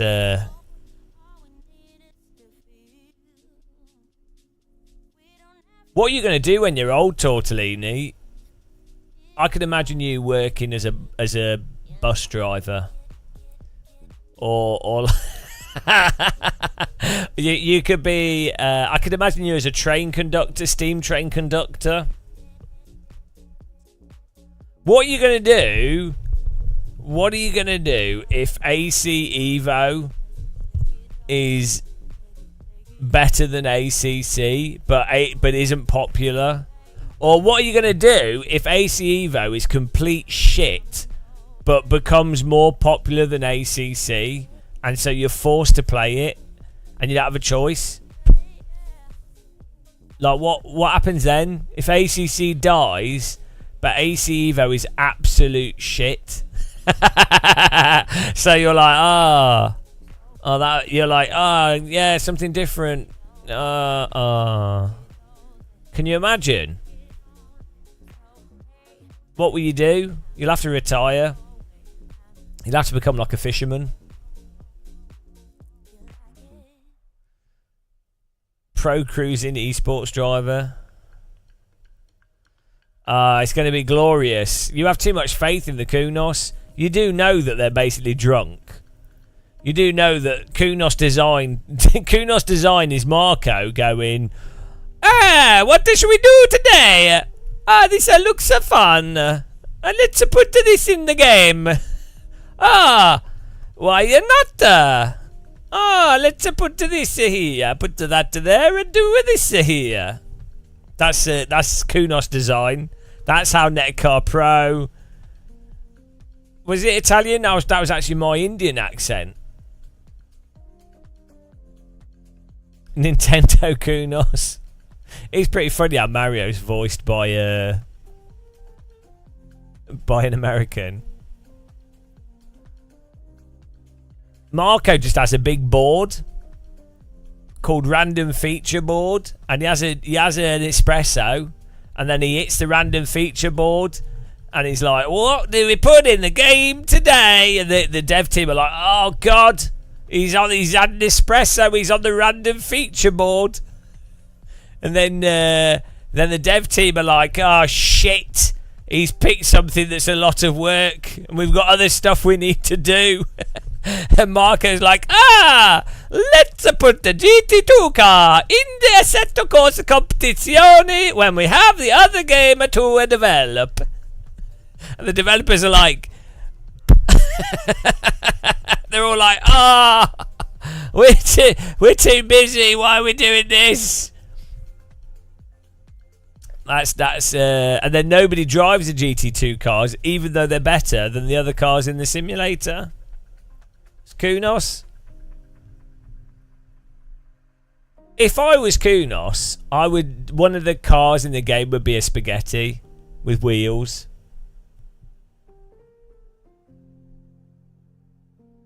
$3,000 hours. That's time you're never going to get back.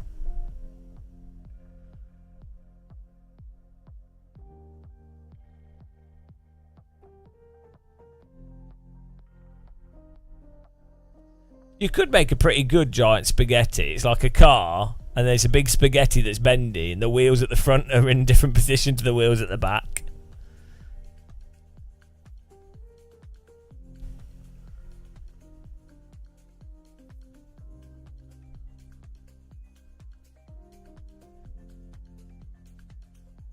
I mean, the GT2 cars are good.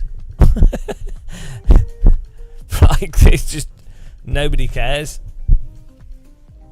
I need to get some pizza. Pineapple pizza, just to spite the Kunos.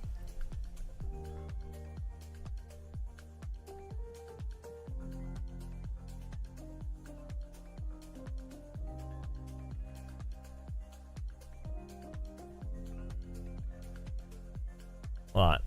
Let's check iRacing stuff. I might do some flying in a bit. We need to be chill. It's 4 AM, so I might as well just stay up. We'll just take it easy.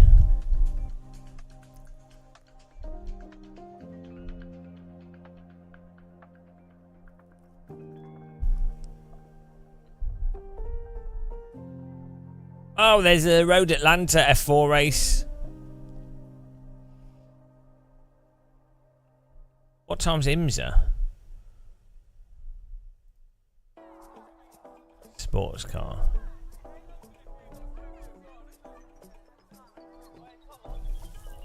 Ah, 4:45. Oh, perfect. Right, we'll do that. We'll do that. Right. Formula 4, iRacing. Oh no, I clicked the wrong button. Bugger. I clicked the wrong button. I've just closed all my music and everything. Let's switch to iRacing.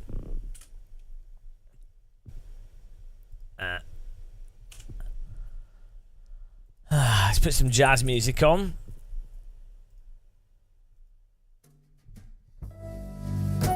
Hello, ladies and gentlemen. Welcome to Jazz Hour on the Game of Muscle channel.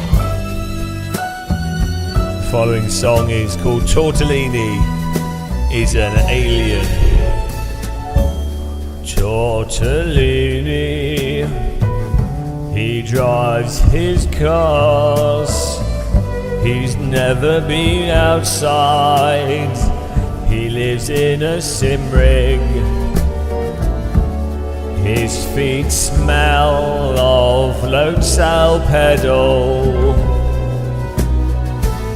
His hands are sweaty from terrible force feedback in the ACC.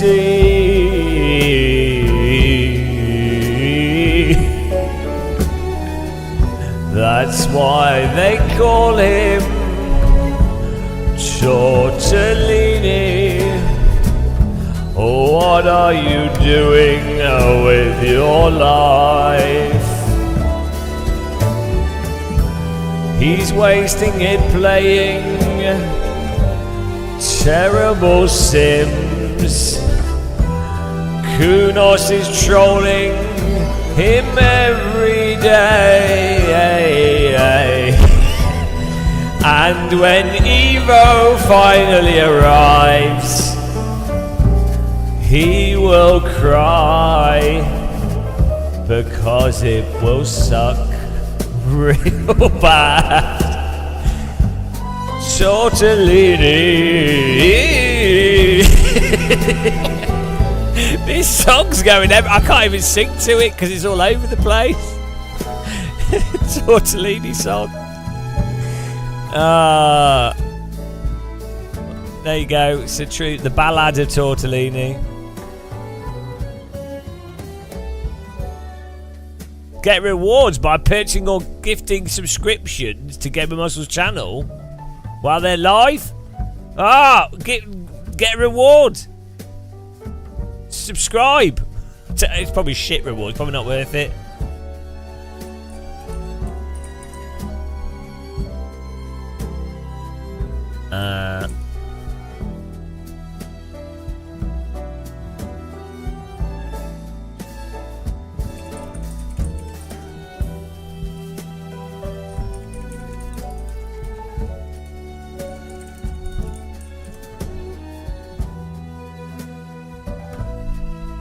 Right, let me get my pizza on. I'll be back in a second.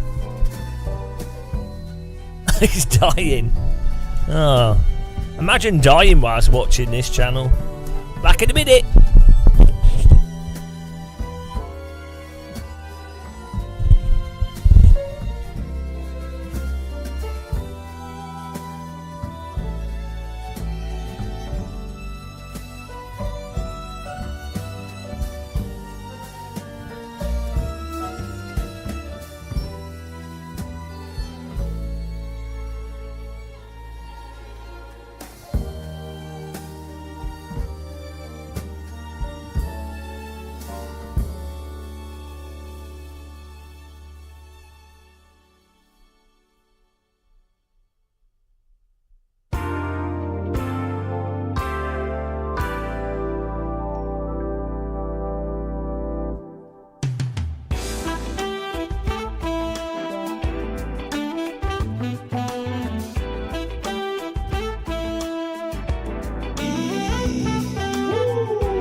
quality, this.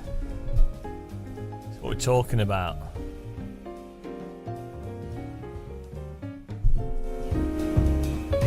Oh, yeah. Oh, yeah.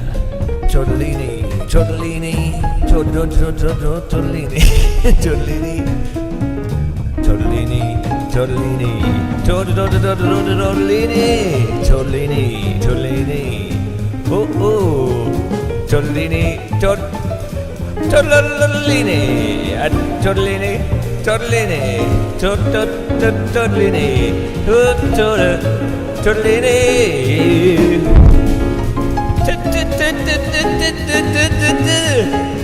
Tortellini, tortellini, oh, tortellini, tortellini. It's a famous song written in 1948, a classic Tortellini song. Amazing classical song there from the annals. It's one that all the women used to dance to in the clubs. Absolute classic. One of my favourites.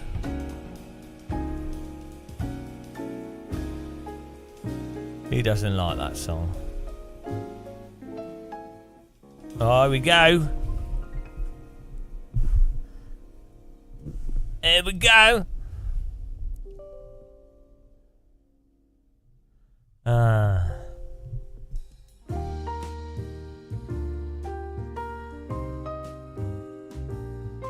Okay, let's go.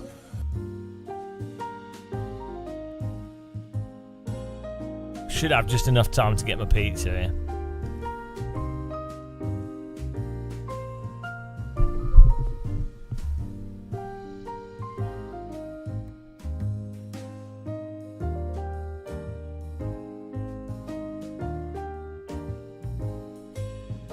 You what? Alfie Boy donated. Donny Warwick. Alfie Boy Donny. What? What are you saying? Words. How are you using them?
Hello.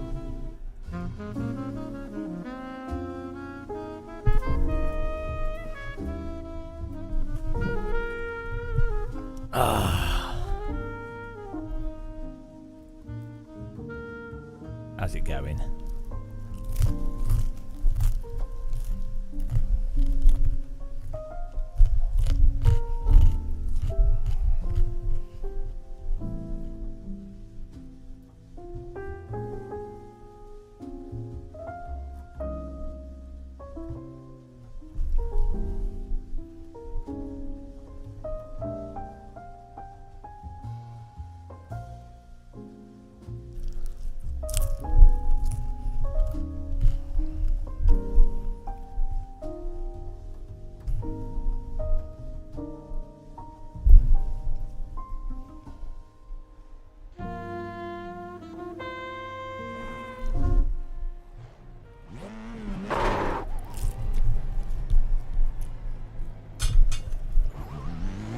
Alright. Have a good night. Nice to see you. Catch you online soon. Happy Apex dreams. May the Apexes be strong.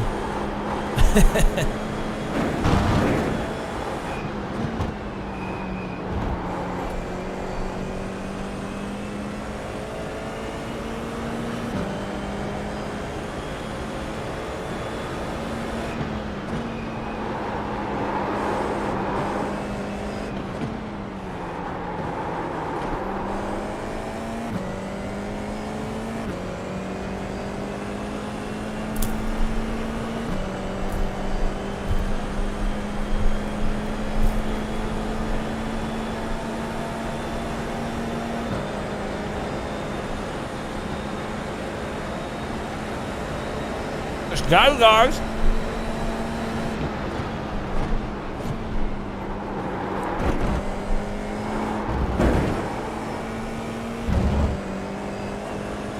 Green flag, green flag. Okay, here comes your first time lap.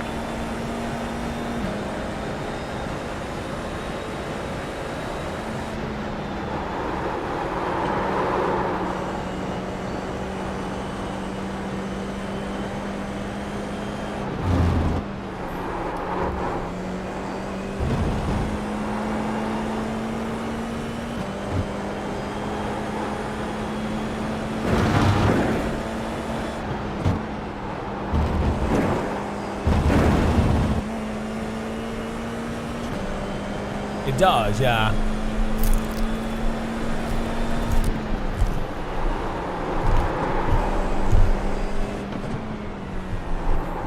Use the tyre sound as a reference for where the limit is.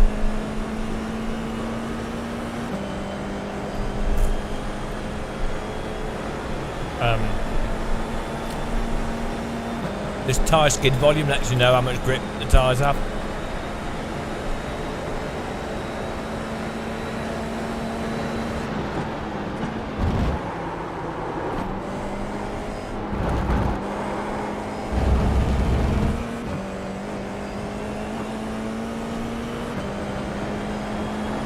One more lap.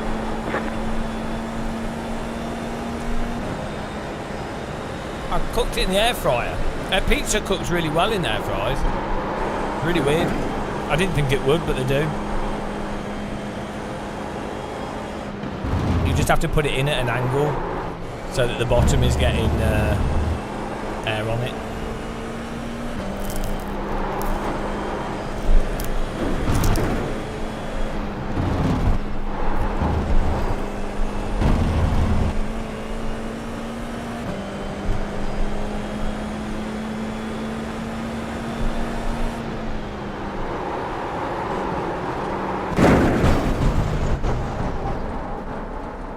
Whoops. You have to lactose enzyme? What, for cheese?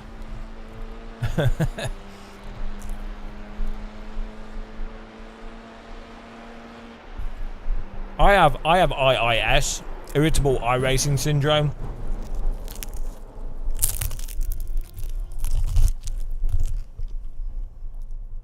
I really want a cup of tea.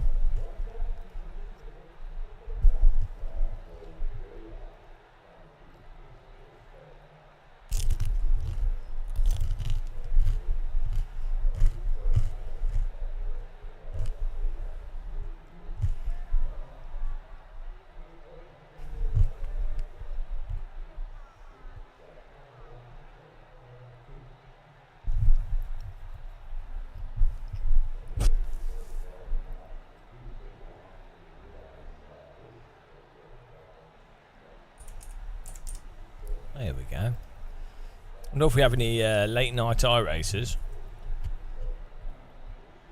popping in.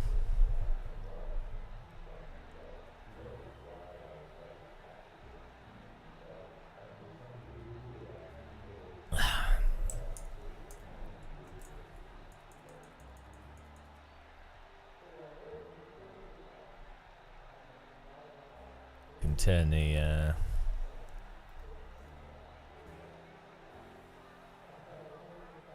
Checkered flag, checkered flag.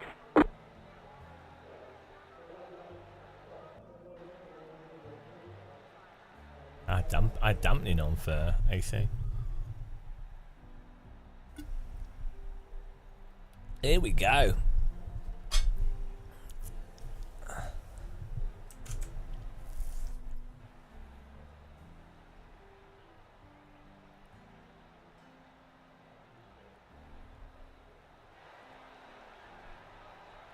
Fix setup. Fix setup. Road Atlanta F4 race on the iRacing. Look at that smarmy Michelin man waving back at us. Don't you just hate his face? Starting at the back here because I managed to drive off the track into the wall in quali. 1,934. Some people say Keep it clean. is a bit DNF today, suboptimal. we heard our points a lot. What can go wrong? Nothing. I think we've got this in the bag. Starting in 16th. We've carved out the halo, so it's a nice view through it. Not sure why I can't hear that guy, but good for him.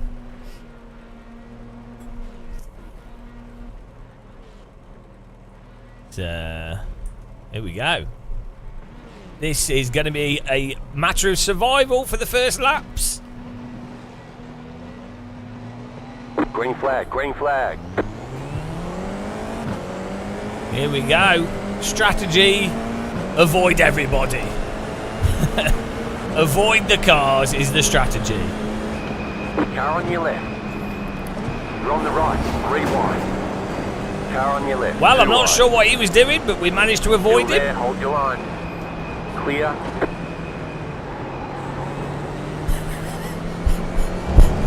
That driver's yet to discover the miracle that is a brake pedal. But you might as well find out in an F4 race. The only way to learn is by driving into people. Hello, Capsule.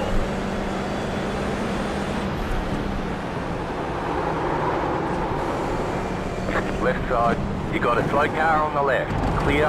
There's an incident ahead. Don't want to lose the draft of the cars in front, but I'm also trying my best to avoid the cars behind hitting me and all the other shenanigans. So it's a balance of don't lose the draft, but also don't lose your buttocks inside of the front of the car behind's nose cone. All right, here we go. Probably another crash here. We'll try and mosey through it.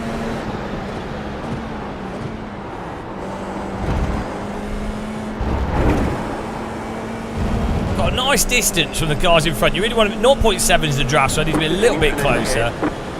But I want a nice gap so I can avoid crashes. Basically. It's the ideal situation. Okay, we've got cars off the road. This is going to be interesting as we come over this hill. There it is. Left side. There's an incident ahead. You're on the right. Oh, God, 3 just- wide. Left side. Oh, my 2 wide. God. Still there. You got a slow car on the right. Stay on the right. Clear on the left. Bro, what are you doing, man? iRacing is the most advanced and comprehensive racing simulation software There's an in the incident world. ahead. That was very It's also the smooth. most realistic. You get really good at avoiding crashes in F4 if you want to keep racing. So far, so good. We did a good job avoiding those guys on the left. Kept on the inside. I backed out of it a bit. I think I got a 1x, but good trade. Hopefully we don't lose the draft. Well, I think we have lost the draft. We might be able to... Oh, he's going to defend the inside, which is fine. It'd be nice if he just kept going and didn't lose momentum so we can stay with the cars in front, but... Yeah, some really great relaxing driving as usual in F4. This guy's got a great ping as well. He's actually You're in the top 10. great to be driving against people that are on Easter Island. He's taken one of those head statues, carved it into a T-slot sim rig. The locals aren't happy, but he's got a nice sturdy rig. Got a nice little drift there. Great display. Fantastic.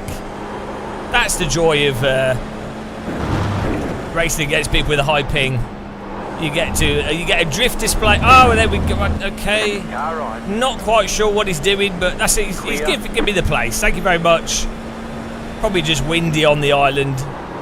Not many trees left to break up the breeze. Nice display from him. Appreciate it. I'm sure he'll redraft us. Beautiful stuff there. We have a fantastic display of skill in this race so Don't far. worry, buddy. I'll report you for calling me an idiot. Thanks. Oh, the report cards are coming out. It's playground racing. I'm going to put my car on the inside and hopefully this guy... We're going to squeeze him a bit because that should give him Still a there. Hold your line. sense that Clear we're on the there right. and he doesn't Bye. hot lap into us. I think that might have worked. Oh, he's going to report him to the head teacher. Ah, you got to love iRacing. I'm going to put my car on the inside. That was your fastest He's lap. going to drive through me, so I'm going to move over. Still there. Hold your He's line. going to...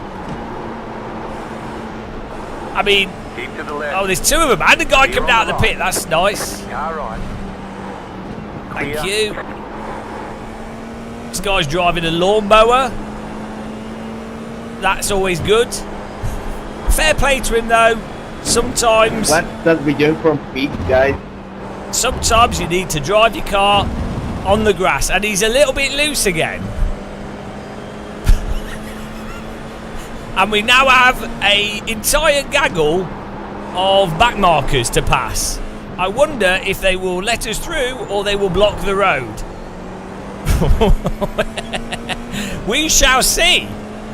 This is beautiful. A right spectacle. And of course, any of you that might be questioning things, remember... iRacing is the most advanced and comprehensive racing simulation software in the world. It's also the most realistic. Get the fuck out, dude. Stop. Oh, we got some salt. Back Blue flag, markers. dude. Blue, Get out of the fight. blue flag doesn't mean pull over. It means block the road.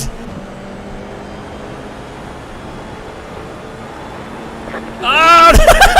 You've got a slow car on the left. Ah! Go right. And there goes the lawnmower. iRacing is the most car on the advanced left. and comprehensive racing simulation software in the world. It's also the most realistic. This is a fantastic display here.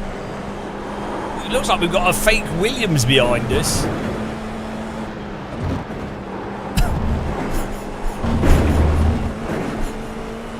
What I like about iRacing is you pay quite a substantial monthly fee to not get You're gaining on the car in public front. server You're getting racing. 2, You know, 4, you get 6, well clear. moderated, high Slow quality car ahead. driving. Ahead. Go right. High quality driving. I thought he was going to roll across there, so I got ready to change direction, but he didn't. Right side. This is going fantastic. We're in the top 10. Mr. Williams is squeezing us. I'm just going to let him just have the place because he's got all right pace. Hopefully we can use him to catch up with the cars in front. Absolutely superb stuff so far. Loving this. You have to roll with the punches.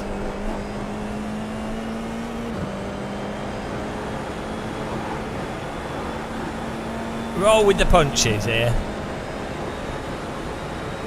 Fortunately, we're using the Moza R12 here with the large wheel rim. It's given me extra confidence. 12 newton meters, not enough to break my wrists. So we'll have to put the R21 on soon to add to the excitement and the danger of sim racing.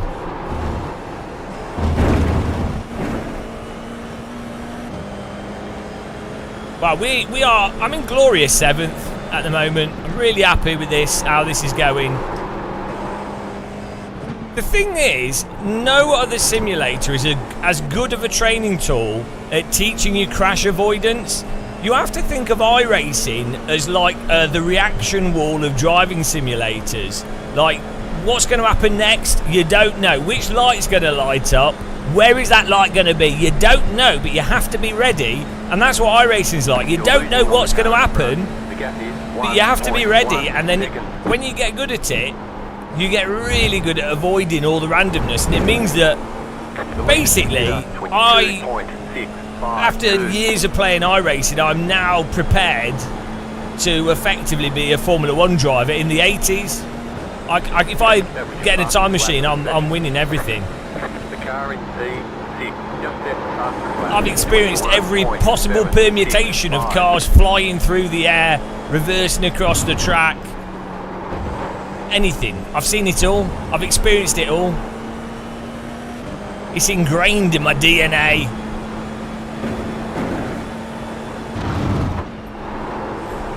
I'm a finely tuned crash-avoiding animal.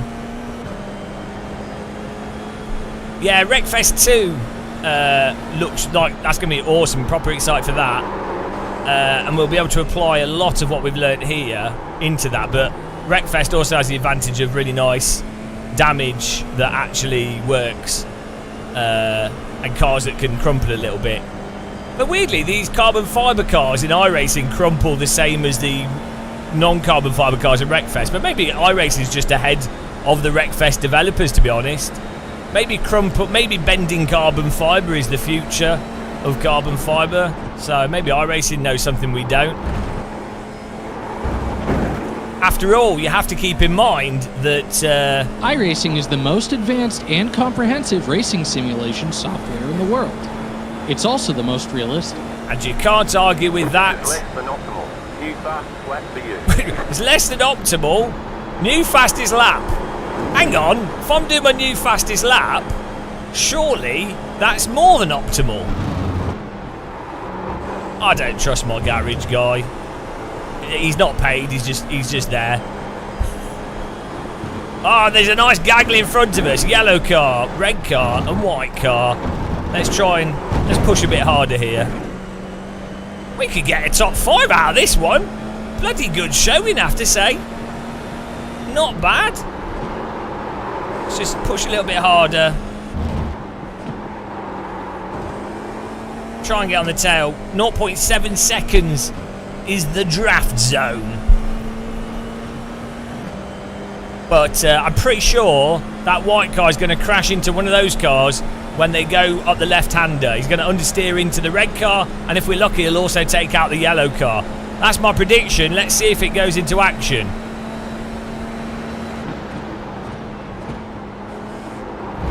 Dear God, he got through safely. Oh, well, I mean, that's disgusting.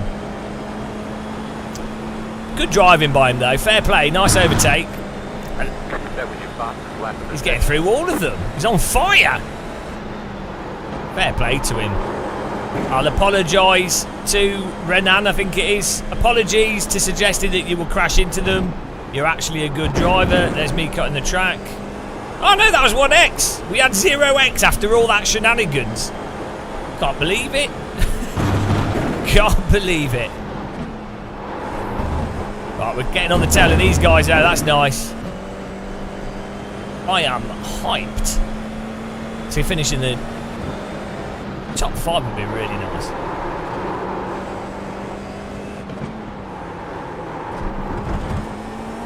We've got the pace here to beat these 2 cars in front of us. Sean McNamara. Sounds like a politician that's involved in bombing other countries. And Brandon Frost. Some say that he stays cool and calm. Apologies, Brandon, if you watch this content. Imagine if Frost was your surname and you're a race driver. Like Power Frost. Ultimate Frost. That'd be my driver name. Will Frost.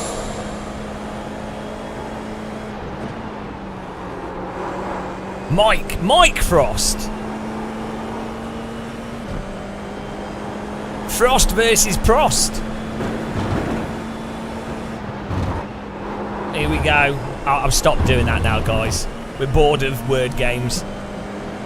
Fifth would be bloody good. Fifth would be bloody good in this race. So let's push it and let's make it happen. Less puns, more apexes.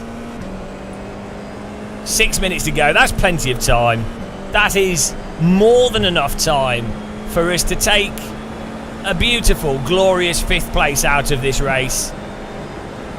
I would suggest we put the seatbelt light on here. Oh, come on, drive into the yellow car. Do the understeer. No, but they were slow and I was fast. Let's try not to get caught up in an accident here. Probably better to let's just stay back here. Just stay back, not get noodled, and then hopefully we can do a nice clean pass on these 2 guys with the double draft. Wait for the perfect moment to pounce. We're in the draft zone of the even if we can actually put a bit of pressure on the yellow car, hopefully that makes him slow down on the red car, and then we can pass the yellow car on the final on the left-hander, and then we'll have the then we'll be able to do a clean pass on the green car. So green and red car, you know what I'm saying? That would be nice. I think he's too close, so he's probably just going to draft behind the green and red car. So I don't think that will work. I think we're playing 4D chess, and these guys are actually playing tic-tac-toe. I've played the wrong game. Sometimes the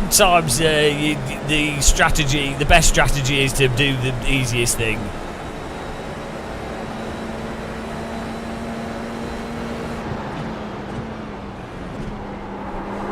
Can we get a good run in? No. How many laps have we got here? Oh, about 3 laps to make the pass. The puzzle. We've got the pace. Just set the fastest lap. 21.749. Right, this is a bit risky. The worst possible place to go for it. Clear on the right. Can we force a mistake and take advantage of it?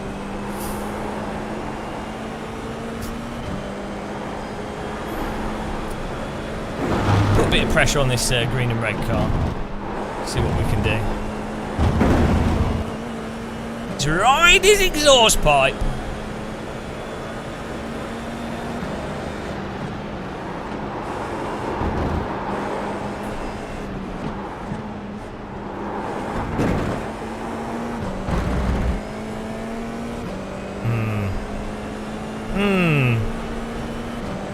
I think we're stuck. I think we are just going to have to get in there in this little get in the sandwich. I'll cover myself in butter. Slip into the sandwich.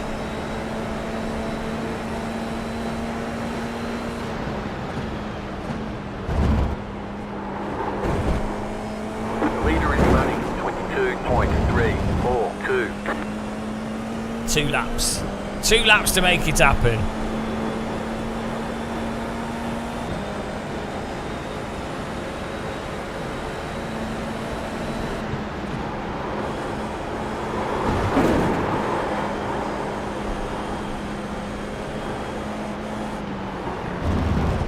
Oh dear. Green car braking a bit weirdly there.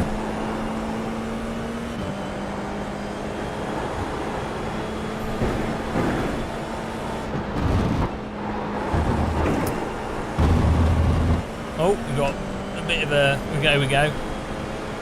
Get up the inside of this. Car on your left. Squeeze him a bit. Keep to the right. Fantastic driving. That's why we Car on play. your left. That's why we Clear. play Got wheel iRacing. damage. That's why we play iRacing.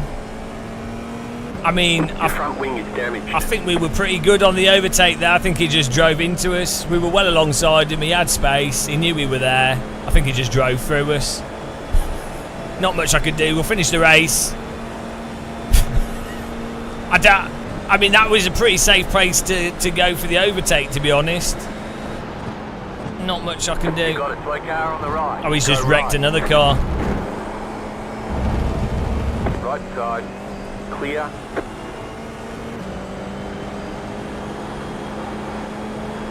Yeah. Well, we're still going.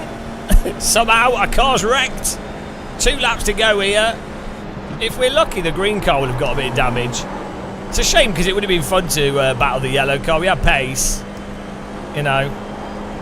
We got some pretty severe damage. This car behind is probably going to want to make a move on us. I'll just drive. We'll drive a bit defensive here. Just going to hold the line. Going to hold the inside line through the corner. I'm going to stay on the right out of this corner. We'll be slow. He'll probably drive into us. We'll see. I mean, it's just there's not much you can do in iRacing. If someone decides to drive into you, you can hold them a bit to make them know that you're there. But really, if they decide to drive into you, there's not much you can do.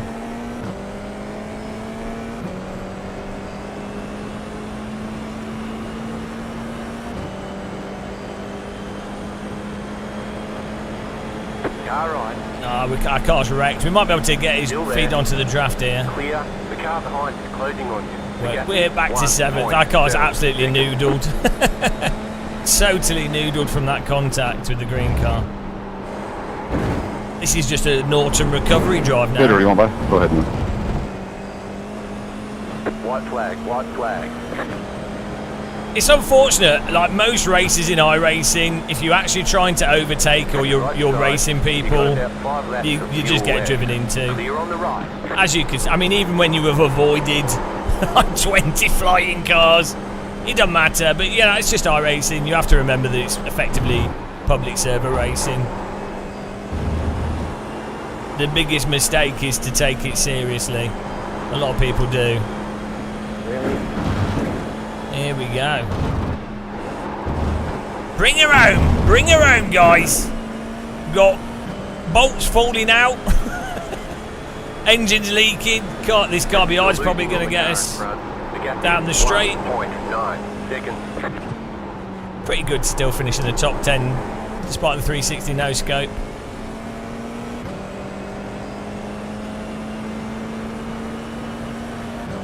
.48. There's not much I can do here.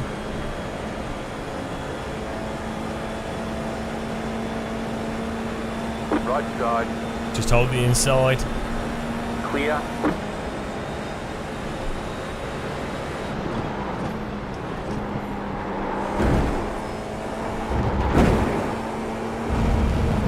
Barely.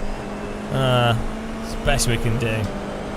Well, that's You got a slow iRacing. car on the right. Car stop on the right. Go left. You We got a managed slow car on the to. We managed to finish right. though. All right, there's checkered flag. In 9th place. Let's have a look at that Ninth crash, solid work. guys. Oh dear. There's nothing you can do, really, is there?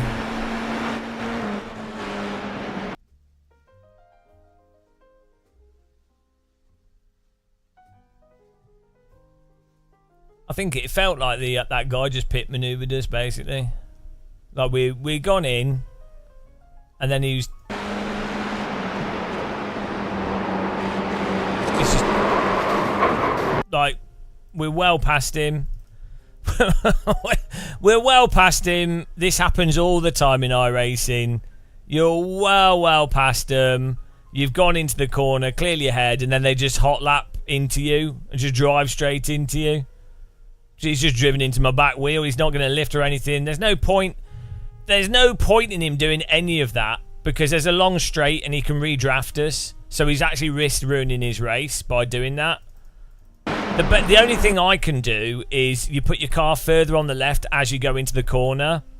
But I was already at the initial point going to the corner quite far on the left. And on this corner, you have to like line it up. And if you're on the inside with more space, you can then go in deeper and brake later, which gets you in front of the car, which is what I did. So rather than holding him, which holding the car here makes it really hard for them to turn in because they're like, oh, there's a car that I can't turn in. So psychologically, it stops them hot lapping into you. And it's quite a good defensive move to do as well. But in this scenario, like, it made sense to do what I did. I really got ahead. We're really in there. He can see us so clearly. Like, there's no... Even if he was driving with binoculars, you know what's happening. It's even after the corner. He's on the throttle into us. It's just... nothing you can do. And this happens time and time again in iRacing, and it's magnified by the car contact due to the car smoothing and netcode, and then the damage is totally random, so it just stops you from having a race. But iRacing don't care, really, so it's just how it is. It's just one of those things. All the carnage at the start, though. All the carnage at the start. What on earth was going on? Pretty much a last to 8th or something, last to 9th. Hot lap-itis is it's common in sim racing, but it's particularly bad in iRacing.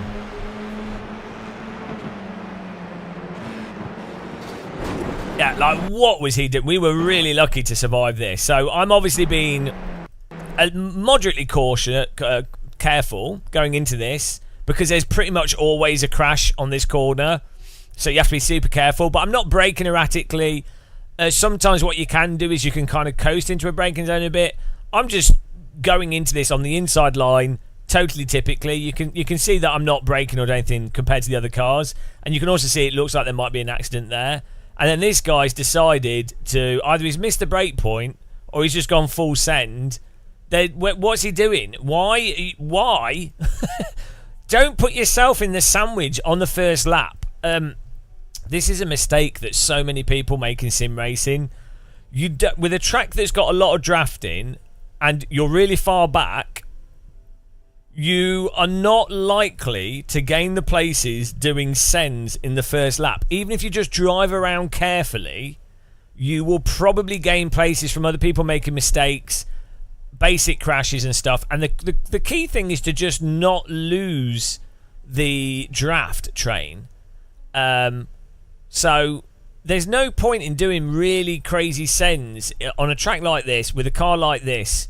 There's no advantage to it. Like, you're really likely to just wreck yourself and someone else, but also you're not likely to gain places versus just driving carefully. Like, just driving the most normal thing possible. It's probably going to gain you more places than actually do. Even if you did really good overtakes. At this point, even if he gets through here, where is he going to overtake? There's 3 wide. Like, where's he going to go? Like, the windy part of the track, you can't. Even if you are like a top-ranked driver and you've messed up quali, you're not going to be able to overtake a wall of cars. So it just doesn't make any sense. But people do this, and he absolutely destroyed that car. Somehow he got away with it. Absolutely destroyed him. He's totally overestimated the grip through there. Good job. Right, and then he's just run off the track here, which doesn't make any sense. So I think he doesn't really know the grip of the car or something. iRacing is just like it's Ah, what was it? Oh, here we go. Is it the red car again? Is it the same guy? What? I mean, honestly, what is he doing? I'm just minding my business on the right, trying to be safe. This guy's rejoined. This guy, it's fine for him to go up the inside here. But clearly he has no awareness of anything else that's happening, or the flow of the track, or what's likely to happen. I think I actually backed out of this because I know that this is a tight corner. If I brake enough to not understeer, I'm going to be slow anyway. So I brake early, whilst also I'm paying attention to this car behind me, because you don't want to brake early and then there's a car behind you that just drive into you because they don't expect you to brake. So I'm like, okay, well, I might as well just lift off it, brake a bit earlier. It cost me that guy's place, but it saves me from this. Like, what is the red car doing? I mean, I think the pink car opens it up because he thinks I might still be next to him or something, which is weird because you got mirrors and you can see the cars, but this red car again is making no... He's like AI on a path. He's like an AI on a path. No adjustment. I mean, to be fair, this car did run out. You didn't expect it, but you have to like make adjustments based off what's happening around you. I mean, look how fast he... Whoa! Comes off that wall quick. Yeah, that went well. At least that's him out of the race, though, so that saved everyone. Good driving there. Nice livery for Pedro. Yeah. Well, that's iRacing, to be honest. Pretty typical iRacing race. Good fun. Good fun, and the main takeaway is to always remember that iRacing is the most advanced and comprehensive racing simulation software in the world. It's also the most realistic. Oh, here you go. This was on that blue car. We've defended it. We've defended it so that we're actually... There's not enough track for him to overtake. But you're going to... If I don't move off this... He will drive into us. To be fair, he's got two wheels on the track. I might do what he did, so I'm not too bitter about it. Yeah, guys, thanks for subscribing and liking and all that lot. Appreciate it. We've got more racing coming up. More racing coming up, everyone. iRacing. iRacing, guys. Oh, dear. iRacing. iRacing. It's good fun. Was that you that drove into me? Or which car were you? The red one that passed me at the end when I was out of...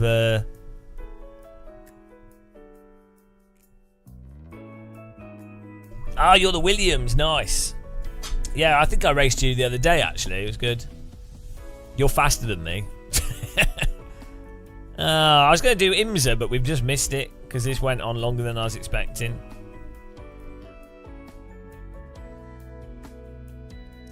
Oh, LMP2's at Road America. Oh, fixed. Let's do that. There we go. Then we can do IMSA afterwards. Perfect. IMSA fixed is at 6:45. Perfect.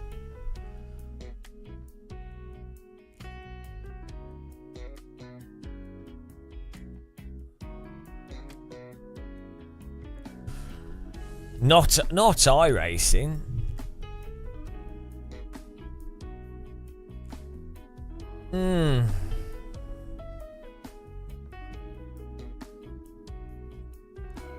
It is really contrasting when you play AC and then go to iRacing.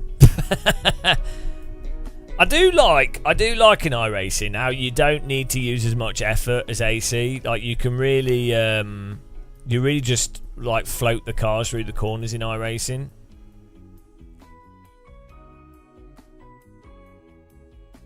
So it's a lot. You can.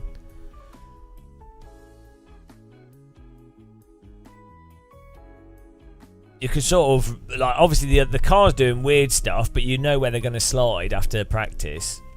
So in a sense, it's easier to. It's just at first it's not relaxing, but.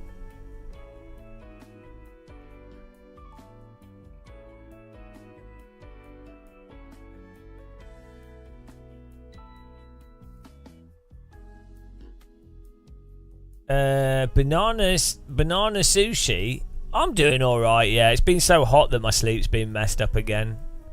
It's been like sleeping in with hot air dryers blowing on me. Hello, Snosbreeze as well. But yeah, it's been alright. Oh, we got some chips I've actually just cooked actually. Get my chips. Chips and mayo. I was really debating going to Gamescom. I hadn't booked it, and then it's going to cost like £1,000, which isn't too bad. But I haven't lined up a sponsor, and I'd have to stay in Dusseldorf, which means I'd have to get it's only a 30-minute train from Dusseldorf to Cologne. I do like Germany. But then also the aeroplanes, the flights from the UK to Dusseldorf are really stupid.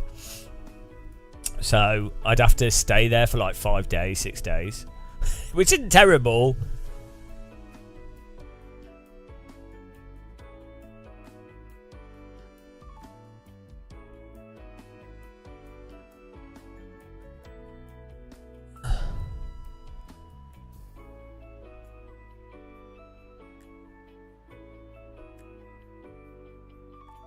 Yeah, Gamescom's a weird one. It's not that good for sim racing stuff. You smoked 2 old chickens. I've got a piri piri chicken in my fridge. Yeah, Gamescom's quite. There's a lot of people there. There's not much sim stuff there. Cologne's nice. It's nice for networking, but obviously I can just talk to people online quite easily. The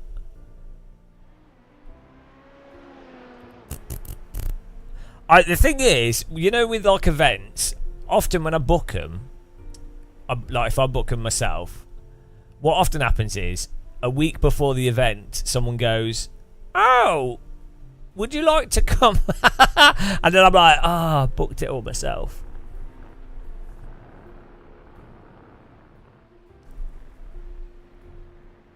So it's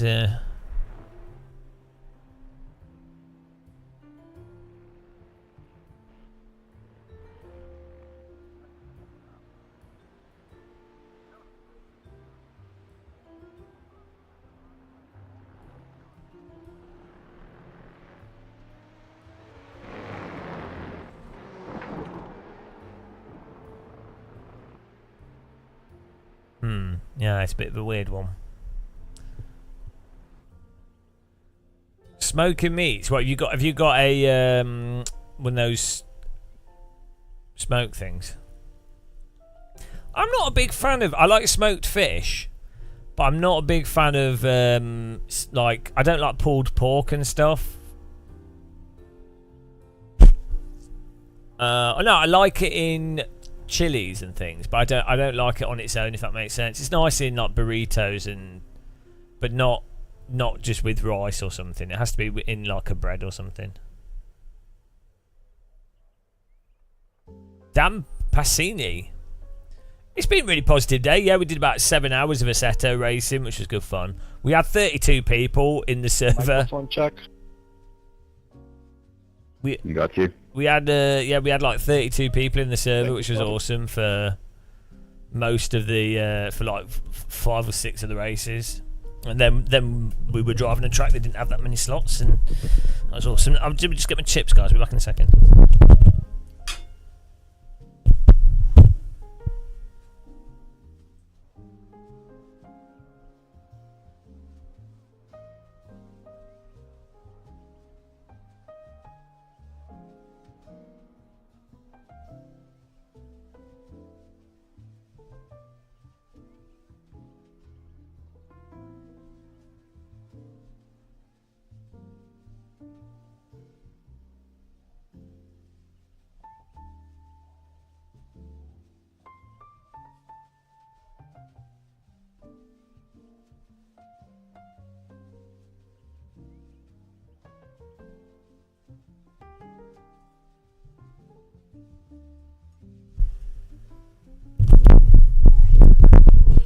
have like 5 chips. Like a Happy Meal portion of chips. Ah.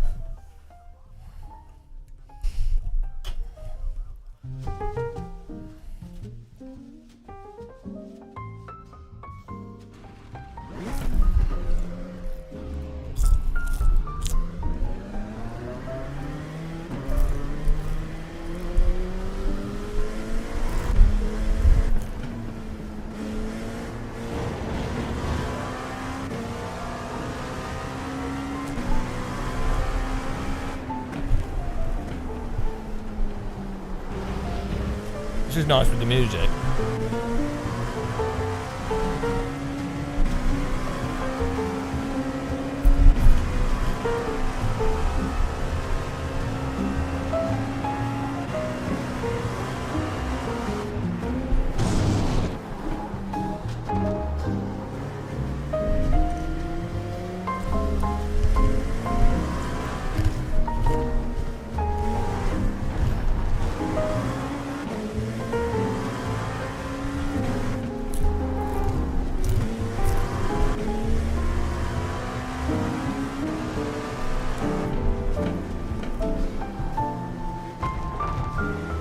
Alright, join the Teapot Discord, guys.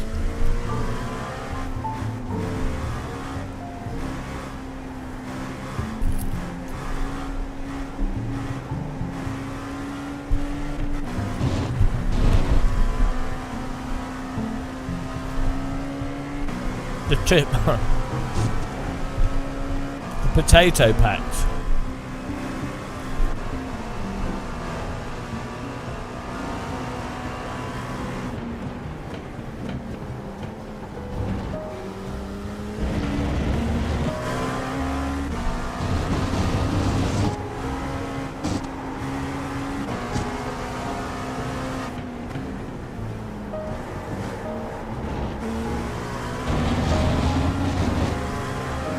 Let's go.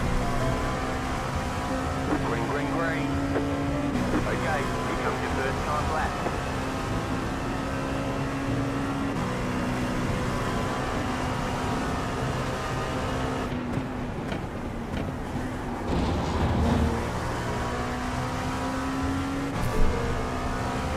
I really like this this track.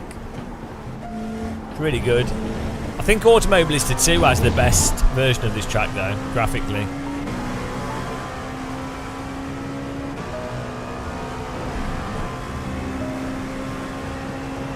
Hello, Captive Arcero 84 said your name wrong. How you doing, man? Welcome.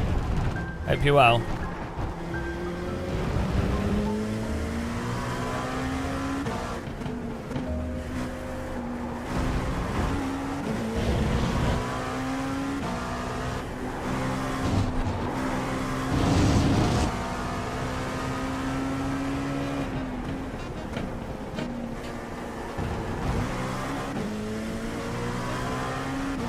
It's late here, yeah, well it's like 5 in the morning here.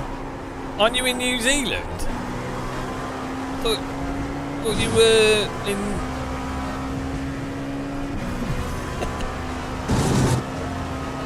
this is LMP2 fixed and then we'll do an IMSA. I think, I know, yeah. I think there's an IMSA after this one.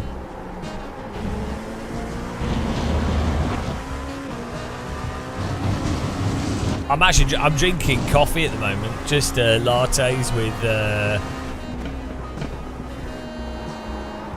double espresso lattes. Are you in West USA? Well, have a good night, man. Thanks for watching and appreciate it. Hope you have a good sleep.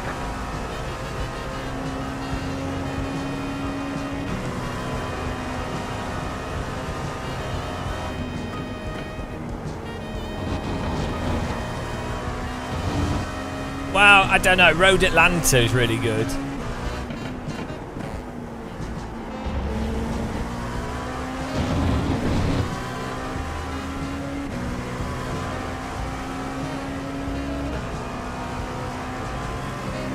Yeah, I quite like.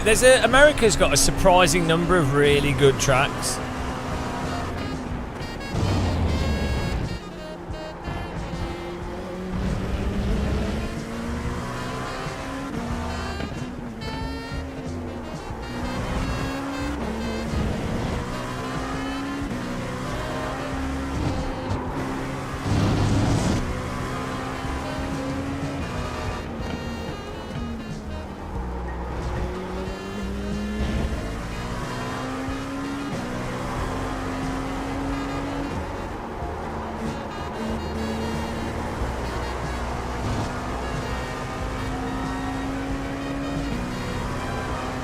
All right, take care. Ciao.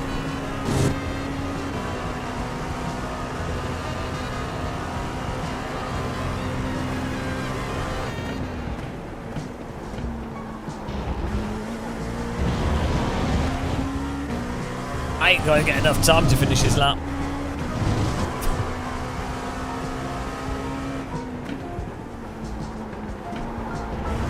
Gonna be close. Ah, we need like 2 more seconds. Oh well. Naughty. We've been up since 5 PM yesterday. We've been streaming since then. It's just so hot at the moment.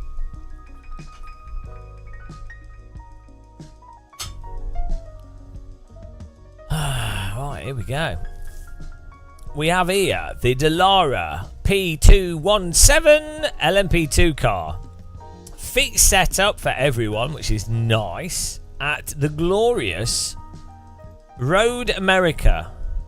Americans like to call their racetracks roads, presumably to distinguish between a road and an oval, because you wouldn't, you know, it's easy to turn up at a track and be like, oh, where's the oval? Oh, it's a road with a camping place and a bin. This race should be okay. It's a really good track. It's a nice, easy to drive car, traction control, smooth driving, nice downforce. IMS is also on here, so we're going to do one of them.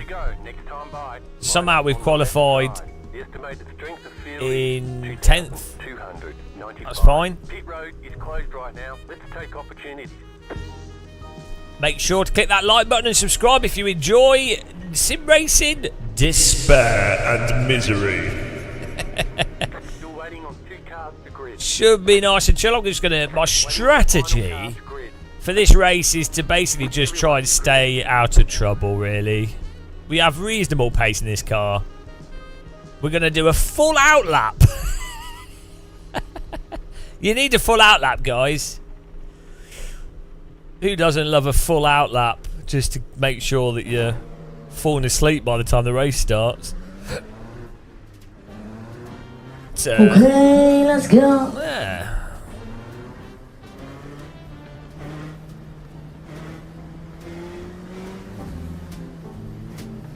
Nice and easy.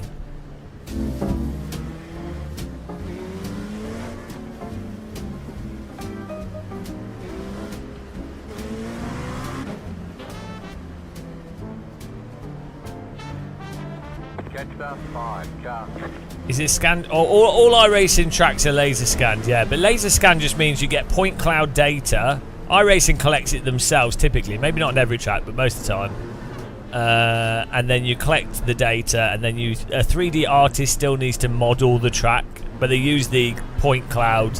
It's normally like centimetre perfect, 2 centimetre resolution, sometimes smaller. Doesn't even need to be. It doesn't need to be that crazy accurate, but they then 3D model the track mesh using the point cloud data as a reference. It allows them to position everything and get the subtle details just right. Don't need a laser scan to do a very high quality track model, but it's certainly a really good reference, and gets those little undulations and bumps which could be easy to miss.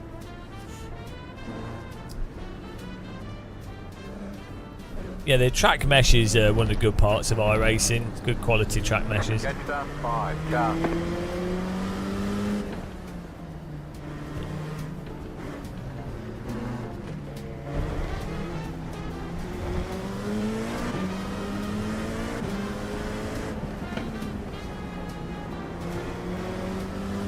Here we go.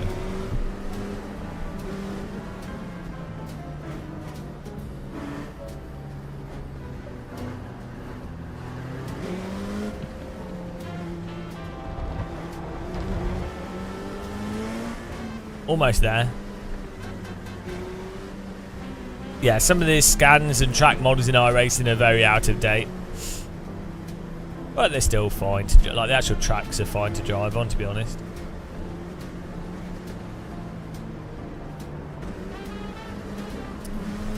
Most people using tracks for using a sim to like do real world track stuff. They use Assetto Corsa anyway. Or there's companies that do super high quality laser scan tracks for Formula 1 teams, and it's a ridiculous resolution, but you need like mental computers to run the. It's more for the data rather than how the car drives. Yeah, it doesn't really matter. Like, it's more that you just get an authentic kind of feel rather than it literally being the real racetrack. And in real life, tracks have like day to day. There's like weird differences and things, like subtle things, temperature. Oh, hello. Donation from Caleb. Thank you very much for the support. Morning. Good morning. Thank you very much. Really appreciate that. Really generous. Right, here we go. Get ready for the race beginning. Vehicles for life. In this case, T1. So it's a good insurance policy. Here we go. The pace car is out of control. Pace car is off. Time to do your job.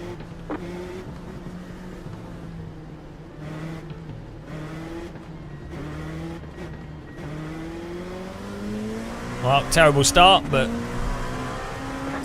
safe is fine for me. No rush really, a lot of drafting on this track. Rather, unless you're in the top 4 or 5 places, no rush. Well, I mean, if you were in a highly competitive race, there would be, but like, you know, this is casual. Crowd strike. So we know the car in front of us is going to crash. Oh dear. Is that a meme livery?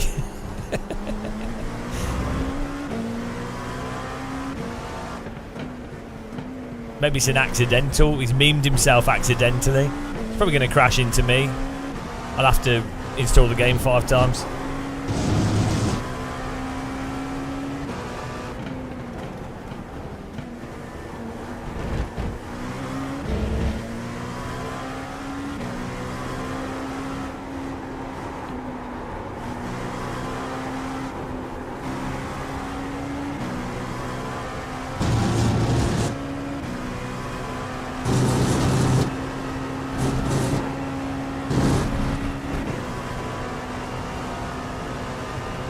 These guys have got alright pace actually. This might be a bit tricky. Ah, there he goes. Crowd strike. Called it.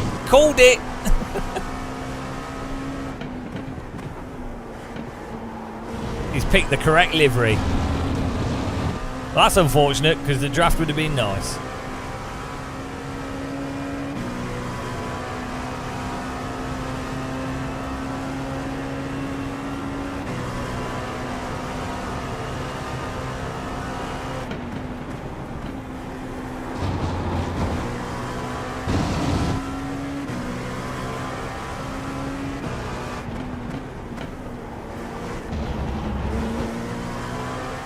Formula car mode there. I need to get into sort of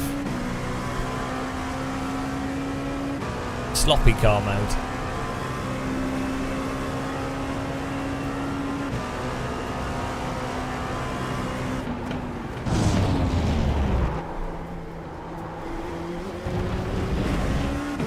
First gear through that.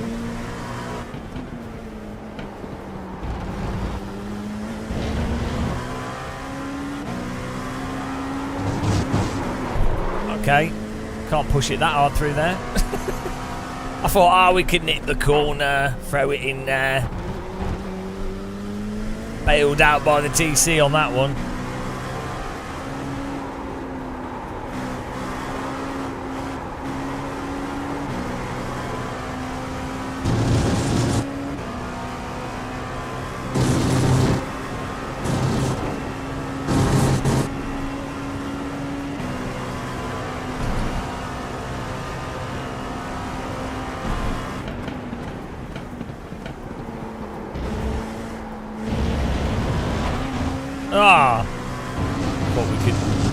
we'll be alright dipping the wheel there.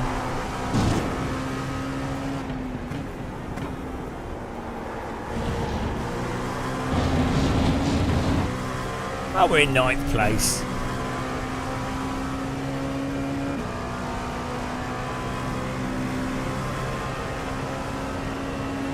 We'll get a good flow going here. Well, they launch of the cone. He sent that cone. 3 points.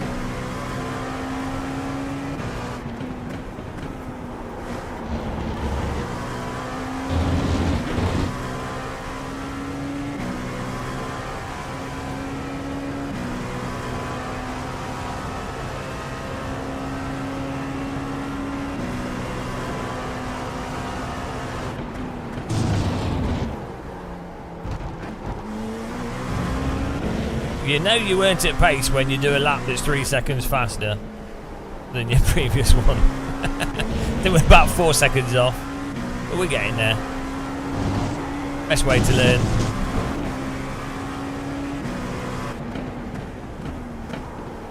I might actually close in on them.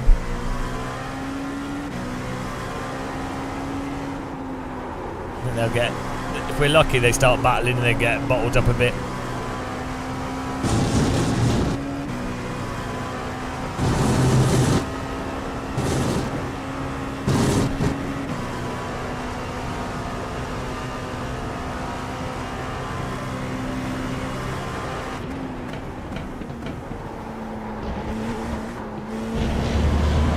Ah, I've done it again. So used to that line.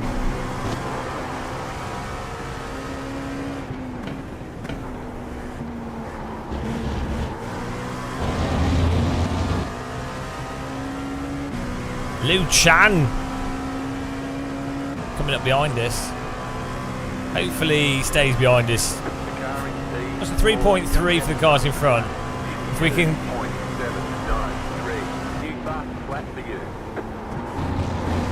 If we can get the laps in here, we might be able to close at 3.2. Let's see if we can close in on them. But if we have to battle Mr. Chan, then ain't no chance. 3.1, yeah, so if we're consistent, we can close this gap up here. We're kind of getting into pace. Best place to learn is whilst racing.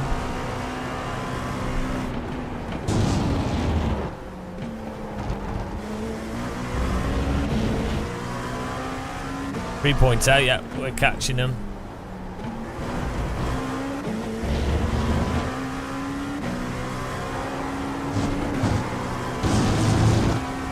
Get in there.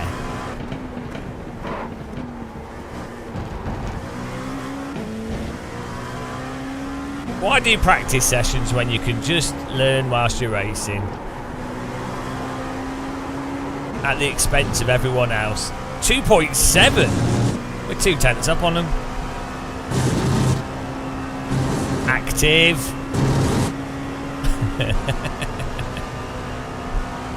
I feel like there's going to be a crash soon anyway as well.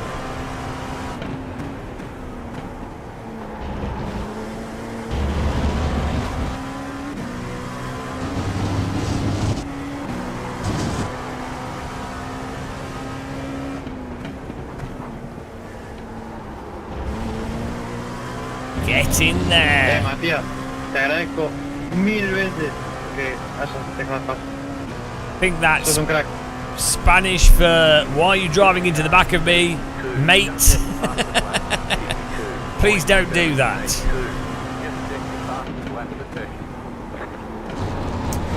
Great language tool, iRacing. I can swear in 403 languages now. I also know how to say pull over blue flag in 80 languages. I know how to say I'm faster than you, don't race me in 15 languages.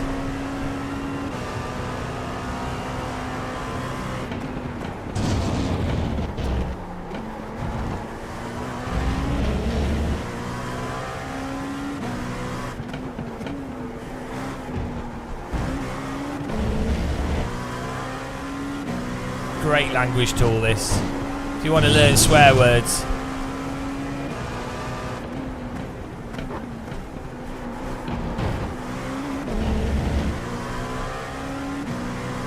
Duolingo should give you an iRacing account as a 50% iRacing discount.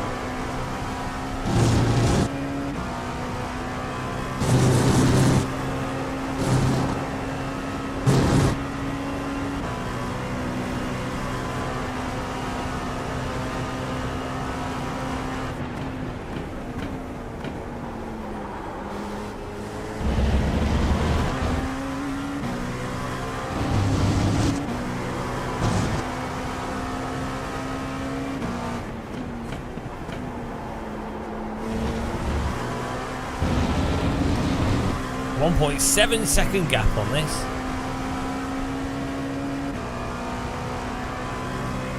Liu Chan's holding behind us. I'll be happy to pass Matthias.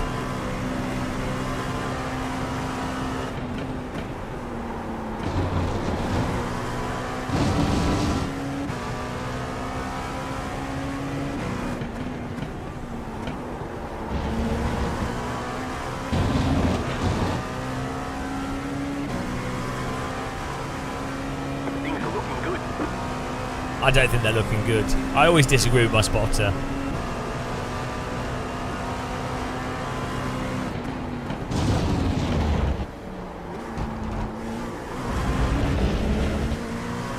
Let's go!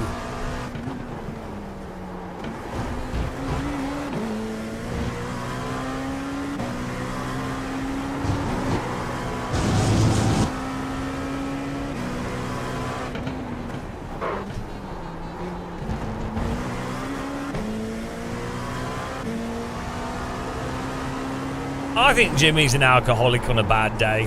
That's how I treat him.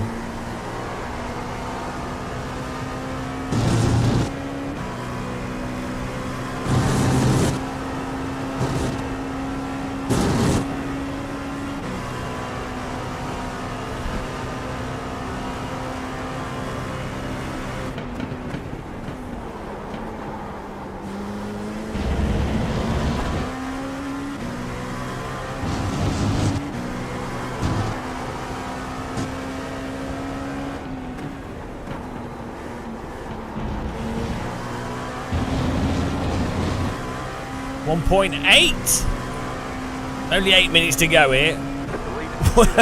It's gonna be the hardest reel. She's like trying to reel in a killer whale. Dragging the boat along. Oh, he's murdered another traffic cone.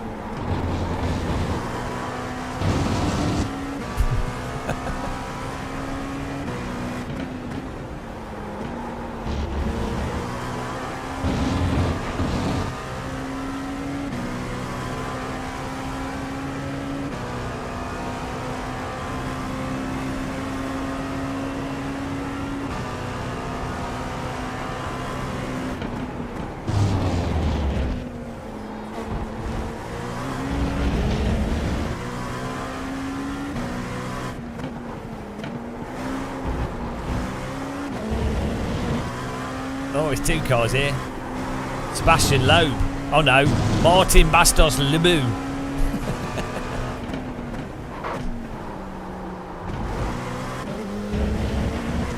I've met Sebastian Loeb. I don't think he doesn't like simulators. Don't think we're going to see him in iRacing.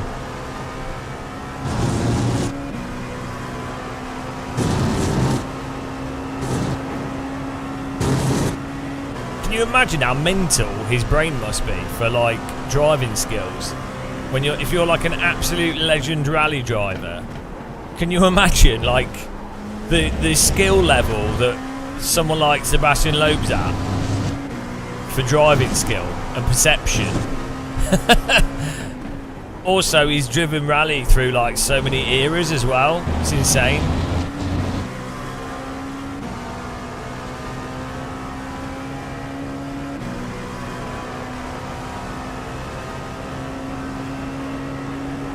You might say he's got the lobes for race driving. Boo! Right, here we go. Enough of that. Enough of that.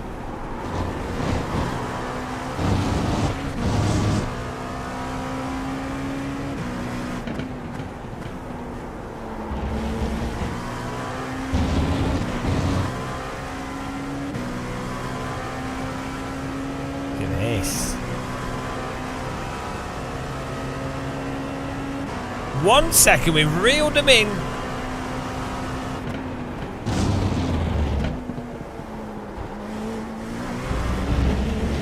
Well, this is going to be the pass of the race.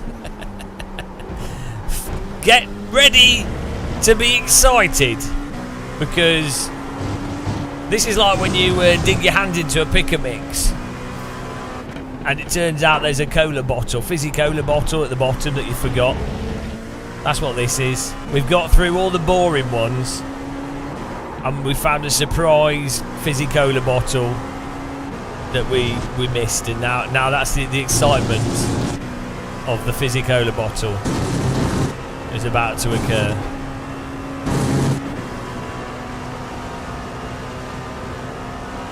Here we go.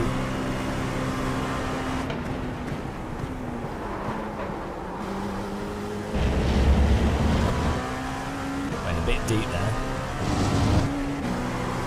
Too much cola bottle anticipation.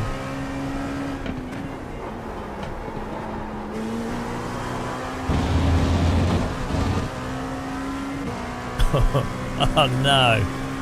Okay, 4 minutes. Oh, he's gonna battle this car. It's fine. It's fine. I got too excited, guys. Too excited.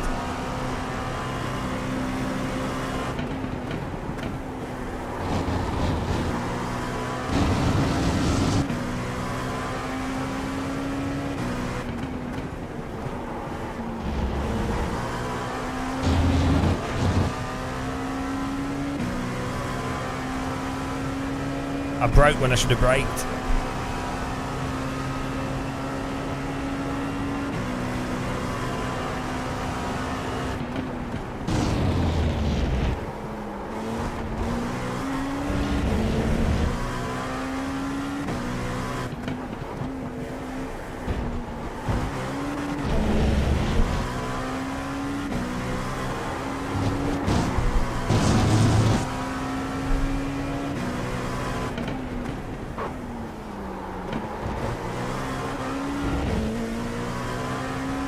A bit sloppy. I'm trying to push a bit harder, but it's not really helping.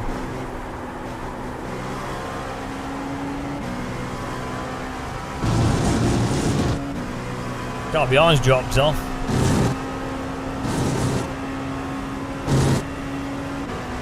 This is the corner we're gaining the time.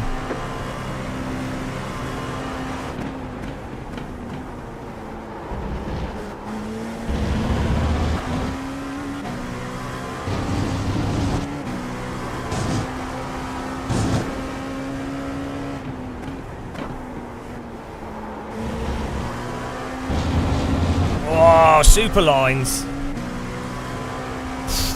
2 laps to go. 2 laps to go.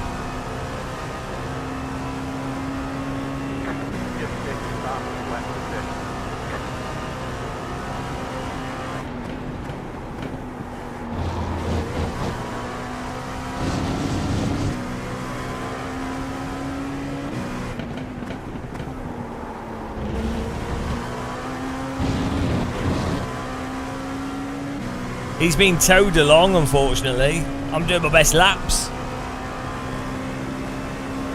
We need him to make moves, and then that'll slow him down.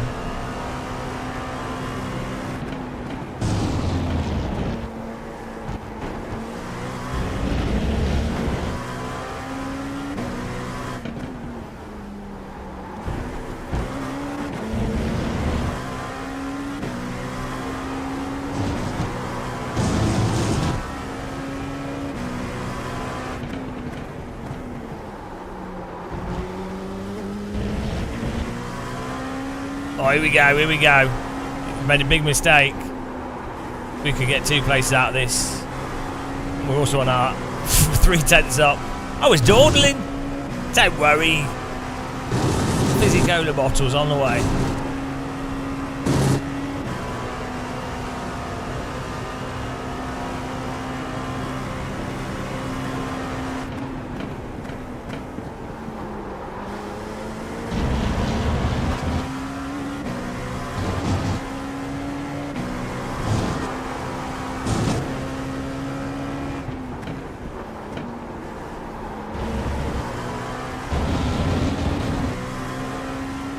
much better pace.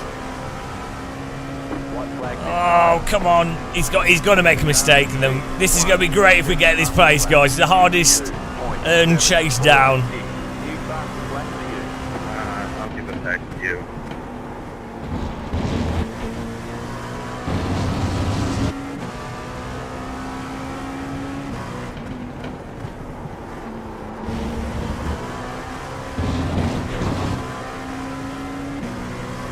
Surely he's going to plough him on this corner. He's going to be wanting to get past him, which is going to slow them both up.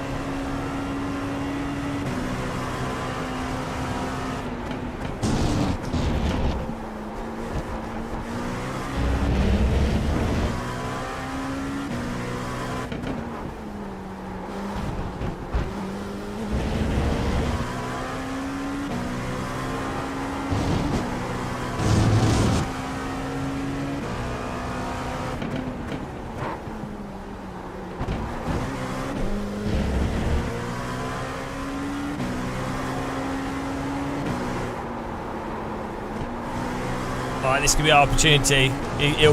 Oh, he's gapped out. I thought he might go for a dive bomb on him. If we're lucky and we get a really smooth line through here. I think he's too far away from the car in front there for him to do a silly move.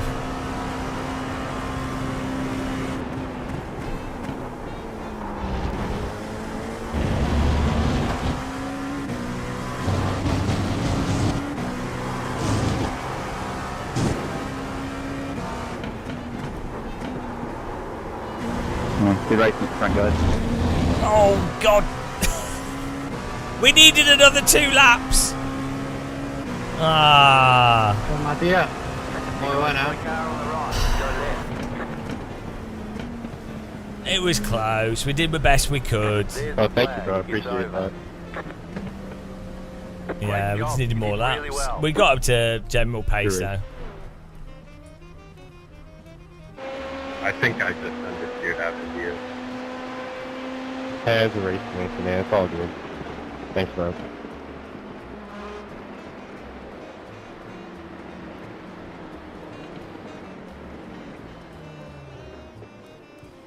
It was alright. It was okay. We're going to do IMSA. It was nice driving. I like that track.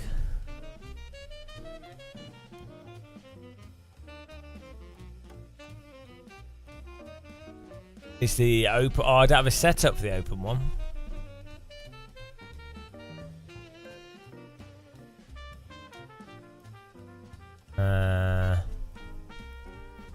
We'll do the fixed one.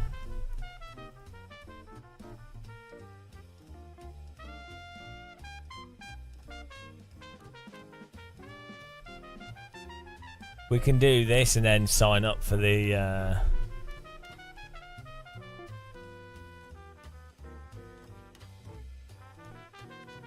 Yeah, we can do a fixed Formula 4.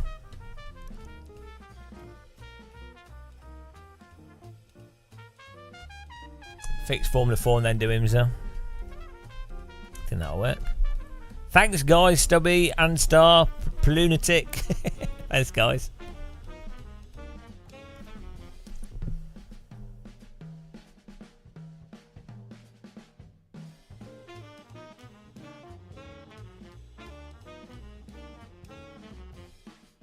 Not bad.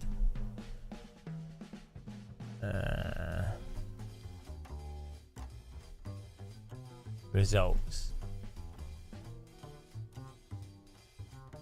Should have gained a good chunk of safety rating at least.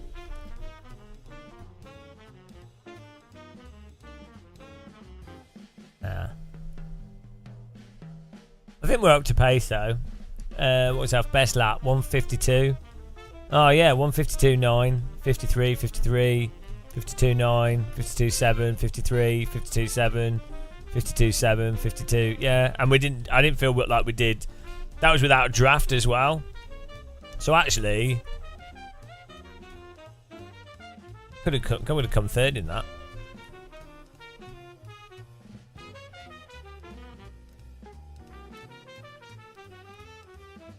Yeah, we basically got up to pace, which is good.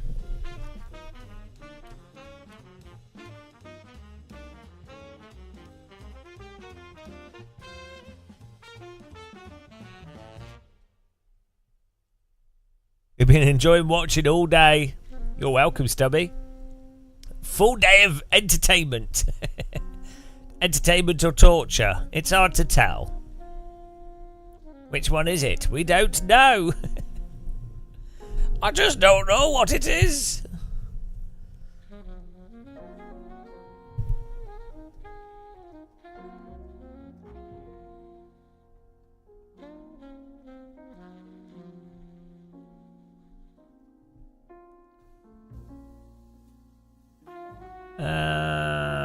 Yeah. We'll do this F4, should be nice.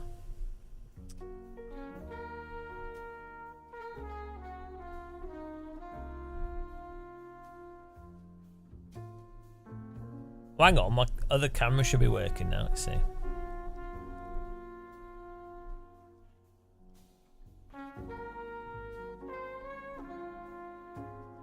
Oh, it's a little bit out of focus.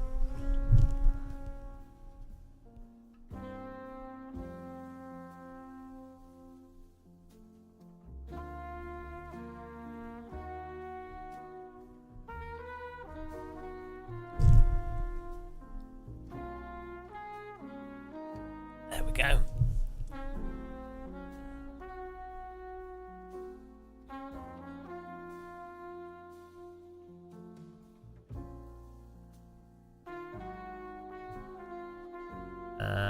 What else? What was I going to do? I was about to do something I've forgotten.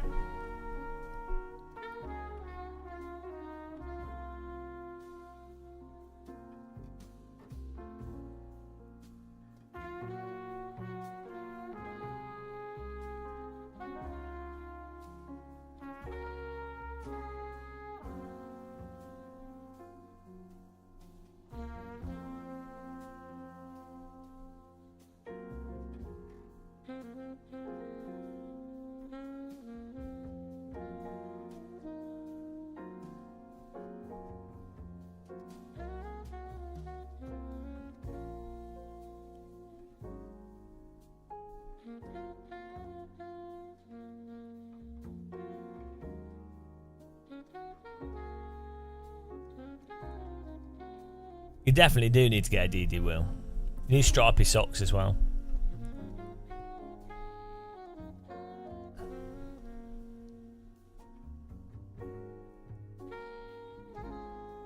I was going to do something, I've forgotten what I was going to do. Oh, yeah. Oh, no, I'm alright. I thought I was running out of space. Don't think I am.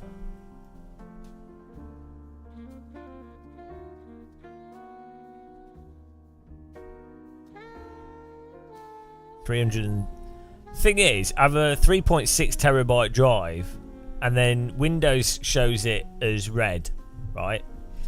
When you're at a percentage, but I've got 353 gig free. I remember back in the day where I buy a 400 gig hard drive and I'd be like, oh my god, never going to use that up.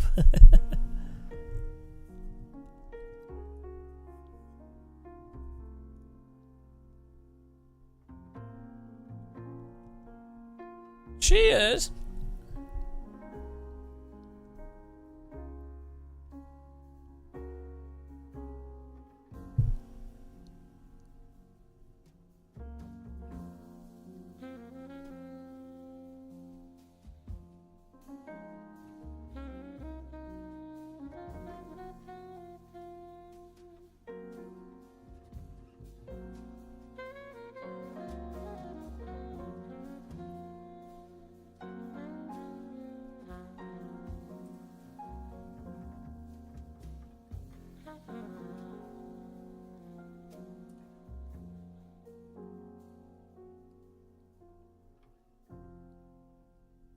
Thanks for clicking the like button, guys, on YouTube.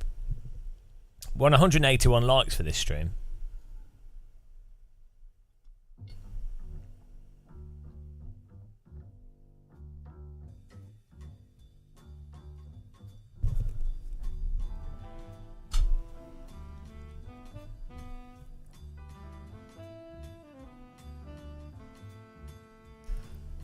I think everyone's falling asleep now.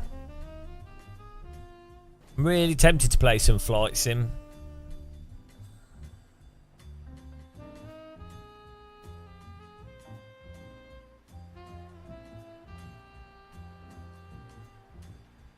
Not sure what. I never know what to do in Flight Sim. So I need the bloody single player career mode. I know there's mods for it, but like, it would be really nice to be like, right, what we're doing? Oh, let's do Flight Sim and play the career mode and see where we are going. I don't know. I don't want to know before. I'll be like, right, oh, we got a delivery job, or oh, we're going to do some commercial flights, and then just, you know, do you know what I mean? It's nice not knowing. That's part of a game. The mystery of like, oh, well, like that's a nice thing with Euro Truck Sim. It's like, oh, what jobs are available? Oh, that's cool. I didn't think about driving to Portugal, but actually that looks quite fun.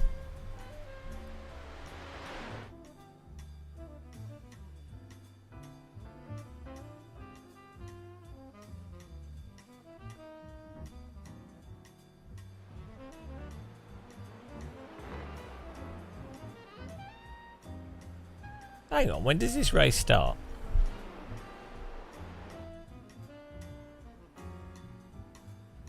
10 to, oh no, 45. I think the IMS is at 45 as well, isn't it?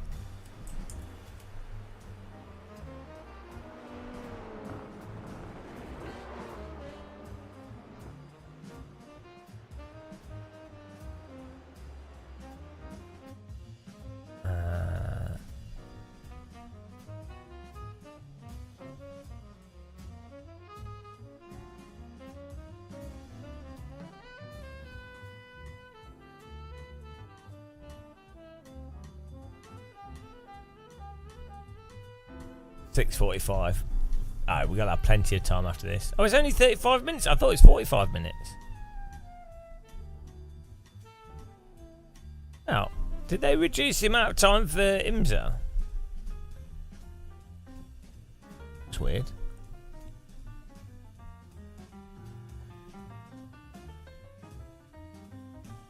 Oh, the open one's 45 minutes.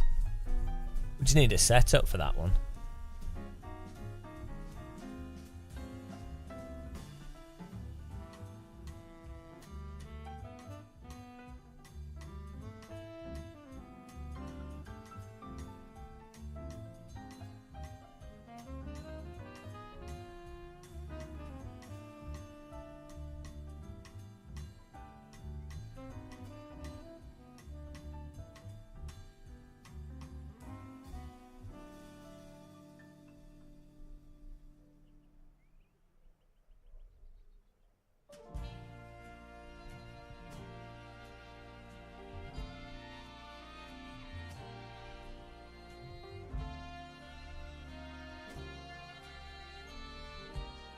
Super Formula's at Sebring.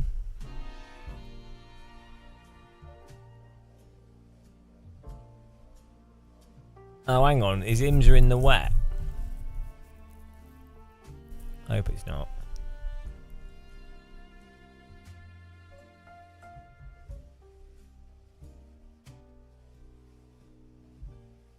Oh, 2% chance of rain. Fair enough.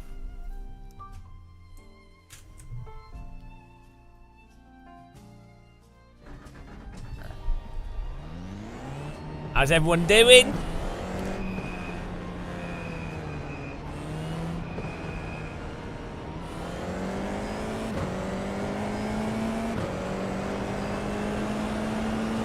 Do it!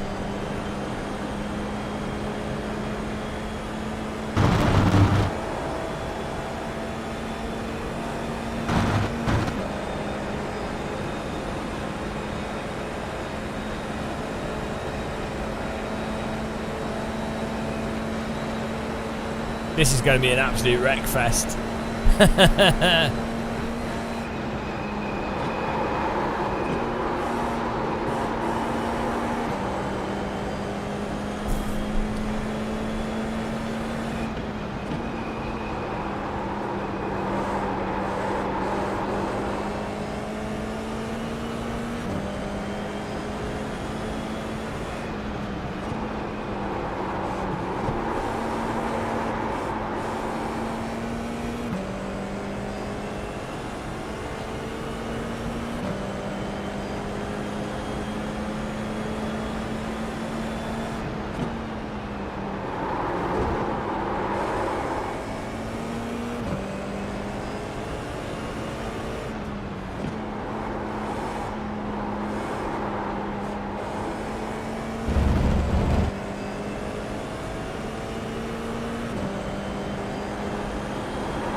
Let's Green, go. green,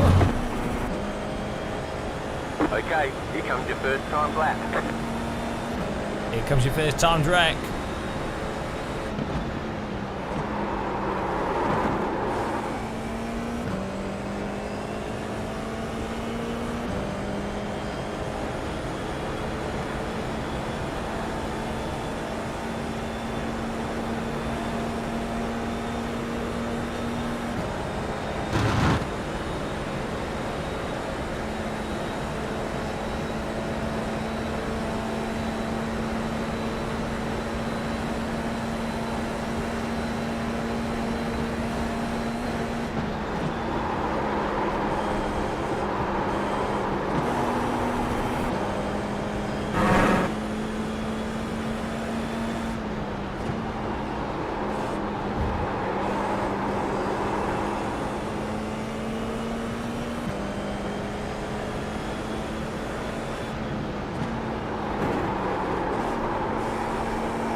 One more lap.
Alright, there's the checkered flag.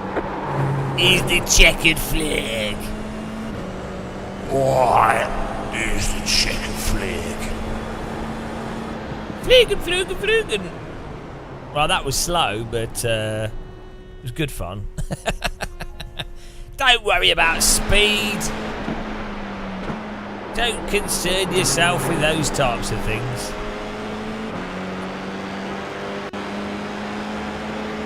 What's Love 46 been driving? I've not been in a race with her for ages.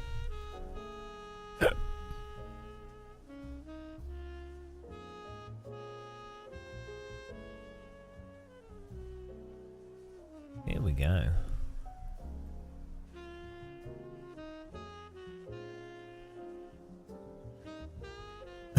Wow. Yeah. Nothing like a high school. Someone throwing up in a high school party. Those were good times. Oh no, wait a minute. They were terrible. Here we go.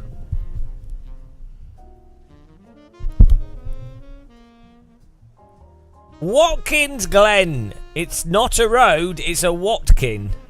I'm just curious, what brake bias do you guys on? F4. Fix setup. I can't find my mute button. There it is.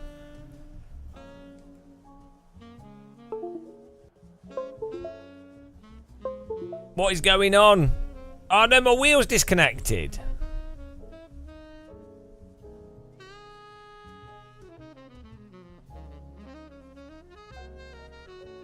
Okay, it's reconnected.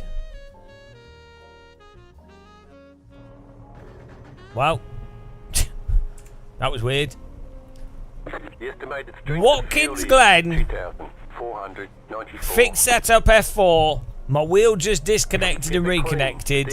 So this could be interesting. Not sure why. What happened? Not quite sure what happened. Oh, it's this bloody webcam. Let's not put the pedal camera on. It's the pedal camera. It's causing my hub to mess up. Need to fix that. Oh well. Let's try and hope that force feedback's working. Feels like it is. Here we go. Starting at the back. Pure survival. Green flag, green flag. A lot of drafting on this track. A lot of ludicrous driving. Prepare yourself. Car behind is all over the place. Yep, 3 wide, always great through here. I mean, this is stupid because I can only turn as tight as the track. Why are they doing what they're doing? I'm just going to brake. Just, I mean, you don't want to brake because then more cars come through. But that felt like a punt was imminent. Mind you, that's F4. Look what you get for being careful. Left side, 2 wide. We're on the right. Of course. Oh, he almost drove into him. Clear on the left. We should be able to get the places Keep back to the there. right. Keep to the right. Stay on the right. You're in the middle, 3 wide. Clear, 2 wide. Clear. Nice clean driving. F4, guys. It's always like this.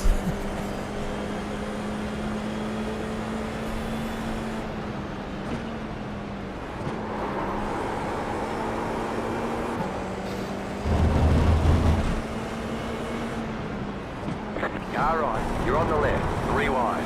Right side, 2 wide. Well, there's a car upside down behind us, but I'm still going, so we're all good so far. You always want to be on the inside of the corner.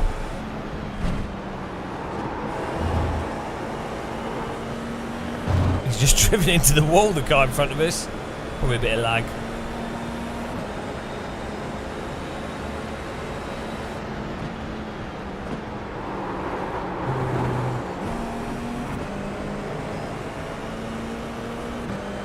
Absolute display. Oh, that is a wreck. I will go to the right. Saw that coming. He just absolutely punted him.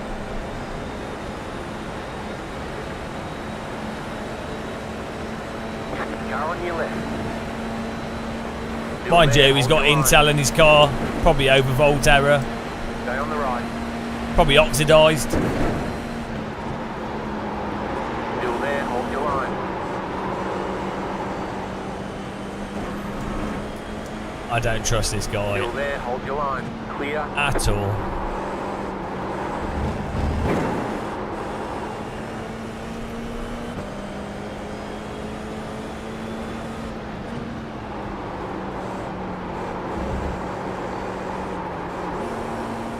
Got 4 wheels still, that's nice. Car right. Keep to the left. Clear.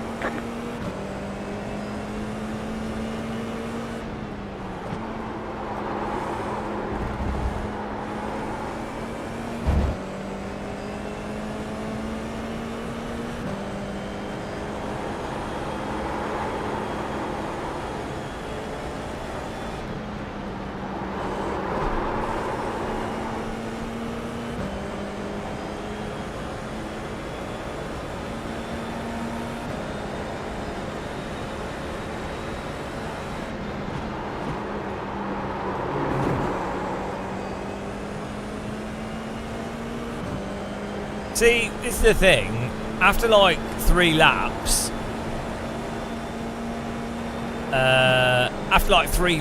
things spread out a bit. So why go mental at the start? Hello, Tom. No, we're just relaxing on iRacing. We're going to do IMSA after this.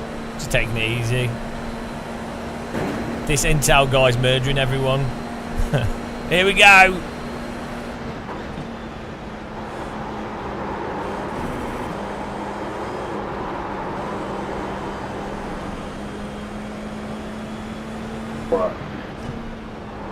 Put the salt back on.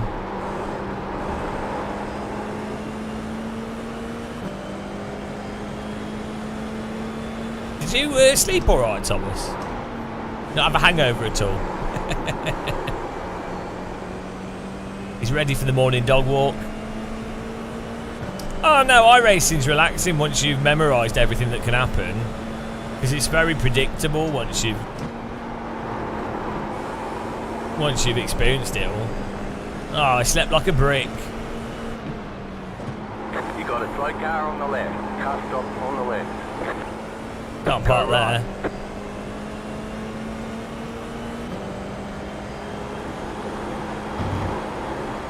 Walk it away.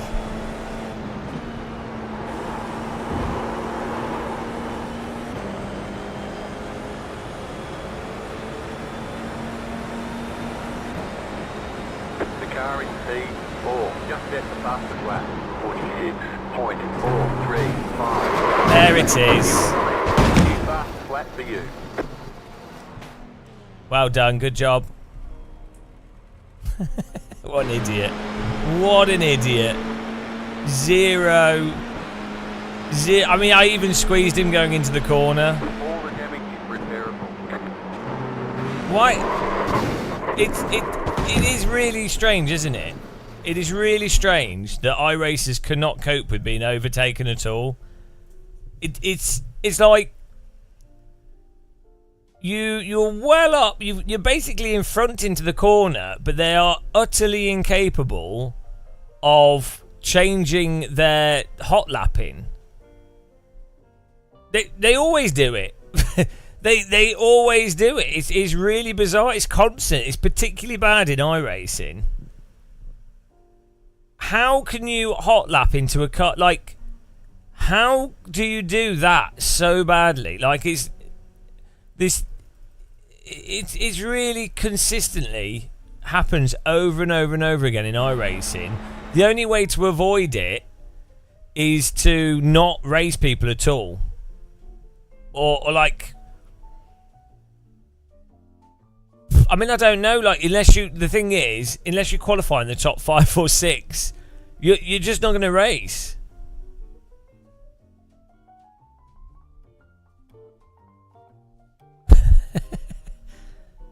I mean, look, like, presumably you see the mirror. Like, even if you're on a narrow field of view, you'd be like, okay, how do you keep turning in after that? I can understand if at this point you contact. I can understand that. That's fine, because it's like easy mistake. Like, you're not paying attention. You accidentally turn in. You didn't realise I mean, you should still be concentrating, but I can understand how you turn in like this, and there's a car on your inside, and you haven't noticed them. You accidentally tap them. That's really easy to do. But what happens with this situation is you're fully on their screen, and they just keep driving, and then he's like, oh, I'm going to keep my wheel turned. Like, at this point here, you have to go, oh, I need to turn left, because otherwise I'm going to pit maneuver myself and the car in front of me. But they don't. What they do is they stay on the throttle and they keep turned into you. This happens really often in iRacing. Really, really often. Probably like, you see someone do it in every single race.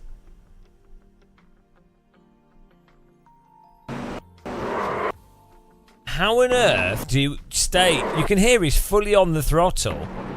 At this point here, you just lift. It's really weird, and I don't get why. Really? Yeah, 4 move. Should be me doing it to him. I'm the police car.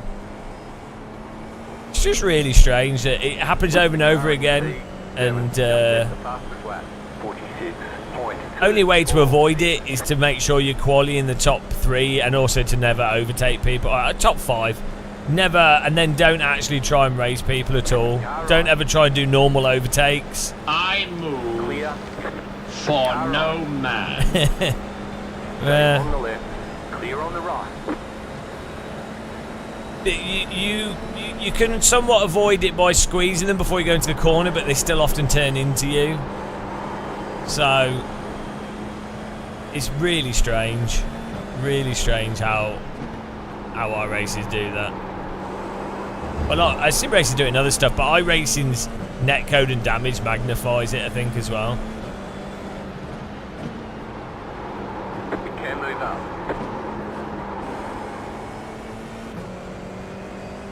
My line wasn't strange. My line was a really typical overtake. You're on the inside. You brake later so that you're much further ahead than the car that you're passing, and you have fully passed them by the time you get to the actual turn-in. So it's not a strange line. It's absolute textbook overtake. Completely textbook overtake. The problem is the other driver throttling into you is entirely their fault. Like,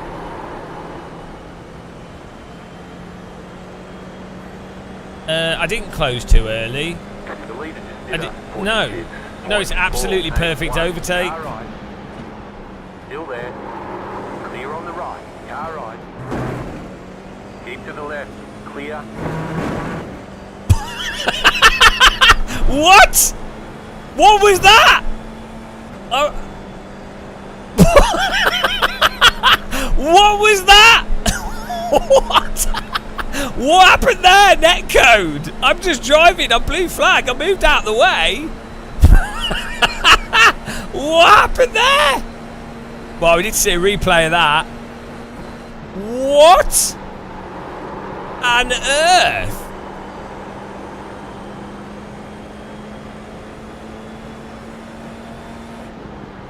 What was that? What? What was that? That was mental. I was literally right out of the way off the track, so that 'cause I don't want to block people that are racing. Why did that guy just drive into us? Why did it do nothing to my car and he went and did backflips? Because I think it was netcode.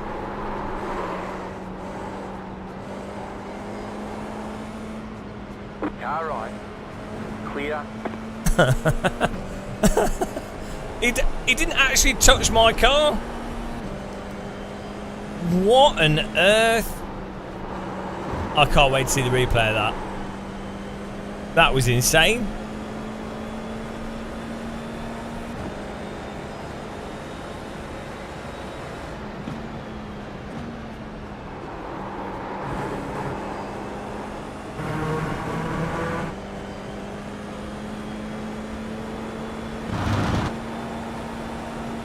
iRacing is crazy.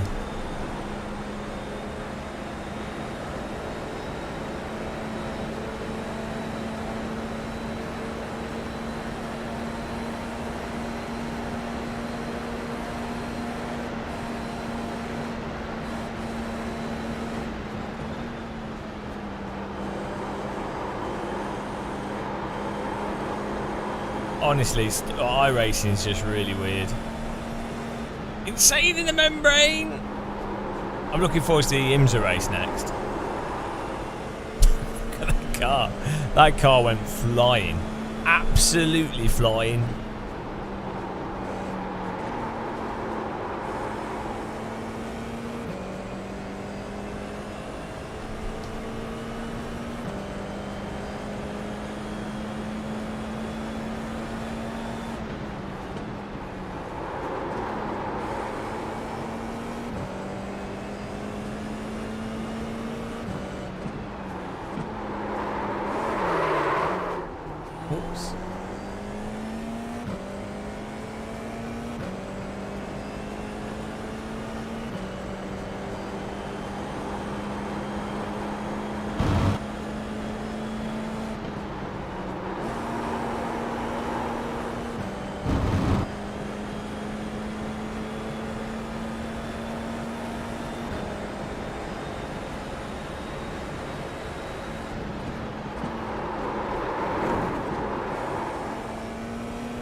on your left.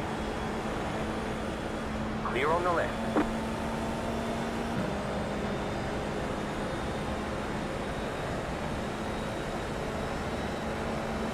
Well, this has been a good race. 5 minutes of this left. Might as well just finish this.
They should put guns on this car. Guns make everything better. Americans, like, when it comes to entertainment, Americans know what they're doing. And, like, guns are entertaining. What, like, at the end of the day, yeah, they might cause a lot of suffering and death and what have you, but, like, they are also very entertaining. So why, if Americans are so good with like having guns with stuff, guns on planes, guns on boats, guns in your pocket, why not put, like, if you had F4 like this but you had guns, like you had to aim it accurately, and maybe you had limited bullets that you had to pick up. Like, I'm thinking like Gatling guns or something, or... And when you fire it slows you down. Car in C1, just left the fastest lap. 46.137.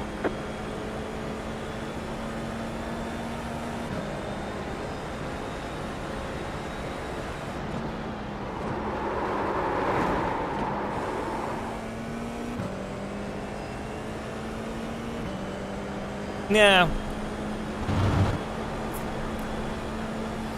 I like the, if you ever played Mashed, or, one of the really fun weapons to use that the cars had was like a mortar. And it's a really good weapon because unlike a rocket, it fires upwards and you have to aim it. So you'd have to, if you wanted to hit them on that corner, you'd have to turn and then fire upwards, and then the cars in front could hear the mortar coming, so they'd have a chance to avoid it. A lot less cheesy than a rocket, and way more satisfying to actually land the shot on someone, because you have to like preempt the position based off the distance that the mortar is from you. So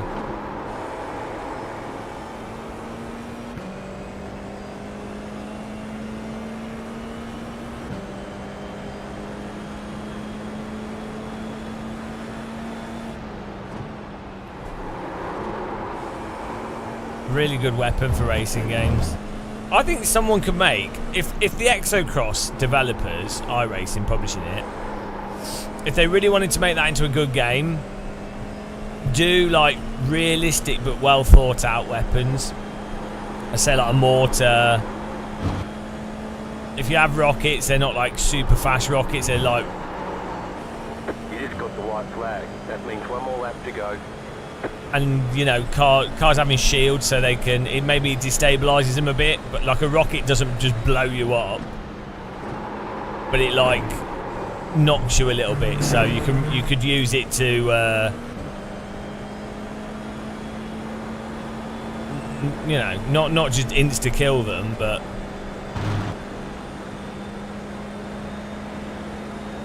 push their car sideways a bit or something. The balancing is quite hard in combat racing games because you normally have to balance it by giving better weapons to the cars that are behind. So the cars in front, and generally you can't shoot. If you're in front, there's no one to shoot, so the cars behind have the advantage of being able to shoot stuff in front, which works as a catch-up mechanism.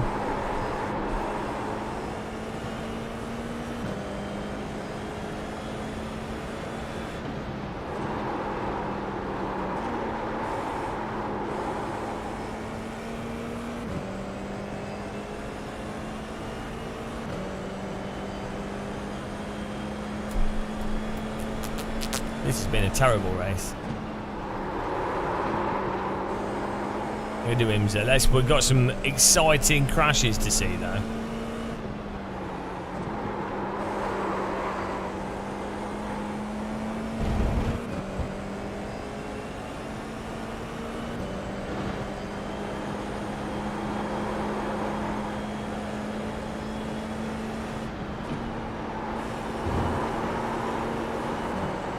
You too, mate. Car on your left. Car stop on the right. Keep to the right. Clear on the left. There we go, guys. Alright, there's the checkered flag. This should be good. Believe.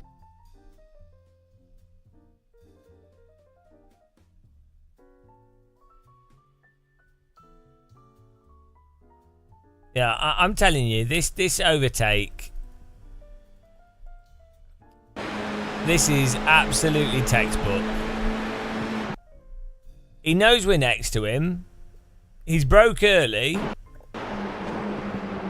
We are in front of him by the apex. Like, we are perfectly lined up into the corner. We are absolutely nailed it. That is absolutely spot on from my driving, my positioning. No track cut. Absolutely nailed that. And then he's just throttled into us. It's insane. There's no reason for him to even, at this point here, there's no reason for him to apex that tight. It don't make any sense. And then to stay on the throttle all through that is insane. At this point here, this driver, you would instantly go, oh, shit, turn left and lift. And then and you'd be fine. You might even just damage my suspension, but he would be fine. So it's what he's done is even against his own interests. So dumb. Right.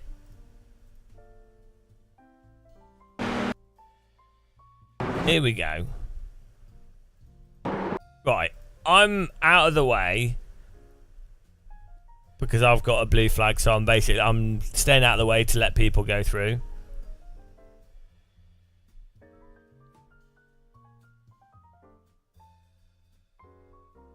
He's just come out of the corner and just driven into us, and then his car's exploded.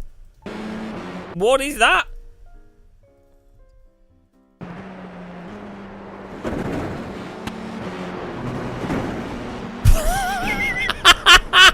What is that? What on earth is that? I think he's just like not realised that my car is still there. Like, even though I've left it open and I'm out of the way, I think he's just not realised that my car is still on the track. So I'm not disappearing. You can't just understeer into, like, This is the opposite of what that other guy did. I don't know why his car's like done this though. It did nothing to my car. It did nothing to me. It did absolutely nothing to me.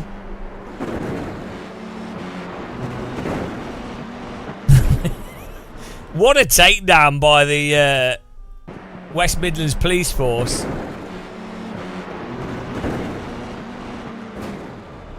I mean, honestly, this did no damage to my car at all.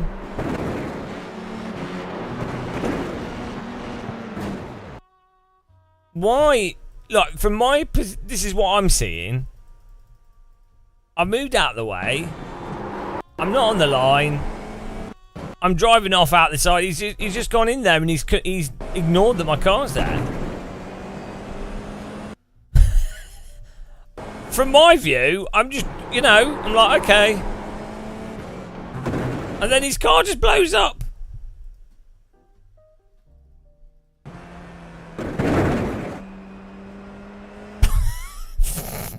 Doesn't make any sense.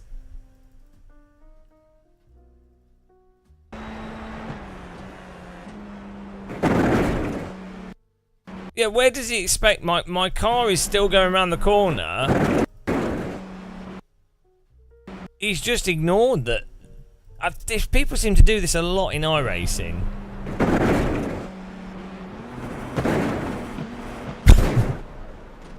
He lost out though from it, not me. What is it with this hot lapping thing that people do in iRacing?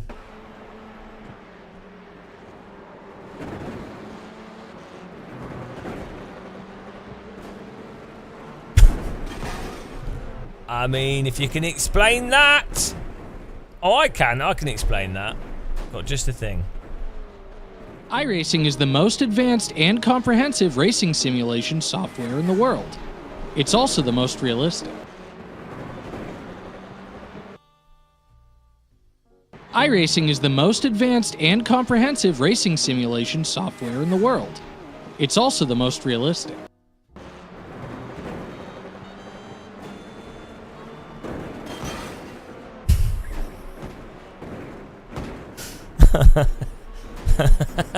Oh, come on. Oh, no. Well, that was good.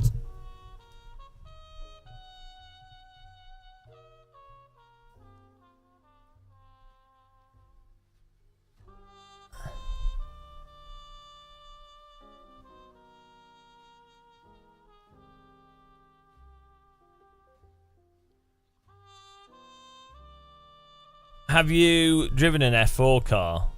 I don't think you can really comment on it. Unless you've driven an F4 car, you wouldn't know. What is this Falcon Sports Car Challenge?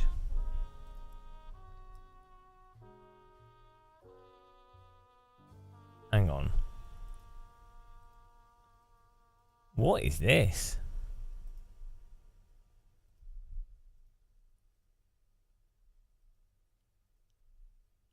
Oh, it's GT4, but with the LMP3. Oh yeah, didn't they move LMP3 into that?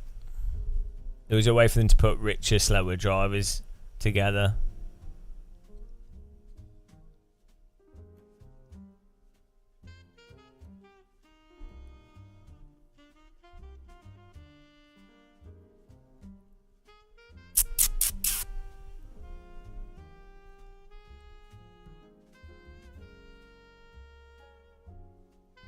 There's a lot of crazy race series in real life. Okay, we're doing the IMSA.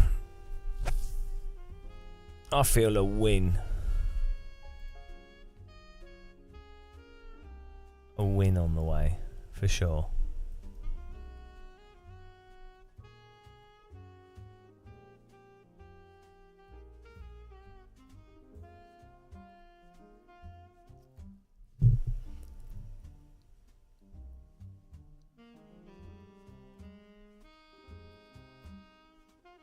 Let's see if low fuel motorsport has people in it at this time of day. Oh, low fuel motorsport seems to be down.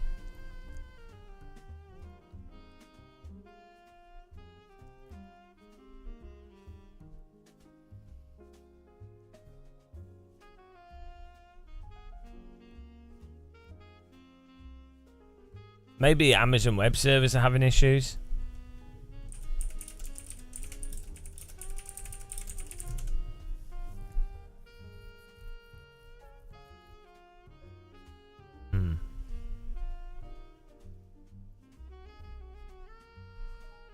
Oh,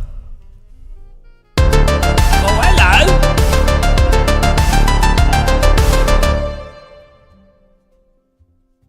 CK 10.5 hours. Thank you, CKTL, for the donation there. Really appreciate that. Appreciate it. Whoa. Thank you very much.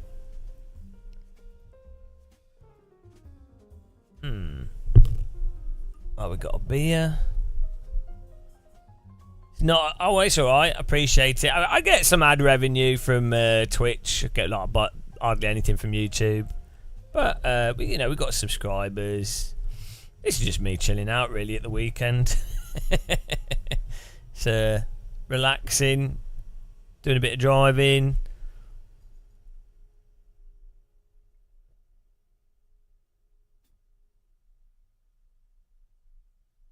It's all good.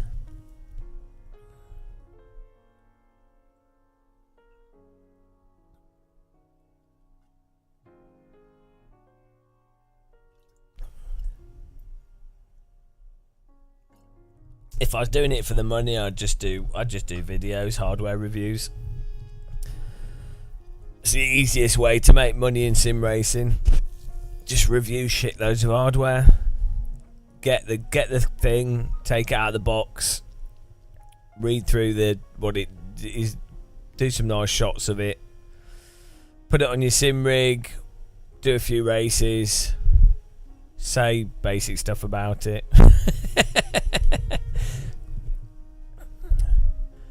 I'm not really into those. I don't. That new Moser wheel looks all right for what it is, but the other thing is you can promote your affiliate link when you review stuff. So let's say that new Moser wheel is £700.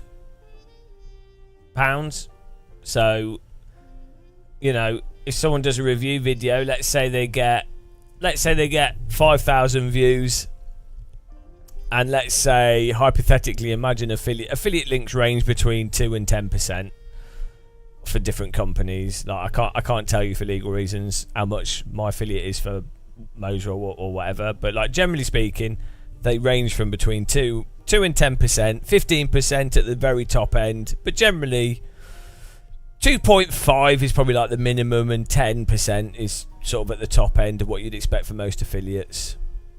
2.5 at the lowest of the low, 15% at the highest of the high, but generally 2.5 to 10% is a very common range.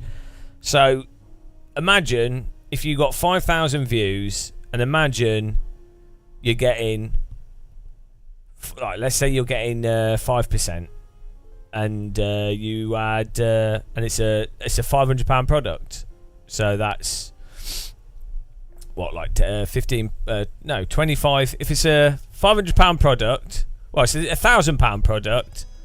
You get what? What's 10% of 1,000? 100. So 5% is 50. So yeah, £25 per sale. If you get 5,000 views, you probably expect in a tight niche you get probably like 10-15 sales at least from that.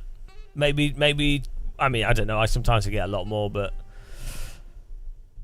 let's say you got 100 sales from that review video at 5%. Well, there you go, you've made yourself like $4,000. So do you know what I mean? Like, this, obviously that's why people will review stuff and they couldn't give a shit about the products. They could, like, but you know, it's business, isn't it? It's business. So it's not. So the thing is, it's not that they're biased on the review. This is in all tech. I'm not talking about sim stuff. Sim stuff's actually not that bad. But like in all tech, It's not that they're biased in the sense of their review's going to be worse quality, but it's that someone would do a review rather than other stuff because the review's going to make 500 times, 1,000 times as much revenue. And also, viewers like reviews because, it's the novelty of a new product. So then that becomes like a whole industry. It's a whole novelty thing, and then that, so that's why when you see like these new products come out and you have all the reviewers in anything like mobile phones and stuff, and they're all like desperate to get their video out first and to be like, on the embargo, and they're like, the new thing, and they're all, do you know what I mean? And it's actually, that whole thing is really just a bit, I get it when it's actually, so you could argue, well, who am I or who is someone else to suggest that what is an exciting thing and what isn't? But then I would say, look, if something hasn't actually innovated or substantially or like objectively does stuff better than pre-existing things, it's a bit weird to be really excited about the bloody, it's the Android, it's the new Android 8. Hang on, it's exactly the same as the 7 and the 6. I mean, okay, the camera's really and then the reviewer will be like, the talking points, well, the camera's really changed, or they've really nailed this. And then that's how that happens, and then it's just, it's just the industry. It's not necessarily bad. It's not necessarily a terrible thing. There's worse things. But do you know what I mean? It's just business, isn't it? It's just business. So anyway, that's why you've got a lot of tech review channels in general. What I do find weird with the tech review thing is when you have like Linus Tech Tips, for example. What's weird to me with that sort of thing is when you have someone that's been really financially successful to the extent that they don't need to be doing the like spamming everything out content. They don't need to do that at all. Like I understand business, people want to keep making more money, they want to grow it, and there's and then they can employ more people and whatever. Okay, I get that from a pure business thing. But Linus himself has made videos where he's obviously said he thinks it's a bit, it is a bit jaded, and also the reason Linus was popular, and we said this before, the reason he got popular originally was because people liked that it was a guy in a house reviewing tech stuff and being silly.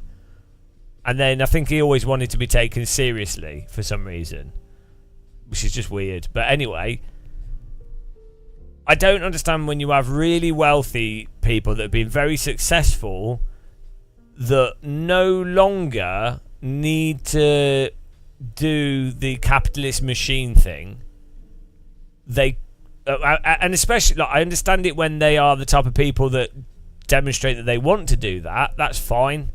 But when someone's demonstrated they don't want to be doing that, and they would clearly want to be doing other things as like more creative or more silly or whatever, why they can't do that? Why they can't go, right, hang on.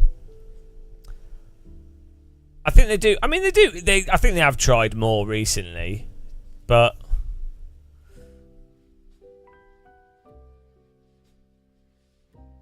see, I get the impression that do you know, like Hardware Jesus guy.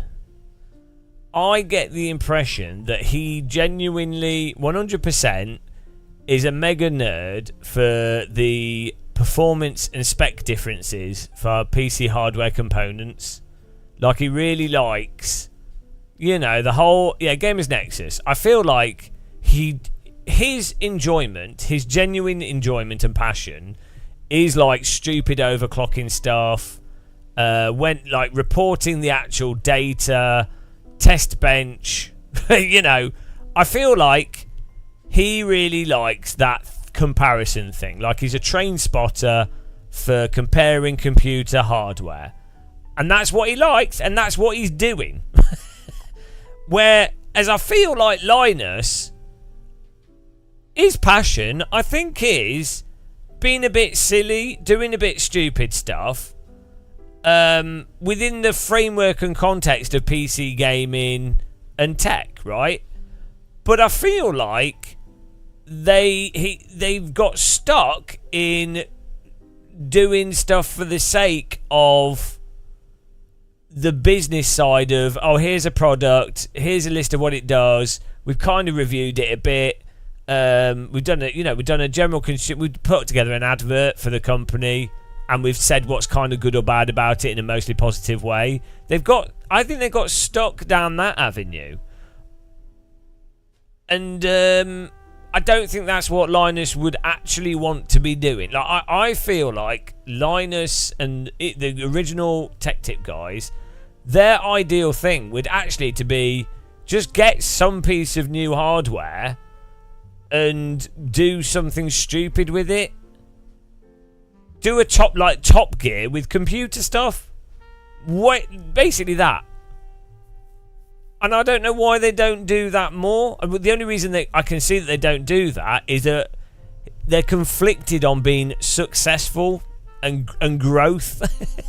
So they don't. So they then focus on pump. You can't do like silly stuff when you're under really tight deadlines and pressure, and you have to get this shot, and then you have to finish this video within this day, or 2 videos in this day. And this person's got to go and work on 3 other videos, and that's going to be edited at this time, and then we've got this other project that's lined up, and this other thing's lined up.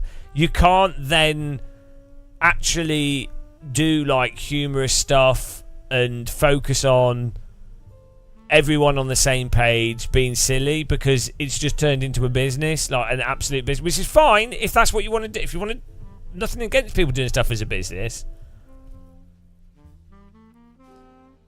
Yeah, so it seems to me that Linus stuff kind of misses the point.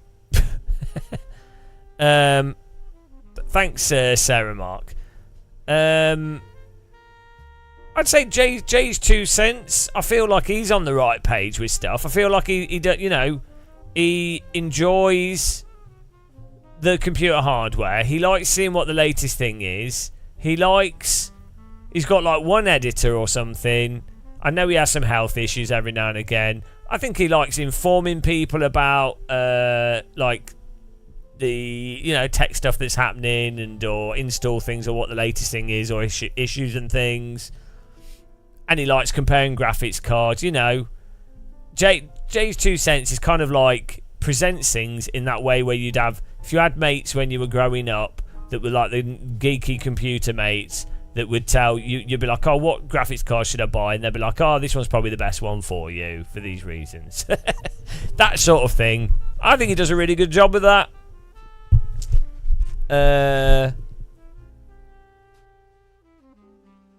Yeah. I think by the time, the problem is, YouTube doesn't really work if you have, like, if you've got a presenter and an editor. I think it can work really well, or even like 2 presenters, and maybe 4 people, 5 people maximum. Once you get past that, it's just how businesses work. When you pass 5 people, you can't really all be on the same page. So it kind of just falls apart. What? No one's registered to this. It's terrible. Oh, it's only 13 people registered. What's he got? GT3, GTP, 1,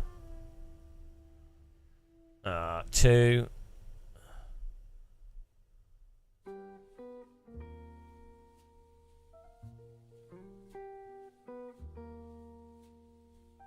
There's not enough people registered for it. You need like 40 people at least.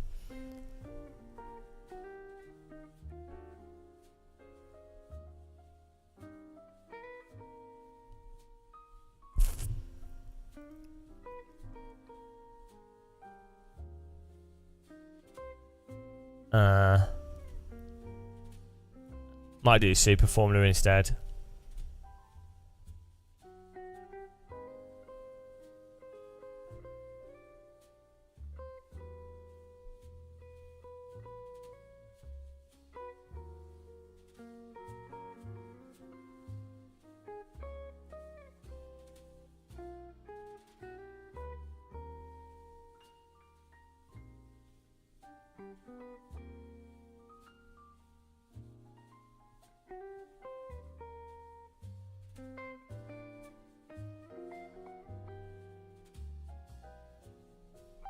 Testing out your chair?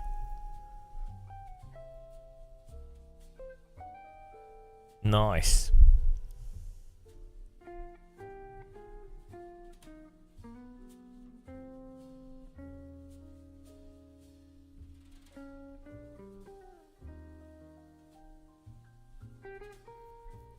Yeah, the server should be up and running. Don't know. We had a problem with the ranking. We emailed the server's running, but the rating stuff is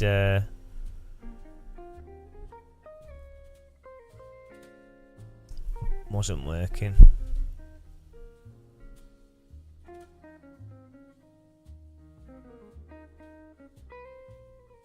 Well, let's see what's going on here.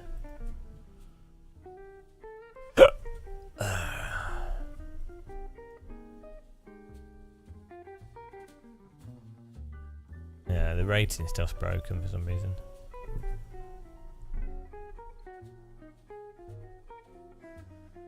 Well, swivel bar stools, good fun.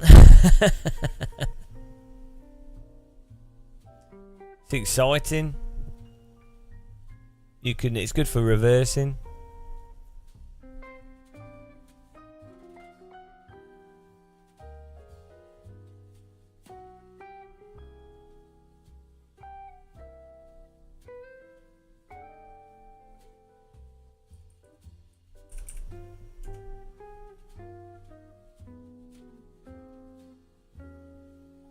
I need to try the new rally stuff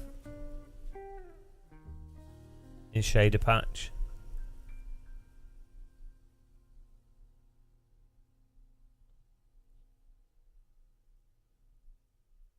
After this race, I might give that a go.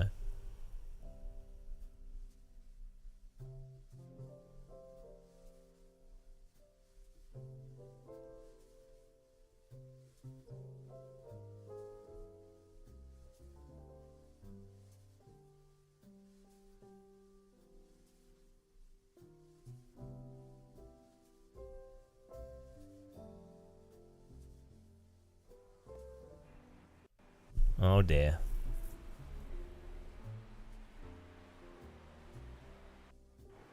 Oh, I did a setting video.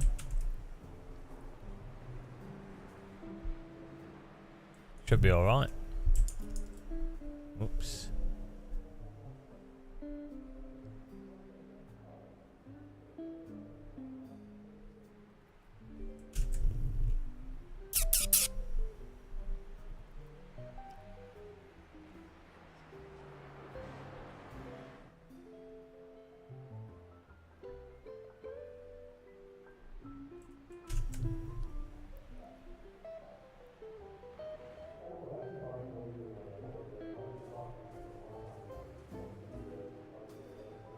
Pretty funny how AC might be a better rally game than WRC.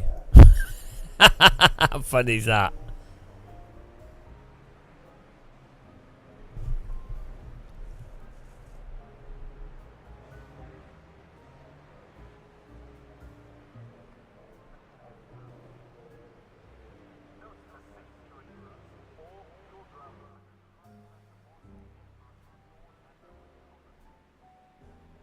It's like an open source piece of sim software, really. That's what it's turned into. You know, like how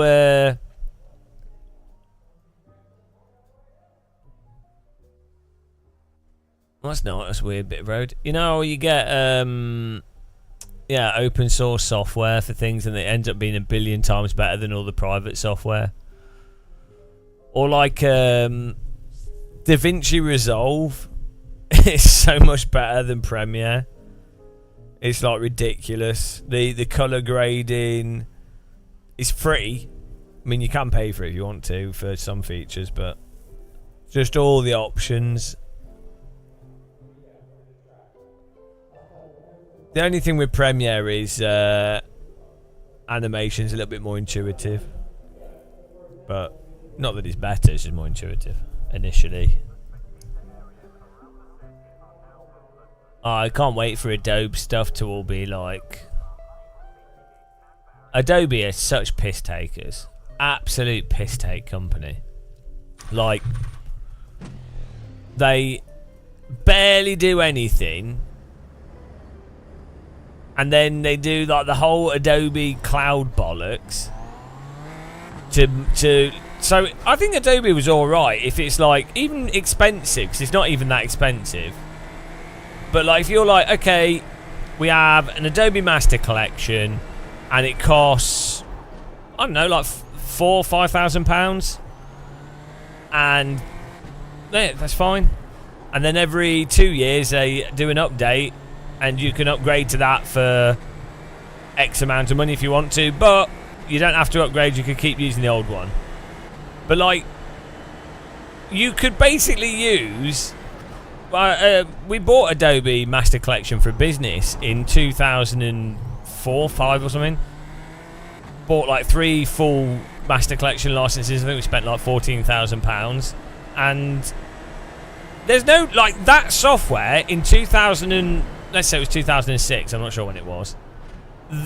All that software, Premiere, After Effects, Photoshop, there's, apart from the AI stuff that's only happened this year, other than that, all of it is exactly the same, pretty much, in terms of the bulk.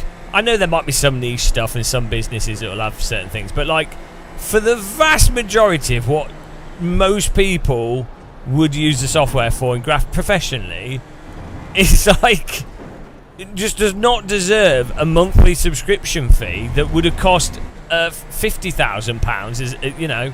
And I for a business, I don't mind spending. If someone said to me, here's Adobe Premiere type, like piece of software, even if it's DaVinci Resolve, here's a Photoshop, DaVinci Resolve, the audio tools and stuff, and they were like, oh, it's £6,000, and then I would go, okay, so I'm gonna go £6,000. I intend for it to last at least 3 years. 6,000 over 3 years. That's actually not. That's totally fine. And for business, it's better to just be able to pay it. I think it is. I know a lot of people like subscriptions, but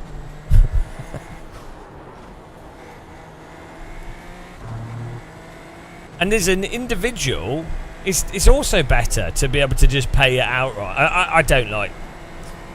I know there's good reasons to do, like... Sometimes it can be better to do stuff as a service for some aspects of accounting, but I personally, I like to buy stuff.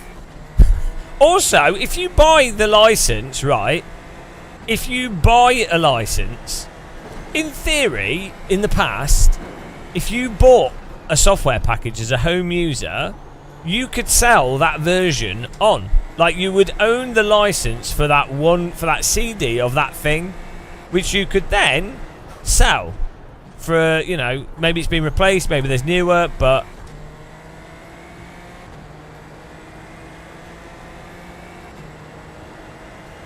subscription stuff's a right scam. That's why you can subscribe to Gamer Muscle as a channel member or Patreon. Jesus Christ, I'm a hypocrite.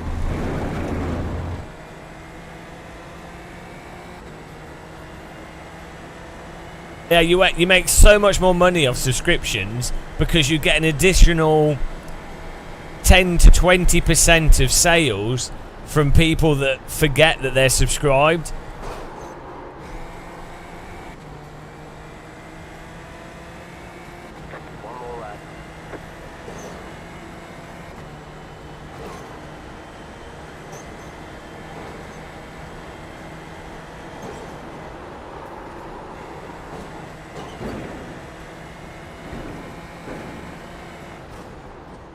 And also, psychologically, you can pretend that you're updating the software more than you would if it wasn't a subscription.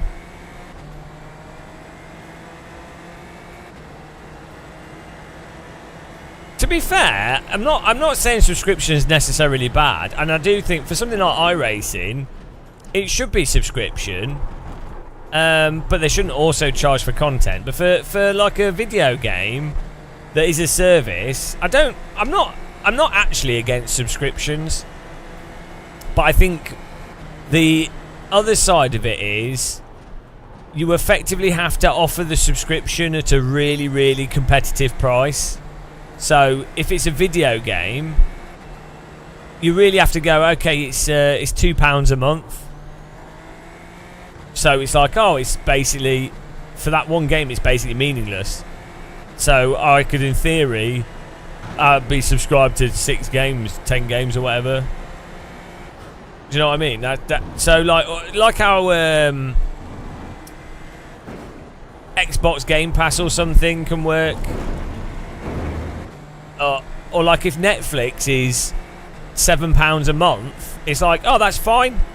But when it starts getting to £15 a month, you're like, oh, hang on, I might as well just buy one bloody Blu-ray disc a month, and then I've got a Blu-ray disc collection.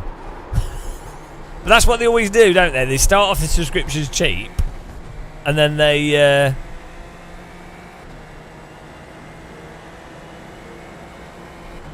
that's why our subscription has gone up in price. Subscribe to Gamer Muscle.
Infinity Dave, yeah, I'll get Sim Racing Expo. I've been going for the last like 5 years, 6 years. I've not booked it all yet though, but we'll do. Good luck, everyone.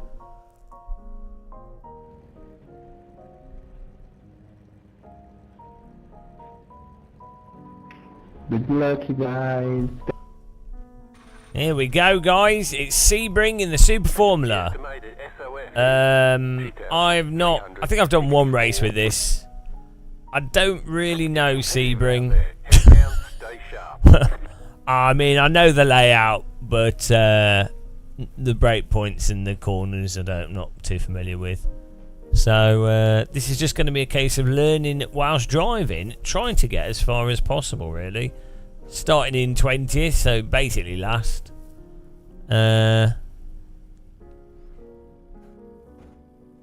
We have a fake Alpine Super Formula in front of us. Super Formula Light Alpine. 5 cars left to grid. Lighting's nice. It looks like someone's dropped a nuke in the horizon.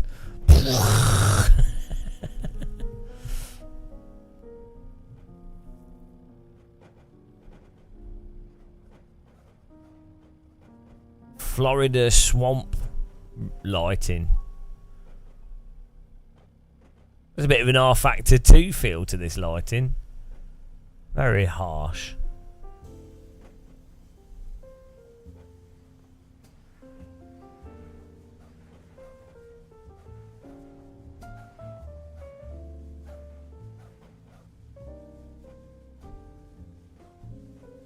We've overexposed our eyeballs. Well, here we go. Green flag, green flag.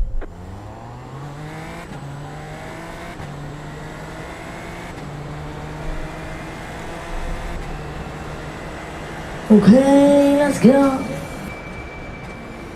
Right side. Clear.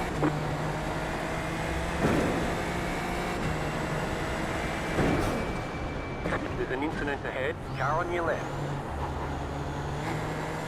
Clear on the left. Go left.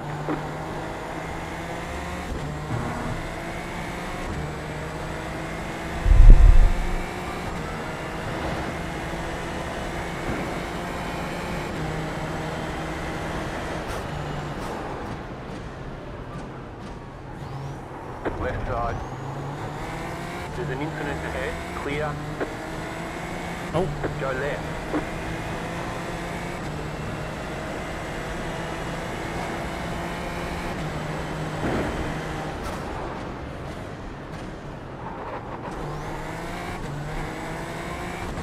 Oh dear, we've got some lagging going on here.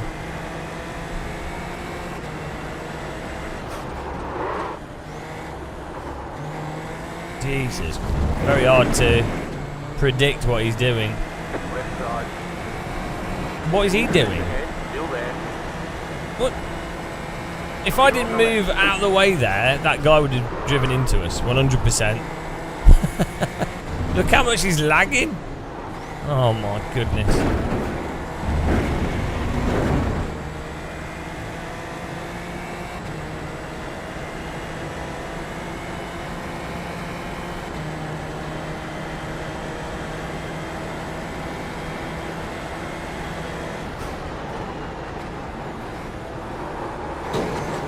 Jeez, the car's bottoming out.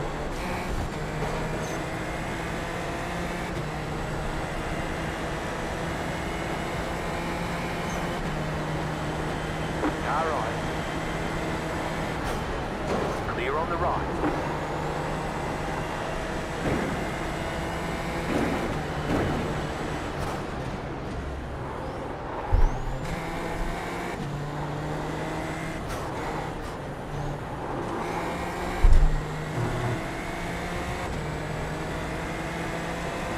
I think that guy's going to wreck Tristan. He would have wrecked me if I didn't move over, so with suspicion he'll wreck other people. Left side. There's an incident ahead. Stay on the right. Still there. Hold your line. Keep to the right. Clear. Slow car ahead. Car stop on the left. There's an incident ahead. You got a slow car on the left. Go right. Right side. Clear on the right. Guys are all over the place. See, it's the joy of starting at the back when you don't really know a track that well. Just get to watch all the other cars exploding.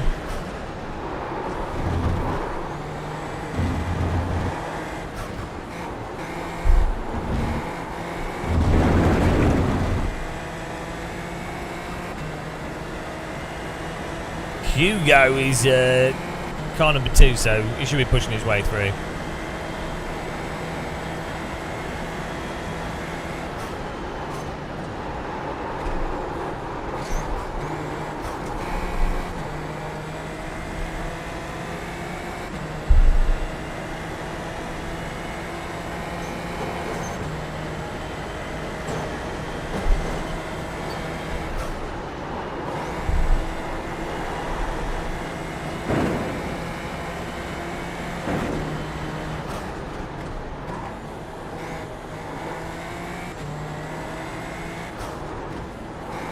Good section of corners, actually.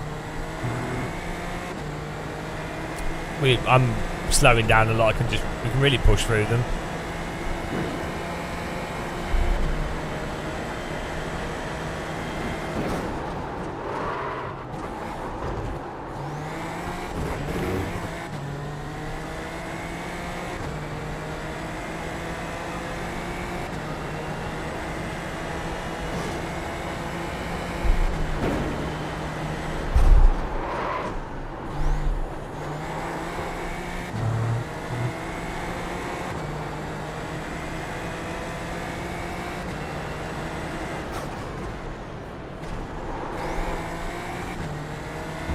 quite. This track has quite pokey corners. They're not like flowing corners. But I don't mind it actually. Yeah, well, these are flowing corners, but there's quite a few of the sort of shock your car in type corner.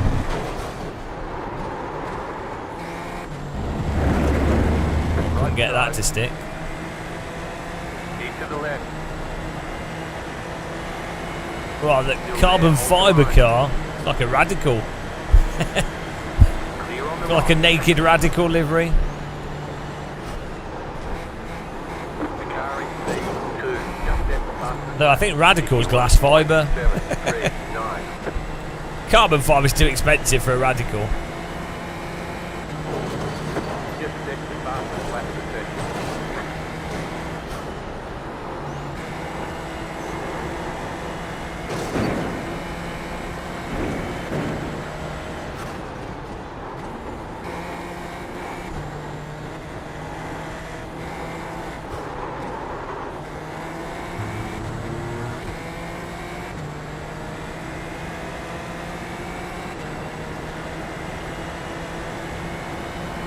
Car on your left. Stay on the right.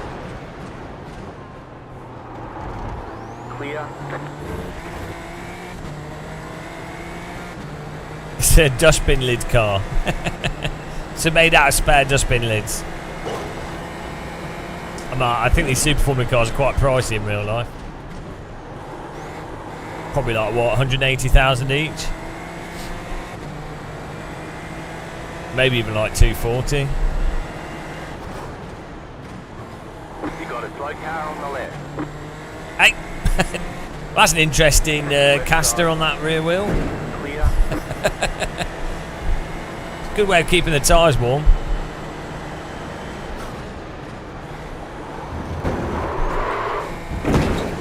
Okay. Just turned the car into a roller coaster. Cut the cord. You'll have to slow down and give up the time going. Clear on the right. Yeah, okay, don't want to drive with the bottom of the car on the curbing.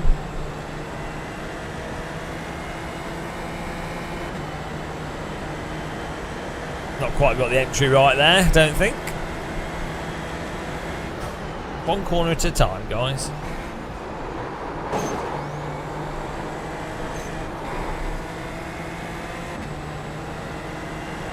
I'm just giving the other drivers in the race a chance, you know. Bottom of the car. Sounds like the Carmageddon 2 sound effects.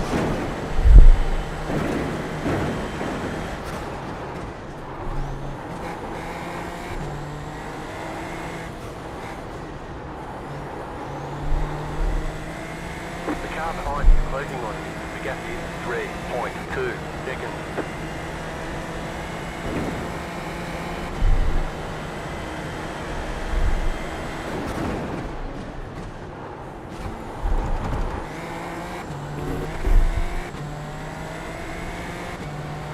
I've not played that one. I've only played Carpocalypse now. I completed... Carmageddon 2 was like when the first... I mean, I completed Half-Life 1 when it came out. Very few games when they came out did I bother completing, but Carmageddon 2 was one of them. I even played halfway through it on the N64 version, and it's the M64 version of Carmageddon 2 is absolute trash. It's terrible. It's a really bad port. Right, which one's is it a remake of 2?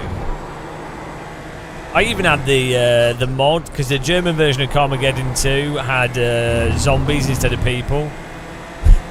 And then there was a version with aliens. There was a separate CD that you could get that came with like a wallpaper, music and stuff. It was really cool. I really liked Carmageddon 2.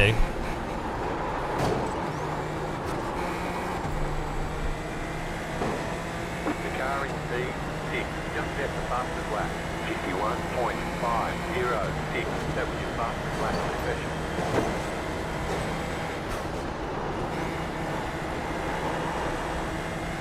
Not to push. There's an incident ahead.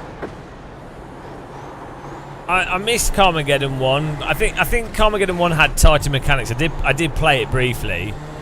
Carmageddon 2 was a bit sloppy, but I just got a Voodoo 2, and it was nice seeing the 3D, and big levels were like a novel thing, and physics stuff was quite novel at the time, and the levels were really fun to explore, like the big mining level and the city and the airport and the desert. It was really, you know, at the time there wasn't really many sort of open world like big level games, and the idea of like driving on a runway with planes landing was like a huge thing, like really exciting.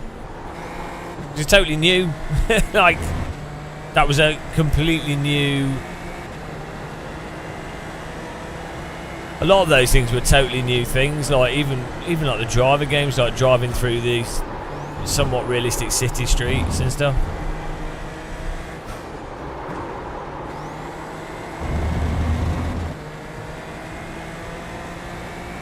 The leader is running 51.953.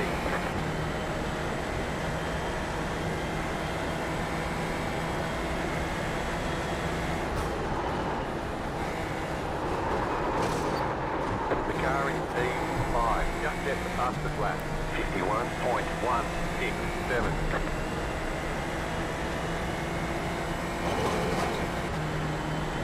Oh, it was really funny. Also, the animations in Carmageddon 2, where if you knock someone's leg off and they start hopping around, and then the slow motion, you can put like moon gravity in, like knock people across the map, and the spring thing. So really fun stuff. Hello, David John Gibbons, man of curtains. how's it going? Hope you're well. Hope the curtains are clean. There's an incident ahead. Guys, give David a follow if you like curtains.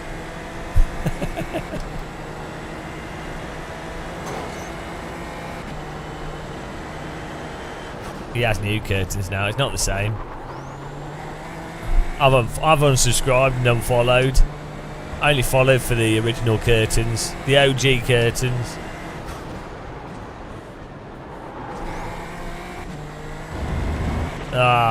You should get some window blinds. That'll confuse people. He's the man of curtains, but he no longer has them. I am confused.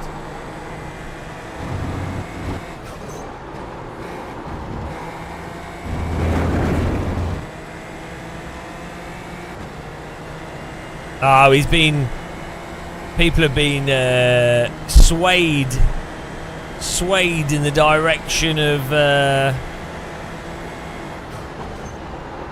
LMU. I prefer the force feedback in iRacing.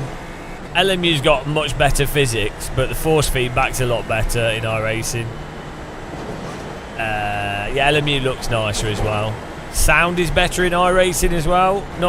LMU sounds more realistic, but the engine notes doesn't line up with the RPM properly, which is really weird. It's really, really weird. You're gaining on the car in front. The gap is 1 second. I don't know what's going on with the sound in LMU, but it's really weird. When you're at lower RPMs, it just dies.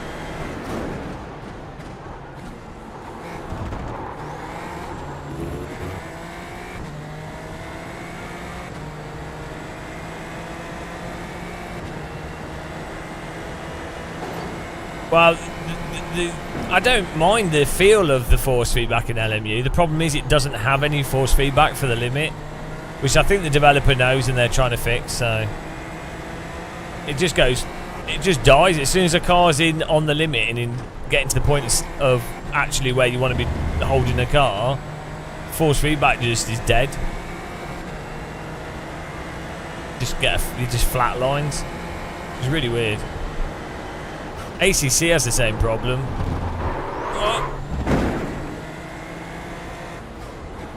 They say you cut the cord. You'll have to slow down and give up the time game. Car on your left. Clear. I think the developers are doing a good job on it. Yeah, the problem is that the most important thing of force feedback is to feel the car at the limit. So it's like all the other force feedback could be great, but it doesn't really matter. None of the other force feedback matters for actually driving. So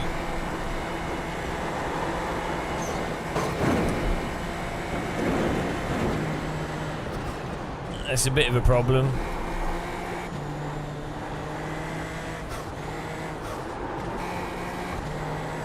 Also, LMU is so prone to flat spotting, and then there's no audio or force feedback to warn you that the tyres are close to the limit. So there's no way that you can't drive it properly. Like, only by memorising each corner in each situation. Which is silly. Like, it's just not. I don't think that's a fun way to drive. It takes you. It gets you back into Guitar Hero territory.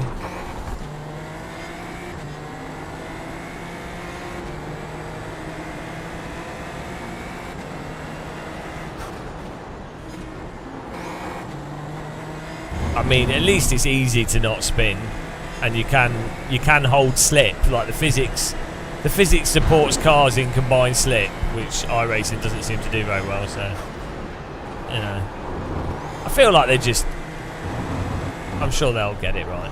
The developers are really good. They've got really talented people working on it.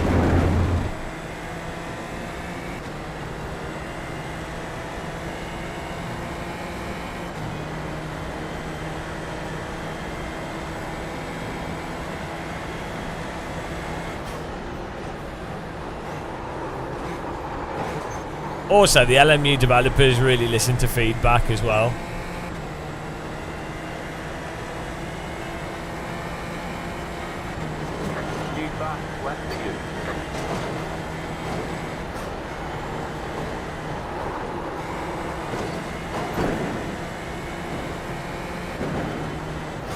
I feel like I'm starting to get the hang of this track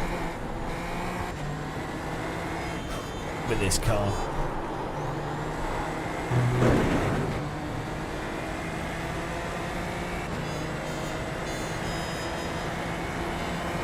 Car on your left. Clear.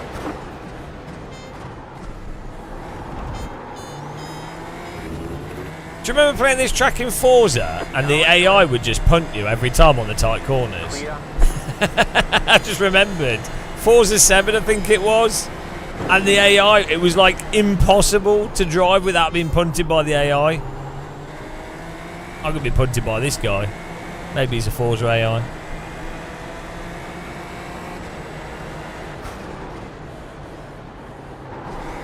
Right side. Oh, here we go. Clear.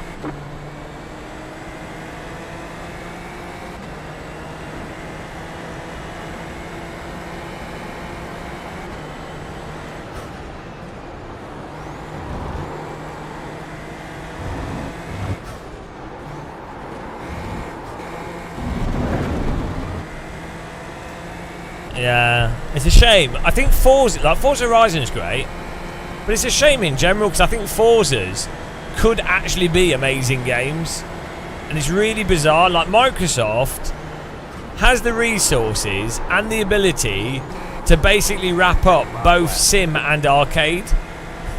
Like, they are in a position to do that, and they could use the Forza brand and the licensing. It is so bizarre that they don't. And they just mark it and say complete bollocks.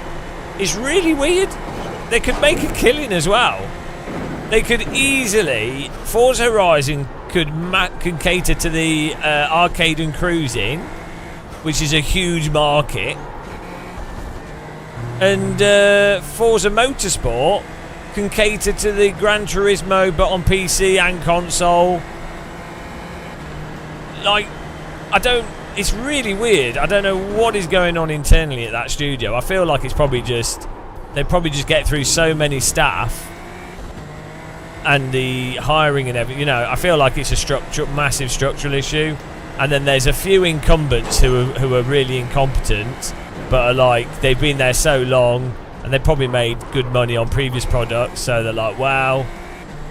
But basically they're just lucked out because of the people they were employing rather than the work they actually did. And so that's how that is. That's the impression I get.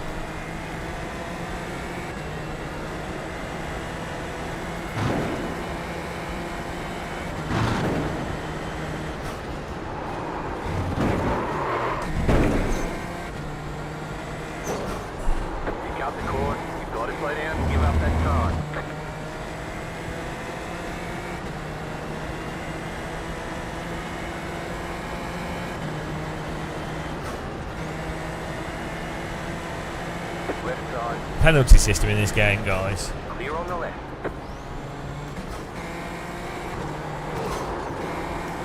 Right side. Keep to the left. Stupidest penalty system. Yes! Still there, hold your line. Yeah, like Halo's another good example, isn't it? Like, Checkered flag. Halo is fantastic. We'll get 'em next time. Why would you not go, right? You go, look, Halo 1, 2 and 3, really bloody good. Obviously, the employees are going to be pretty tired and burnt out. Right, what we're going to do from a management perspective? Okay, first of all, we need to make sure we retain the original talent as much as possible. So we're going to pay a sales dividend to employees that have worked on the original thing. Maybe they did that, I don't know. Right, they'll have been under a lot of crunch for 1, 2 and 3, so what we need to do is assure the employees that the next game we're going to take longer to develop it, and we are also going to make sure the work environment is really nice, and we also want to maintain the same staff. So we want to pay them really well, we want to make the work environment nice, and we want to give a longer development time. And manage it with whatever they say it's going to take. Like from an internal thing, you go, well, we think it's going to take this amount of time to do this and this and this. We'll add extra time to that, but we won't tell them. And then so we're not going to like spring deadlines on them that are hard to meet. There you go. Just let them work. Just let them work. That's it. All the key staff just end up leaving because they get crunched out. All the talented staff end up going to other stuff, and project leaders get bored of working on the same thing as well, so that's hard to deal with. But then one thing you'd have with something like Halo, you would have like people that want to work on the next Halo that are really mega fans of the IP. So you'd try and hire. It's like the Star Wars thing. Look at the modern Star Wars, they're absolute shite. Apart from Andor, and it's like, how is it shite? There's loads of really talented directors out there that would really like to work on Star Wars IP. And you know that those directors have done really good projects before, and you know they just need the time, and they will produce stuff that's way more compelling. But instead, we have these weird, like, piss poor written, terribly directed drivel. Yeah, it's short-term profiteering and probably nepotism, I'd imagine. Oh no, Andor's good. Who didn't like Andor? Andor was amazing. Andor was like probably the closest thing to original Star Wars. I mean, Mandalorian was shit, but at least you could watch it. All the other... I would say Mandalorian is passable, but it's pretty shit. Like, it's drivel. It's like Xena Warrior Princess. But it's all... Like, it's watchable, but it's shit. Andor is genuinely good. I know it's just like it's got nice subtle jokes in it. The jokes are presented through the general subtext of what's presented through the plot and like the scenery and the actors. You know.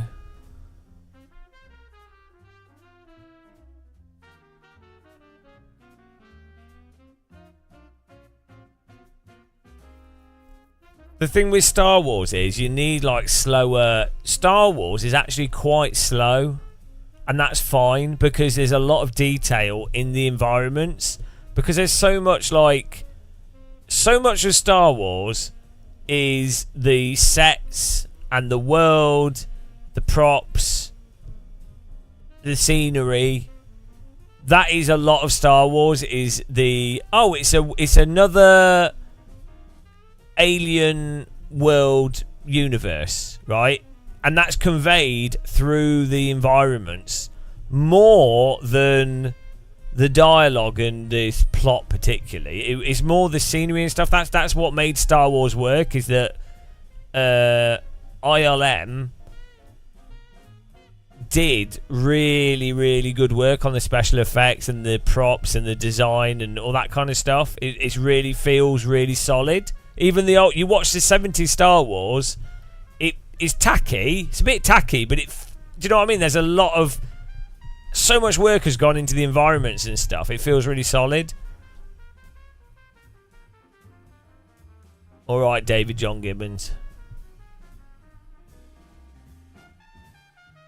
Yeah, but I don't think Star Wars is meant to be like super amazing. It's just meant to be like casual.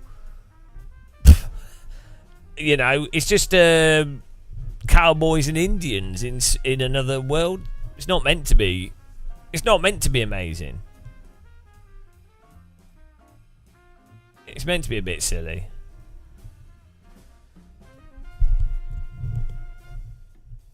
But yeah, Andor's the closest thing to original Star Wars, I think. Well, I know that's the other thing, isn't it?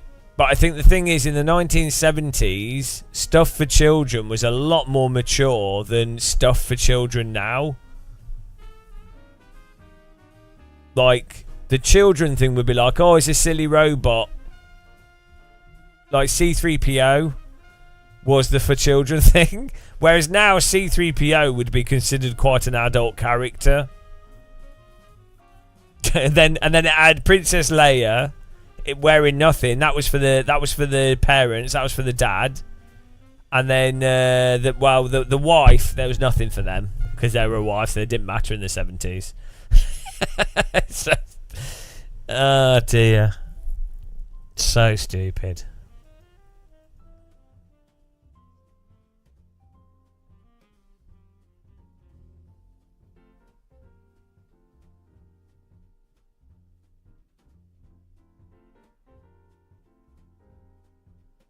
Yeah, I think even Star Trek has completely lost the point as well. So Star Trek used to be, oh, we're in space. Oh, there's an alien race and they're fighting over something pointless, whatever. Or like, oh, it's a mystery. What could it be? But the best episodes were, we don't like these people on our planet, and there'd be like the obviously Indians and the obviously whites, or like the slaves and the technologically advanced, the rich and the poor. You know, the people that have been affected by something that's natural, but these people don't understand. And then Picard would be like, "Oh, you'll need to talk to each other, and then it will be okay." And then they're like, oh, but we don't want to talk to each other. They live on the other side of the island. Oh, but it doesn't matter.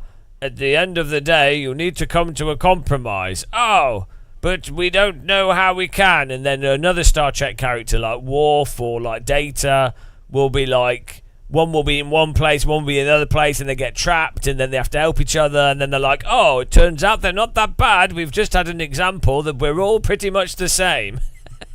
That's Star Trek.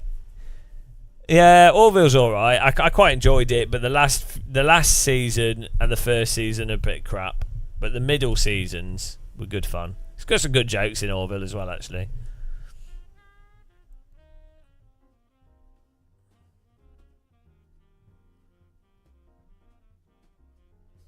John Merrick. I enjoy the old Star Wars. I watched them recently.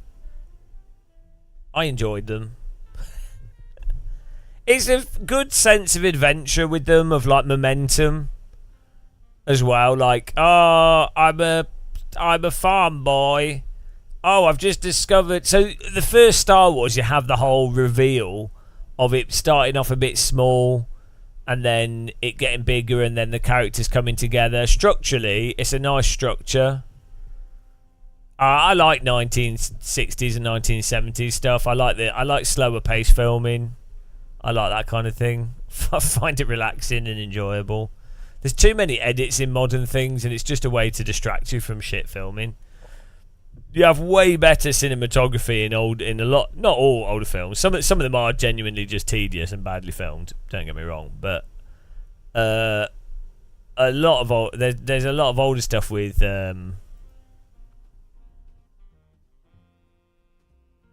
much better filming. But they're just on a tighter budget as well, so they had to make more. They had to do longer shots, and also often more dialogue because they couldn't afford to do more scenes. So they actually have more interesting character development.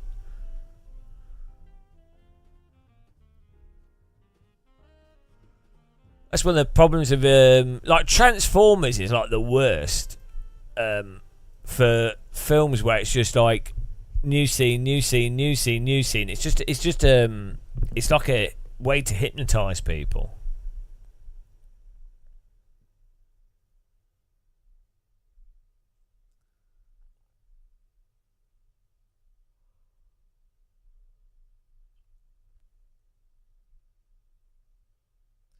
$1 hour 13 minutes to the next one of these. We could do the LMP2 if we have to. That's in same 1 hour 30.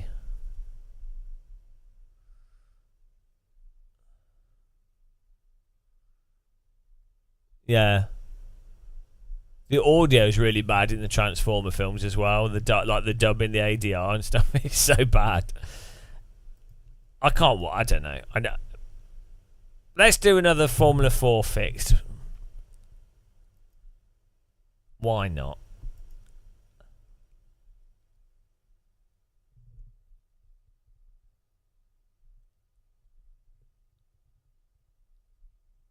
Oh, the Solo film was alright, actually. That was passable.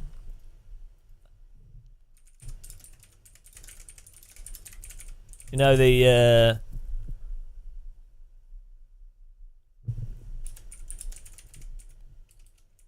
standalone Solo film. Right, what's coming out in 24? Ah, Mandalorian.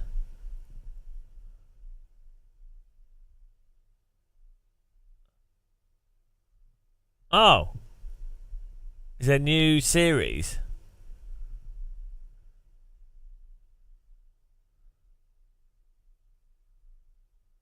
Oh, there's a Mandalorian movie.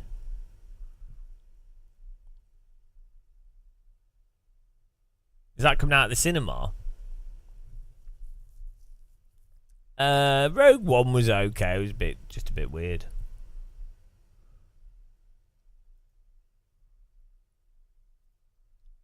Ahsoka's shit.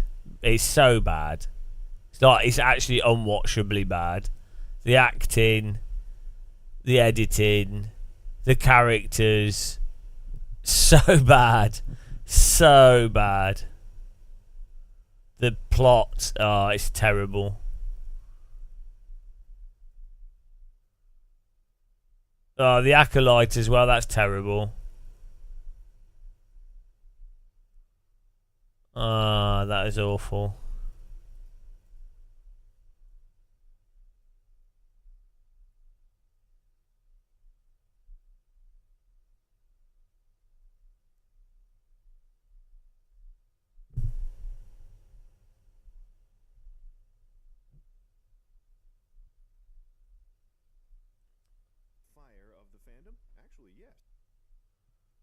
Hang on.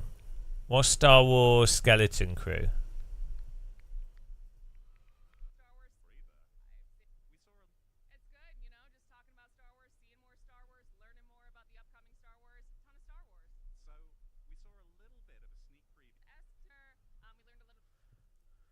One of the intriguing Star Wars stories, Skeleton Crew, starring Jude Law, live action coming of age series, is reported about 4 lost children. Is this come out yet?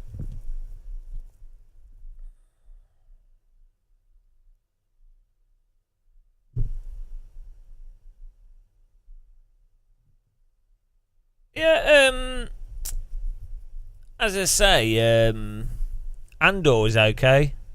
It's not perfectly watchable. I mean, the magic of everything's gone. No magic in anything.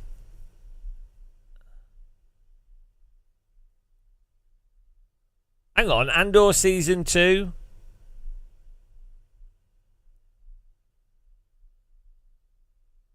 When's this happening? 25.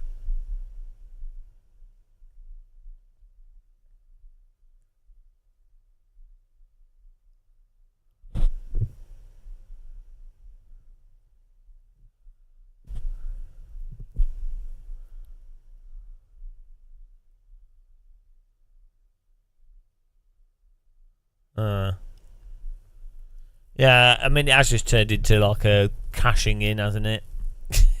It's just like milking the cow. I think doing shitloads of series dilutes the... No, I saw most of Dune 1, but I might watch Dune 2 eventually, but I just find it... The acting's crap and... you know, I will watch it, so no spoilers, but...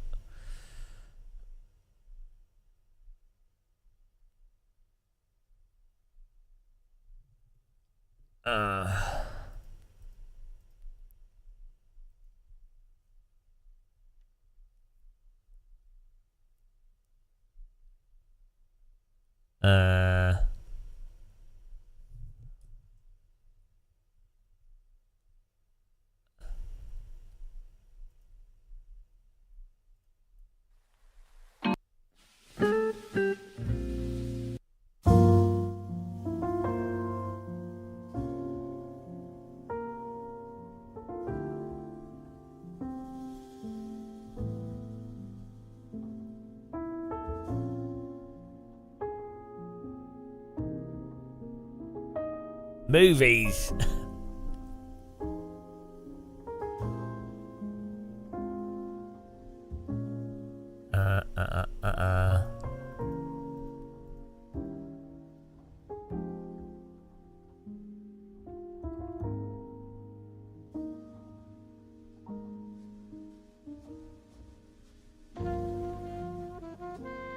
Well, I don't think you need, I mean, I don't get excited by these things, but I don't think you need to get excited.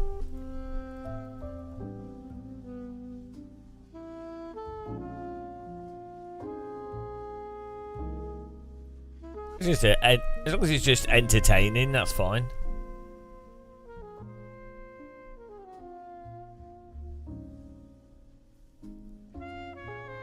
I like I really like sort of Stargate and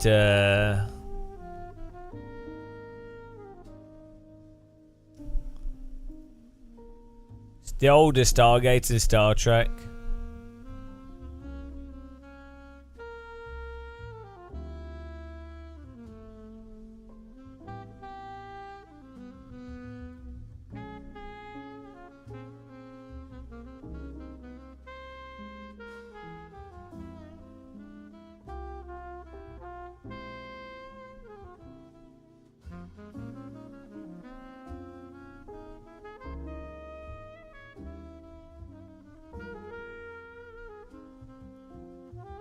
Need a new X-Files, yeah. Just stuff that's made in that 90s style, or like a new sort of Breaking Bad, like an X-Files thing. X-Files, but then filmed in the style of Breaking Bad would be really good. Well, I mean, old Star Trek is mental. I haven't seen all original Star Trek episodes. I've seen like half of them, but they're insane. They are mental. Like the way he's so sexist, and every planet he goes to, he has to bang a woman, because that's all you. That's what you had to do. Every episode was like, oh, who's he banging this episode? So stupid. And then the fight scene where he does that thing on the back of them.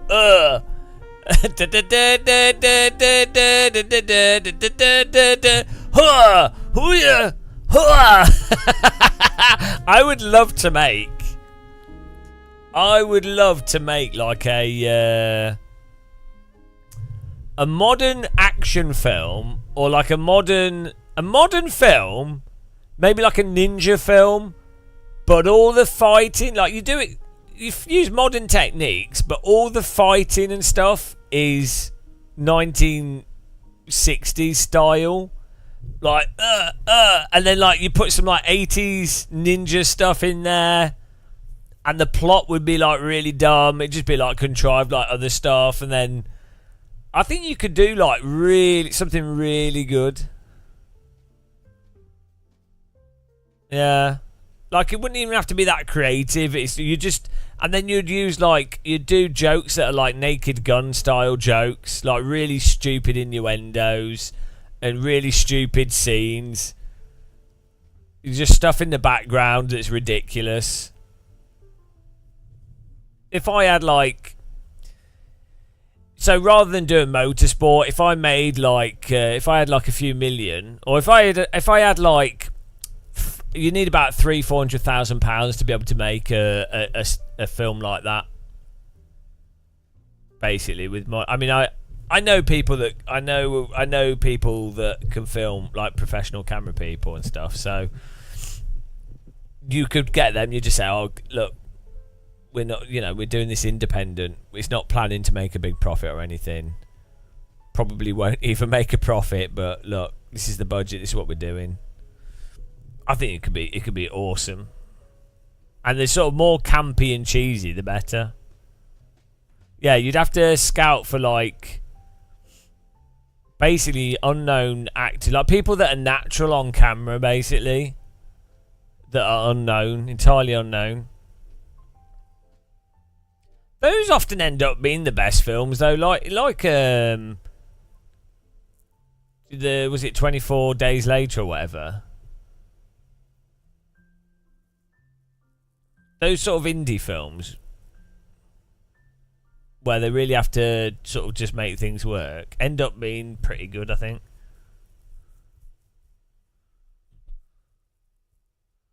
I think, yeah, Jean-Claude Van Damme's alright, actually. There's or is he the guy that's an idiot? Hang on, one of them's a total moron. Is it him that's a total moron? What?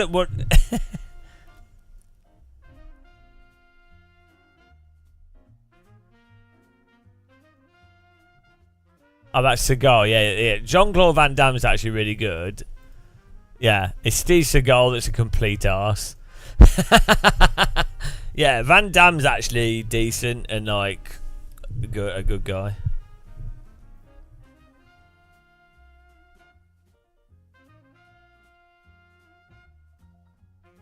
Don't know why I always get them mixed up. Well, I'm going to get a cold Guinness.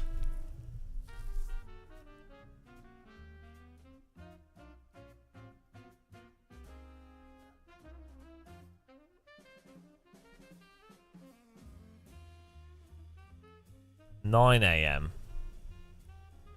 Oh yeah, we're fine for this. I'll get a cold Guinness. And then we got the F4 race.